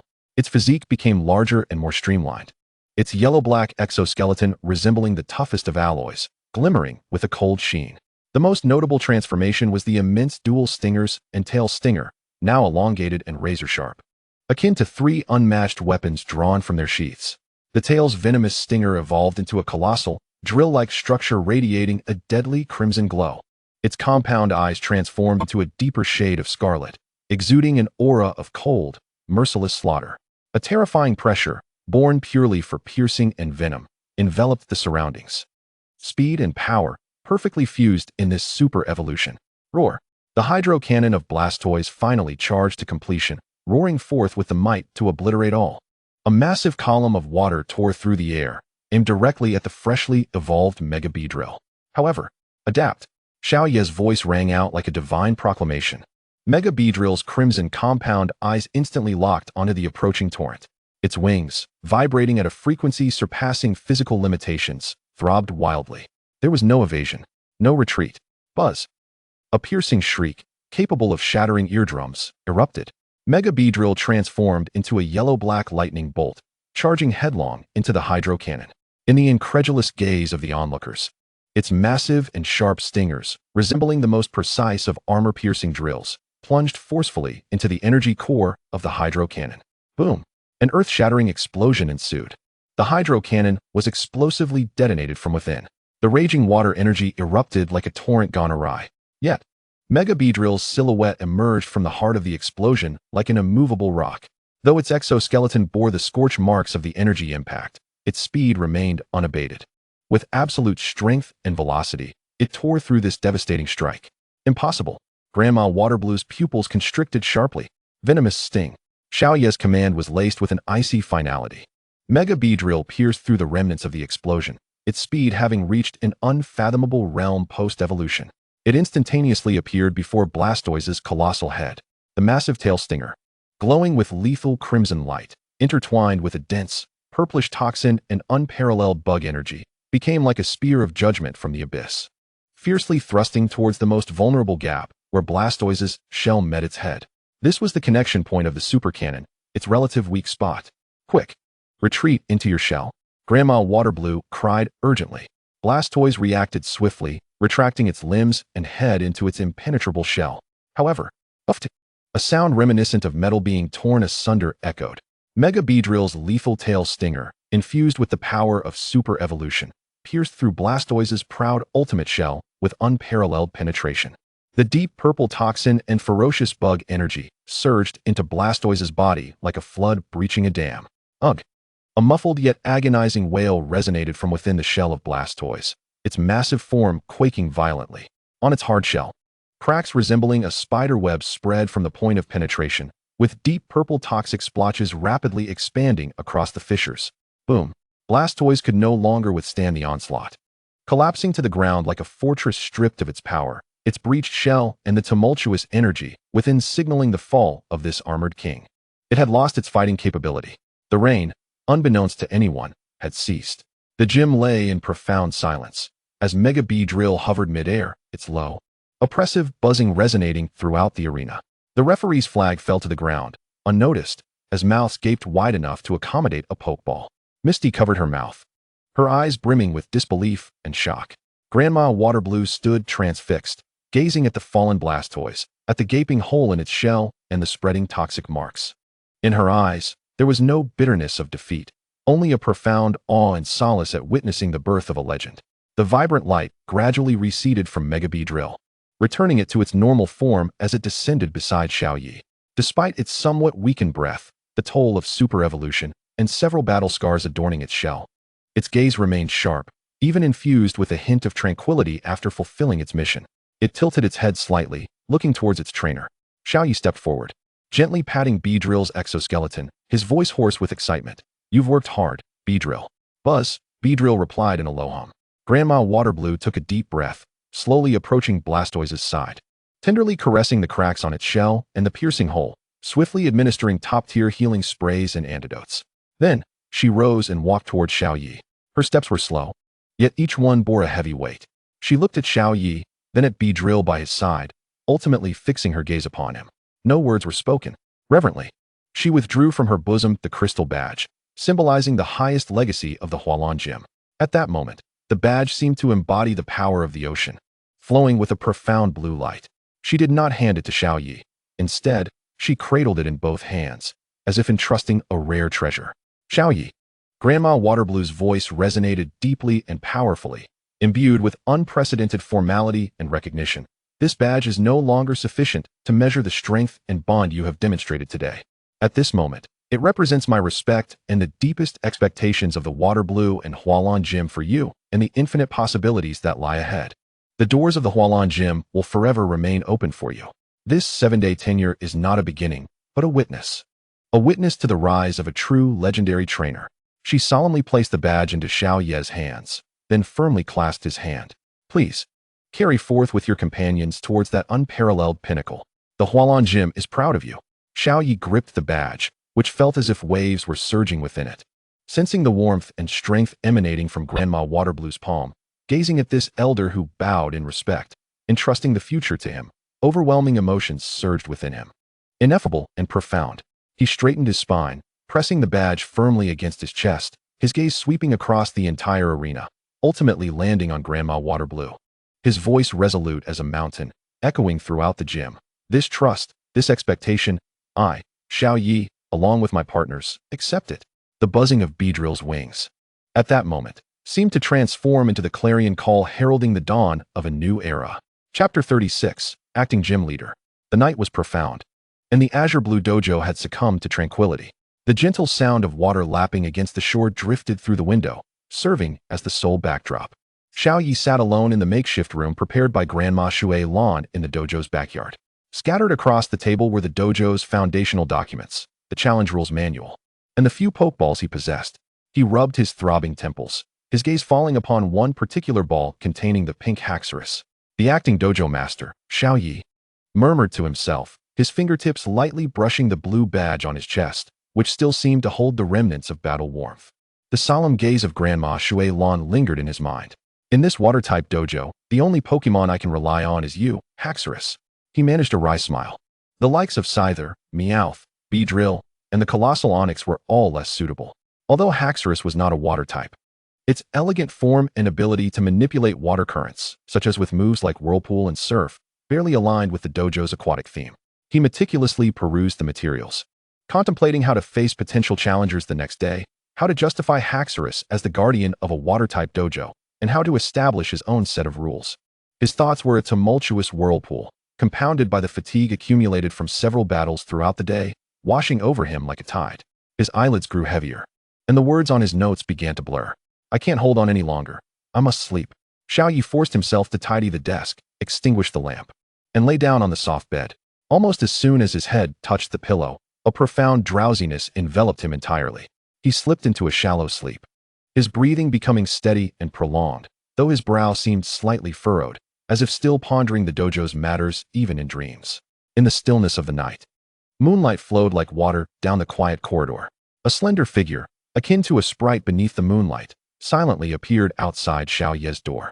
It was Xiaoxia, clad in a light sleeping gown and barefoot. A hint of nervous blush graced her cheeks, her heart racing, yet her gaze remained unwavering. She gently, almost imperceptibly, pushed open the ajar door, her movements as light as a lotus leaf afraid to disturb the surface of the water. The moonlight streamed through the window, perfectly illuminating Xiao Yi's sleeping profile.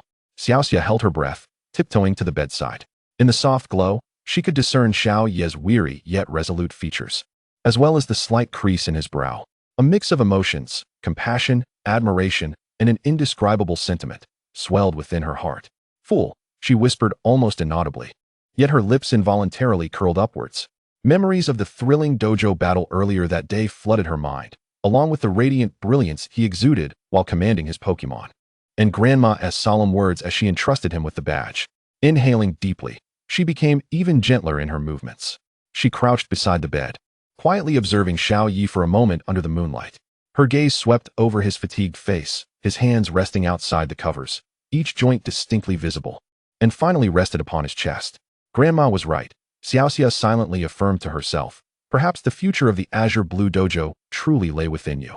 This was not merely Grandma's investment and expectation, but also her own desire. She wished for his success, hoped for his happiness, and yearned to be by his side. Her cheeks flushed deeper, resembling ripe fruit. Summoning her courage, she leaned slightly forward and, like a dragonfly touching the water's surface, bestowed a gentle kiss on Xiao Ye's forehead. So soft it was barely perceptible. Chapter 37, Acting Dojo Master 2. The morning sun filtered through the window, gently illuminating the serene room in the Azure Blue Dojo's backyard.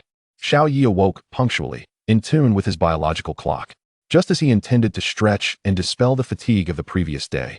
His arm inadvertently brushed against a warm, soft presence beside him. A soft, sleep-laden murmur escaped. Looking down, he discovered Xiaoxia curled up in the blanket beside him, soundly asleep. Her long eyelashes casting delicate shadows in the morning light, her cheeks still adorned with a healthy blush, evidently awakened by his earlier touch. Xiaoxia drowsily opened her eyes, and upon seeing Xiao Yi so close, paused momentarily before recalling her brave act from the night prior, causing her cheeks to blush deeper than a ripened peach. Observing her bashful demeanor, and recalling her care from the previous night, Xiao Yi smiled gently, deliberately softening his voice. Why don't you sleep a little longer? You didn't rest well last night. Without further ado, he gently urged Xiaoxia back into the covers, tucking her in with a tenderness he was unaware he possessed. I'll go get you breakfast. Wait for me. He spoke in a light-hearted tone before stealthily leaving the bed. After refreshing himself, Xiao Yi hurried to the dojo's kitchen, meticulously selecting a nutritious berry salad, warm moo milk, and sandwiches, which he carefully brought back on a tray.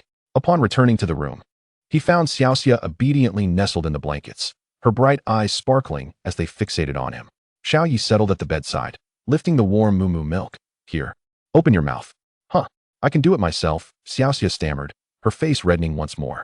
No, Xiao Yi insisted, scooping up some salad and bringing it to her lips. his eyes brimming with warmth and an unmistakable persistence. As Xiaoxia gazed at Xiao Ye's earnest expression, her heart skipped a beat, and ultimately, her face flushed as she accepted the feeding service, taking small bites. The room was infused with the fragrant aroma of breakfast and an ineffable, subtle sweetness in the atmosphere.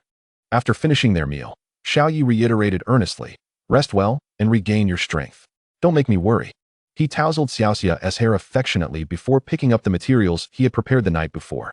Standing tall, radiating the vigor of the rising sun, he exited the room.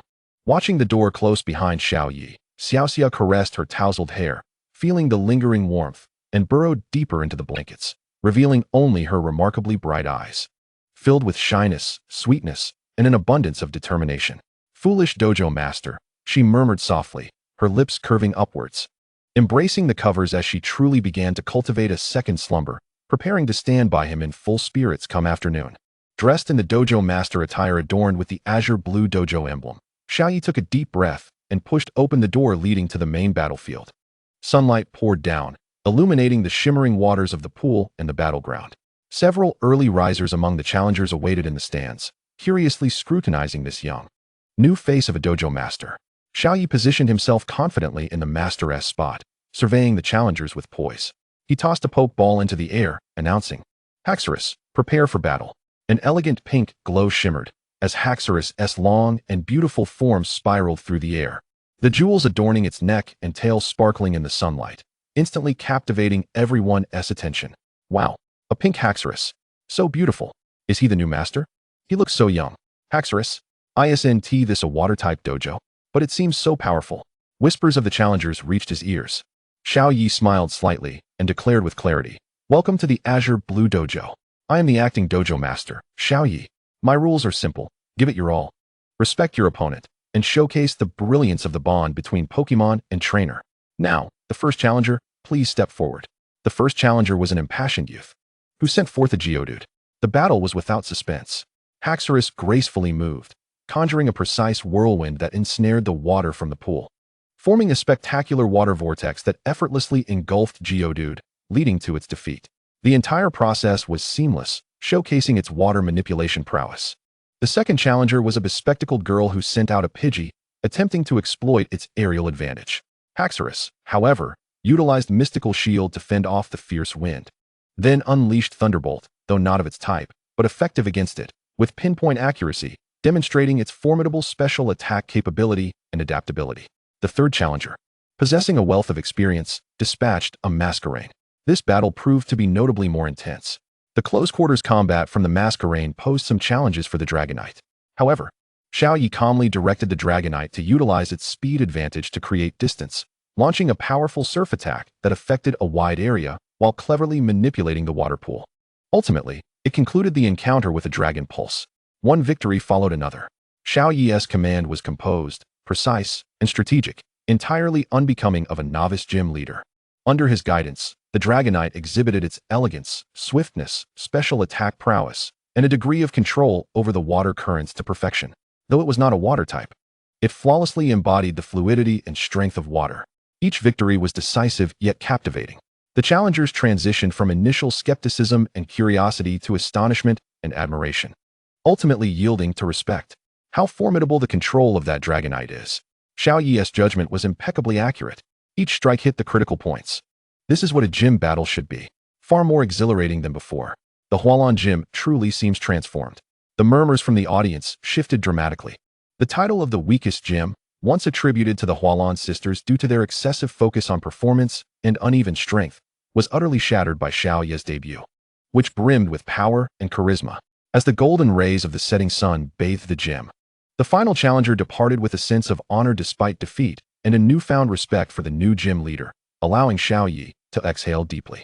He approached the water's edge, gently caressing the smooth scales of the Dragonite. "Well done, Dragonite. You were magnificent today." The Dragonite affectionately nudged Xiao Yi's hand, its eyes sparkling with the joy of victory. At that moment, a rejuvenated Misty rushed over, her face aglow with excitement. "Xiao Yi, I've heard everything. It was amazing. You were simply dazzling today." All the challengers were singing your praises as they left. The title of the weakest gym has finally been shed. She waved her little fists, more delighted than if she had won herself. Chapter 38. Acting Gym Leader 3. On the third morning of his tenure as acting gym leader, the sun shone brightly. Yet the atmosphere in the battle arena felt somewhat somber.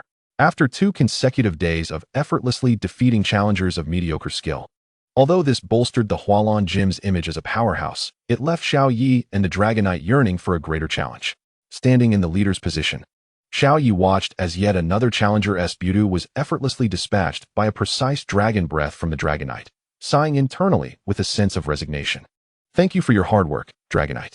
Xiao Yi recalled the Dragonite and routinely offered the challenger some encouragement and advice. Just as he prepared to announce a break, a commotion erupted at the entrance of the gym.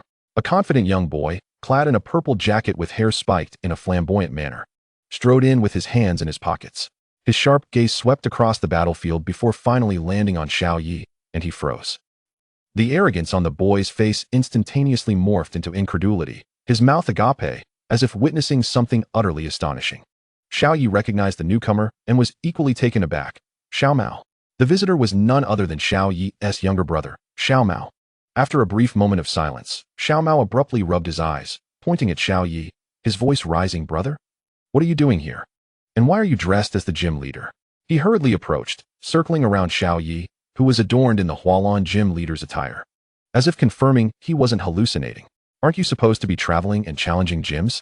How did you end up as the gym leader of Hualon? Did you take the leader's clothes off him? A chuckle erupted nearby. Misty, having approached Xiao Yi unbeknownst to him, couldn't contain herself upon hearing Xiao Mao's comment about taking the leader's clothes off. Xiao Mao then noticed Misty, his gaze darting between her and Xiao Yi. And particularly when he saw how close she stood to Xiao Yi, a knowing and mischievous smile spread across his face. He elbowed Xiao Yi, raising his eyebrows.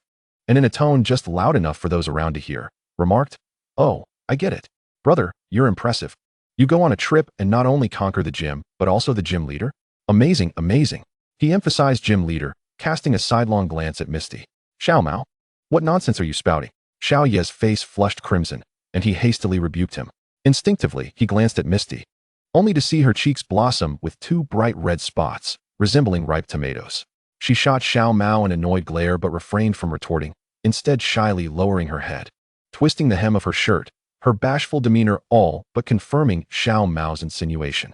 Seeing this, Xiao Mao could hardly contain his amusement, bowing deeply to Misty, grinning widely, and cheerfully greeting, "Hello, sister-in-law. Nice to meet you. I'm Xiao Mao. I look forward to your guidance in the future." Sister-in-law?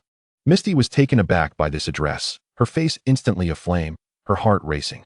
She wanted to refute it, but felt that any words would only serve to confirm the implication. In the end, she could only stamp her foot in embarrassment and retreat behind Xiao Yi, hiding her burning face. To Xiao Mao, this reaction was tantamount to acquiescence.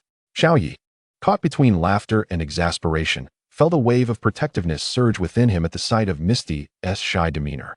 He cleared his throat, attempting to adopt a stern expression, though his ears remained flushed. Xiao Mao, enough of this foolishness. Be serious. I am the acting gym leader of Hualon. He briefly explained the situation, finally steering the conversation back on track. I see. Xiao Mao nodded, his face regaining its competitive enthusiasm. Acting gym leader? Perfect.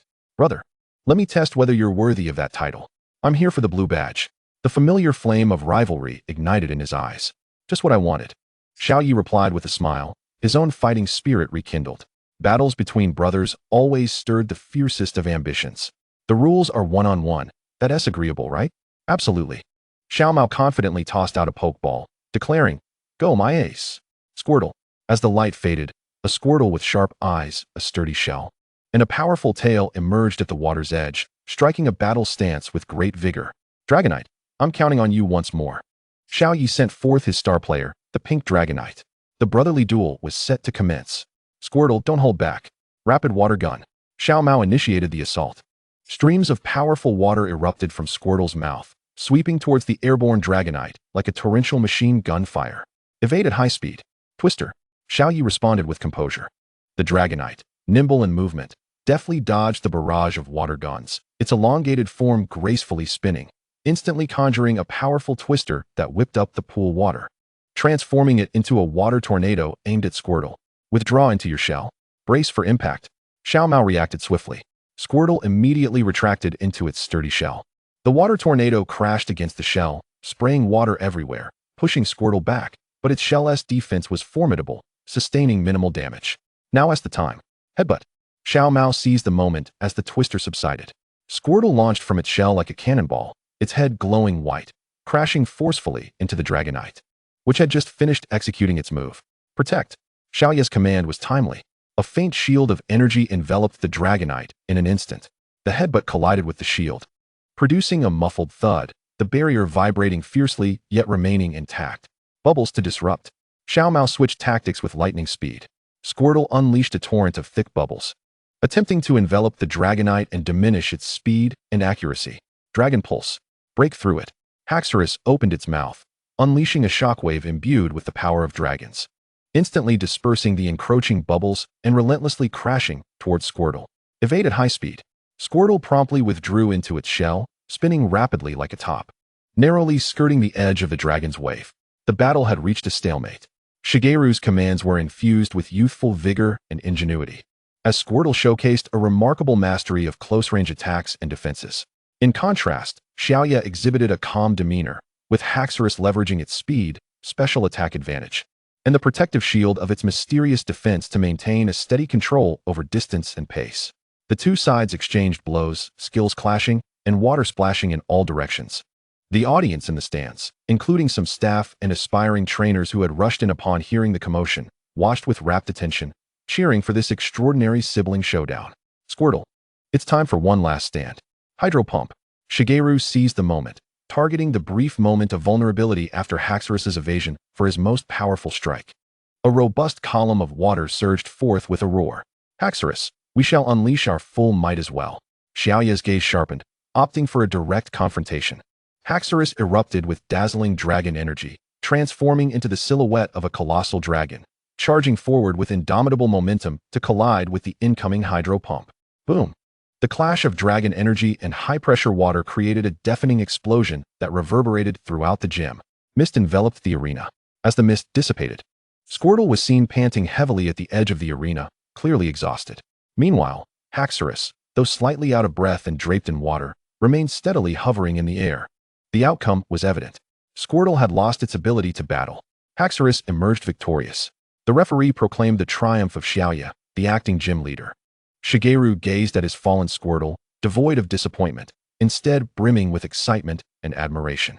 He quickly stepped forward to retrieve Squirtle and approached Xiaoya, giving his older brother a hearty pat on the shoulder. Impressive, brother. You've raised this Haxorus to incredible strength. Your commanding skills have matured significantly, truly deserving of the title of acting gym leader. Xiaoya also recalled Haxorus, smiling as he returned the gesture. Your Squirtle is remarkable as well. Its tactical flexibility, fierce attacks, and exceptional defense are commendable. However, in the final confrontation, Haxorus proved to be the superior force. Indeed, my Squirtle is destined to evolve into the mightiest Blastoise. Shigeru responded with unwavering confidence, then extended his hand. So, acting gym leader, according to the rules, I've lost, so the badge is out of reach? Xiaoya observed his brother's spirited yet composed acceptance of defeat, his heart swelling with pride. He chuckled softly, refraining from a direct answer, instead retrieving the gleaming blue badge from his pocket. Rules may be rigid, but humans are dynamic. Xiaoya mimicked the tone of Grandma Mizuiro, his eyes reflecting seriousness and approval. Shigeru, your performance today demonstrated your prowess as a trainer, your potential, and the profound bond with your Squirtle. Your aggression, adaptability, and understanding of Pokémon traits are praiseworthy. Though you lost this battle, your strength merits this badge. With that, Xiaoya solemnly placed the blue badge into Shigeru's hand. Shigeru gazed at the warm badge in his palm, then looked up to meet his brother's sincere and encouraging gaze. The playful smile vanished from his face, replaced by a thrill of recognition and solemnity. He clutched the badge tightly, nodding vigorously. Thank you, brother. I will cherish this badge and strive to grow stronger alongside Squirtle. When we meet again, I will surely win back my honor. Always at your service. Xiaoya chuckled as well. Shigeru secured the badge and resumed his playful demeanor, waving to Xiaoya as companion. Misty, sister-in-law, I'm off. Keep an eye on my brother. Shigeru. Misty's face flushed again, a playful admonishment escaping her lips, yet her smile betrayed her amusement. Shigeru laughed heartily, departing from the Hualon Gym with the blue badge and an abundance of fighting spirit. Chapter 39, Acting Gym Leader 4. In the days following Shigeru's departure, while the challengers at the Hualon Gym remained predominantly inexperienced and of modest skill, the newly appointed acting gym leader Xiaoya remained undefeated. The remarkable prowess of his pink Haxorus, coupled with a combat style that was both efficient and astute, garnered widespread acclaim, spreading like wildfire throughout Hualan City and its surrounding areas. The Hualan Gym had definitively shed its label as the weakest, attracting numerous trainers drawn by its newfound reputation. Though the intensity of challenges remained mild, Xiaoya's renown and authority as a gym leader were firmly established. That afternoon, a familiar, exuberant voice resonated at the gym's entrance. Hualan Gym. I, Ash, have arrived. I've heard that the acting gym leader here is incredibly formidable. Pikachu, we must secure that blue badge. No sooner had he spoken than a spirited boy wearing a red and white cap, his eyes gleaming with determination, burst into the gym. With an equally lively Pikachu perched on his shoulder. Following closely behind was a dark-skinned, composed boy cradling a Geodude, Brock. Ash's gaze immediately locked onto the figure of the gym leader, mirroring Shigeru's astonished expression, his mouth forming an O shape. Oh, Brother Xiaoya. Why are you standing here in gym leader attire? Upon seeing Ash, Xiaoya's face broke into a warm smile. However, when his gaze fell upon Brock, a fleeting look of astonishment crossed his features. He had anticipated that Ash and Brock would become partners. The inertia of fate, or perhaps the scriptwriter, was indeed formidable. Ash, Brock, it's been a while. Xiaoya greeted them with a smile, providing a brief explanation. I am the acting gym leader here, entrusted by Grandma Ms. Wiro to manage the gym for 7 days. He succinctly outlined the situation. Ash's eyes widened even further. Wow, Brother Xiaoya, you're amazing. You've become the gym leader. He immediately clenched his fists, a fierce determination ablaze within him. That's perfect. Brother Xiaoya, let us battle. I want to challenge you. I aim to claim that blue badge from you. Pikachu leaped eagerly, expressing its excitement with a series of enthusiastic cries. Brock, maintaining his composure, nodded respectfully at Xiaoya. Mr. Xiaoya, it's been a while. I look forward to your guidance. He regarded Ash with a hint of exasperation, but more so, a supportive camaraderie. Xiaoya, observing Ash's pure and fervent spirit, nodded in response. All right. The rules are one-on-one. Let us see what you've learned on your journey, Ash. Pikachu, you're up. Without hesitation, Ash pointed to the battlefield. Pikachu. The agile Pokémon leaped into the arena, its cheeks crackling with electricity, exuding a formidable presence. Haxorus, once more, I entrust you. Xiaoya summoned his familiar pink Haxorus. Despite having battled consecutively, Haxorus's gaze remained sharp, gracefully spiraling in the air. Pikachu, Thunderbolt. Ash's command was as direct as ever. Pikachu transformed into a streak of yellow lightning, charging towards Haxorus. Increased speed to create distance. Xiaoya responded calmly. Haxorus effortlessly accelerated, widening the gap between itself and Pikachu. Volt Tackle. Upon realizing his attack had missed, Ash promptly called forth his signature move. A dazzling golden electric snake roared forth, a sight to behold. Mystical Shield. Xiaoya's command echoed almost simultaneously. A pale golden energy shield enveloped Haxorus in an instant. Volt Tackle struck the shield with a tremendous impact. Sparks flying as the shield quivered but successfully held firm. Pikachu, dash around it with quick attack. Ash attempted to close the distance. Whirlwind, block its path. Haxorus elegantly spun, summoning a powerful whirlwind that lifted pool water, creating a barrier before Pikachu. The forceful gusts and water currents hindered Pikachu's speed significantly. Pikachu, use Iron Tail to disperse it. Ash's mind sparked with a sudden idea. Pikachu's tail gleamed with a metallic sheen as it swung forcefully towards the water vortex. Although a portion of the water flow was dispersed, the core power of the tornado remained undiminished, ensnaring Pikachu and causing it to lose its balance. A splendid opportunity. Dragon Pulse. Xiaoya seized the chance. The shockwave imbued with draconic might struck Pikachu, who was disoriented by the whirlwind, with pinpoint accuracy. Pika. Pikachu cried out in pain as it was sent flying, crashing to the ground, struggling to rise, clearly injured. Pikachu, hold on. Use Thunderbolt again. Maximum power. Ash, in a state of urgency, issued increasingly straightforward commands. Pikachu, gritting its teeth against the pain, once more gathered a formidable electric current. Haxorus, surf. Xiaoya's instructions remained lucid. Haxorus manipulated the water flow, conjuring a massive wave to meet the oncoming thunderbolt. Boom. The electric current collided violently with the colossal wave. Water conducts electricity. Although Thunderbolt possessed immense power, it was diffused and weakened. The wave crashed down. Despite being largely neutralized by the electric current, the residual water still drenched Pikachu, leaving it in a state of disarray. Pikachu, quickly evade. And then, with a flash of electricity, Ash found himself trapped in a cycle of attack commands and evasive maneuvers. Dragon Breath.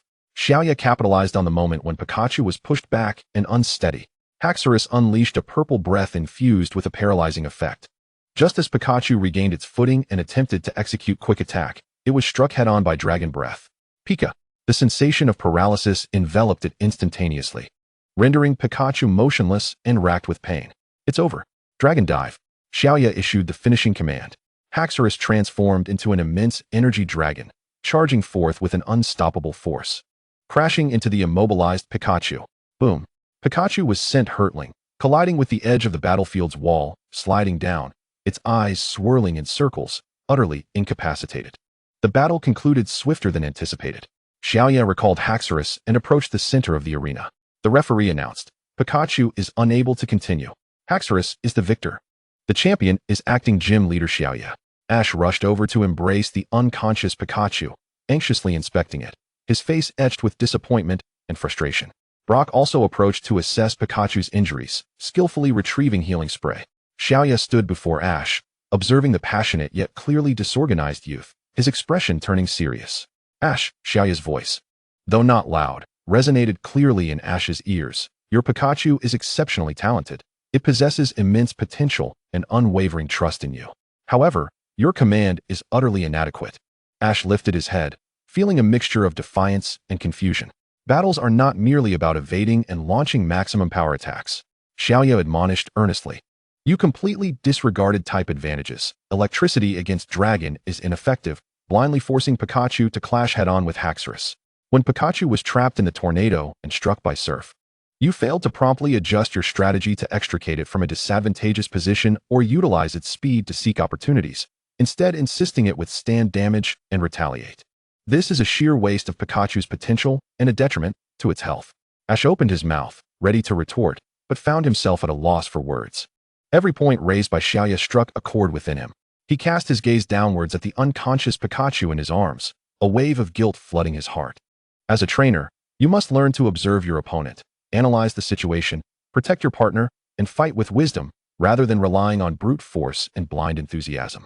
Xiaoya's tone softened slightly as he patted Ash's shoulder. Pikachu is your partner, not your weapon. You must take responsibility for it, as well as for your own growth. Ash clenched his fists. Although the criticism stung, he knew Xiaoya was right. He raised his head, his eyes devoid of resentment, filled instead with a newly ignited resolve and a hint of stubbornness. Xiaoya, I understand. It's my inadequacy. I'm sorry, Pikachu. He gently stroked Pikachu. Thus, Xiaoya remarked, observing the renewed fire in Ash's eyes, I cannot grant you this blue badge. Ash was momentarily taken aback, but then nodded vigorously. Yes, I understand. My current strength does not merit it. However, Xiaoya continued, his gaze filled with anticipation, I see the potential in Pikachu and your indomitable spirit. Ash, embark on your journey. Experience more battles. Learn, reflect, and truly comprehend your Pokémon.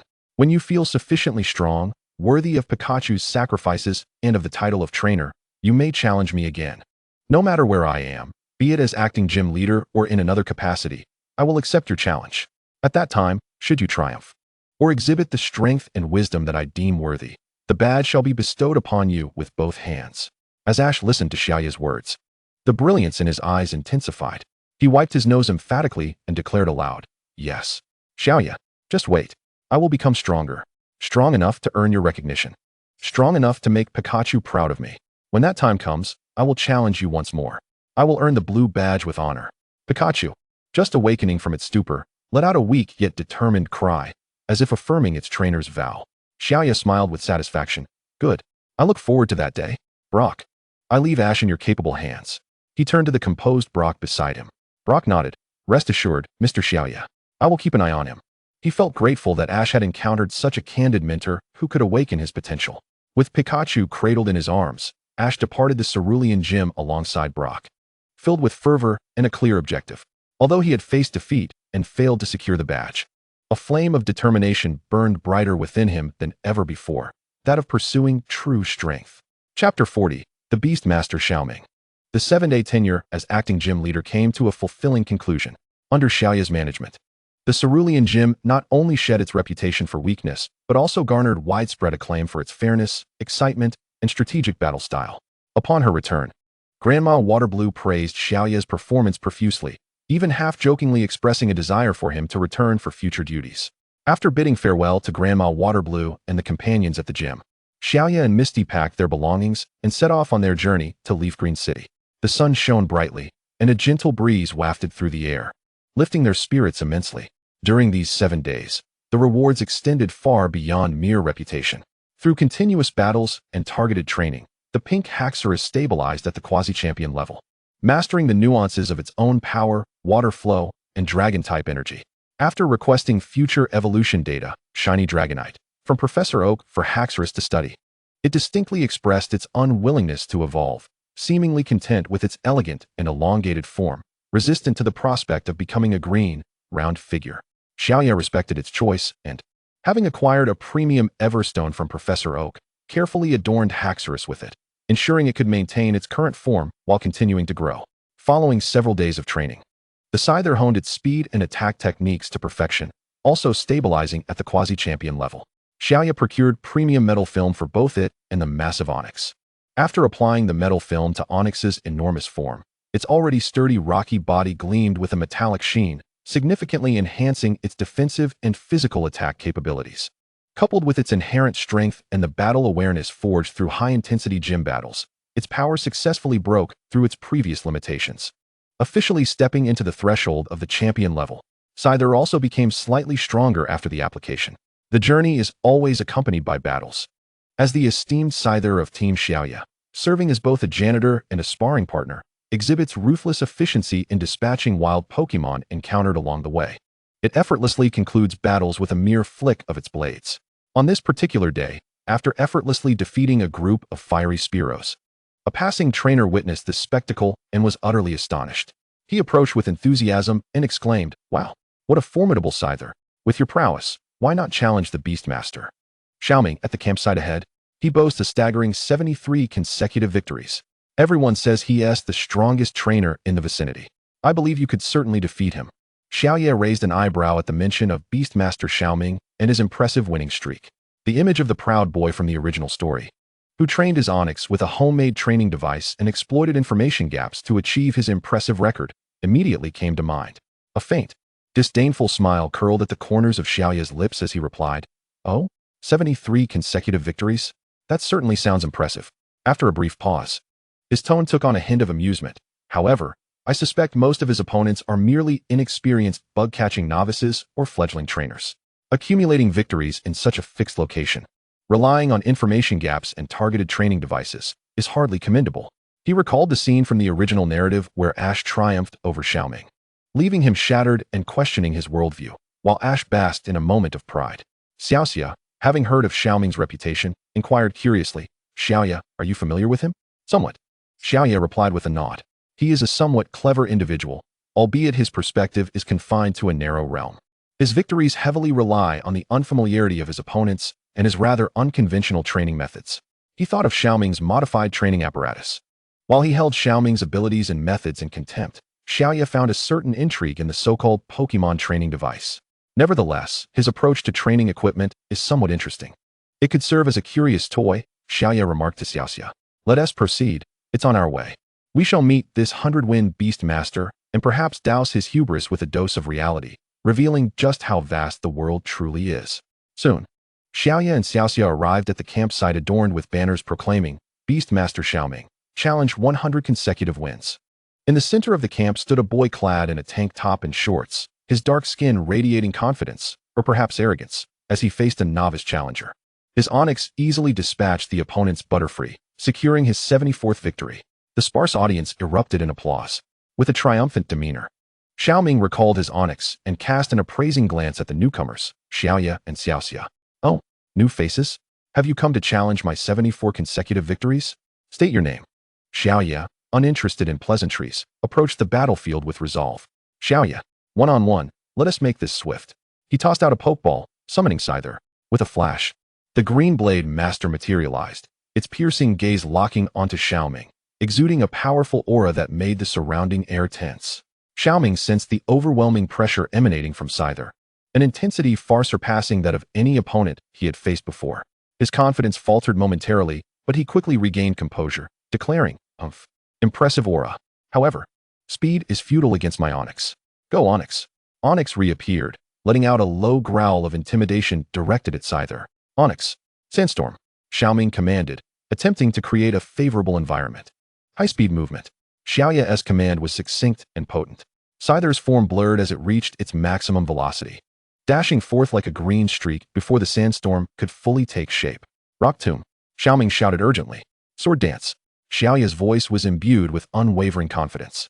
Scyther crossed its scythes and, disregarding the rocks forming around it, spun rapidly in place. The power granted by Sword Dance dispelled the oppressive weight of the Rock Tomb, amplifying its attack strength dramatically. What? Xiaoming gasped, astonished that the opponent would dare to withstand the Rock Tomb enhancement. X-Scissor. With the enhancement complete, Xiaoya's final command was cold and merciless. The fortified Scyther transformed its scythes into two green blades of light, slicing through the air with such speed that Onyx could not react in time. With a thunderous crash, the X-Scissor struck Onyx's relatively vulnerable abdomen with devastating force. Onyx. It cried out in a piercing wail, propelled by the overwhelming strength, crashing into a wooden post at the edge of the campsite. Its eyes swirling as it instantly lost the will to fight. A swift knockout. An absolute domination. The arena fell into an eerie silence. The audience, once cheering for Xiaoming, stood in stunned disbelief. Xiaoming, as though struck by lightning, stood frozen, unable to comprehend the swift downfall of his prized Pokémon. Xiaoya recalled his Scyther, which remained unfazed, and approached the dazed Xiaoming. How could you? Xiaoming's voice was hoarse. You've trained your Onyx well, Xiaoya replied calmly, his gaze sweeping over the modified training device at Xiaoming's waist. This little gadget of yours has an intriguing concept. It seems capable of enhancing a Pokémon's specific abilities, such as resilience or rotational power, in a short span of time. Xiaoming instinctively shielded his secret weapon, his eyes wide with shock at how easily Xiaoya had seen through him. However, Xiaoya's tone shifted, tinged with a blend of pity and sternness. You rely too heavily on it, and too much on defeating inexperienced novices here. Your 73 consecutive victories are nothing but a castle built on sand, reliant on information gaps and the weakness of your opponents. He gestured toward the edge of the campsite. True strength lies in the vast world, engaging with a variety of trainers and Pokémon, experiencing failures, learning from them, and continually surpassing oneself. It is not about cowering within this small campsite, leveraging a modicum of cleverness and a targeted training device to vanquish fledgling trainers to satiate your vanity. Xiaoming's face drained of color as he felt the sting of Xiaoya's words, his body trembling slightly.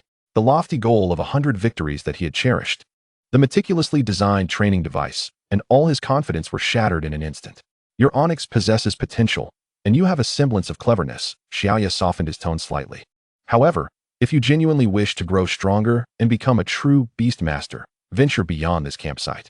Travel, challenge gyms, and encounter genuinely powerful trainers and Pokémon. Only when you have faced true failures and setbacks, yet rise to continue forward, will you have truly embarked on the path of a strong trainer. With that, Xiaoya turned away from the disheartened Xiaoming and nodded at Xiaoxia. Let us go? Xiaoxia observed Xiaoming, who stood frozen, as if his worldview had been completely upended. She sighed gently and followed Xiaoya's lead. As they departed from Xiaoming's campsite, the sun continued to shine brightly. Unable to contain her curiosity, Xiaoxia asked, Xiaoya, do you think he will heed your words? Xiaoya gazed ahead at the road leading to Leaf Green City, his expression distant. Who knows? The seed has been sown.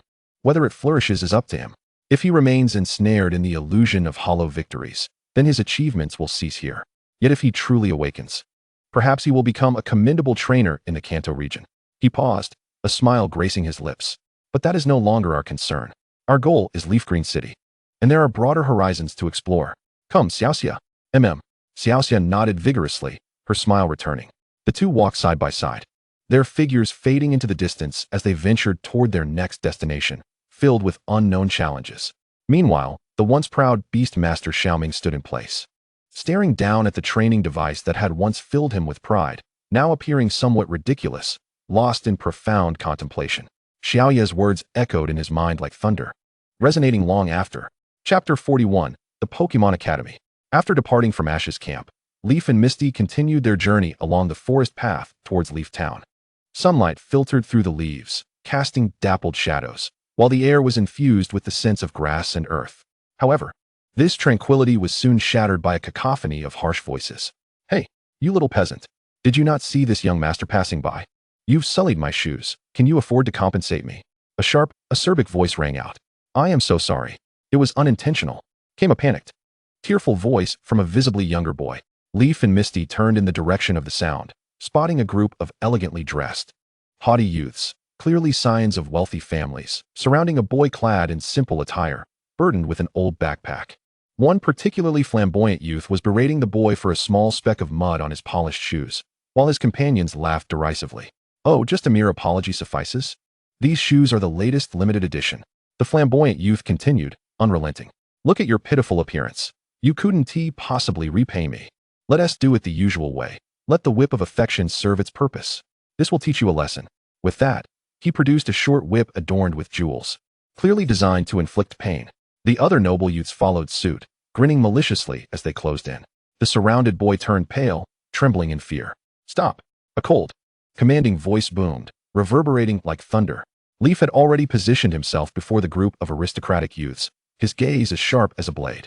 Misty followed closely behind, glaring angrily at them. The noble youths instinctively recoiled at Leaf's imposing presence. However, upon noticing the ordinary attire of Leaf and Misty, common trainer outfits, the lead flamboyant youth regained his arrogance. Who are you, you wild brat, daring to meddle in my affairs? Do you even know who we are? We are elite students of the Pokémon Academy, future elite trainers. Pokémon Academy? Leaf scoffed, his tone dripping with disdain. Isn't that the place where students are taught to memorize textbook knowledge in a greenhouse, producing a bunch of bullies who can't even handle practical battles? What did you say? The noble youths erupted in indignation, their faces flushed with anger. How dare you insult our academy? The flamboyant youth fumed, his voice rising. You country bumpkin wouldn't understand. We study the most orthodox and profound knowledge. Practical battles? That's for uncivilized brutes. Orthodox? Profound? Leaf appeared to be hearing the greatest joke. He pointed at the terrified boy on the ground. Is your orthodoxy teaching you to whip those weaker than yourselves? Is your profound knowledge the inability to command even a decent Pokémon, resorting to flaunting your superiority like spoiled brats? He stepped forward, his formidable aura forcing the noble youths to retreat once more. A group of bookworms, lacking any practical experience, who don't even comprehend the true power of Pokémon. Dare to call themselves elites? Dare to flaunt their might here? It's utterly laughable. Get lost. Don't embarrass yourselves any further. Leaf's words struck the noble youth's pride like a chilling whip. Their faces fluctuated between shades of green and white, struggling to retort. Yet utterly silenced by Leaf's piercing gaze and the palpable sense of pressure that hinted at genuine combat experience. That was a confidence and authority born from real strength and countless victories, far beyond what these sheltered flowers could comprehend. Why you wait? You'll pay for this. The flamboyant youth stammered, his bravado faltering as he pointed at Leaf, his voice trembling. If you're so brave, don't run. I'll summon our big sister to deal with you. With that, he and his equally terrified companions turned and fled in disarray, abandoning the boy on the ground. Leaf disdainfully smirked, uninterested in the whimpering of such defeated hounds. He turned to the boy still seated on the ground, extending his hand. Are you all right? Get up. The boy, overwhelmed with gratitude, grasped Leaf's hand and stood. Thank you. Thank you, big brother. Misty knelt down, gently brushing off the dust from the boy's clothes. Don't be afraid. They won't dare bully you again. Hurry back home. After expressing his gratitude once more, the boy hurriedly left the scene of chaos. As Leaf and Misty prepared to continue their journey, a clear yet displeased voice echoed from behind them. It's you. Belittling our Pokémon Academy and injuring my juniors? They turned to see a tall, striking young woman standing a short distance away. She had flowing violet hair and wore a well-tailored Pokémon Academy uniform, adorned with an exquisite emblem at the collar and cuffs. Her sharp and confident gaze exuded a natural air of superiority and scrutiny. It was none other than the esteemed head of the noble youths, Side-Eye. The group of complaining noble youths huddled behind Side-Eye, eagerly pointing at Leaf and clamoring, Side-Eye senpai. It's him. He called us worthless. He said our academy teaches garbage. He even attacked us. So fierce. Side-Eye ignored the babbling of her juniors, her piercing gaze laser-focused on Leaf. Wait. Her cold voice carried an unnoticeable hint of surprise as she interrupted the complaints, her sharp purple eyes locking onto Leaf. You are Daiki Koyuki, the grandson of Professor Oak? The one recently serving as the acting gym leader in Hualan City, undefeated? Upon hearing this, the previously arrogant noble youths felt as if their throats had been seized, their voices abruptly silenced. They widened their eyes in disbelief as they stared at Leaf, the grandson of Professor Oak, the acting gym leader of Hualan City. The color drained from their faces, their previous arrogance evaporating, leaving only fear and trepidation. They had just attempted to whip and insult such a figure. It was akin to digging a grave on the Emperor's head. Leaf nodded calmly. That's me. Upon confirming his identity, a wave of realization surged within Side-Eye. She had not only heard of Leaf's achievements at Hualan Gym, but, more importantly, her grandfather was an old friend of the renowned Professor Oak. She had seen Professor Oak's photographs in her grandfather's study since childhood and had heard her grandfather speak of his friend's remarkable accomplishments in Pokémon research, as well as his exceptionally gifted and resilient grandson. Her grandfather had always spoken of Leaf with unabashed admiration, even stating that this young man would surely achieve great things in the future. The combination of her grandfather's praise and Leaf's tangible achievements made Side-Eye instantly recognize that this young man was far from the brutish figure she had previously imagined. He was a true powerhouse, equipped with genuine talent, a profound background, and the endorsement of someone as influential as her grandfather. Chapter 42, The Pokémon Academy 2. Side-Eye's expression darkened instantly, as if cloaked in a layer of frost. She abruptly turned, her icy gaze sweeping over her quaking juniors, who were now silent and trembling. You lot. Side-Eye's voice was not loud, yet it carried an unsettling authority and fury. Was it you who bullied your classmates using the whip of affection? And now you dare to twist the truth and sow discord? Side-Eye-senpai. We were just, the flamboyant youth stammered, now too scared to articulate his thoughts. Silence. Sheng Dai's voice resonated with authority, her formidable presence nearly rendering those before her breathless. Is the knowledge and etiquette imparted by the Pokémon Academy merely a tool for you to bully the weak and assert your dominance? Your actions are a disgrace, tarnishing the esteemed reputation of our institution and casting a shadow over all its students. She pointed at the direction of the previously bullied commoner, now vanished from sight. Her tone frigid as ice. To inflict harm upon the innocent is the mark of a coward. After being thwarted by a true trainer, you remain unrepentant and dare to slander me, attempting to enlist my aid in your petty squabbles? Do you presume I am but a foolish whip in your hand? The noble youths, chastised, turned pale, their heads bowed almost to their chests, their bodies trembling like leaves in a storm, entirely stripped of their previous arrogance. Taking a deep breath to suppress her fury, Sheng Dai rendered her judgment. Now, immediately, seek out that classmate and apologize to him in person. Earn his forgiveness. Then return to the Academy's confinement room for 3 days of reflection. Copy the code of conduct for Pokémon trainers 100 times. I will personally oversee your work. Should there be a next time? Her unfinished warning hung in the air, the cold finality of her tone sending shivers down their spines. Yes, Senior Sheng Dai, they exclaimed, as if granted a reprieve, scurrying away like frightened dogs, not daring to glance back. Once the internal pests were dealt with, Sheng Dai turned her attention back to Xiaoyi. The anger that had once marred her face had receded, but the pride of an elite from the academy remained, now transformed into a more genuine respect for a worthy opponent, devoid of disdain. I apologize for the spectacle. Sheng Dai inclined her head slightly, her tone considerably softened, even tinged with a hint of embarrassment. After all, it was an embarrassment for their academy. It is my oversight for not enforcing discipline more stringently. Not at all. Pests exist everywhere, Xiaoyi replied nonchalantly, acknowledging Sheng Dai's decisive handling of the situation with a newfound respect. Yet, Sheng Dai's gaze sharpened, her fighting spirit rekindled. However, I cannot condone your dismissive attitude towards our academy's educational philosophy, nor your conclusions regarding the relationship between practice and theory, even if you are Professor Oak's grandson, the acting leader of the Hualan Gym. My grandfather's praise belongs to him alone. Sheng Dai has her own pride and principles. With a flick of her wrist, she gripped a high-tier Pokeball firmly, declaring, the battle is still on. I intend to demonstrate that systematic knowledge is indeed a source of strength. Should you prevail, I shall concede that your viewpoint holds merit. I am more than willing to engage, Xiaoyi replied, a subtle smile gracing his lips. He admired her unwavering resolve. Unshaken by status or background, he too twirled his wrist, revealing a uniquely designed, weighty high-tier Pokeball. As he grasped it, an invisible aura, rife with wildness and pressure, emanated from him, thickening the very air around them. Today, let me showcase the true power honed by the Pokémon Academy, a synthesis of cutting-edge cultivation theories and practical data. Sheng Dai's eyes sparkled with intensity as she hurled the Pokeball high into the air. Go forth, my pride, Garchomp. With a resounding roar that echoed primal ferocity, Garchomp descended with a thunderous crash. Its robust form, cloaked in deep blue, armored scales and equipped with massive, razor-sharp fins, locked its crimson gaze onto the airborne Haxorus. Its powerful tail slammed against the ground, stirring a whirlwind of dust and debris. The overwhelming dragonic aura, infused with potent ground energy, swept across the makeshift battleground, embodying the pressure of a quasi-deity. Garchomp!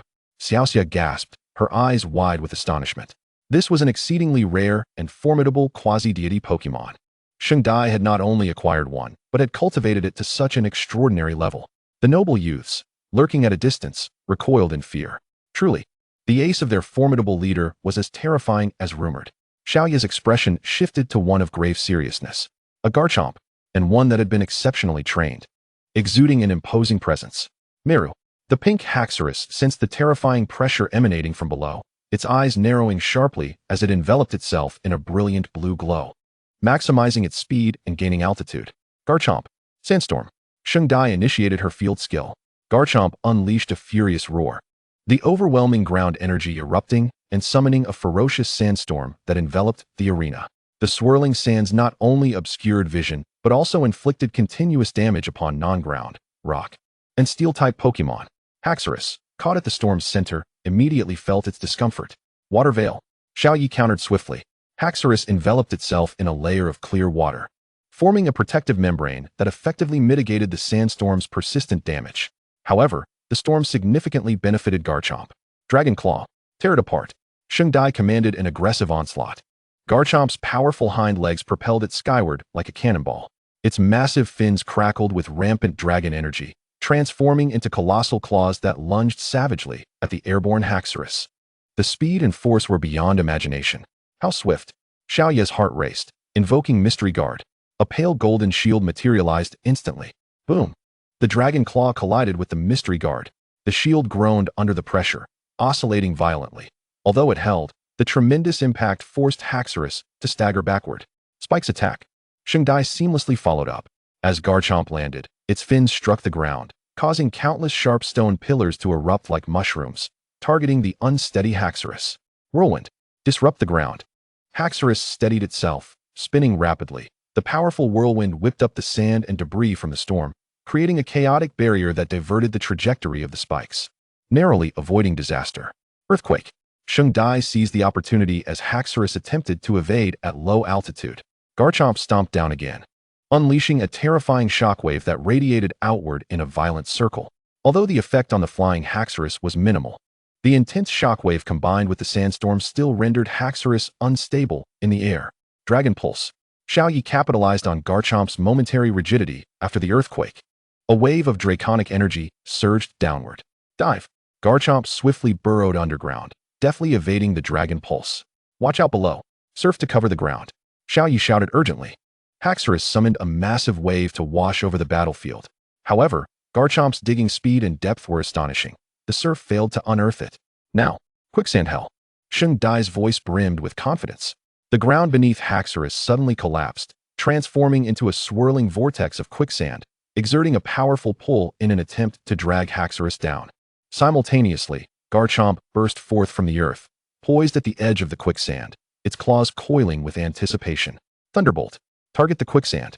Xiaoyi thought quickly. Haxorus unleashed a surge of electricity, a golden bolt striking fiercely into the quicksand. The water conducted the electricity, flooding the vortex with a powerful current. Roar.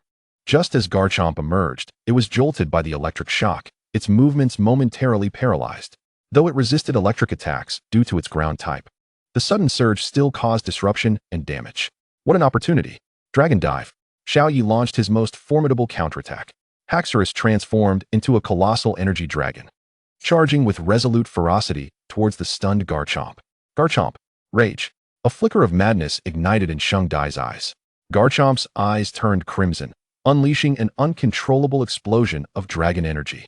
It relinquished its defenses and succumbed to a frenzy, brandishing its dragon claws with a fierceness that defied recklessness, boldly confronting the descending Haxorus. Boom! Two surges of violent dragon-type energy collided with tremendous force, akin to two meteors crashing together. The deafening roar and shockwave erupted instantaneously. The sandstorm was dispersed, and the ground cracked. The The terrifying shockwave compelled Xiaoxia and several noble youths observing from a distance to involuntarily step back, covering their ears. Dust and debris swirled, while chaotic energy roamed freely. As the dust began to settle, one could see the sharp-toothed land shark half kneeling on the ground, its body marred with wounds, gasping heavily. The frenzied crimson light in its eyes fading, replaced by exhaustion and agony, clearly gravely injured, with the side effects of its reverse scale starting to manifest.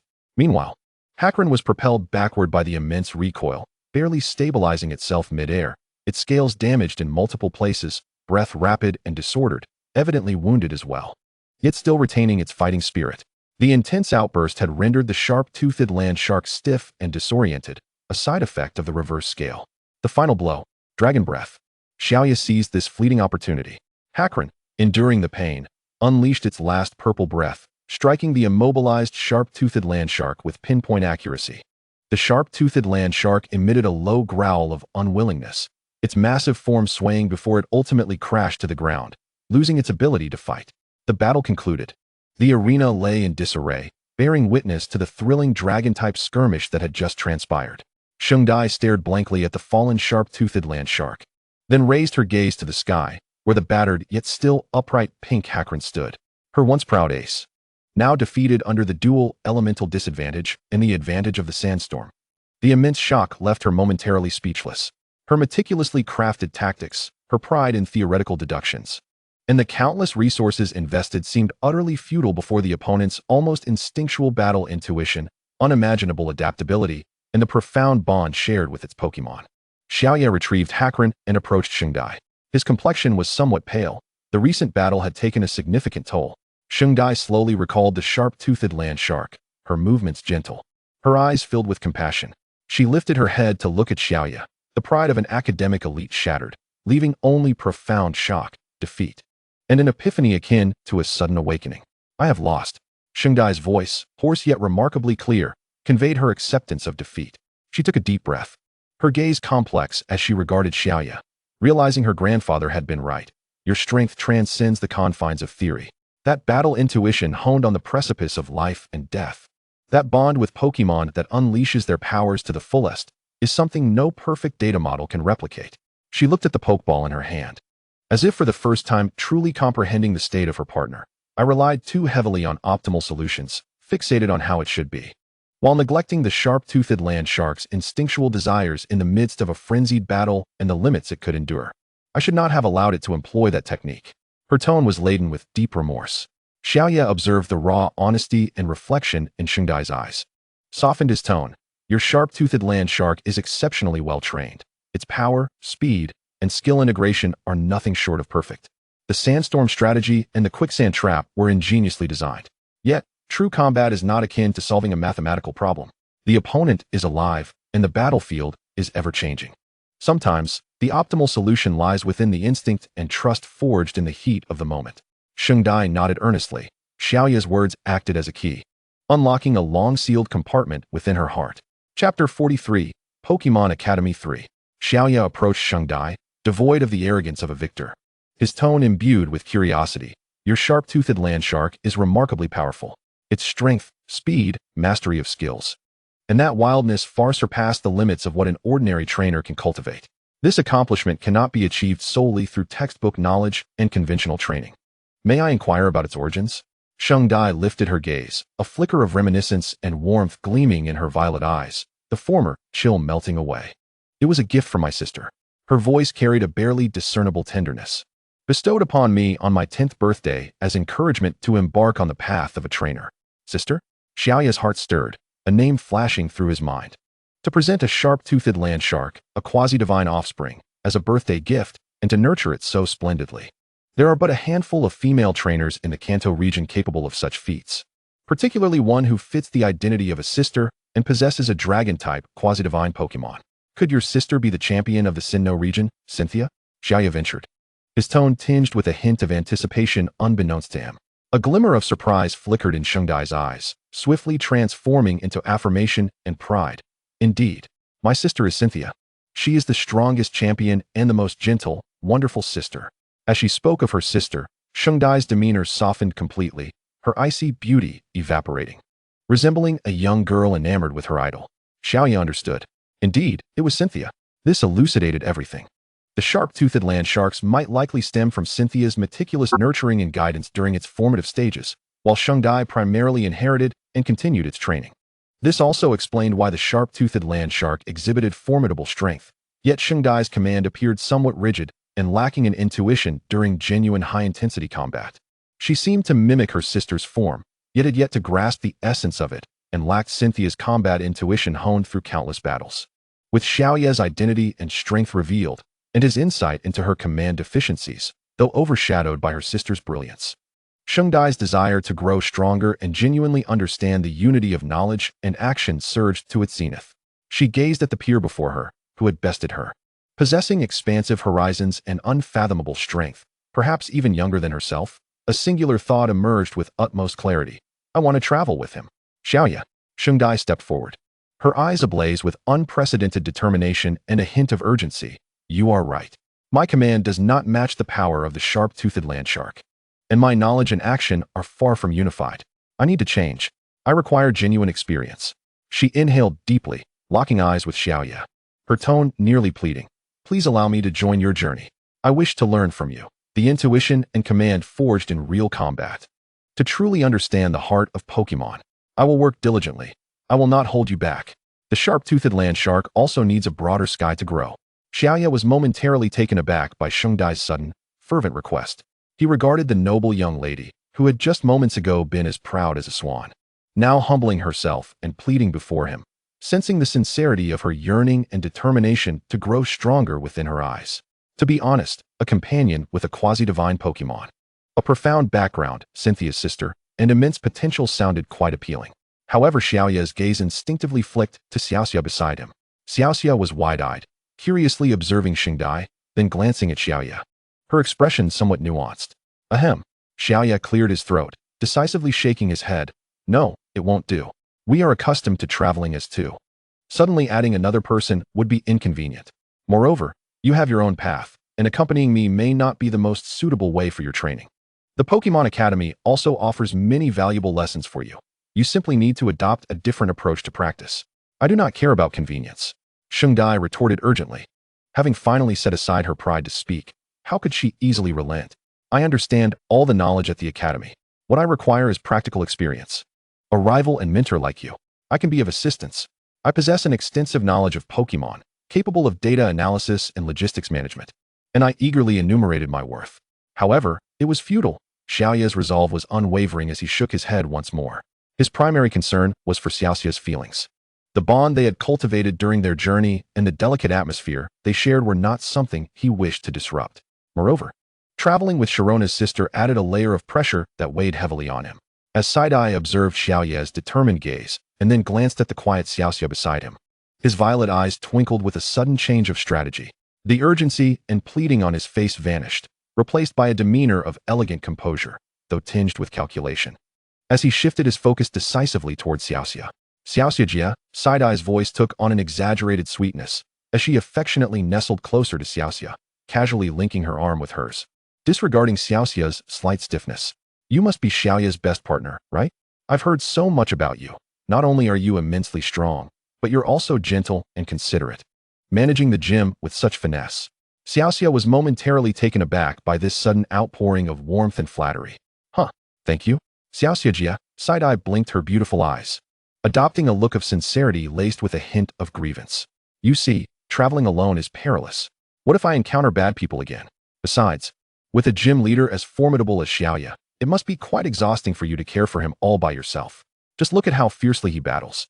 He surely gets injured often and needs someone to look after him, right? Not to mention strategizing and training Pokémon. It's bound to be tiring. He must need assistance with massages and relaxation, and all those supplies and ingredients to prepare. As she spoke, she discreetly monitored Xiaoxia's expression, especially as she mentioned caring for him, massages, and relaxation. Xiaoxia's cheeks began to flush slightly, and her gaze became somewhat unfocused. Indeed, she had been struck by the heart of the matter. These past few nights, Xiaoya, brimming with energy, would often delve into strategy or revisit battles late into the night, and she would accompany him. Furthermore, Xiaoya's rigorous training could be quite demanding, and it was not uncommon for her to help him ease the tension in his shoulders and arms. although it was something she willingly did. There were moments when she felt a tad lacking in energy, particularly when considering the size of Xiaoya's substantial Pokémon, the colossal Onyx, and the soon-to-evolve Scyther. Daily maintenance, energy cube preparation, and caring for injuries were no small tasks. Side-Eye astutely perceived Xiaoxia's wavering resolve and immediately intensified her efforts. Xiaoxia, please allow me to join. I can assist you. I've studied professional Pokémon care and can prepare advanced energy cubes. My massage techniques are even part of the Academy's etiquette curriculum. Moreover, I can keep you company and alleviate boredom. Xiaoya is undoubtedly oblivious to a girl's sentiments. We could shop together, buy beautiful clothes, and exchange skincare tips. As she continued, Xiaoxia's eyes gradually brightened. Share the workload? Professional care? Advanced energy cubes? Plus, someone to chat and shop with. Most importantly, assistance with the physical demands of taking care of Xiaoya at night? Side-eye massages. I meant proper massages. She glanced at Xiaoya, who appeared resolute, yet had a faint blush creeping up his ears, then turned to Side-eye, who wore a sweet smile and had a formidable background, Sharona's sister. Seemingly capable as well. A thought took shape in her mind. It might not be a loss at all. In fact, it could even be a gain. Clearing her throat, she tried to maintain a serious facade, though her lips betrayed her with a barely contained smile as she addressed Xiaoya. Well, Xiaoya, I believe Side-Eye's points hold some merit. She has such extensive knowledge and can help care for the Pokémon. Besides, having one more person would make the journey more lively and secure, wouldn't it? As she spoke, she subtly poked Xiaoya in the side. Xiaoya, catching the resolute gleam in Xiaoxia's eyes and the subtle implication that he should acquiesce lest he face dire consequences later, glanced at Side-Eye's cunning smile. With a resigned sigh, he placed a hand on his forehead. Sigh. I feel as though I've fallen into a meticulously crafted trap. Very well, since Xiaoxia insists, welcome aboard, Side-Eye. Yay, that's wonderful. Thank you, Xiaoxia. Thank you, Xiaoya-kun. Side-Eye exclaimed jubilantly, leaping up and affectionately wrapping her arms around Xiaoxia's. She even flashed a playful grimace at Xiaoya. Xiaoxia smiled in return, her heart warmed by the spirited new addition beside her, foreseeing that their future journey would be all the more exhilarating. Meanwhile, Xiaoya could only shake his head in exasperation at the alliance that had formed between the two ladies. Yet a barely perceptible smile graced his lips. With Sharona's sister, a top student from the Pokémon Academy, on their journey, it seemed that tranquility was not in the cards. Chapter 44, The Shining Lighthouse. As the sun dipped below the horizon, in search of a suitable camping spot, Xiaoya, Xiaoxia, and their newly recruited member, Side-Eye, finally settled in a secluded grove near the coastline. They erected tents and began preparing dinner. As expected, Side-Eye showcased her refined culinary skills from the academy, crafting energy cubes and berry dishes that were a feast for the senses, and attended to the Pokémon. Side-Eye indeed demonstrated her expertise and care, making things considerably easier for Xiaoxia. Everything unfolded in an orderly fashion.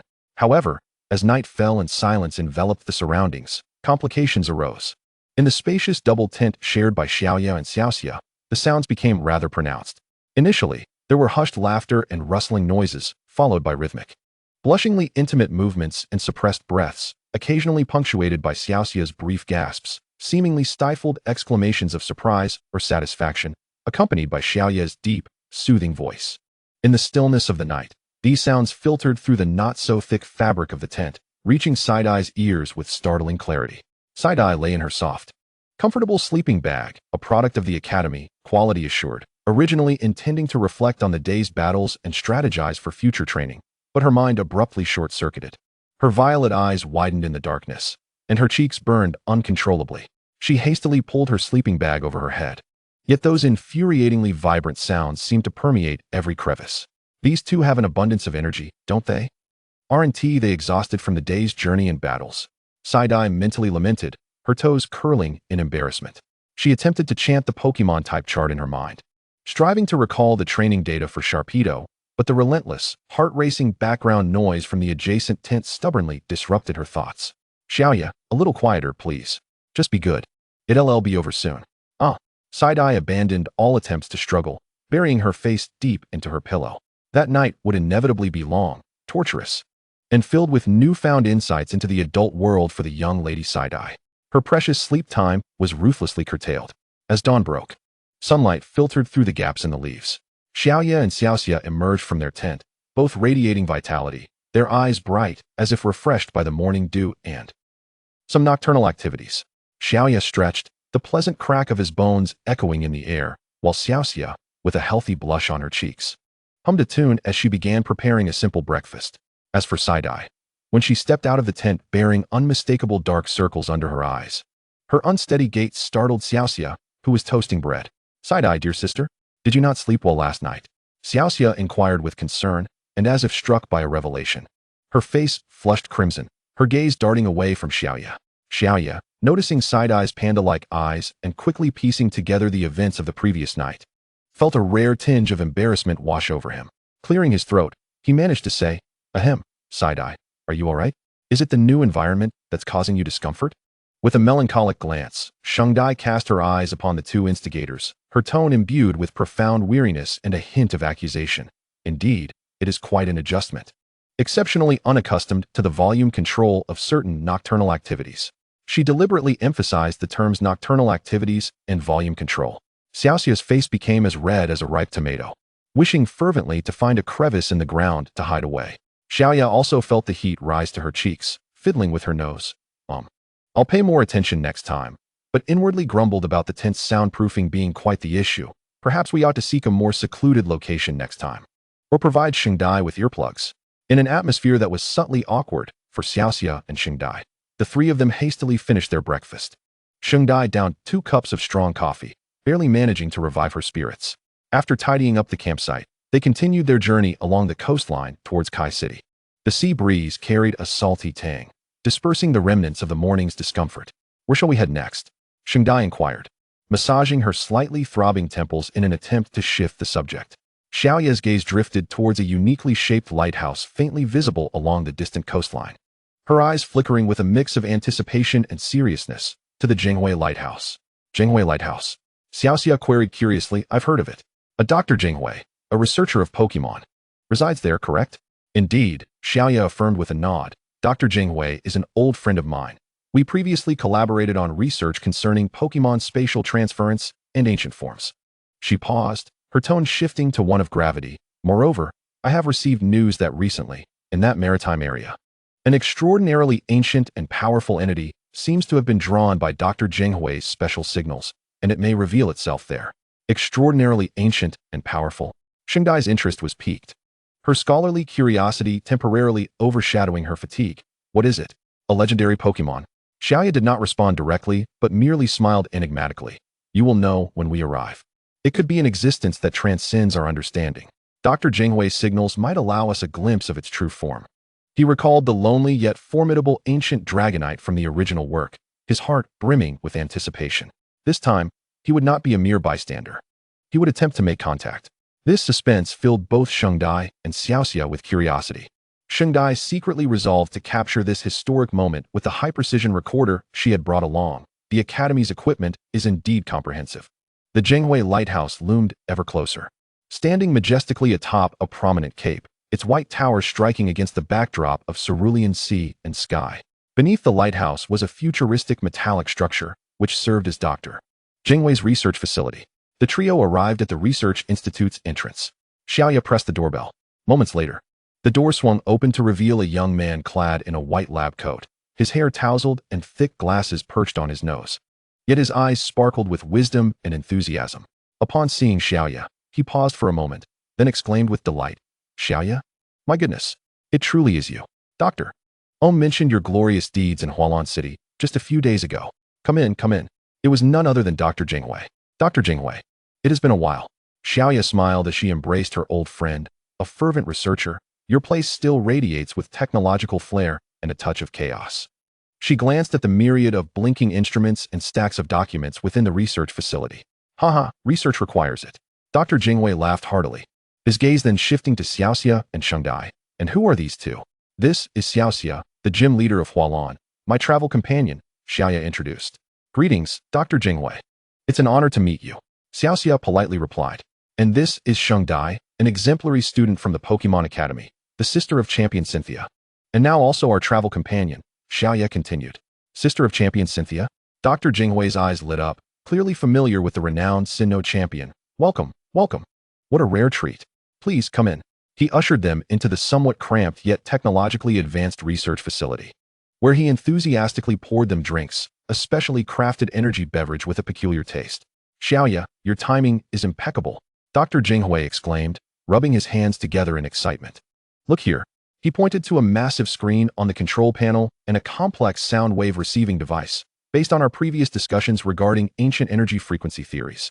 Combined with fossilized sound patterns, I have adjusted the lighthouse's signal transmission mode.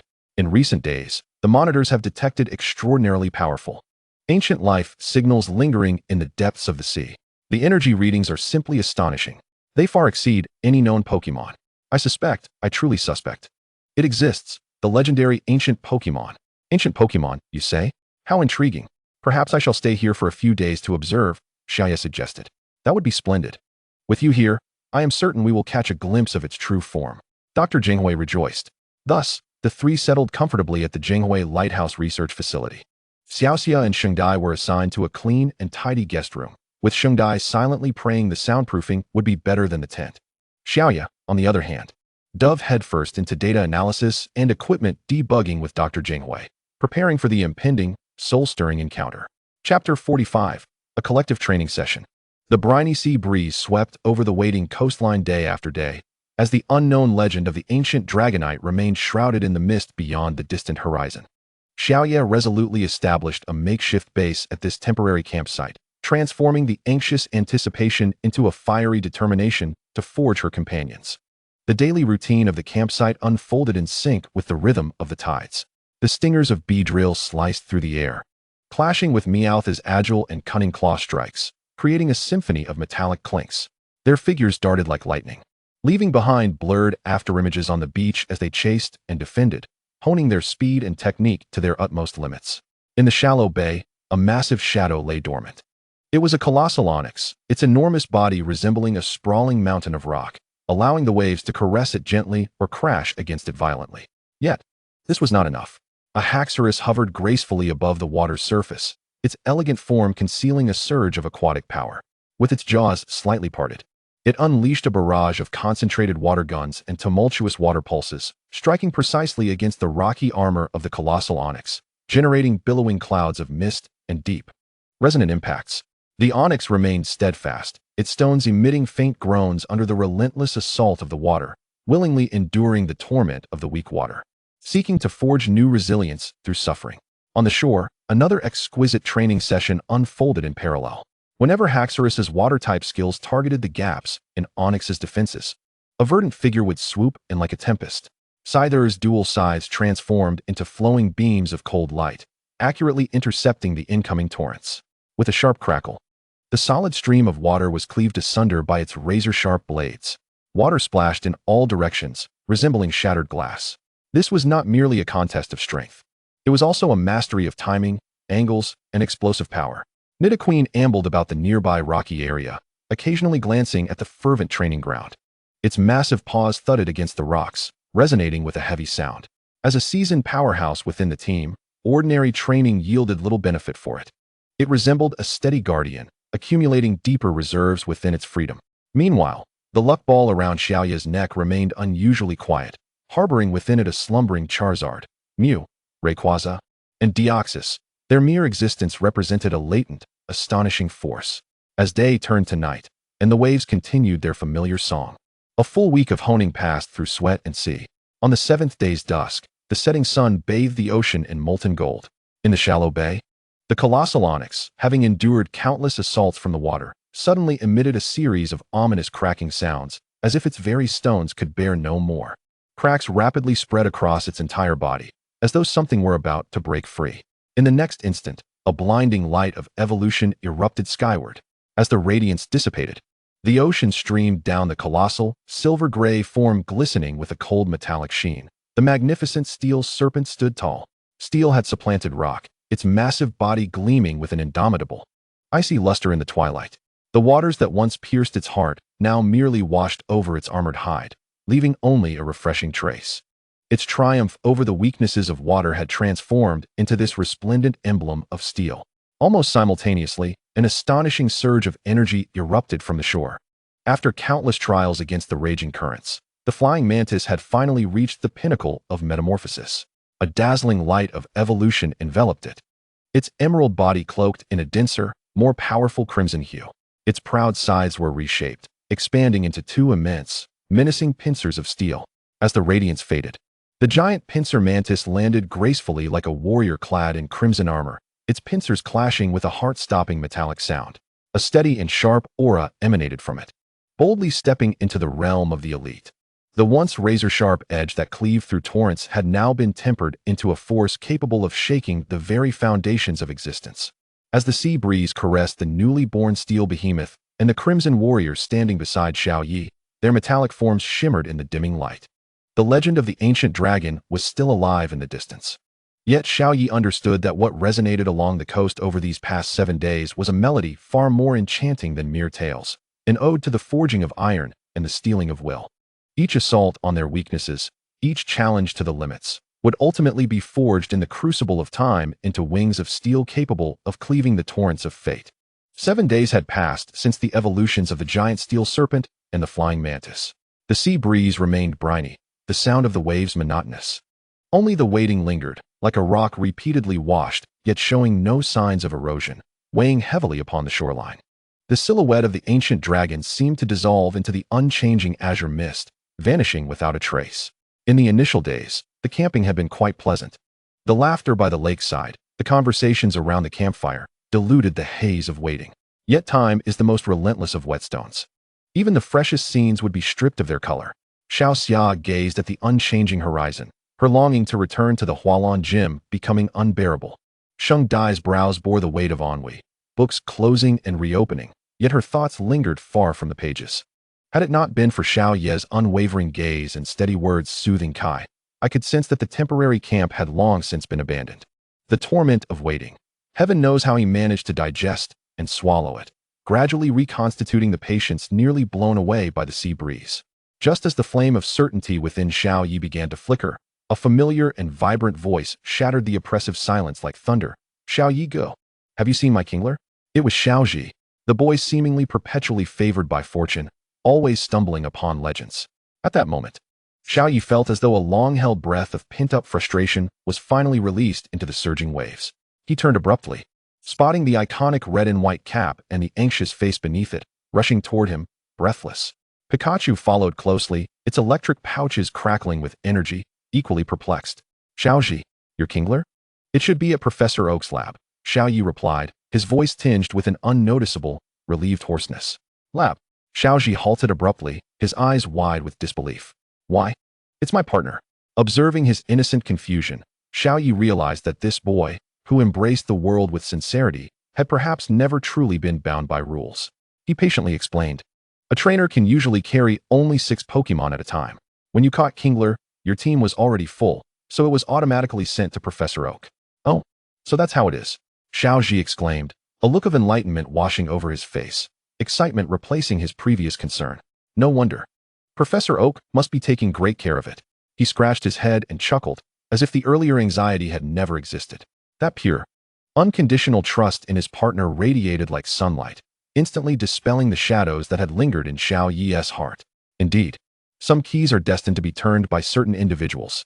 The tides of the ancient dragon would ultimately require a stone like Xiao Ji to stir the waves. However, Xiao Ji's thoughts leapt as swiftly as his feet. His gaze shifted, locking onto the 2 rejuvenated figures exuding formidable energy beside Xiao Yi, the colossal steel serpent forged from silver-gray steel, and the giant pincer mantis clad in crimson armor, its pincers gleaming with a chilling light. A fervent battle spirit ignited in his eyes, burning hotter than the sunset. Xiao Yi, he exclaimed, pointing with fervor, his voice resounding with the youthful challenge. Let's have a battle. The sea breeze stirred fine sand, whispering past the newly forged steel bodies and crimson armor. The giant pincer mantis's multifaceted eyes flickered, its pincers silently opening and closing, seemingly responding to this sudden challenge. The steel serpent's deep breaths rumbled like distant thunder, its metallic form radiating a cold sheen in the sunset. A smile, sharp and long-awaited, finally graced Xiao Yi's lips. The anxiousness of waiting was ignited by this familiar spirit of battle, dispelled into the ether. He gently patted his 2 newly transformed comrades, his gaze meeting Xiao Ji's fiery determination. Very well, he replied, his voice calm, yet brimming with strength, like the poised tide before crashing against the rocks. Let me show you the steel and edge forged in this waiting time. As the sun sank toward the horizon, casting a molten sheen upon the entire beach and the figures standing upon it. Pikachu eagerly leapt onto Xiaoxi's shoulder, its electric pouches crackling. A battle long awaited. A clash of steel and will was about to unfold on this shore steeped in legend. Chapter 46. The Battle with Xiaoxi. Upon hearing that Xiaoxi was to battle Xiaoyi, Xiao Gang offered to serve as the referee. He then steadily walked to the center of the beach, arms raised. His characteristic squint revealing a newfound focus. The rules are a 6v6 battle until one side's Pokémon can no longer fight. The battle begins. Xiaoyi, give it your all. Xiao Xia's crisp voice echoed with unabashed bias. Let them witness the fruits of your rigorous training. Sheng Dai's words resonated with an air of academic pride and certainty. Xiao Zi's eyes ignited with fervent battle spirit. Without a hint of hesitation, he pointed forward. Pikachu, you're up first. Lead the charge. Pika. The electric mouse transformed into a streak of yellow lightning, leaping into the arena, its cheeks crackling with energy, poised for action. Xiaoyi surveyed the towering silver-gray beast beside him, a steady smile gracing his lips. He needed a spectacular opening to announce this long-anticipated showdown. Go, giant steel serpent. Unleash your strength. With a roar reminiscent of an ancient horn, the giant steel serpent's colossal form thundered across the beach, each step causing the ground to tremble. It coiled in the center of the arena, its cold metallic luster shimmering in the sunset, resembling an insurmountable fortress of steel before Xiaoxi. The mere imposing presence was enough to make Pikachu instinctively take a step back. Wow, it's so big. Xiaoxi was momentarily taken aback by the visual impact. But soon his fighting spirit surged even stronger. Pikachu, don't be afraid. Use your most powerful thunderbolt. Pikachu. A blinding golden lightning bolt tore through the air, striking with devastating force upon the heavily armored body of the Steelix. The electric serpent danced wildly, emitting a piercing crackle. Yet, an astonishing spectacle unfolded. The frenzied current, akin to a stream colliding with rocks, coursed across the smooth, cold surface of Steelix's steel armor, scattering and leaping, ultimately dissipating into the air, leaving behind only wisps of blue smoke. Steelix did not even flinch. Its cold eyes gazed down upon Pikachu as if observing a trivial fireworks display. Steel-type Pokémon are nearly immune to electric-type moves. This was Steelix's complete triumph over its former weakness, a testament to the iron metal forged through 7 days of relentless training under the water-type attacks of Haxorus. What? Ash and Pikachu's eyes widened in disbelief. Pikachu! Evade it! Ash's shout was a beat too late. Steelix's enormous, hammer-like tail, accompanied by a dull whoosh, swept towards them with an incongruous speed for its massive form. Iron Tail. Pikachu. Pikachu could only emit a brief cry before its petite body was struck forcefully by the heavy steel, sent flying like a severed kite, crashing onto the sandy beach, struggling a couple of times before ultimately failing to rise again. Pikachu. Ash shouted in anguish, swiftly recalling his partner. You've done well. Thank you. Taking a deep breath, his gaze sharpened. Pidgeotto, it's your turn. Use Whirlwind to disrupt it. Pidgeotto soared gracefully into the air, stirring up fierce winds in an attempt to raise a cloud of dust to obscure Steelix's vision. Sandstorm. Xiaoya's calm voice cut through the chaos. Steelix abruptly stomped its massive body onto the ground. Boom. At its center, a violent sand tornado formed instantaneously, soaring into the sky. The scale and might of this sandstorm far exceeded the whirlwind Pidgeotto had conjured, instantly engulfing it. Sharp grains of sand sliced through Pidgeotto's feathers like countless tiny blades, eliciting a cry of agony as its flight became precarious. Pidgeotto. Ash cried out in desperation. Quick, use Tornado to break free. Pidgeotto struggled to stabilize itself amidst the sandstorm, attempting to harness the power of the wind. However, a rockfall.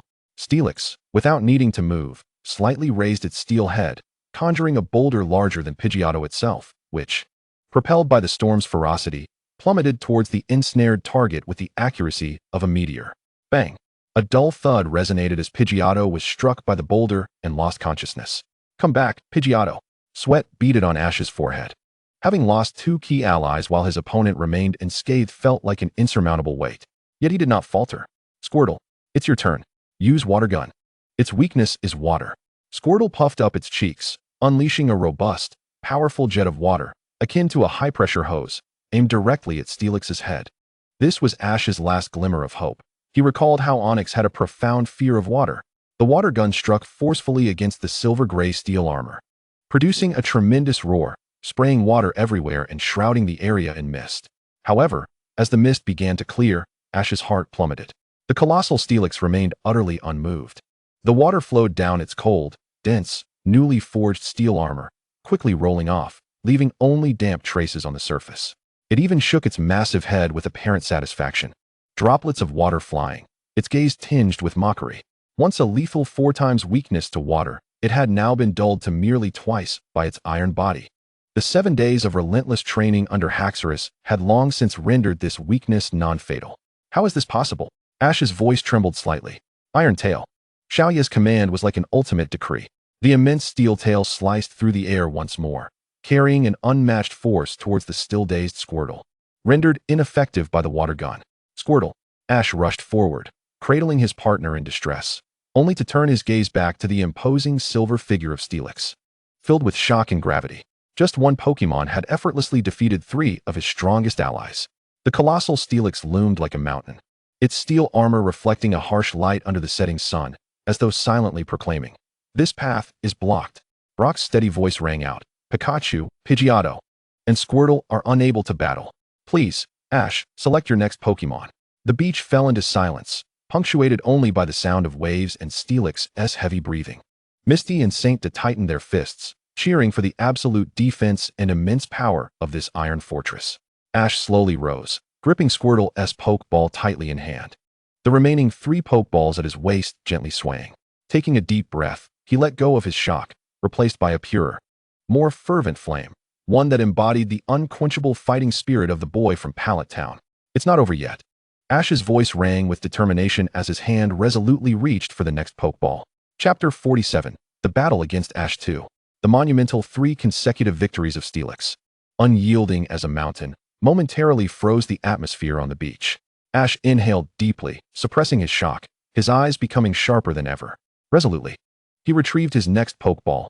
"Butterfree, I'm counting on you." Use confusion.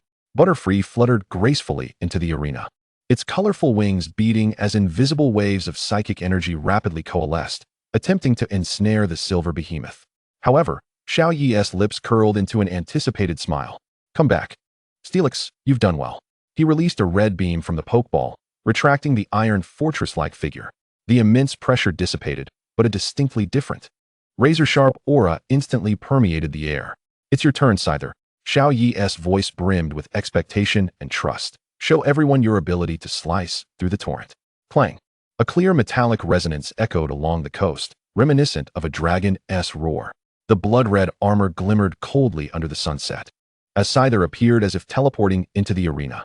Its form slightly crouched, the enormous steel pincers that had grown to monstrous proportions, their edges shimmering with a menacing glint, hung naturally as its compound eyes locked onto Butterfree in the air, unleashing an overwhelming, mountain-like yet razor-sharp aura of a champion without reservation. Just its stance embodied a legendary sword, poised to unsheathe and cleave through all. So fast, Ash's pupils constricted. Scyther's speed exceeded his expectations. "Butterfree, be cautious. Use sleep powder to cover its surroundings." Butterfree hastily flapped its wings, dispersing pale yellow sleep powder like a cloud. Bullet punch. Xiaoye's command was delivered lightly, yet it carried absolute confidence. Scyther's form suddenly blurred. The crimson streak tore through the air, moving so swiftly that it left only an afterimage on Ash's retina. Those massive steel pincers now moved with an incredible lightness and agility, accompanied by the piercing shriek of breaking the sound barrier, striking first. Bang! The heavy sound of metal colliding rang out. Butterfree had no time to react. Its frail body was brutally struck by the steel fist, akin to being hit by a speeding train, spiraling down onto the beach, losing consciousness. Butterfree.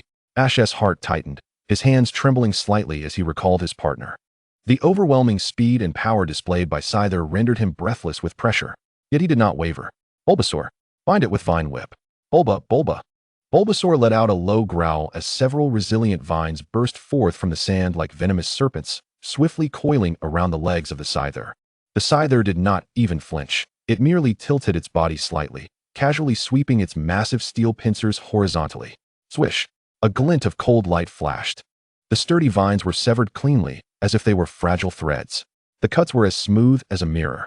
Bulbasaur stared in astonishment at the suddenly severed vines, unable to react in time. With a swift return, the crimson figure transformed into a gust of wind once more. The scyther circled around Bulbasaur in an incredible trajectory, its enormous steel pincers slicing through the air with a sound that tore through the atmosphere, sweeping outward like a colossal scythe. Boom! Bulbasaur was ruthlessly flung away, crashing onto the sandy ground, rendered incapable of continuing the battle. Bulbasaur. Ash's voice cracked slightly.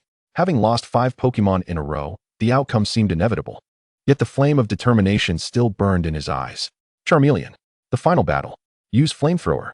Roaring with all its courage, Charmeleon unleashed a torrent of searing flames, aimed directly at the crimson metallic figure. Fire was the bane of steel types. This was its only hope, faced with the oncoming inferno. A flicker of disdain seemed to flash in the cold compound eyes of the scyther. It did not evade. Instead, it crossed its massive steel pincers in front of itself. Boom! The flames collided violently with the pincers, exploding into a shower of sparks. Yet, as the fire dissipated, only slight scorch marks remained on the scyther's red armor, which stood firm and unyielding, the pincers lowering gradually, maintaining an imposing presence. Those pincers, honed through countless clashes with hydro pumps, exhibited remarkable resistance to energy impacts. It's over. Bullet punch. The crimson shadow flashes again. Quick. So fast. Charmeleon could only perceive a red light expanding before its eyes. In the next moment, an irresistible force slammed into it. With a short, mournful cry, Charmeleon was sent flying, collapsing at its trainer's feet, spiraling into unconsciousness. Brock's steady voice rang out like a final verdict. Charmeleon has lost its fighting capability. All of Ash's Pokémon are unable to continue. The victor is Leaf. Silence enveloped the beach, broken only by the sound of waves lapping at the shore. Misty and Serena erupted into cheers, celebrating Leaf and her new companion's formidable strength. Meanwhile, Ash stood transfixed, gazing at the unconscious Charmeleon at his feet, then at the scyther, which stood proudly like a crimson war deity, alongside Leaf, who held a pokeball containing a massive Steelix. A wave of profound disappointment engulfed him. He lowered his head, his shoulders slumping slightly, his tightly clenched fists turning white. Losing 6 Pokémon without inflicting any significant damage felt heavier than any defeat he had ever endured. Ash. Leaf's voice broke through as he approached Ash's side. Devoid of the arrogance of a victor, replaced instead by a calm respect. He knelt down, gently patting Charmeleon before returning it to its pokeball. You did not lose to me because you lack strength, nor because your partners did not give their all. Leaf looked into Ash's downcast eyes, his tone sincere. It is because my partners and I have just undergone a long and arduous transformation. Steelix evolved amidst the torment of the weak waters, and Scyther broke through its limits while cleaving through raging currents. This strength is forged through sweat and willpower during our wait for legends to descend. He pointed to Ash's pokeballs at his waist. Look at your Pikachu, Bulbasaur, Squirtle, and Charmeleon. They, like you, possess infinite potential. Today's defeat is merely a stepping stone on your path to becoming stronger. Remember this dissatisfaction and transform it into the driving force to continue moving forward tomorrow. Leaf extended his hand, his gaze bright. True strength does not lie in never failing, but in rising stronger each time one falls. I believe in you, Ash. Ash lifted his head, the feelings of disappointment and despair dissipating like mist under sunlight. He looked at Leaf's outstretched hand, then at the pokeballs on his waist, particularly the one containing Pikachu. That familiar, unquenchable flame reignited fiercely in his eyes. He hastily wiped his nose and firmly grasped Leaf's hand. You're right, Leaf. Ash's voice regained its resonance and strength, the previous dejection entirely replaced by an indomitable spirit. This time I lost, but next time I will become stronger. My partners and I will surely surpass your Steelix and Scyther. Just you wait. He broke into a wide smile, radiating sunlight and confidence, as if the shadows of despair had never existed. Chapter 48. The Ancient Dragonite. Ash's arrival felt like a stone cast into the pond of destiny, finally stirring ripples that had long lain dormant. That night, the sea breeze carried an unusual restlessness, and atop the towering lighthouse, the great sound machine at last conveyed a call across the endless expanse of time and space, reaching out to the existence beyond the mist. Roar. A resounding, ancient roar, echoing as if from the primordial era, suddenly tore through the tranquil night sky. This sound did not travel through the air. It reverberated directly within the depths of every soul. The coastline trembled violently, the sea boiling and swirling. It's coming. Leaf sprang to his feet, his eyes shining with intensity. Ash, Misty, Serena, and Brock were instantly jolted awake, rushing out of the lighthouse. The night sky transformed from pure blackness, dense, Impenetrable ancient fog rolled like a living entity, swiftly engulfing the stars and moon. In the midst of this tumultuous sea of fog, an unfathomably enormous silhouette slowly emerged. It was a dragonite, but it was no ordinary creature. Towering like a mountain, it stood at an estimated height exceeding 30 meters. Its deep blue scales, as heavy as the ocean's abyss, covered its colossal body, and with each swing of its robust tail, it stirred up a violent whirlwind.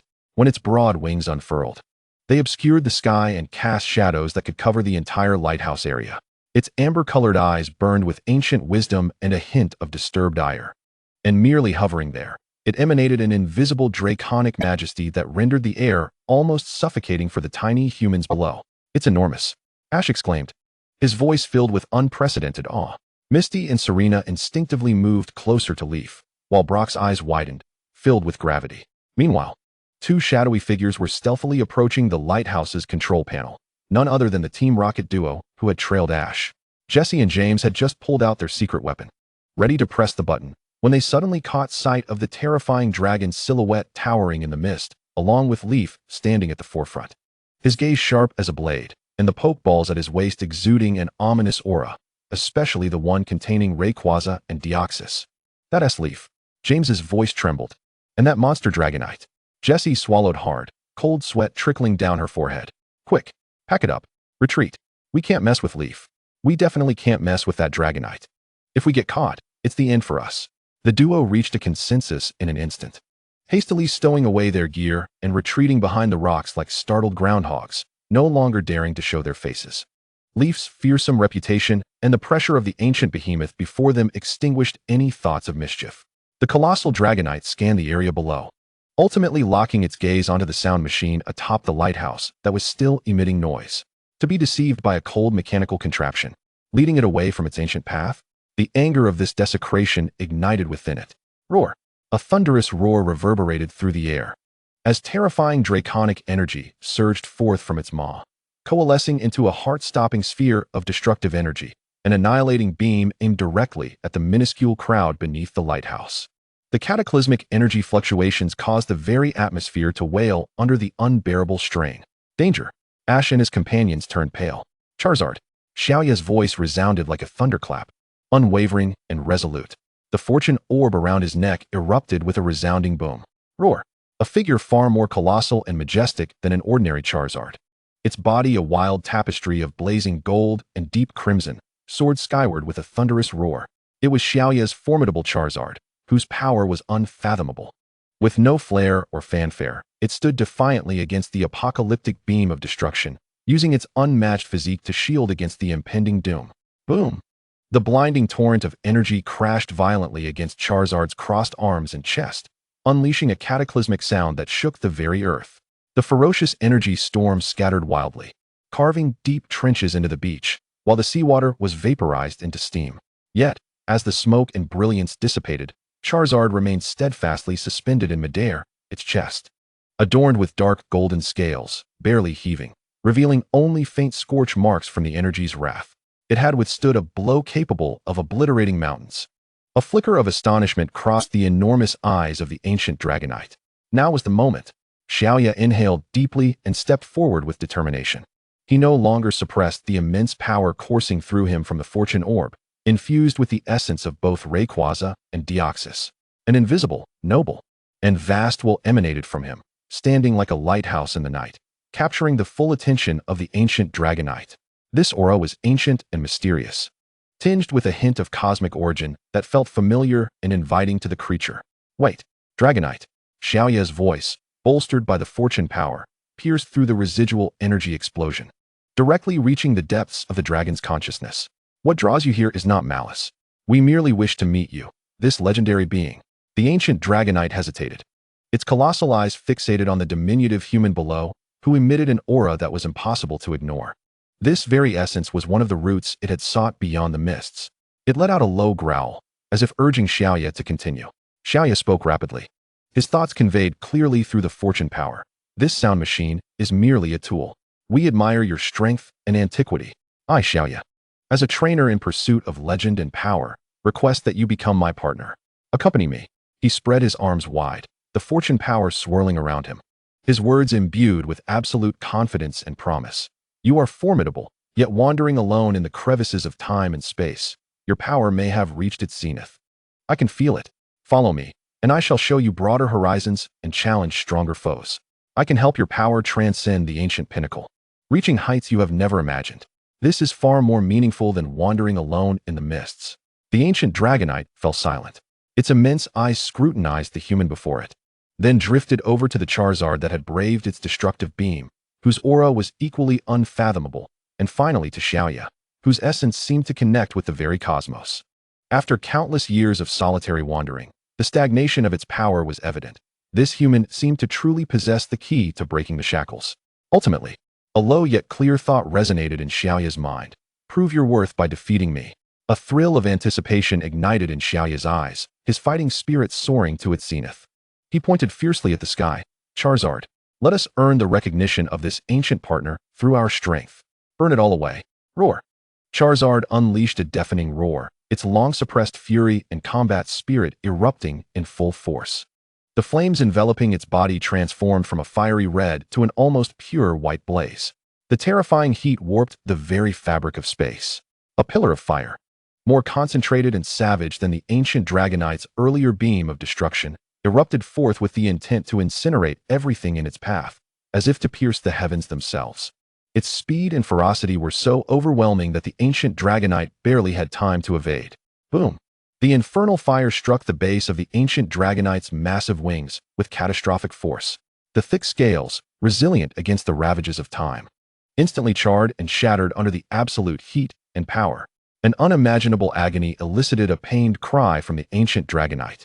As its colossal form was violently hurled from the sky, bang! The earth trembled. Dust billowed skyward.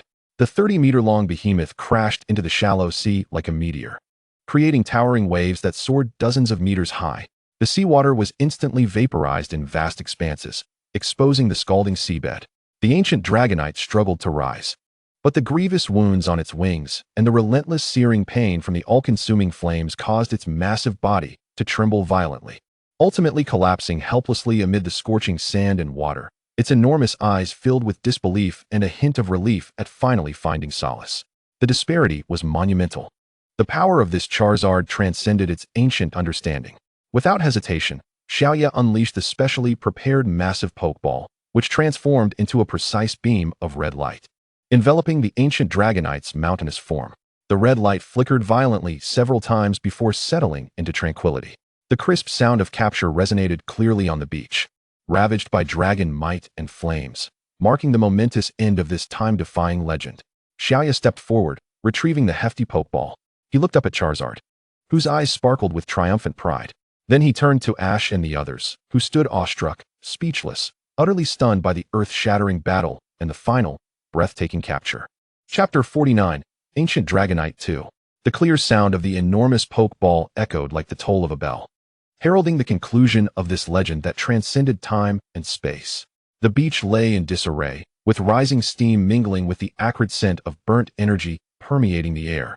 Yet only that massive Pokeball, resting quietly in Xiaoya's hand, emanated an ancient aura that sent shivers down the spine. That was incredible. Ash was the first to rush forward, his eyes shimmering with uncontainable excitement, as if what he had just witnessed was not a heart-pounding battle, but the most exhilarating adventure. Xiaoya, you really captured it. An ancient Dragonite.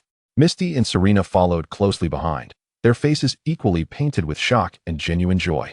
Congratulations, Xiaoya, Misty exclaimed earnestly. This is nothing short of a miracle in a trainer's career. Serena's voice carried awe. Professor Jingwei dashed over, his eyes behind the glasses gleaming with an almost fervent thirst for knowledge, gazing at the massive Pokeball in Xiaoya's hand, his voice trembling with excitement. Xiaoya, this is simply unbelievable. An ancient Dragonite, a living legend from the past. Could you possibly let it stay for a while?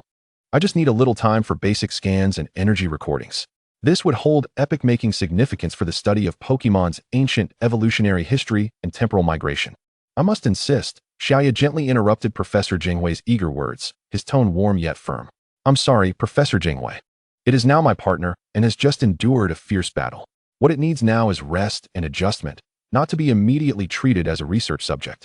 He noticed the profound disappointment wash over Professor Jingwei's face and quickly added, however, I can promise that once it stabilizes, I will send it to Professor Okito for a while. Professor Okito's research facility is more equipped and understands better how to interact with powerful Pokémon. At that time, you can visit Masera Town and conduct research with Professor Okito. How does that sound? Dr. Jinghui's initial sense of loss was swiftly supplanted by overwhelming joy. Is it true? How wonderful. Professor Okito. Yes. Collaborate with him. I shall prepare the application at once. Thank you, Xiaoya. He rubbed his hands together in excitement, as if he could already envision the blueprint of his research, and turned to dash towards the lighthouse, his eager silhouette radiating enthusiasm. Xiaoya cast a glance at his waist, where 6 Pokeballs once hung. Now, alongside the massive Dragonite ball, there were also those of Nidoqueen, Scyther, Steelix, Dragonair, Beedrill, and Meowth. 7 in total. He calmly withdrew the Pokeball of Nidoqueen, a steadfast companion that had accompanied him for many years and reached the pinnacle of its potential, now needing to make way for even greater beings. Thank you for your hard work, Nidoqueen. Please return to Professor Okito for some well-deserved rest. A flash of red light enveloped Nidoqueen as it was transported back to Pallet Town. Xiaoya felt little sorrow. Such decisions were essential on the path of a Pokemon trainer, and Nidoqueen would receive excellent care under the professor's watch. As night faded, the horizon began to glow with the first light of dawn.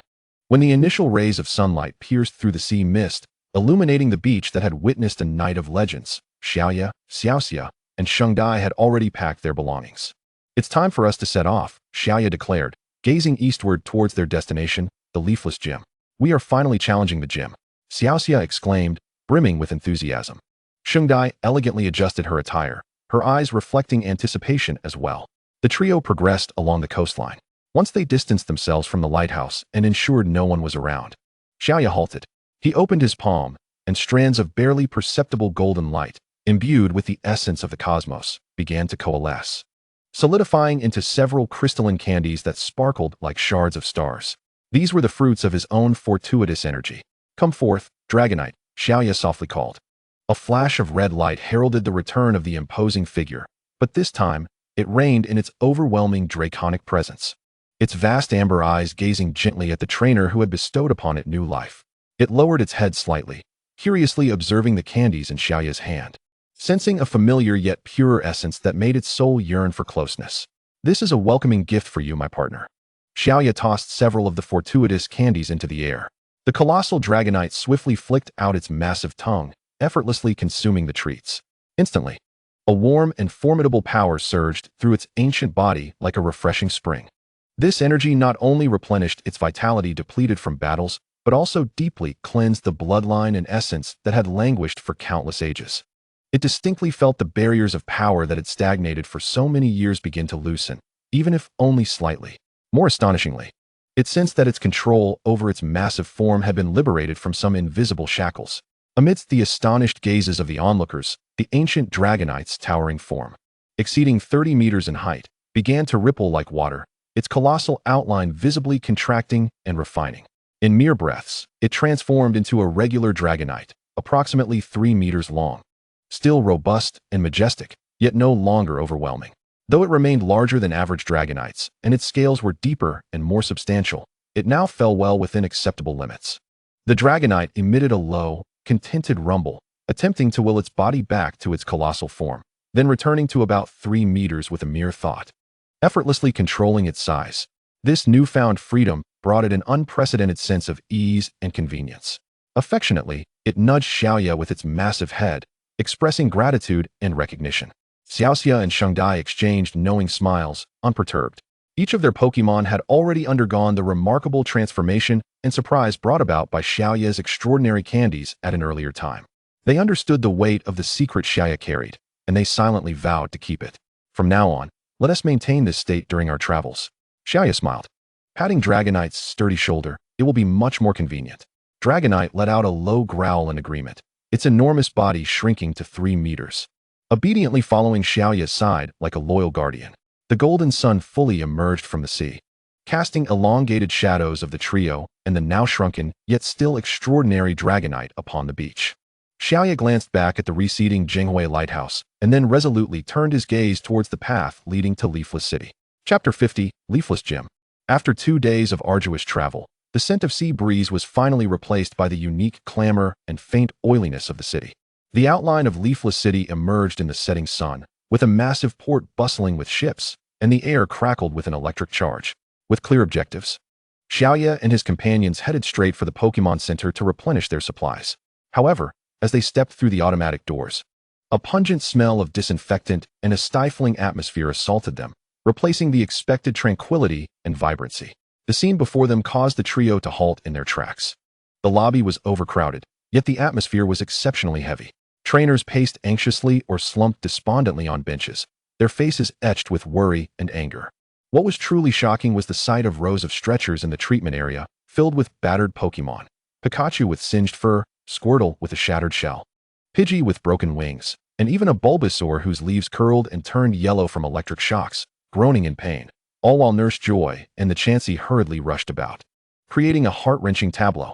What could have happened? Xiaoxia gasped, covering her mouth, her eyes brimming with sympathy. Nurse Joy, Xiaoye's brow furrowed as he approached the busy counter. What transpired here?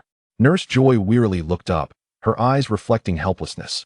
Alas, it's due to the sheer number of challengers at Leafless Gym. They come in a steady stream every day. And gym leader Mr. Magishur has a particularly aggressive fighting style, with seemingly high standards for damage assessment. Moreover, some trainers may have underestimated their own capabilities. Her words were abruptly drowned out by the agitated complaints of several young trainers nearby. What a ridiculous gym leader. His methods are far too harsh. My Pikachu was nearly, exactly. He treats Pokémon as if they were disposable. He is unworthy of being a gym leader. The chorus of grievances echoed, laden with indignation and anger, yet tinged with a note of deflection. Listening to these voices that emphasized the faults of others while neglecting their own lack of preparation, Xiaoye's gaze grew increasingly cold. He had no intention of meddling. But witnessing the suffering Pokémon and hearing such irresponsible complaints ignited an unfamiliar fury within him. Enough. Xiaoye's voice, though not particularly loud, possessed a unique penetrating quality that instantly silenced the clamor. All eyes turned towards him. He surveyed the most vociferous complainers, his gaze sharp as a blade. You speak of harshness? Yes, perhaps gym leader Magishur has issues with his judgment, a point that Nurse Joy has already delicately indicated. But what about you? Before challenging, did you earnestly assess your Pokémon's strength?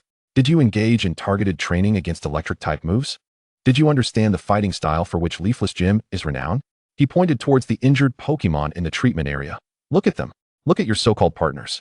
To send them into battle against opponents clearly superior to them, allowing them to suffer injuries that could have been avoided. Is this your definition of responsibility towards your partners? Your actions, characterized by blind impulsiveness and, one might say, selfishness, not only demonstrate an extreme irresponsibility towards your Pokémon, but also amount to a form of harassment against the gym leaders. Facing dozens of challengers like you who are oblivious to the situation daily would wear down anyone's patience. If his methods seem harsh, he might merely be employing the most direct approach to convey that those lacking in skill should refrain from wasting each other's time. Xiaoye's words struck like icy steel needles, piercing the hearts of the complainers. Their faces flushed with a mix of red and white as they sought to retort, yet were rendered speechless beneath Xiaoye's penetrating gaze and resonant inquiries. The hall fell into a profound silence, broken only by the pained groans of Pokémon and the rhythmic beeping of medical equipment. Well said. A steady, slightly husky voice emerged from the shadows of the corner. The crowd turned to see an elderly man, clad in a faded brown jacket, his stature still upright, and his graying hair meticulously groomed, slowly rising. His countenance was resolute, and his eyes sparkled with vitality, embodying the composure of one who has long occupied a position of authority. The elder approached Xiaoye, nodding in approval. Young one, your words cut straight to the heart. Blind challenges not only jeopardize one's own Pokémon, but also disrupt the order and seriousness that a gym should uphold. He paused, surveying the gathering with an air of undeniable authority. As for that lad Magishur, his methods may have been a bit severe and his temperament impatient. Yet I know him well. He does not intend to abuse Pokémon. His heavy-handedness is a reflection of his disappointment and impatience towards unprepared challengers relying solely on fervor. The badge of the Kure Leaf Gym symbolizes not only the power of the electric type, but also an acknowledgement of a trainer's calm judgment, thorough preparation, and unyielding will. It cannot be easily won through luck or brute force. The elder's words resonated with a persuasive power, causing the previously agitated trainers to fall into contemplation and shame. May I inquire your identity? Xiaoye asked, gazing at the distinguished elder, already forming a hypothesis in her mind. The elder smiled gently. a glimmer of nostalgia flickering in his eyes. I am called Reggie, the former leader of the Kure Leaf Gym. That lad Majishur is, in a sense, my half-student. Reggie, the legendary leader of the Kure Leaf Gym. The crowd erupted in astonishment. The name Reggie was synonymous with the glory days of the Kure Leaf Gym, known to virtually every seasoned trainer in Kure Leaf City. Reggie paid no heed to the crowd's exclamations, his gaze sharp as he focused on Xiaoyi. Xiaoyi. Is it? That old rascal Oki mentioned you, saying a remarkable young talent has emerged from Shirnu Town. It seems he was not exaggerating in the slightest. Your earlier words were insightful and commendable. His eyes ignited with a hint of competitive spirit. How about this? Since you possess such keen insights into the standards of the Kure Leaf Gym's challenges, do you dare to accept my challenge right now? Let me see what prowess lies beneath the words of a trainer who speaks so boldly, and perhaps show these younglings. He cast a glance at the nearby trainers, still in shock, what a prepared challenge looks like. With this declaration, the Pokémon Center erupted into a frenzy. The former leader Reggie himself was stepping into the fray, a battle between Reggie and the young Xiaoyi. Quick, let us rush to the Kure Leaf Gym to claim our spots. This was monumental news. The earlier feelings of discouragement, complaints, and shame were instantly replaced by overwhelming excitement and anticipation. The crowd surged forth like a tidal wave, their destination set on the Kure Leaf Gym. The unexpected battle had overshadowed any grievances against Majishur. Xiaoyi regarded the spirited Reggie before her, a confident smile curving her lips. The challenge at the Kure Leaf Gym was unfolding in an astonishing manner, with an opponent more legendary than the current leader. What an opportunity, Reggie-senpai, Xiaoyi proclaimed boldly, her eyes ignited with the thrill of facing a formidable foe. Haha, excellent. You've got spirit. Reggie laughed heartily, waving his hand. Let us go to the gym. Let the lights of Kure Leaf City shine for our battle. The dying rays of the setting sun elongated their silhouettes as they strode toward the silent steel gym, surrounded by countless eager gazes. Above Kure Leaf City, dark clouds began to gather ominously. Chapter 51, Kure Leaf Gym 2. Within the expansive, industrially themed arena of the Kure Leaf Gym, the atmosphere was electric with excitement. Trainers who had rushed to witness the event filled the stands, their eyes fixed intently on the center of the battlefield. The news of former gym leader Reggie returning to battle a relatively unknown but remarkably outspoken black-haired youth sent ripples of enthusiasm throughout Kure Leaf City. Current gym leader Majishur, a burly man sporting a mohawk and exuding an aura of wild electricity and gunpowder, stood with arms crossed at the referee's stand. His gaze was complex as he regarded the two figures at either end of the field, Reggie, his mentor, whose sharp eyes retained their former brilliance as if time had not dulled the edge of this Kure Leaf thunder, and opposite him, the youth Xiaoyi, who remained calm as water, yet within his depths burned a fighting spirit that rivaled any. Majishur had already begun to respect this young trainer after his earlier powerful remarks at the Pokémon Center. Humph, the old man seems rather enthusiastic, Majishur grinned, his voice booming to quell the crowd's clamor. The rules are 6v6. A battle ends when all Pokémon on one side can no longer fight. Let the battle commence. He swung his arm down decisively, igniting the excitement. Go, Raichu. Show the younger generation the legacy of Kure Leaf Thunder. Reggie's voice was steady and commanding, as he threw a Pokeball that sliced through the air, crackling with electricity. Raichu. A powerful roar echoed. A robust Raichu, its fur bristling like golden steel quills and surrounded by crackling arcs of electricity, leapt into the arena. Its gaze was sharp and seasoned, its claws firmly gripping the ground, as an overwhelming electrical aura enveloped the space, filling the air with the scent of ozone. The sheer presence of this Pokémon far surpassed that of a typical gym leader's. This was Reggie's ace, a companion from many battles, its strength unfathomable. Gasps of awe erupted from the stands. In the minds of Kure Leaf City's older trainers, Reggie's Raichu was synonymous with speed and thunder. Faced with the immense pressure, Xiaoyi's focus sharpened further. Instead of opting for the advantageous Scyther or the formidable Steelix, he gently tossed another Pokeball. I entrust this to you, Haxorus. A soft yet clear dragon's roar resonated as an elegant pink figure spiraled into view. The pink scales shimmered under the arena lights, casting a dreamlike luster that contrasted starkly with Raichu's aggressive golden lightning. It was Xiaoyi's special shiny Haxorus. A pink Haxorus? How beautiful! Whispers of astonishment filled the stands. Even Majishur raised an eyebrow. Reggie's eyes flickered with surprise, quickly replaced by profound interest. Raichu Thunderbolt. Reggie initiated the attack, his command concise and incisive. Raichu's form transformed into a flash of golden light, its speed so remarkable that it left afterimages on the retina.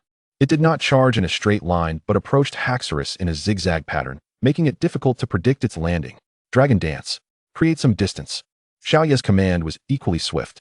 Haxorus's elongated body twisted gracefully in midair, a faint purple aura of dragon energy radiating from it as speed and momentum surged. It sought to use its enhanced agility and speed to maneuver around Raichu. However, Raichu's swiftness was simply unparalleled. Crack! The golden lightning struck Haxorus's soft abdomen with ferocity.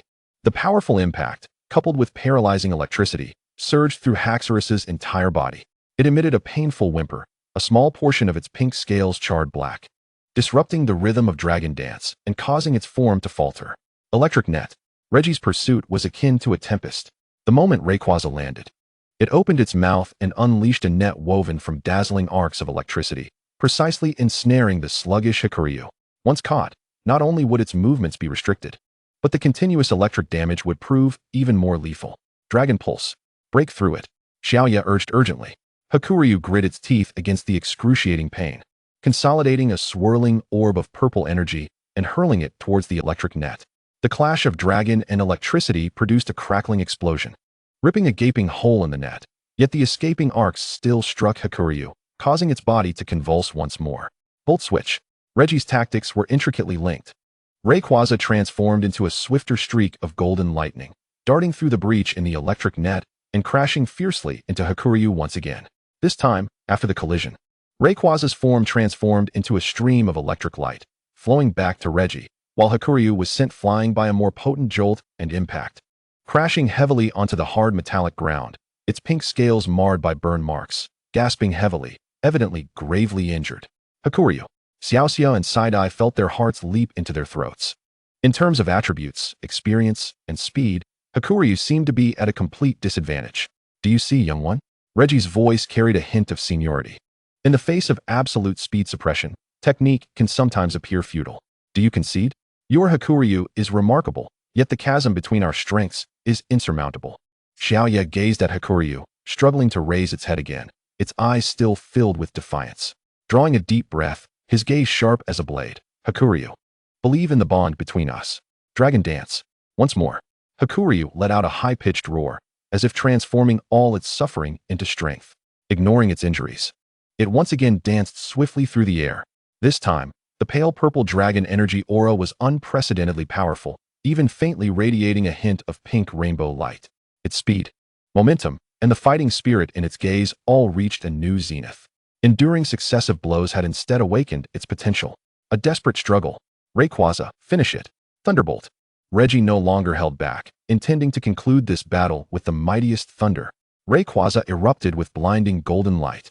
A terrifying current converged into an immensely thick, steel-rending golden lightning bolt, roaring toward the dancing Hakuryu with the force to annihilate all. The entire gymnasium was illuminated by this radiance, and gasps erupted from the stands. At that critical moment, now, swift as lightning, charge into the lightning bolt. Xiaoya's command thundered like a clap of thunder. No one could discern what transpired. Hakuryu's dancing pink form suddenly transformed into a piercing lavender rainbow light, transcending space at the moment Thunderbolt was about to strike. Not evading, but defiantly meeting the cataclysmic golden lightning bolt with a speed that surpassed all limits. Boom! The deafening roar. The clash of gold and purple light violently collided, devouring and exploding. The blinding brilliance compelled all to instinctively shut their eyes. A tempest of chaotic energy swept across the venue, stinging the faces of those present. As the light gradually faded, the scene left everyone gasping in astonishment. Hakuryu was charred all over, large patches of pink scales shed, revealing bloodied flesh beneath. Delicate arcs of electricity still leaping across its body, its form swaying precariously in the air, evidently gravely injured. Yet its dragon eyes, like glass, remained fixated on the front. Opposite it, Rayquaza stood rigidly in place, its golden fur scorched and curled, its gaze filled with disbelief. At its chest, a clear indentation, unmistakably caused by the high-speed impact, was starkly visible. It was Hakuryu, in its swift state, enduring the horrifying damage of Thunderbolt, concentrating all its power into a singular point, delivering a fatal blow. Rayquaza let out a faint whimper, its limbs giving way, crashing to the ground, losing consciousness. It had been defeated.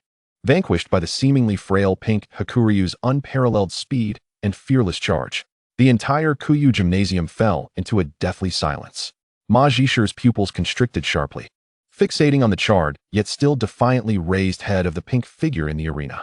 Reggie's composure vanished entirely, leaving only profound shock and a barely perceptible respect. Rayquaza has lost its fighting capability. Ma Jishi's voice, tinged with dryness, shattered the silence, declaring Xiaoya's Hakuryu the victor. In the stands, silence was replaced by thunderous applause and cheers.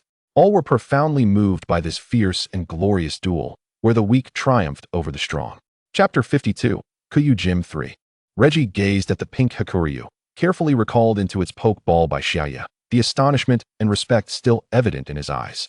He inhaled deeply, recalling the equally incapacitated Rayquaza, his expression once again grave and filled with combat fervor. The remarkable performance of his junior had reignited the long-dormant passion in this seasoned warrior. An extraordinary will. But the old man's Kuyu Thunder consists of more than just one strike.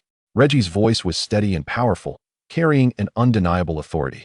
With a flick of his wrist, a uniquely shaped poke ball spun into the arena. Go, self-destruct magneton.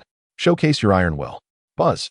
Accompanied by a resonant hum of a powerful magnetic field, 3 massive U-shaped magnets encircled a colossal mechanical entity, crashing into the scene. Self-destruct magneton's immense metallic body gleamed with a cold, steely sheen, the 3 massive magnets spinning rapidly, instantly enveloping a significant portion of the arena in a potent electromagnetic field, causing the metallic ground to tremble slightly. This was Reggie's ultimate steel fortress, an amalgamation of offense and defense, particularly adept at leveraging the advantages of the battlefield. The trainers in the stands held their breath once more. Reggie's reputation was indeed well-deserved, his Pokémon lineup immensely formidable. Confronted by this steel behemoth radiating immense magnetic force, Xiaoya's gaze remained unperturbed. He gently withdrew a crimson Pokeball from his waist, a cold smile gracing his lips. The warm-up is over. It's your turn, Scyther. Clang. The clear, dragon-like metallic resonance resonated throughout the gym. The blood-red armor refracted a chilling light under the illumination.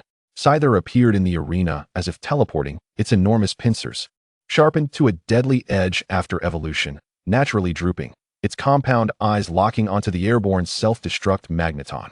An atmosphere of overwhelming, mountain-like pressure, sharp as a needle, was unleashed without reservation. Even its mere stance seemed to declare the end of the battle, in stark contrast to the earlier fierce victory of Hakuryu. The air now brimmed with absolute confidence and an oppressive force. Self-destruct magneton, lock on. Electromagnetic cannon. Reggie felt unprecedented pressure, initiating the attack first. He intended to suppress his opponent with the strongest firepower. The single eye at self-destruct magneton's core abruptly illuminated with red light, firmly locking onto Scyther. The 3 enormous magnets erupted with blinding electric light, the terrifying electrical energy wildly converging and compressing between the magnets, ultimately transforming into an astonishingly wide, blue-white interwoven beam of destructive energy, roaring toward the crimson figure on the ground with a thunderous might. Its power far exceeded Rayquaza's thunderbolt. Faced with this terrifying electromagnetic cannon capable of collapsing walls, Scyther did not even budge. It merely shifted slightly, raising its immense steel claw casually, opening its pincers, aimed at the oncoming beam of destruction. Bullet punch. Xiaoya's command was delivered as flatly as a statement. Amidst the incredulous gazes of all present, the Scyther unleashed its colossal pincers with an unparalleled swiftness. It was not merely a beam of crimson light, but rather a cataclysmic explosion, a tempest of metallic fury composed of innumerable scarlet fist silhouettes.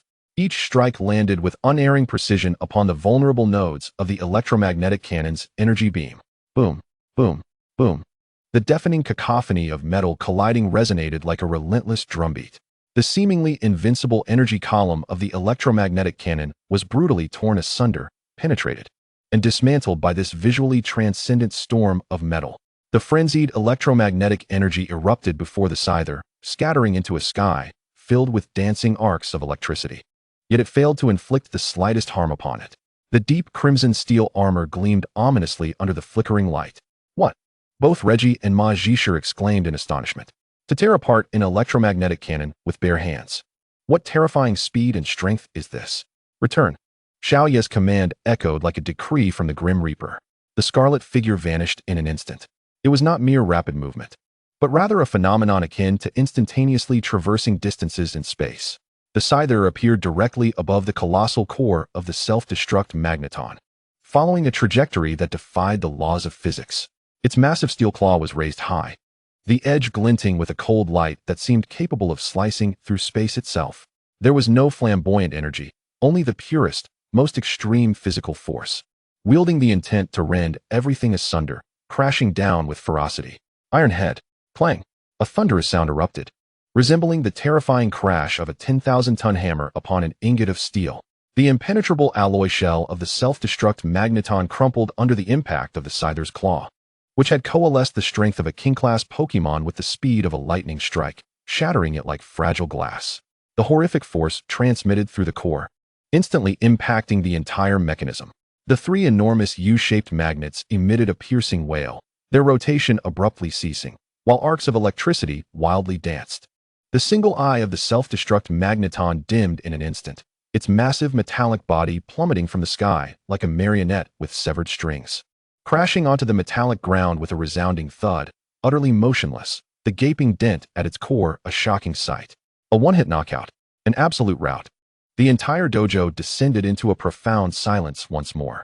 If Harkran's victory was a miracle of will, then the Scyther's strike was the violent aesthetics of pure strength and speed, an absolute dominance in terms of prowess.